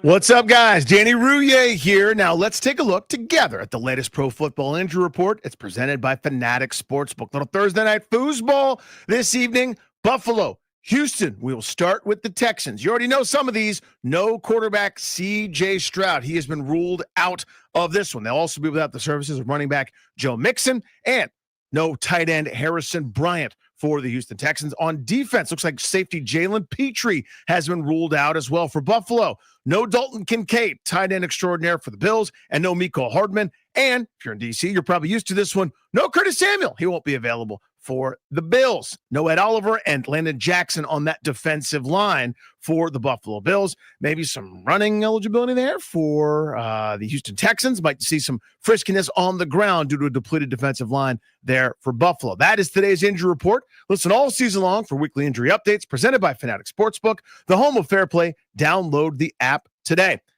I mentioned it. Fanatics Sportsbook. I love these guys. Football is in full swing, and there's no better place to bet than with Fanatics, right? It's the home of fair play, which I mentioned. It's all pro football player prop bets across straights, parlays, same game parlays, any first half injury, you are protected. Some books protect you just for the first quarter, some do nothing at all, but not at Fanatic Sportsbook, where they flip losing bets into winning bets on every football game day. Whether it's quarterbacks, running backs, receivers, any eligible player prop, Fanatic Sportsbook's fair play policy gives you the edge when it comes to cooking up a parlay. That means if your player gets injured in the first half, your bet will play on with all the remaining legs, meaning a loss can be turned into a win. You can also track your player performance in the Fanatic Sportsbook app, and the payout speed is lightning quick as well. So bet with the book that always has your back. Fanatic Sportsbook. I'm telling you guys, winning hits different here. You must be 21 plus. Gambling problem? Call 1-800-GAMBLER. MD visit mdgamblinghelp.org.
In about 15 minutes, we will be giving away a pair of tickets to go see the Wizards right here on Grant and Danny. If you want those tickets, you better be listening ahead of the Beltway Blitz. By the way, tomorrow, we're going to be out and about in Manassas. We're going to be hanging out at Uptown Alley, which is a really, really cool place. There's a bowling alley there. It's at a mall. There's like arcade games and all kinds of fun stuff. So you can bring the whole family if you want. But it's also just a great bar, and there's good food there, and it's a big open area to listen to the show. So come on out and kick it with us. Uptown Alley in Manassas tomorrow. The show is from 2 to 6:30. Let's get you the double play driven by your local Washington area Honda dealers. Now's the time for a great deal on a new Honda. Visit your local Washington area Honda dealer today. 2025 TF. 2025 TF. What is that, Danny? Great question. It's an asteroid that passed between our satellites and us. We didn't detect it until after it had already passed. So when you do the Armageddon music, when you do the condescending thing that's dismissive and incorrect, I want everyone to know the information first. We only detect a fraction of a fraction of a fraction of the ones that are out there. You can look at the map of the intergalactic debris, as it were, flotsam and jetsam, floating around that's out there. Any one of those things could do irreparable damage, end us, etc. We've gotten better. We know more than we did before, but we don't know enough. Your stupid fictional movie that the cast members make fun of after the fact should not be brought up. It's not part of this discussion. What is the fact that this asteroid on October 1st buzzed the tower, came right in there, in between our satellites. Again, closer than our own satellites. So if you're getting internet from somewhere, if you got Sirius XM or you got something like that, it's in between those and the Earth. It zipped right past us, okay? Just over the South Pole. A mere millimeter trajectory-wise at its start or anywhere along the way. A millimeter, I'm sure.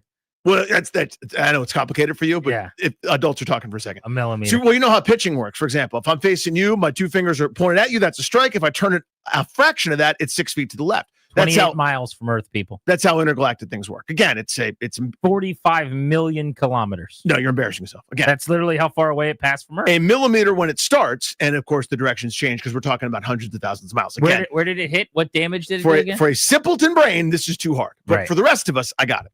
But So we're the- still here, right? You and I are talking. We didn't die on this one. Okay, Correct. So and on every one that's ever happened. what now? Because there's no dinosaurs. Where's the Diplodocus? Nah. What happened to the T-Rex? I'm Gone. sure. Well, you should be sure. They're gone. They didn't have technology like we have now. We don't have enough. We weren't didn't as catch advanced. it. We didn't catch it Right, until because after it we're went by. too advanced now. We're too advanced to catch it till after it went by. No. That's how advanced we are. They couldn't Again, have. apologize. You're possibly- wrong. So No. say here's it. I'm Grant. I'm wrong. What I'm saying is The correct. cavemen doing hieroglyphics in their caves. couldn't Indisputed figure it out. factual information. It passed us, and then we saw it. So we can't detect it. We can't detect them. We detect a fraction of a percentage that come close to us. We Good could news for you. detect it. I So, will not play Armageddon today. You're going to play it right now, and I'm I already not. know you're doing it. I want everyone to know Yes. how close it always is. This should be the priority. Everyone come together. Stop arguing. Your team, and by the way, I agree with your team. Whatever team you're on is the right team. Yeah. Those other guys are really bad. This one right here, the planet, all of us. These little hearts that are beating. These little people that are trying to do the best they can. The little engine that may or may not be able to. We don't know. This is what we should be focused on right here. We're getting better. We should. We've come a long way. Obstinate people like Grant who think a movie's going to save us. It's not a movie. You're going to play it in a second. No. Everyone knows you're playing I'm it. not going to play it. I've already Everyone told you knows that. you're playing it. I'm not going to play it. Everyone knows. I'm not going to say it again. You are telegraphing. I'm not. You're trying to head fake. Everyone knows. I'm going to explain how they're going to get this done. Go play the music, Terrace. I'm not going to play He's the got music. I know you have it queued up. The way that this is going to happen is that we will, in a time of crisis, in a time of crises, if you will, Multiple crises. If there's ever a time where we find out that one of these asteroids is going to do immense damage to Earth, we are going to fly a team of oil drillers into Everyone knew. space. We are going to land on that asteroid. We are going to drill to 800 feet depth because Harry Stamper never misses his mark, and we are going to blow that asteroid into smithereens. And then narrowly missing us on either direction as long as we get it done by our timeline, which will be laid out 19 days in advance or so. That's all we need. We will make sure that everybody survives. And if you are maybe thinking, oh no, what happens if the oil drillers get up there and the drill breaks and we're not going to get to our depth? No problem. We've got armadillos is what we're going to call them. These cars that are on the planes that are going to be put down on an iron plate. And then you can drive those. And so AJ is going to come over the hill in that armadillo and he's going to save the boys, Foxhound and company. Don't you worry, Danny. We've got this covered. My team has a plan for you, my friend. You will be safe. You're going to die one day, Danny. You will. I know. Danny Rouillet will perish from this earth. I know. But it won't be based on an asteroid. Not on my watch, not on my team's watch. When I do go, and I will go, we're all going to go. I just want one person to say, you know what? He made a difference. This is how I'm going to make a difference. Not with the trolling that you do, with the awareness, raising the awareness of the space rocks of death. Look up every once in a while. That's all. Hope it's not too late next time. It won't be too late. It'll never be too late because we're on it. We got smart people on this Again, thing. we're not. We are tracking these rocks. We know where they are at all times. Didn't see it until after it passed us. Rest assured, ladies and gentlemen, tuck yourselves into your beds tonight. Pull those blankets up. Put your head on your little pillow and know there are smart Boy Scouts and Girl Scouts just sitting there thinking stuff up at NASA right now that Danny doesn't know about. Everything's going to be fine. And he's right. There was a time where a rock got us. It did happen. There are no dinosaurs. You can't talk to your friendly neighborhood dinosaur because of it. Mm-hmm. We weren't as advanced as we are now. We have now Could you become, restart the dumb song? We have become God, that's annoying. too smart for the rocks. The rocks at one point in time, too smart for us. Not anymore. We're too smart for the rocks. I got you, Danny. Don't worry. I'm worried. The Beltway Blitz is next on Grant and Danny. Who wants Wizards tickets? We got them.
This update is driven by Oarsman Chantilly Kia, or as they like to say, let's ride together. In the NFL, roster moves for the Commanders today. They signed wide receiver Jacoby Jones to the practice squad and released safety Darryl Worley from the practice squad.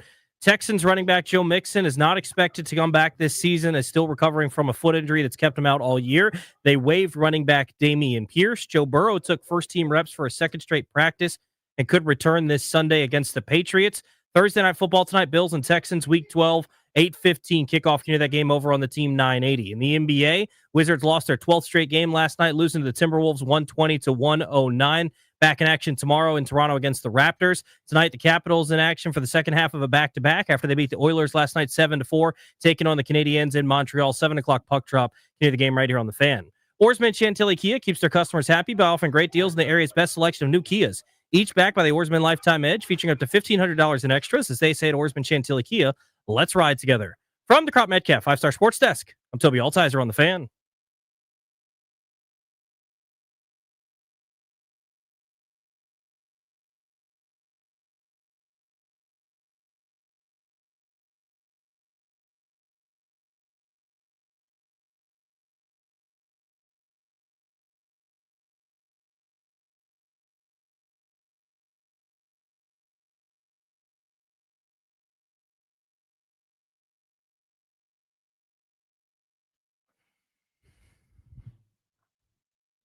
Caller number 10 at 800-636-1067. Congrats.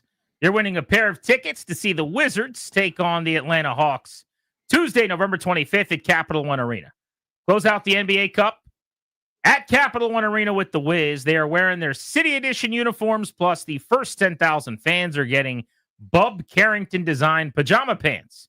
This is all courtesy of the Washington Wizards. We are exclusively sponsored by the law firm of Condori and Morad, estate planning, elder law, real estate transactions, probate administration. Their attorneys are always there to protect you and your family's assets. Schedule a free consultation with their team today by visiting kmlawyers.com, and be sure to let them know that we sent you. That's kmlawyers.com. Beltway Blitz every day at this time. We give you 3 teams in town you care the most about, get you a lot of content, jam it into one segment, so let's get to it.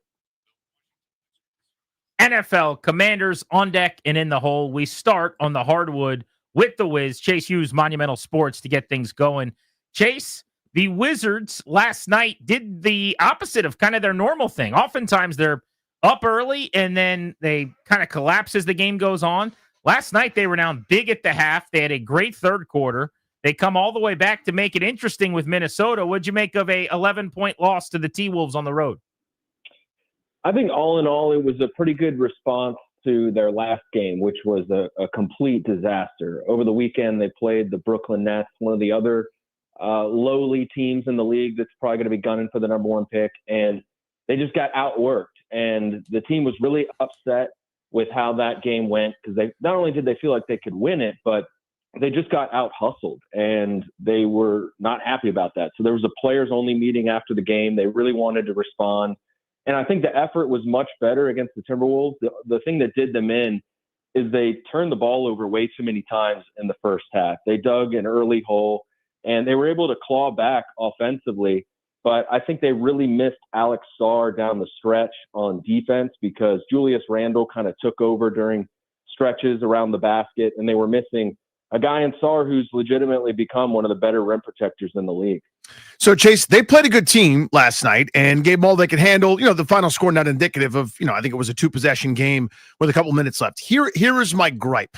I love me some Trey Johnson. He had a couple beautiful kind of mid-range, very mature, smart buckets, one over Rudy Gobert on a pull-up and another really nice bucket. And then he sat down.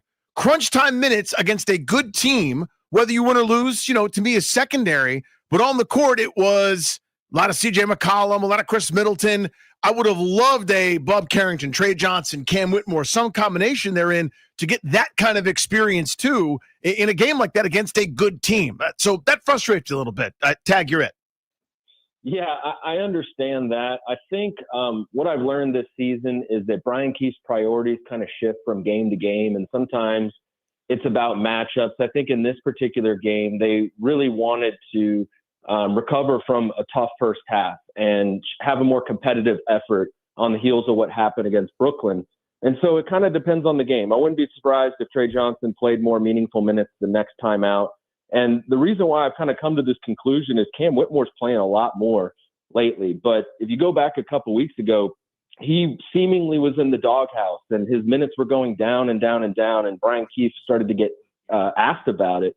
And then all of a sudden, Cam Whitmore's been playing a lot more and been playing better. So I think it sort of ebbs and flows within their rotation. Trey Johnson, I think by the end of the season in particular, is going to be playing a lot of minutes. I think especially in the second half of the year, they'll open things up even more for their young guys. So I think it's just a game-to-game thing at this point. Chase Hughes, Monumental Sports on the Wiz. You know, I had joked, somebody had mentioned the record or whatever, they're 1-13, and I said, hey, the plan's coming along perfectly. But I do feel that way. Like, small part of me was kind of concerned. What if they don't protect this pick? Well, they're going to protect it. They might end up being the highest odds team with a couple others to get the number one pick in an amazing draft, which it sounds like is kind of an all-timer. Yeah, I think that the pick protection is just a really important point that's got to be made, right? If they fall out of the top 8, then they lose their draft pick, and it'd be a very tough time in their rebuild for that to happen. And particularly with the draft class that is shaping up in college basketball, I do think it is one of the best draft classes we've seen in a long time. I think these things kind of venture into the hyperbole territory. I saw a report recently that, maybe Cooper Flagg wouldn't even go top 5 this year. I think that's absolutely ridiculous. I think both him and Dylan Harper would be top 5 picks. But I think you might have 3 guys this year who would be in the running for the number 1 pick in most years. Darren Peterson at Kansas, AJ Debinsa at BYU, and Cam Boozer at Duke. And I also really like a local guy, Nate Ament, who's at Tennessee. He's like 6'9", 6'10", can handle the ball and shoot like a guard. And there's a bunch of other names I could list. I'm sure we'll talk more about it in the future. But yes, it's a very good draft class. Chase, thank you as always, buddy. Have a great weekend. Absolutely. You too, guys. Hit that NFL sounder, please. Frank Schwab, Yahoo Sports, joins us to go around the National Football League. Frank, I'm a believer in Denver, even though their offense isn't very good. Are they a legit Super Bowl contender in your mind? Oh, yeah, absolutely. And I've been saying that for a few weeks now. I don't know when this happened or why, or maybe it's been going on and I didn't notice, but it just seems like we've ignored defense. If you have a good defensive team and your offense isn't that great, you're just dismissed as pretenders. For example, Philadelphia Eagles have given up 16 points combined the last 2 weeks against the Lions and Packers, and all we talk about is A.J. Brown is unhappy. That's a great point. There's another side to this too. And with the Broncos, I've said this a million times. I'm going to keep saying it. There are 2 losses. No time left on the clock at the Indianapolis Colts, who might be the best team in the AFC.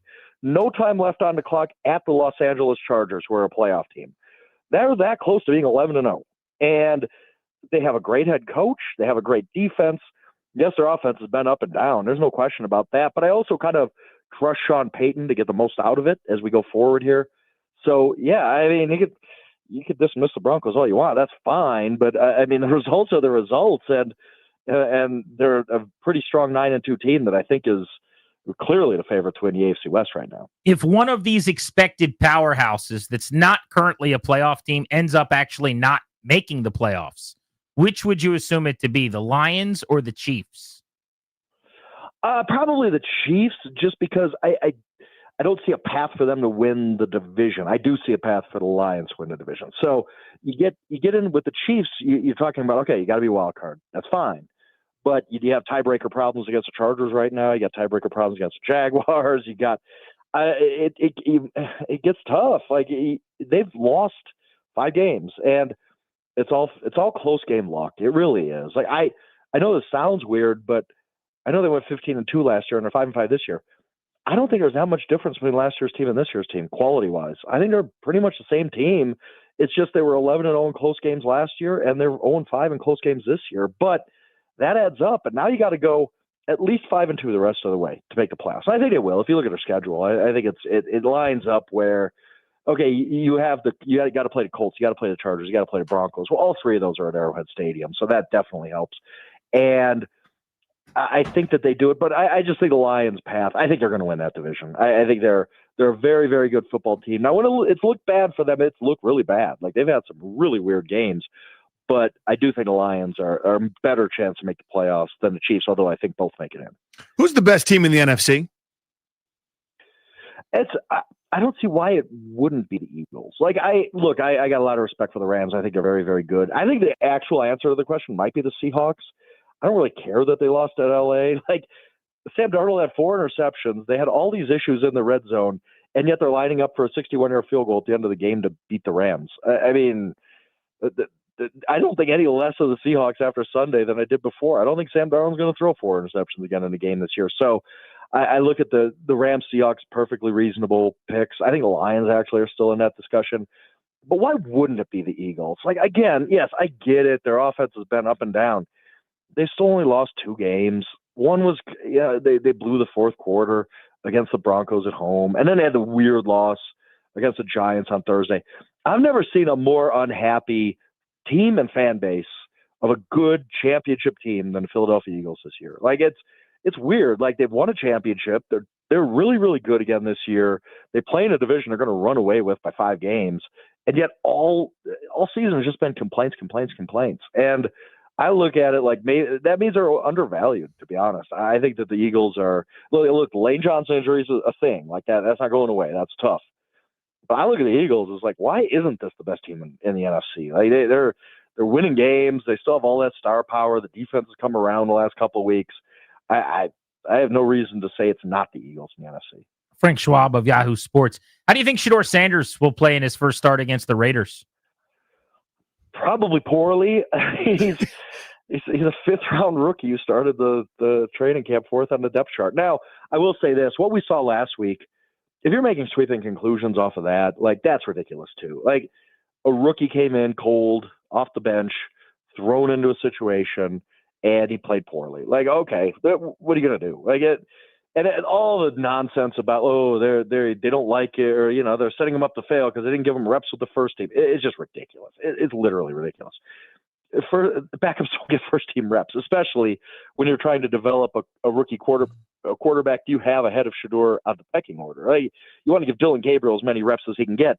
And if you get into a situation where, all right, your backup is a rookie who's never played a game, which is not ideal. I don't think Kevin Stefanski wanted that. I don't really think he liked that Joe Flacco trade, if I had to read between the lines here, because you don't want that situation where a rookie just goes in cold. But if that happens, that rookie's going to struggle. There's no way around it. You're screwed for the rest of the game. Like, it is an unwinnable situation for the team and the player, and Shedeur didn't do well. So I do want to see him this week. You get a full week of repetitions. You get, mentally prepared to be the starter, physically prepared to be the starter. You're playing against a defense that's not really that good. The Raiders, I mean, if anybody saw them play on Monday night, that's barely an NFL football team at this point. So let's see what he does on Sunday. Now, do I think he's going to do well? I don't. I still think he's a 5th-round rookie making his first career start. I wouldn't bet on any 5th-round rookie making their first career start to play well, but he's got a much better chance than he did last Sunday, and it's a much more fair assessment of where he is as a player, what we're going to see on Sunday. Frank, thank you as always, buddy. Have a great weekend.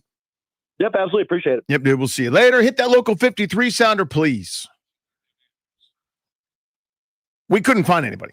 We're trying to find someone to talk with about the Washington football guys. They're on bye this week, etc. We struck out everywhere. Just now, moments ago, Ryan went out to pick up an Uber Eats order, and delivering the food was our guy, Chris Russell, who hopped on up here to discuss the Washington 53 with us. What's up, man? I brought you guys a Thanksgiving feast. I thought you might be hungry in time for the holidays. So nice of you. You're a sweet prince. Right. Thank you, bud. Anything from my guys. A lot to get to on the Commanders, but let's start with them releasing Matt Gay, bringing in Jake Moody. Yeah, talked to Gay on Sunday after the game in Madrid, and he was, as you would imagine, very despondent, very frustrated. He said he kicked the 56-yarder at the end of regulation. He thought he nailed it. He thought he hit it great, perfect operation. He couldn't believe it went as far wide right as it did, and it did tail pretty sharply.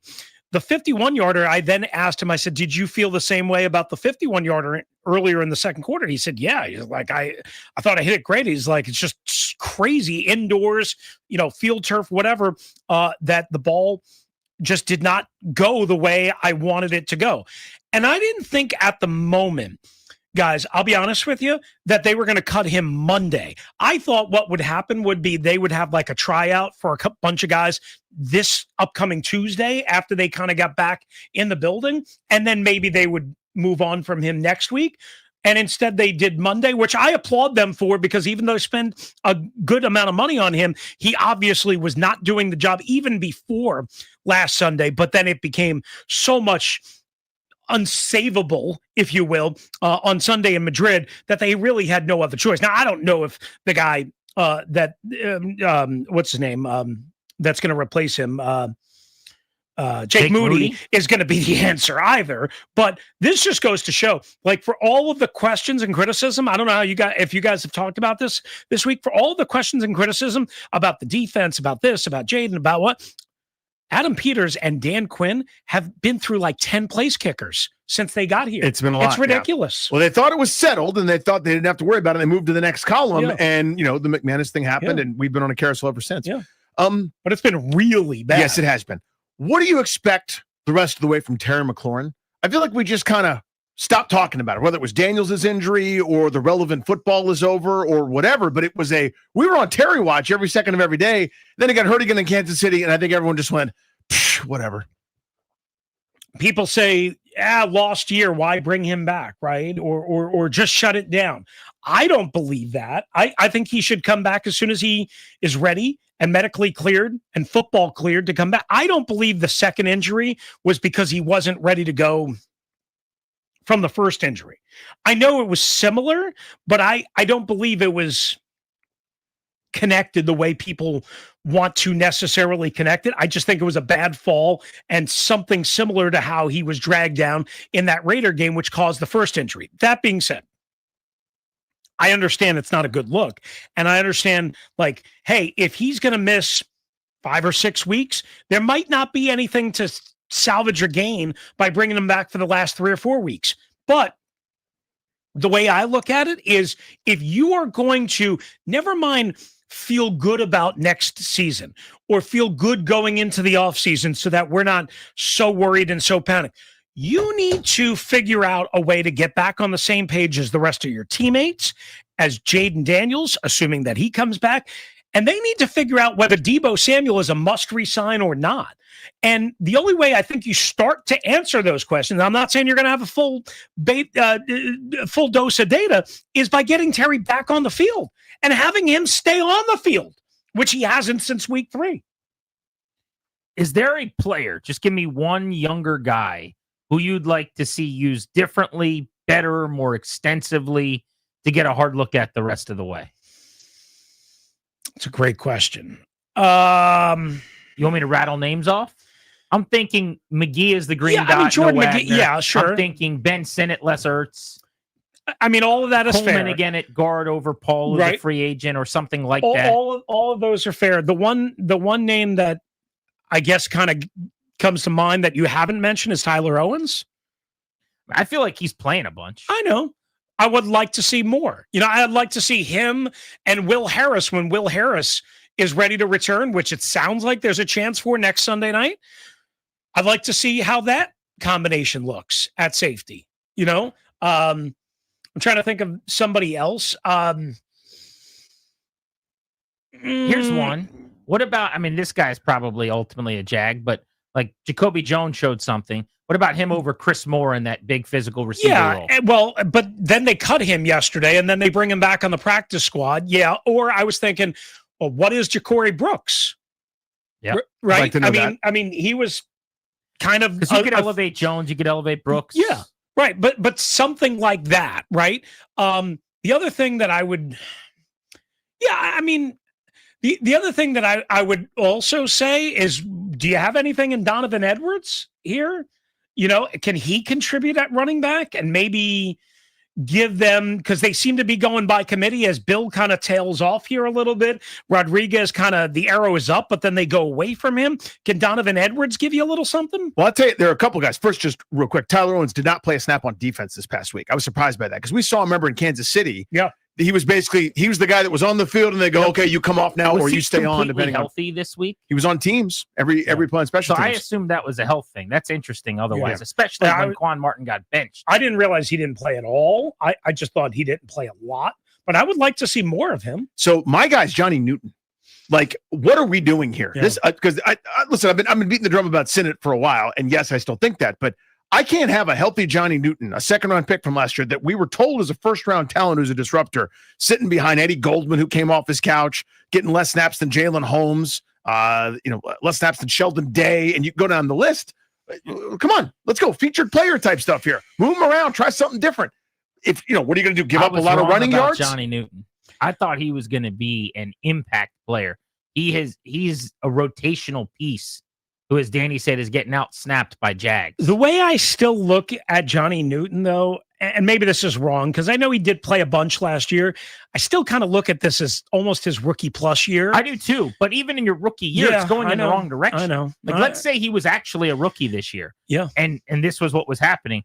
You're still in week 12 getting out snapped by Sheldon Day and Jalen Holmes. I look at what happened in the Chargers game where I really thought, okay, this is the Johnny Newton that we kind of remember. He had the deflection on the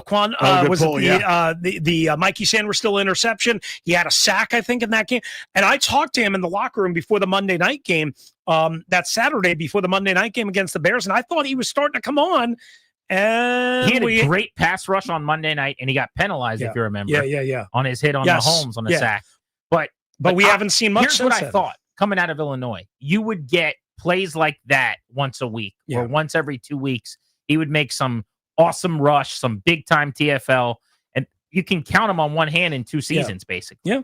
Which is pretty It hasn't surprising. been enough. No doubt. Remember, double foot surgery. I mean, he ran out of feet to get surgery on. Yes. You don't have a third foot. No. He's Chris Russell, boys and girls. Thank you, pal. We Thank you, appreciate guys. it. Thank you, That buddy. there is your Beltway Blitz. Next, is it a big deal when teammates are at odds? The Eagles are basically telling everyone, who cares if A.J. Brown and Jalen Hurts like each other? Is that a real thing? I mean, does that eventually catch up to you? That's next on Grant and Danny.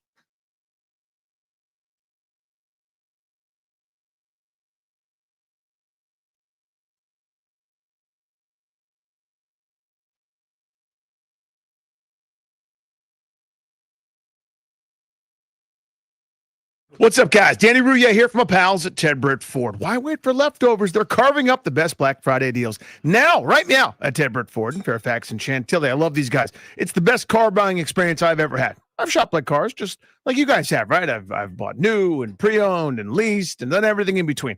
You know that hassle? You know that miserable experience where you end up there for like 9 hours? That's not what happens at Ted Britt Ford. They get you in and get you out with an unbelievable deal. And your trade-in is worth more now than ever. That's right. My guys over at Ted Britt Ford want to show you just how much. Don't let that trade-in haunt your driveway. Cash it in while values are still high, and use that value towards something brand spanking new from Ted Britt Ford. Great deals. How about $26,000? That's right, $26,000 off a new 2025 F-150 from Ted Britt Ford, the F-150 HQ, and no payments for 90 days. Or just like mine, I got a Mustang Mach-E. I love it. Best car I've ever had. You can get one for $10,500 off the MSRP. Again, no payments for 90 days. Go see my guys at Ted Britt Ford and tell them Danny sent you.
This update is brought to you by Main Street Bank. Cheer local bank, local Main Street Bank. Roster moves for the Commanders today. They signed wide receiver Jacoby Jones to the practice squad, released safety Daryl Worley from the practice squad.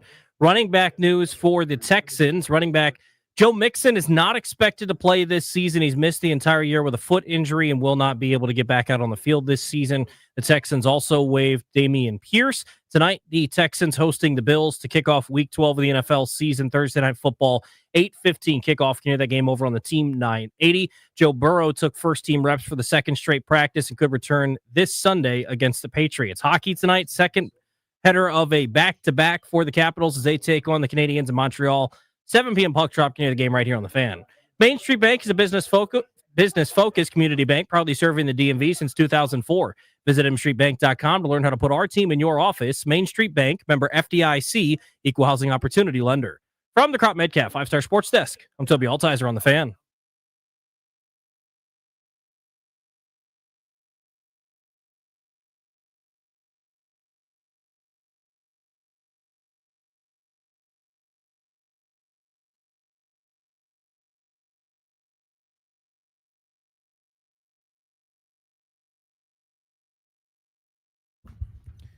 Welcome back, Grant and Danny on the Fan, taking you up to 6:30 this evening.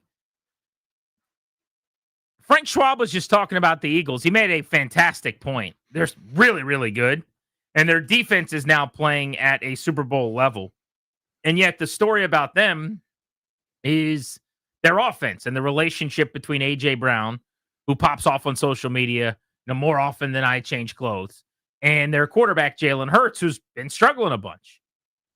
I've got a couple of clips here I want to play to set this discussion up, but I guess what I realized, and maybe it was an epiphany of sorts for me, because I've been saying, well, A.J. Brown's not happy, and it's going to kind of ruin the relationship between him and Hurts, and it's going to hurt the offense, and it's probably going to keep them from getting to their goals if their wide receiver one and their best player on not named Barkley is at odds with the quarterback.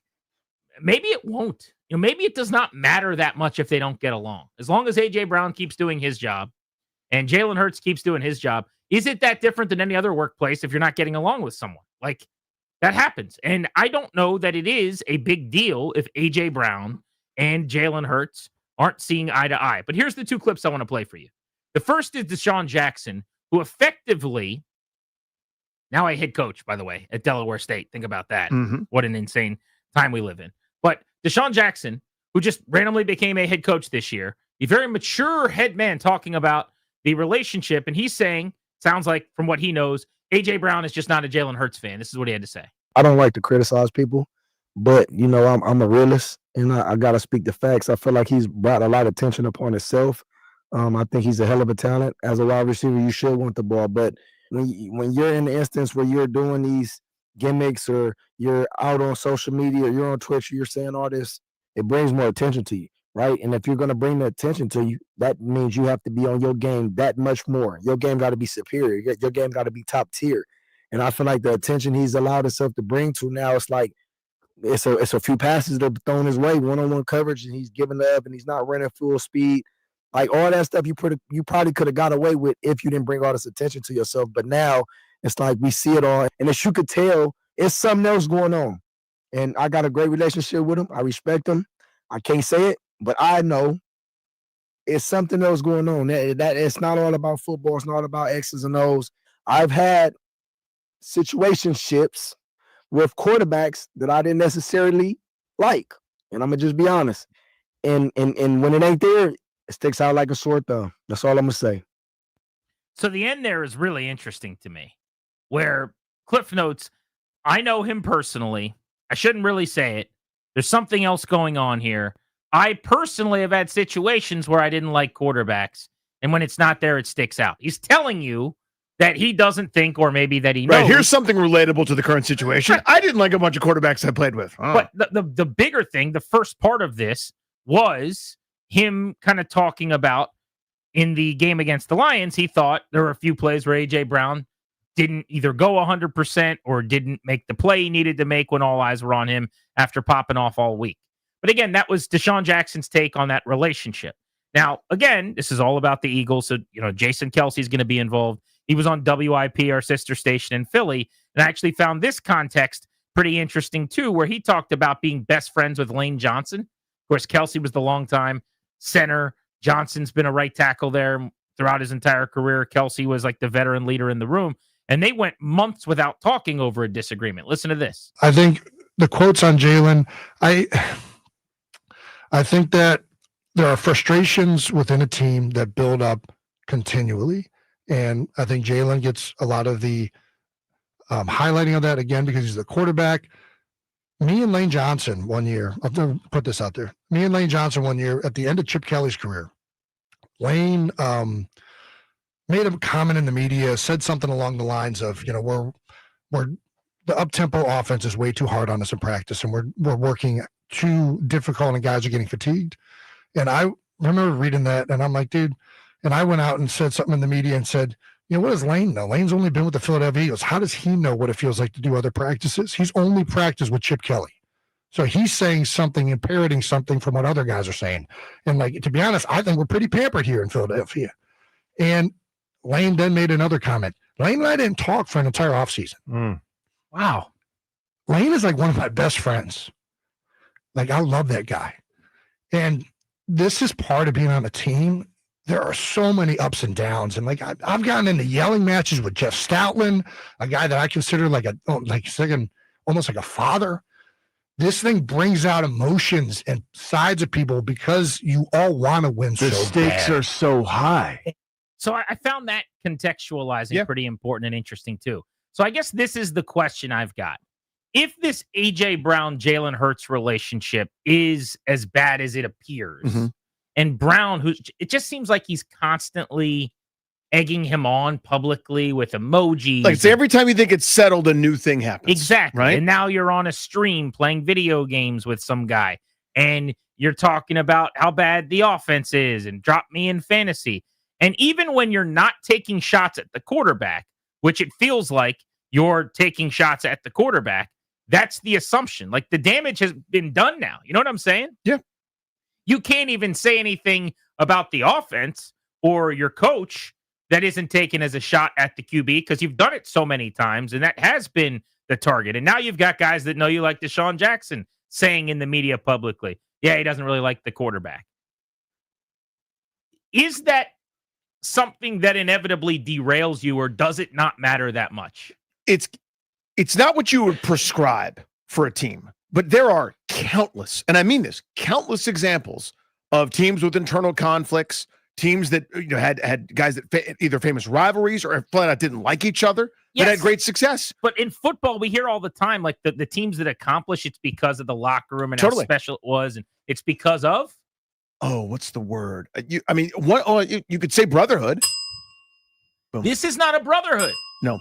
But again, I even in this is the city of brotherly love, but it's not a brotherhood. Even with the Eagles, I mean, did Donovan McNabb and Terrell Owens get along on their way to a Super Bowl, to 4 straight NFC title games? Now I know Owens wasn't there for all 4, but they couldn't stand each other. But and Owens was doing the same act. More. They never won a Super Bowl together. Totally. And I don't remember how many title games they got to together. Maybe 1. If it was 2, then fine. But I don't know. Could they have accomplished more? Maybe. Was Owens held back? Was McNabb held back? I don't know the answer to that. I think it would have been better if it was a harmonious relationship where it's, Manning and, pick your 1,000-yard receiver. Reggie Wayne or whatever. Marvin Harrison. I mean, you go back to the 86 Mets where Strawberry and Keith Hernandez are fighting every month, among other guys. Kobe and Shaq hated each other while they were playing together. But this is, I'm glad you bring those up. This is wide receiver and quarterback. It's not running back and guard. It's not linebacker and safety, which I comp more to basketball. Yes, we're passing the ball, we're moving, you're setting screens, I'm coming off of them, all that. But I need you to throw me the ball, and on every play you have a choice not to. And when you throw me the ball, you need to make me right. And if even subconsciously your demeanor toward me suffers enough that kind of what Deshaun Jackson was, I'm not saying this, but Deshaun Jackson did, he gave up on a play and just kind of stopped running or whatever, that shows up. I think the fact that it's receiver quarterback is a big problem for me. Whereas even if it was Barkley Hurts, yes, there's an exchange where you're handing off the ball, okay, whatever, but it's just not the same. I'm depending on you to get me what I need to be happy. I can't make myself happy without you. My entire well-being here relies upon you, the guy that I'm beefing with.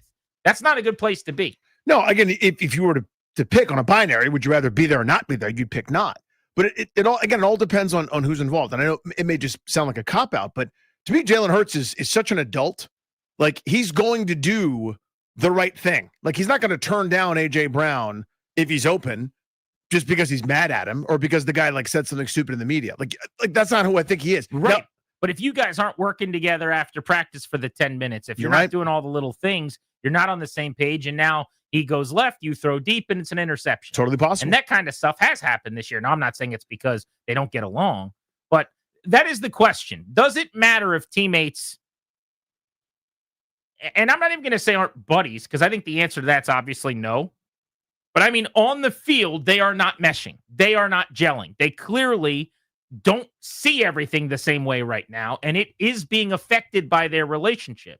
Is that fixable? Is it salvageable? Or are they just good enough in other places because you got Devontae Smith, because you got Saquon Barkley, because you've got a stellar offensive line, because your defense all of a sudden might be the best in the conference, where it just won't matter that much? 800-636-1067. Grant and Danny on the Fan.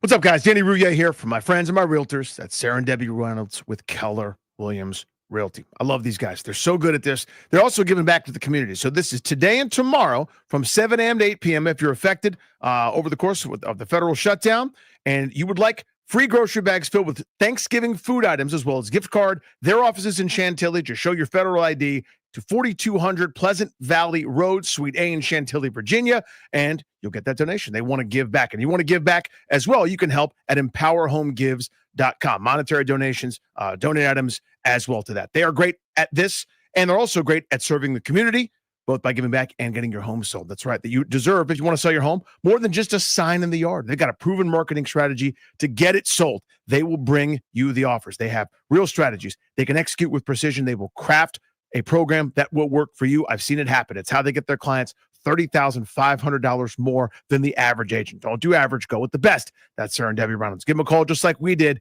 844-654-SOLD. 844-654-SOLD. Or go to DebbieHasTheBuyers.com.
With Danny, I'm Grant. This is The Fan. 6:30 is when we say goodbye tonight and get you ready for Caps hockey. Second night of a back-to-back, and they're on the road in Montreal. No Nick Dowd, did not make the trip.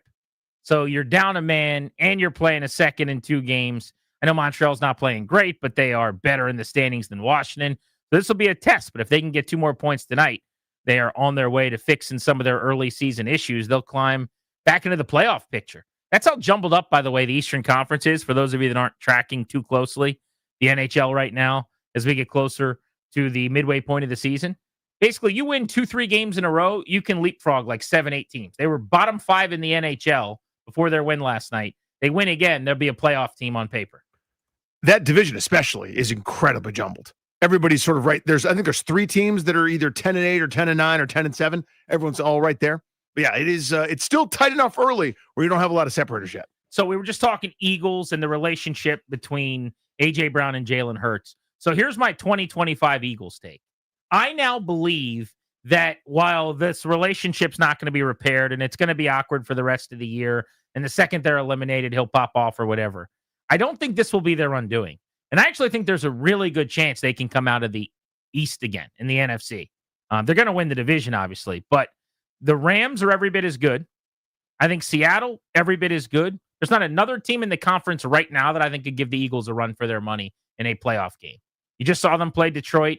They dismantled them. Maybe it'd be closer next time. Green Bay, flawed. San Francisco, they got problems. So right now, I got the Eagles, the Rams, and the Seahawks kind of alone in their own tier in the NFC. So they have a great chance to get back to the Super Bowl, be their 3rd one under Sirianni, and win a Super Bowl. Oh, by the way, for the 2nd time. Yeah, great chance to have home field because, as you said, the NFC West is going to keep beating each other up a little bit. They're going to cruise in their division, talking about the Eagles. So this is one of those, like, we're so narrative driven. I don't mean you and me, but I mean us all of us in sports. So everyone's kind of waiting in the wings, right? They're just sort of waiting with their little notepad going, the instant they lose, they'll go, quarterback receiver relationship. See, I had it the whole time. It was dysfunctional. And if they win, no one will bring it up and it'll just be a footnote and it'll be one of those 30 for 30 type stories. I think people only pounce on it if it's ugly, obviously, between them. If they're arguing on the sideline in the loss, if A.J. Brown goes 2 for 13 and is getting separated from Jalen Hurts, like that's when it would become a thing. I don't think just they lose a 27-23 game and he goes 5 for 61. People say, it was the locker room. That relationship did them in. See, I do. I think it's everyone's waiting to do that, right? Where they're waiting for the expected title team to fall or the fall from greatness. And how did it happen? I mean, the first year, again, I bring up Kobe and Shaq. First year, they didn't win it all. And it took Phil Jackson to come in and do all of his Zen this and Zen that. And you read this book and you meditate for 25 minutes and you guys get in the same room. No one's allowed to leave until you have exchanged Christmas gifts or whatever, right? And then they won the whole thing and they don't get along, but they figured it out, right? And it was the story in sports when they didn't win it all. Like the same first year, the Heat that didn't win it, et cetera. Not because they were there was discord, but that was the biggest story because of the hype and the expectation. This has been so covered, right? This is like the Frank Schwab's point. He joined us earlier. Their defense just turned in one of the great 2-week periods in the history of this sport, and we're like, man, J. Brown's pissed. That's the story coming out of there, not the fact that they're going to host all the playoff games again. Yes, because he's one of the 3 biggest stars on the team, and he publicly does and says all this stuff. If they were handling it in the locker room, it wouldn't be a story. You might get the occasional question about why is he only averaging 50 yards a game, and why is he on pace for 863 yards in the season or whatever.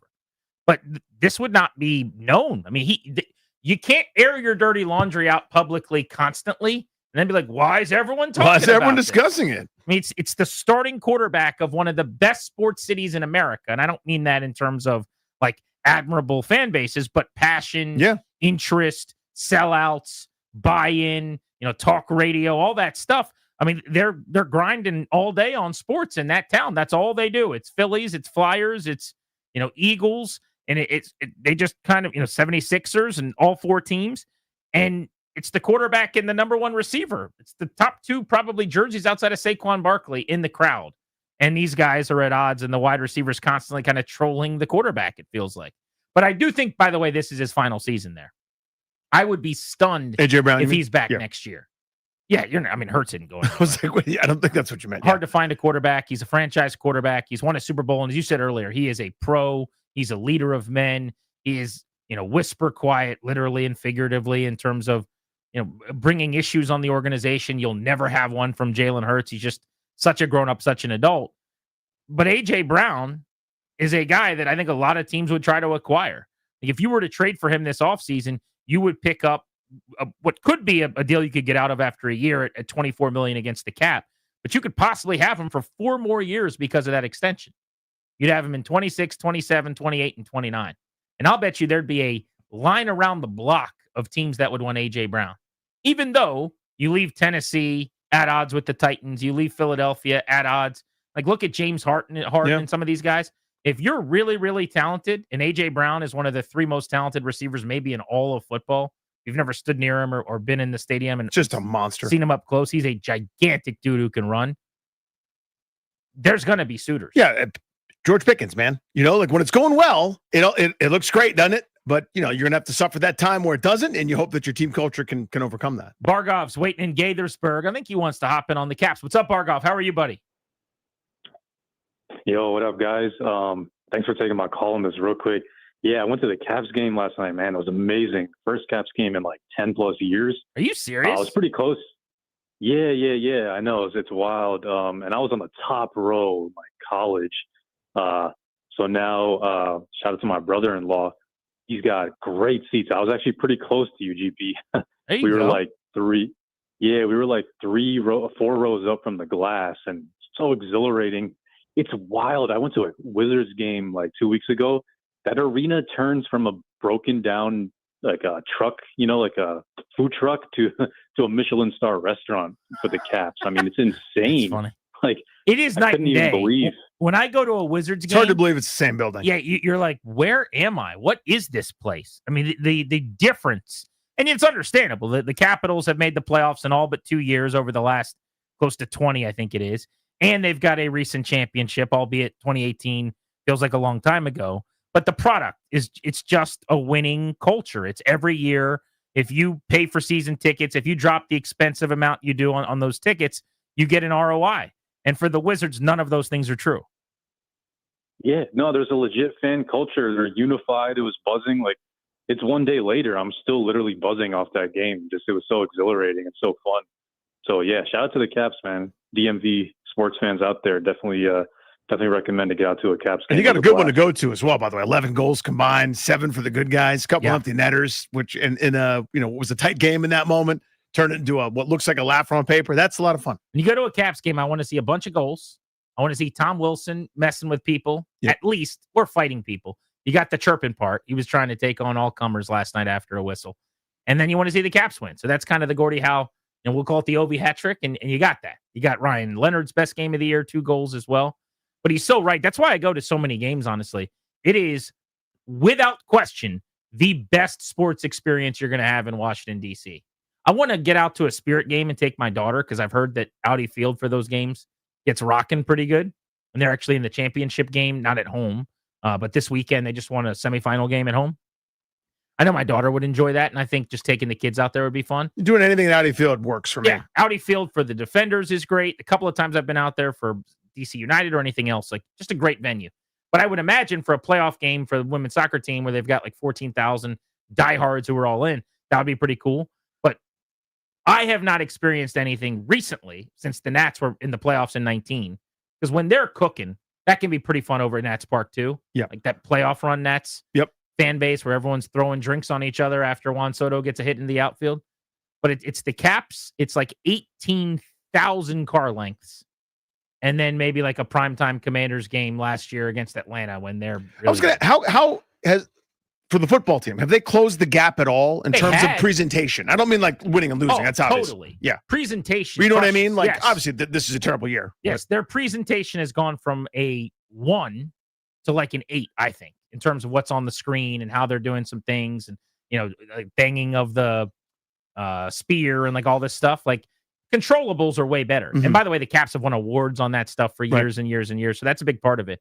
But respectfully to the people that are working really hard, when there's more Lions fans there than Commanders fans the entire second half. It's an uphill climb. And when you're getting blown out 28-0 by Seattle or 35-7 by Detroit or whatever it is, guess what? It's a lot less cool to be there. Yeah. And that's what they're dealing with recently this year anyway. G&D on the Fan. I want to get into a couple of burning NFL storylines next. We'll also get ready for week 12 around the National Football League.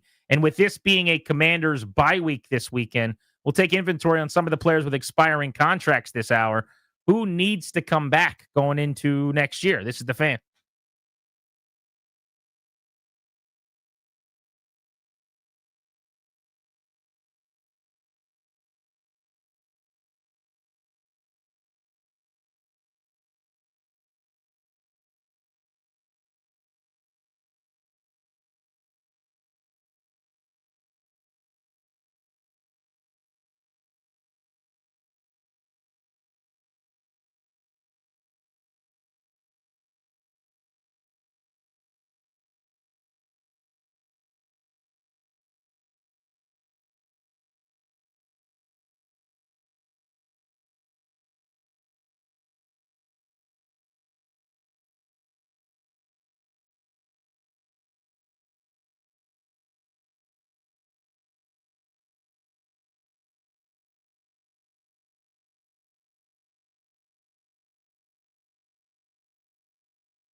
This update is driven by Oarsman Chantilly Kia, or as they like to say, let's ride together. In the NFL, roster moves for the Commanders today. They signed wide receiver Jacoby Jones to the practice squad and released safety Daryl Worley from the practice squad.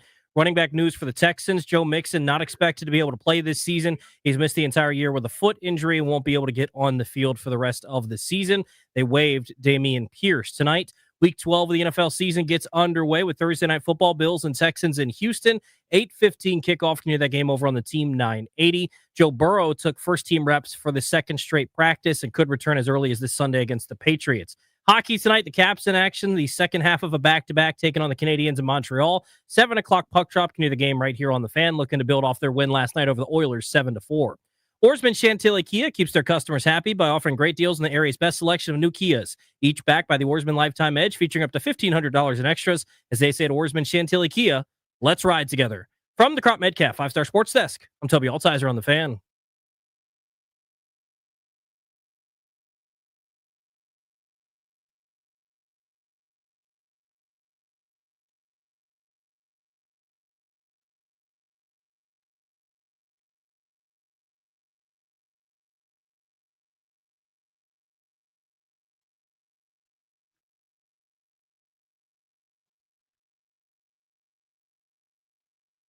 Brought to you today and every day by the law firm Condori and Murad. This is Grant and Danny. Estate planning, elder law, real estate transactions, probate administration. Their attorneys are always there to protect you and your family. Schedule a free consultation with their team today at kmlawyers.com.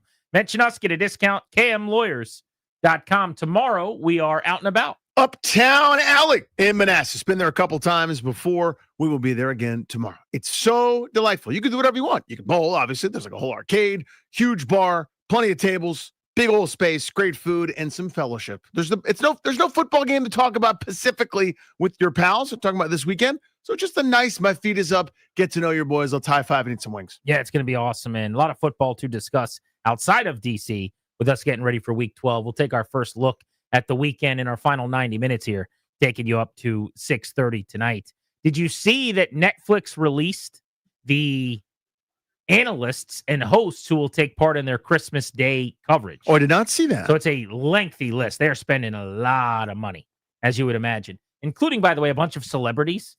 They have just like special guests. Bert Kreischer is involved. Betty's going to take off his shirt. Am I right?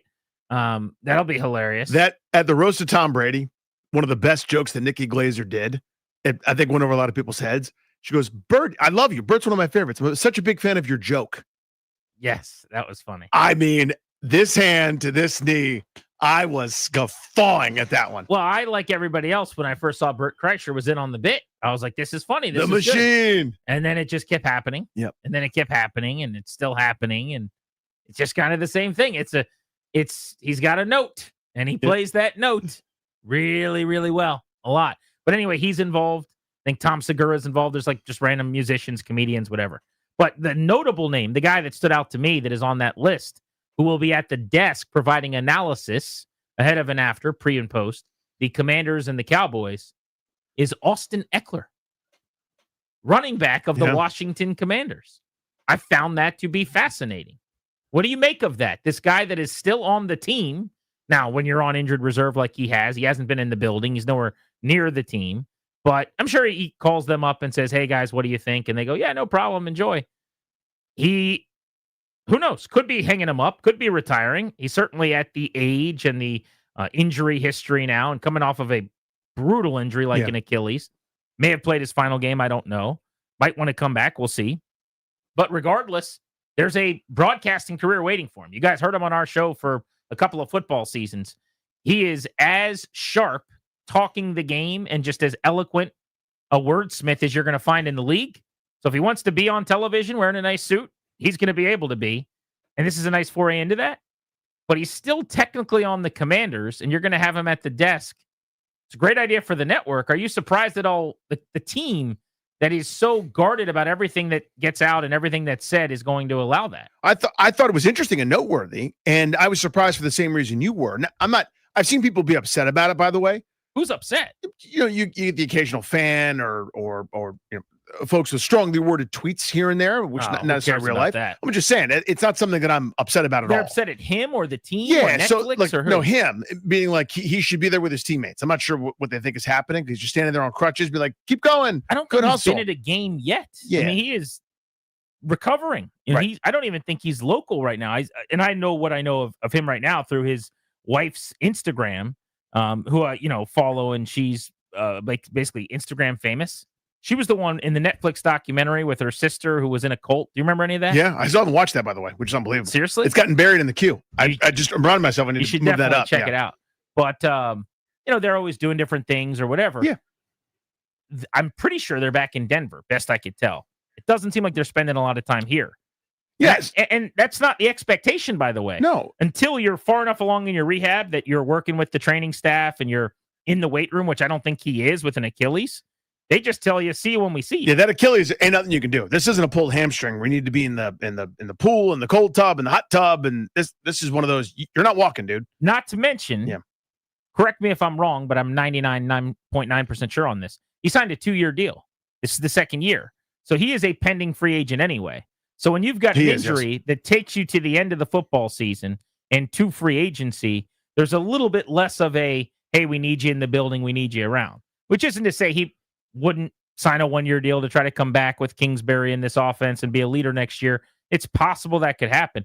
But that's a very, very serious injury at his age that could end up meaning you're never going to be the same. And maybe you start going, okay, let's try on this shirt and tie and see how the TV thing works. He's not coming back this year, so that's not there. This is, and you've seen this before. I know people kind of scratch their heads, like during a bye week, for example. Like if this coming week, it wouldn't happen this year, but if Terry McLaurin was healthy and was having a good season, during the bye week, he is on CBS for whatever reason as a special guest analyst or whatever, right? You've seen that before. It's a little unusual. It's not my favorite thing, to be honest with you, but, if these guys want to, sort of build their profile, you're not hurting anybody necessarily. You're not giving away state secrets. You're can provide some good analysis and get your name out there and do well for yourself by all means. So can I say, you say it's not your favorite thing, meaning you don't like it on a binary? I love it, kind of. I don't love it, but I'm not angry. I'm not like pissed off about it. I just kind of go. It seems a little odd to me that's what you're doing. Where it's like it just feels like there's something else you could probably be doing that's more constructive. But you're not hurting anybody. You're putting a suit on and sitting in the studio, whatever. So we go separate on that one. If you're talking about a bye week, absolutely build that brand. As a young guy, it would have meant the world to me to see one of my favorite players sitting on the set getting exposure for my team. And yes, it's about you and you're building your brand and you're trying to get your name out there. And it's not really about the Commanders, but they are tangentially benefiting and they are secondarily, the second-hand exposure is the team. If you're putting on a good face and talking shop, if you're Terry or Austin Eckler, you're making the team look good. So they're going to say yes on the bye week. Yep. But this is, you're still on the team and the team is playing a game and you're working the game. I'm happy for Eckler because, again, I think this should be, if this is the way he wants to go, the beginning of something. I think he could be a rock star. And he's not like hey, let's do Commanders television here for a couple years.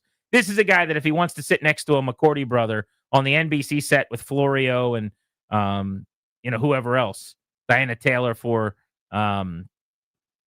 Football Night in America,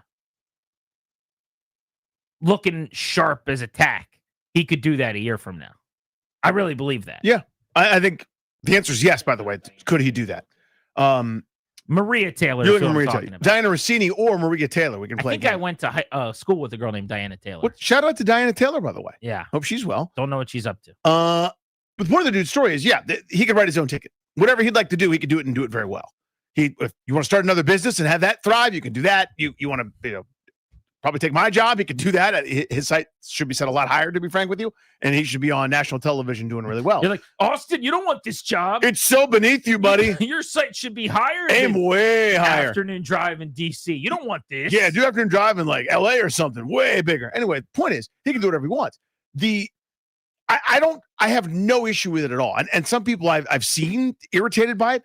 If there was a chance he was coming back, right? If it was like he could, and the season wasn't off the rails, and even then I wouldn't care. But if there was a chance he's coming back in a couple of weeks and he's taking a break to go do it, I could maybe see a point of view. But this is like, if he was 4-game IR for a pec strain, or a hamstring. Right. Like if it's Terry like a week ago on Sunday Night Football set, yes, that's different. Right. 1,000%. And again, I don't know if I'd even be mad at that, but like, I wouldn't be mad, but I would say this is not a good use of your time. That would be my take is let's not worry about television in the middle of the football season. Yeah. But A, your season is over and has been for weeks and weeks and weeks. And B, it is possible that his career is over. yeah, if he did everything humanly possible to work and like went to some weird experimental place to get a certain kind of platelet inserted and all sorts of other crap, he's still not playing football this year for the team. That just the way the injury happened, the time it happened, he's done. There's no chance he's coming back. So right now, this is just Austin Eckler, the person. The football player does not exist. He has no responsibility as far as I'm concerned to the team. Some people don't believe that, and they're like, he should just be around helping people. And I'm kind of like, I don't really see that. You're not playing. You're not here beyond this year. Take care of yourself, and that's what he's doing. So I don't really have an issue with it. So I'm not going to speak to these mystery people. Like if 9 people on Twitter saying something matters, we could do that every single day. Here's the thing: the 8 people on the fake website that isn't real life care about, and that's not really my point. But I guess my interest in this is solely in the teams agreeing to have him do it. My perception of the way that they operate over there is that they are super buttoned up with all things broadcast, right? Like if you're involved, you're in the group and we're kind of marching to the same beat of a drum, so to speak. So for them to just have a player go join Netflix on national TV, maybe they know in Eckler's case, he's so sharp and so cerebral. See the interviews we did with him. Never going to put his foot in his mouth. Never going to say anything that makes the team look bad. And that's probably, as I'm talking myself into this now, what it was Austin's going to do nothing but make us look great. So go enjoy yourself on Netflix. And maybe they wouldn't have said yes to everybody. If a young guy who's on injured reserve, who's out for the year, who's not as polished on television and speaking. Do you think they had to give him permission? Or do you think it was written in somewhere? 1,000%. Do you think it was written in somewhere to his contract that I can do these sorts of things if I want to? In season, no chance. I don't think because he wouldn't be doing it if he was playing right 2 days later. Of course, but also because of that, or you're not writing into your contract that you're able to do. I guess you're saying like he could go out to Fox. Like, why would he put it in his contract? Well, I just mean like I'm just hypothetical. I have no idea. You think there'd be a clause if I'm invited in week 12 during our bye week, I'm allowed to do the ESPN pregame show? I guess it's possible, but I think this is 100% a thing where you need permission. You need permission. It's you're previewing and breaking down. I'm using air quotes because I don't think they're going to have him giving any state secrets away. But you're going to do, they'll have him in front of a board going over the tape of Bill's runs or something if it's produced correctly. They'll have him talking about Jaden Daniels or Mariota, who's ever at quarterback, and going over the plays and what's worked and what hasn't. Like, you're going to tap into his expertise. He can't do that without the team saying, yeah, we got no problem with that. I don't think. And also, it's just the right, easy thing to do. I mean, you and I can't just go start a podcast without talking to the boss, right? Like, this is a pretty big deal. I mean, 30 million people are going to be watching you on Netflix talk about the Commanders. Just like 30 million people a day listen to our show. Very similar. Similar thing. And then vote on Facebook.com/Grant and Danny about Commander Survivor. Also, NFL story here I wanted to talk about. The league's taken a victory lap, as it should, on the success of international football games and the number of fans that have been traveling and watching the international standalone games. And they continue to win off the field in this regard. Madrid was a smashola. Everybody seemed to have loved the presentation, and the week long went very well for everybody over in Madrid. I saw that the NFL is monitoring very closely hypersonic travel, and that they are basically hoping/thinking that if hypersonic travel comes along fast enough, that it could be a game changer for what they're able to do internationally, including, the story doesn't say this, but my guess is maybe a team over there all the time. Have a team. So I'm thinking hypersonic travel, what is that? Is that what it sounds like? And basically the idea is that there is this company, Boom Supersonic, and countries that are all working on the potential return of passenger flights that can fly faster than the speed of sound. I say the return because apparently for 25 years, the Concorde, this is written by Mike Florio, / travel time from the United States to Europe It's been permanently grounded, and they're working on bringing the technology back. So what was the Concorde exactly? It's hard to explain unless you saw it. It was such I'm looking at a picture of this from Air France. with the nose tilted down like it was sad. It looks like a paper airplane, honestly. Like how you would fold a piece of paper to be. It's like wings are kind of wide. It looks like a faster jet plane, so to speak. But is the idea, he said, for 25 years, the Concorde / travel time for the United States to Europe, nearly 25 years ago, the Concorde was permanently grounded. So that means right around 2000, from like 75 to 2000, you could go extra fast to Europe on this thing? Yes. And how quickly did it get you there? I don't know the exact times. I know it was similar to what you're talking about, 5 times the speed of sound, or I think they would go 4. I don't remember So what it's it like was. a 7-8 hour flight, now 3 or 4? Cut you down about half, yeah. I don't remember everything that happened with it because it was a little bit off my radar, so to speak. But it was like at one point the electric car was the future in like the 70s and 80s. They were like, "This is what we're going to do," and then it just went away and died, and nobody paid attention to it. And then it got revitalized. Same deal with the Concorde. The Concorde was going to be the thing. It's how everybody was going to go everywhere all the time, and then it just wasn't. I don't think I'm interested in that, in traveling on that plane. I mean, how many years of that successfully without issues would you need in the hopper before you're willing to put your butt in a seat? You're not doing it in week 1 of the relaunch. I can tell you that. Right. The first flight's not me. Are you doing it a year in? Also, the cost got to come down because there was a cost issue. Well, I'm sure. I think there. But 6-7 years in, are you happy enough to do it there? Yeah. Okay. By that point. Reading from Florio on Pro Football Talk. By cutting the flight time over the ocean in half, the Concorde allowed Phil Collins to play in both London and Philadelphia during the two-city Live Aid benefit. Would that have been in the same day? Yes. So if you cut London and Philly in half, that's like 6 hours becoming 3, yeah? Mm-hmm. He said the NFL would have one less impediment to the possibility of putting a team or 2 or 4 in Europe. See, this is where you're going to lose me. It's always been, could they get a team there? And most people don't want that. Now it's, could they get 2? Could they get 4? And if you have the hypersonic travel, it cuts down on people saying, I don't want to travel back and forth. I don't want to go over there for just games. I don't want to live over there full time. Andrew Beaton wrote a story about this in the Wall Street Journal. Beaton notes that although the NFL has no firm plans to put teams in European countries, the league has, quote, been keeping a close eye on the momentum behind commercial supersonic flights. How many years away are we from this? So this is outside of this, the NFL talking about it, I didn't know that. I read something a couple of weeks ago, just like, hey, remember these things that went away that are now kind of coming back and again, the electric car was one of them that I'd sort of forgotten about. There was all this hype when I was a kid that this was going to be the future, and then it just went away for whatever reason for decades until we started again, and now the EVs are everywhere. There's a bunch of stuff that wasn't that we're going to start looking back to, or this guy was hypothesizing. It was about nuclear power because it went away. Everyone was so scared of of Chernobyl and 3 Mile Island and all the different meltdown stuff.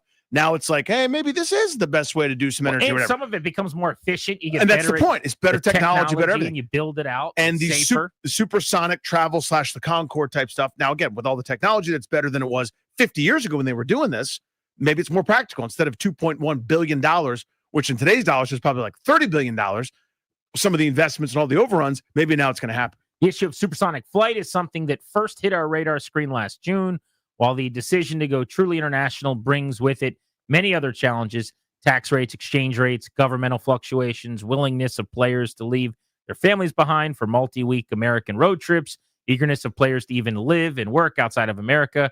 He says it would greatly reduce travel time, and that would make this whole thing a lot easier.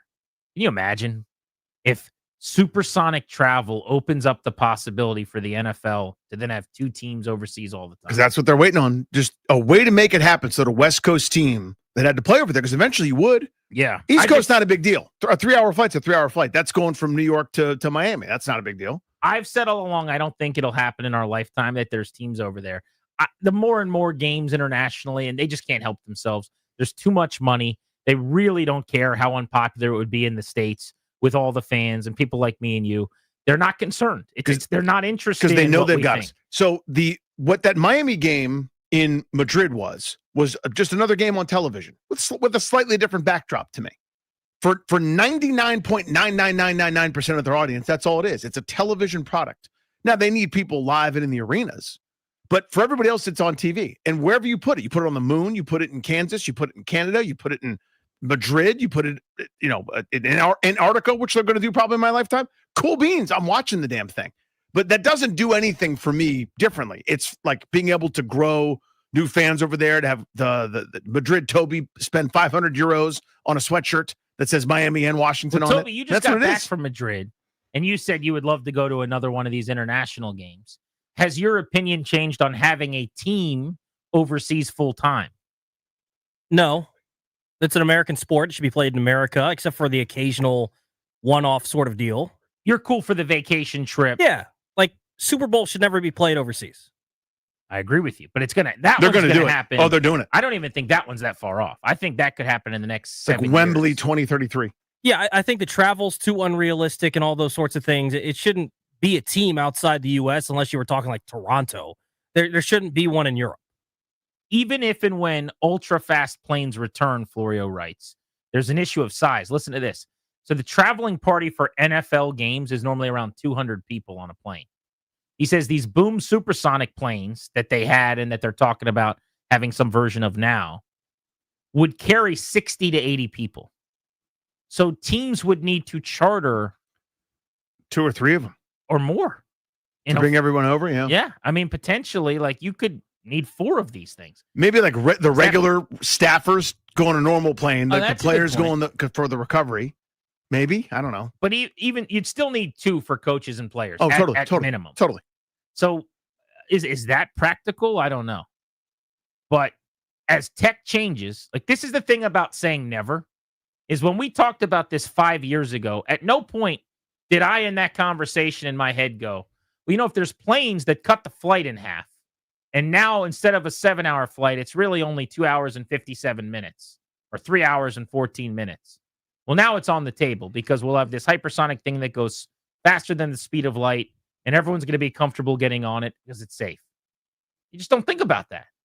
And 6-7 years later, here we are. Now we're thinking about it. I can place a bet on my phone. I never thought I'd see that day.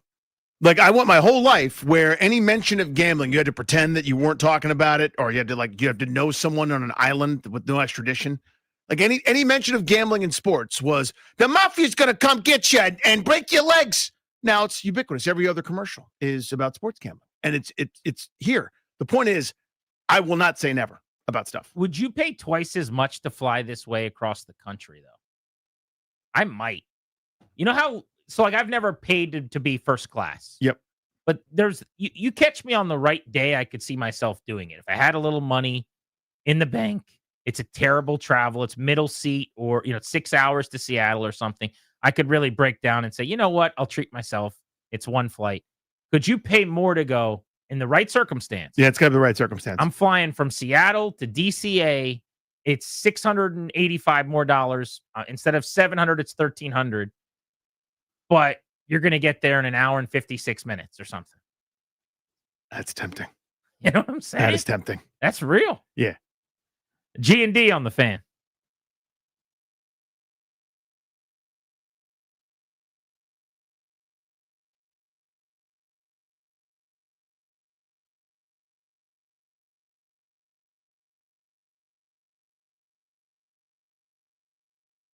A few years ago, when my family and I moved into our house, we've been there for a few years now, after a couple months, it got hot in the summertime, and it was hot in the house. I said, enough of that. These old windows have to go. We're like a lot of you, right? We had those old, original, builder-grade windows from when the house was built 60-some years ago.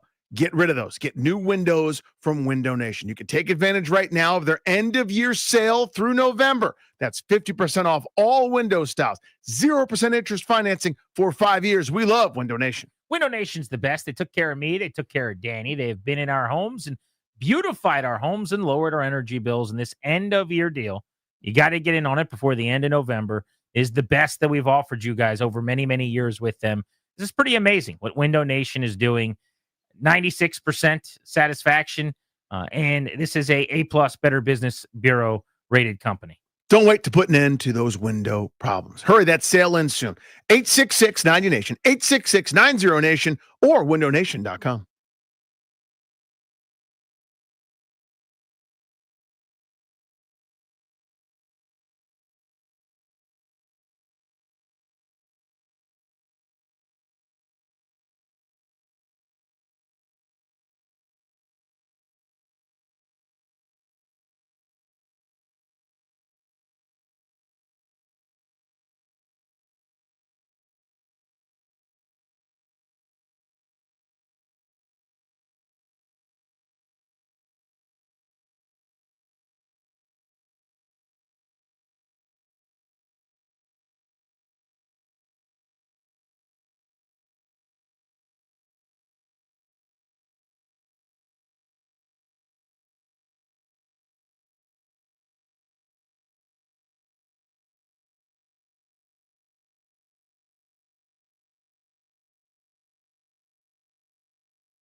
This update is brought to you by Downtown DC Holiday Market. In the NFL, Commanders roster moves today. They signed wide receiver Jacoby Jones to the practice squad and released safety Daryl Worley from the practice squad. Injury updates around the league. Texans running back situation. Joe Mixon not expected to play this season after he suffered the foot injury that's kept him out all year. He's not expected to get back out on the field this year. And the team has waived running back Dameon Pierce. Tonight, the Texans taking on the Bills to kick off Week 12 of the NFL season. Thursday Night Football, 8:15 kickoff. You can hear that one over on the Team 980. Joe Burrow took first-team reps for the second straight practice. Could return as early as this Sunday against the Patriots. Hockey, Capitals beat the Oilers last night 7-4. Second leg of a back-to-back tonight as they take on the Canadiens in Montreal. 7 o'clock puck drop right here on the Fan. It's back, DC. The downtown holiday market runs November 21st to December 23rd, noon to 8 daily. Shop local, grab treats, and feel the holiday magic between 7th and 9th Streets Northwest, downtown DC, holidaymarket.com. From the Crop Metcalf 5-Star Sports Desk, I'm Toby Altizer on the Fan.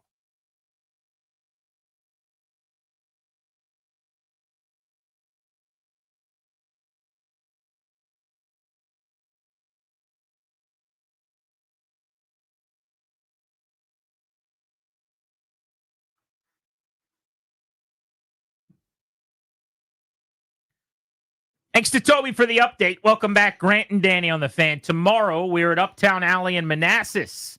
Our first trip out to Manassas for a field trip Friday this football season. So if you're in the area, come on by and kick it with us. Andrew is in Stafford, wants to hop in. We were just telling you that the NFL, which is very excited about all the success it's had internationally, now they're headed to Paris, it sounds like, is the new spot next year. They're monitoring hypersonic travel because they think as the technology gets back to a point where they can cut European travel in half, maybe it gives them an opportunity to have teams there full time. What's going on, man? How are you? Good, guys. How are you doing? Good, buddy. So I think this would have to come first, would probably come first, and is more interesting because it doesn't require everything to go to Europe. But doing this domestically, like you were talking about, Miami to Seattle or vice versa, and all of a sudden you erase the narrative around, this team doesn't travel well, or minimize that narrative. I think that would be a bigger difference. Oh, you mean it's a smart point. NFL-wise, like not travel domestically, just you, me, Danny. You're saying all of a sudden the Rams coming to play a 1:00 game in Landover is not as big a deal. That's actually a really good point. Exactly. You kind of end that narrative with to go up, they got to travel east. It's 9 a.m. for them or whatever. That's no, not anymore. And I just think to that point, it's not something we think about a whole lot, but the game does change in the sense of just what we know, the data, the technology. You think about the Capitals and back-to-backs. They're playing tonight. Yep. There was a time many years ago where you'd leave after the game at a certain time. You'd travel this way. You'd get into the hotel. And we didn't know what we didn't know. Now, some teams leave the next morning and just stay at home at night and go straight there for the game. And there's so much science involved. Teams have sleep coaches and these sports psychologists, and they're interacting with the GM and the coach to say, hey, I think we're at a point where the guys are being pushed a little bit.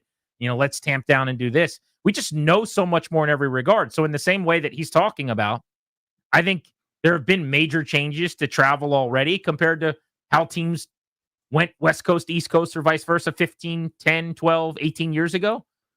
10 years from now, it is going to be night and day different. Yeah, everyone got irritated at Chip Kelly, and I understand that because I think he was so abrasive, but he was at least trying to do something different. I don't just mean with the no huddle and unbalanced lines. I mean with the way that people practiced and recovered. And he was trying to use data and sports science and those sorts of deals. They would practice hard, later in the week than everybody else would, and had different off days. And that was at least based on trying something in that regard. And that's what it reminds me of.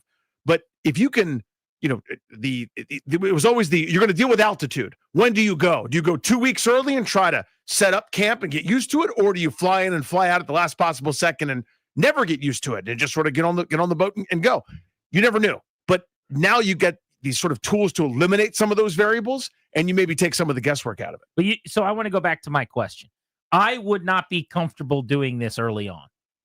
Anything that is kind of new and pushes the envelope a little bit and advances technology that is, in my opinion, dangerous is just not going to be for me in the early going. I'm way too conservative in that regard. I'm not jumping out of a plane. I'm not bungee jumping. Like, there's just a lot of chances I'm not going to take.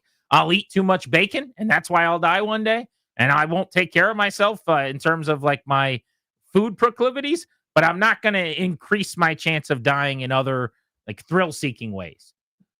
When would Danny Rouillet be comfortable going hypersonic? If today's the first flight, how soon would it be before you go, someone's buying the ticket for you, you're getting on the plane? When the cost comes down. I'm saying someone's buying the ticket for I know, you. that's my answer, because it's now so ubiquitous and so not crazy that it's just normal.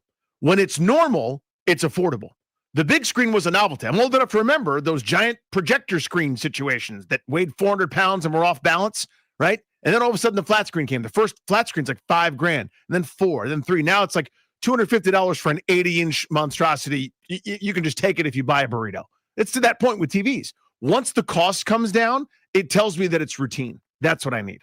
We've got a media member picking a fight with an NFL quarterback in the MVP mix next on Grant and Danny.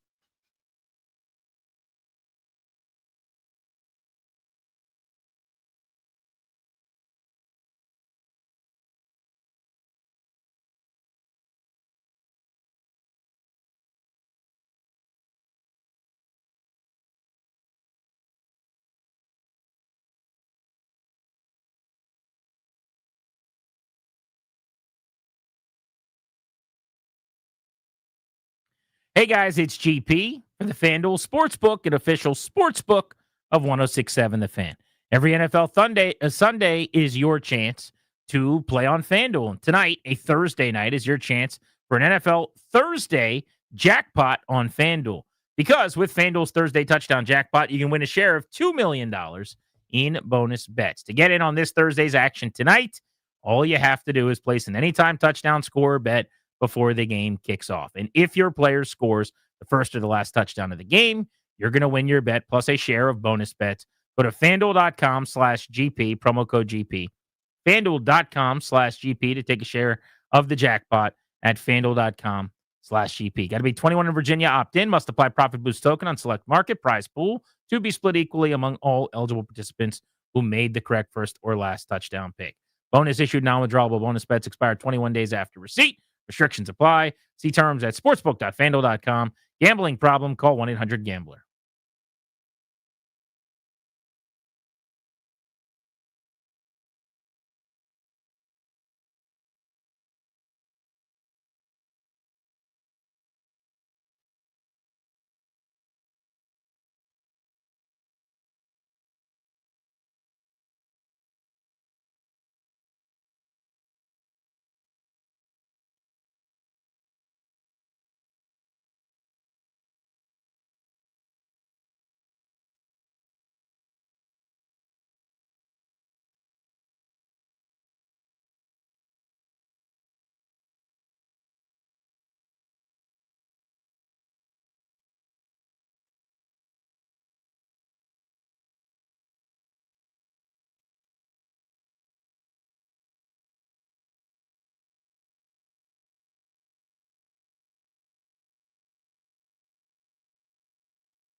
Welcome back to Grant and Danny. Tomorrow we're at Manassas' Uptown Alley. We will see you out there for a live show on The Fan from 2 to 6:30.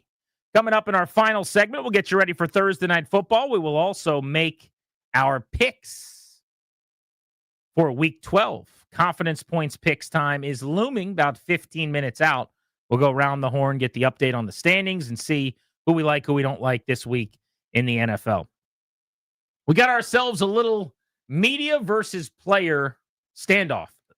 People are saying these two guys are at odds. That's not really what's happening. A player said something, and then a media member called him a liar and is basically trying to seemingly get him to respond, provoke for attention.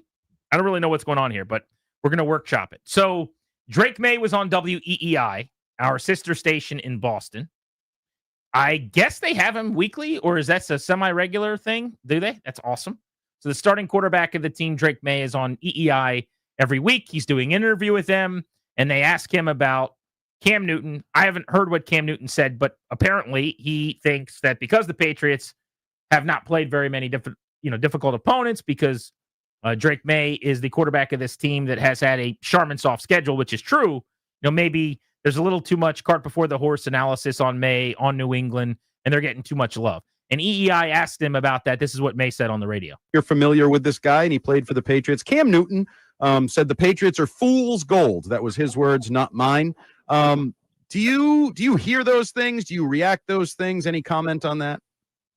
Oh no, I don't even. I don't even know what show he's on. I think they get paid to make remarks and make certain comments. So just worried about what people in our organization think and worried about what we think and my teammates think, and everybody's gonna have different opinions. So we should go out there on Sunday and worry about ourselves.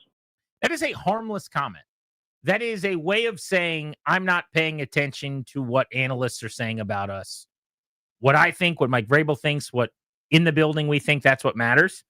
I guess, as you'll hear in a second, Stephen A. Smith took great offense to that, and other people maybe have as well. But I didn't take that as a slight at Cam Newton. I think he's just saying, hey, I'm not a consumer of that content. I'm unaware of even what show he said it on. That's the first time I'm hearing this.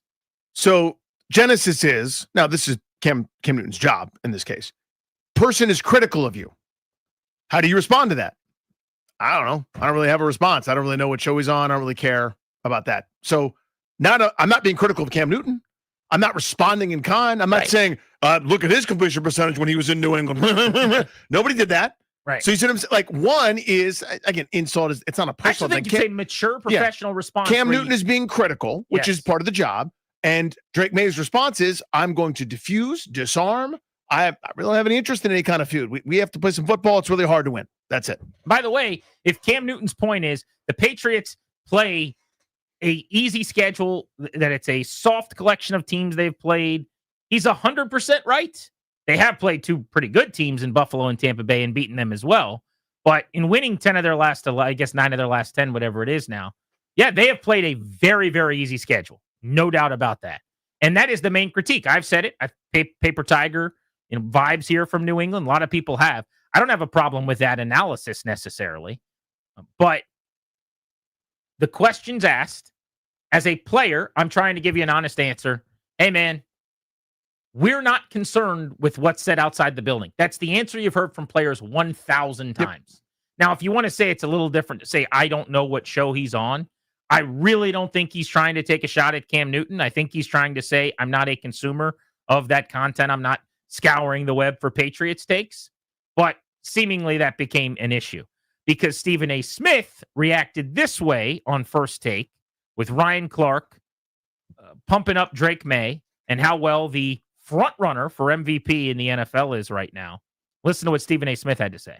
He can run it. He's tough. He's poised. And he's absolutely dynamic in the pass game. And this team under Mike Vrabel can win the AFC Championship. He's also a liar.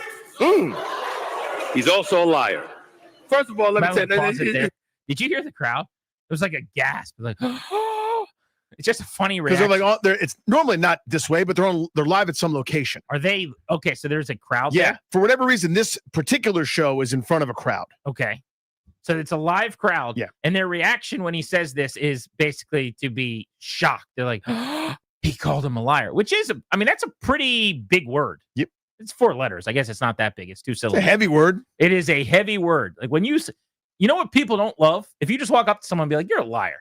Oh, I don't think thanks. they're going to take it that way. Thanks, man. Have a great day. It's not on the list of things you don't want to call people in terms of like what is not allowed to be called. But no, because there's terrible words, right? There's things that there's words if you're like coward or I don't even know. There's worse words than liar, I would think, But liar is that's one of those character challenging words. But anyway, play Stephen A. Smith again. The AFC Championship. He's also a liar. He's also a liar. First of all, let me tell you, it's not to brag. Listen, Pardon the Interruption is the #1 show on ESPN spanning 20 plus decades.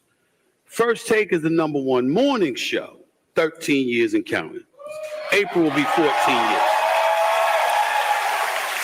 Don't tell me you an athlete and you don't know that.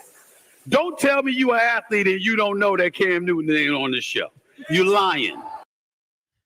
So a couple of things there.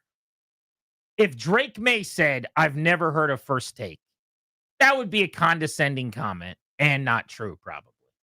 I don't think you can be in and around sports and not know what First Take is. Or if he said, "I've never heard of Stephen A. Smith," I don't know what network he's on. Maybe even I don't know what show he's on. Because even though it's a shouty show that I don't watch, I can tell you Stephen A. Smith is on First Take like everybody else. My wife might be able to tell you that. She's never watched 1 minute of it. He's very famous, very successful. But that's not what Drake May did. Drake May said he doesn't know what show Cam Newton is on. And Stephen A. Smith takes great issue saying, if you're an athlete, you should know that. Don't tell me you don't know, you're lying. All I do is consume sports content. Let me explain something to you. Literally, I am listening or watching sports shows, podcasts, streams on my phone for probably no less than, if I had to guess, 6 hours a day, which is a lot when you consider I'm on the air for 4.5 hours, right? Yeah. I've got 4 kids at home. Like from the time everyone goes to bed till bedtime, I'm either watching a game, which I'm not even counting, or I'm watching or listening to a show where I'm trying to consume information that makes me smarter. I've got a collection of shows that I really, really like. Now, it happens to be for me that one of these shows is not a shouty show. One of them is not First Take or whatever one Skip Bayless is on now or whatever's on Fox Sports with Barstool. Like that's not part of the rotation for me. I have my own rotation. Danny, as much as I consume this stuff, I had no idea Cam Newton was a regular occurring person on First Take. I had no idea. But the idea that someone who's an athlete, because they work in sports, is lying if they say they don't know Cam Newton's on First Take, like what a incredible comment that is. #1? Based on what? I think he's saying the #1 show on ESPN in the morning, as it is the only one that airs. Yeah. So that helps. You beat the other ESPN shows, the time slot. You get outdrawn by SpongeBob, dude. People watch your shouty show clips, and that's how you make all your millions. Is you say something inflammatory, start a feud with someone, people will air that, and then they talk about it, and it's the fuel that burns the engine. ESPN's decided to go all in, and God bless you. You've been very successful. You're more successful than I'll ever be. #1, not in terms of eyeballs live on you. That's a lie. You want to call someone a liar? There you go. That's a lie. That's incorrect. That's wrong. They've had rating surges at times. There have been good moments for the show, certainly, but it's not particularly well viewed in terms of normal daily viewership. And they've struggled for years to figure out how to do it. And they decided what we'll do is we'll clip up inflammatory nonsense, play it throughout the day, flood the zone and social media, and get people talking about you're feuding with athletes. You're a jackass. How's that for an inflammatory line? What are you doing, guy? This is not Kevin Durant who's going to go back and forth with you in the media for 9 years. This isn't LeBron James who's going to see you courtside and step to you and have a little tete-a-tete.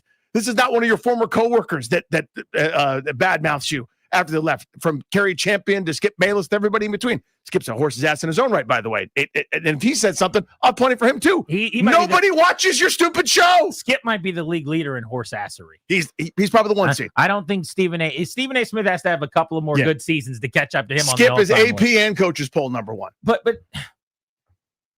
I like the monologue. Like that's strong. Good takes all the way around. I feel like Jim Rome. Good take. Solid take. Rocket. I like that. Excellent take. I think we're bearing the lead here. Like, yes, it is insane. He's always seemingly trying to pick fights with players or whatever. But I just want to go back to the merit of the point. the ego you have to have. And that's kind of where I'm going with it. I didn't round it off. Like, imagine I didn't hit the me- dismount. If I said when I met, I'm trying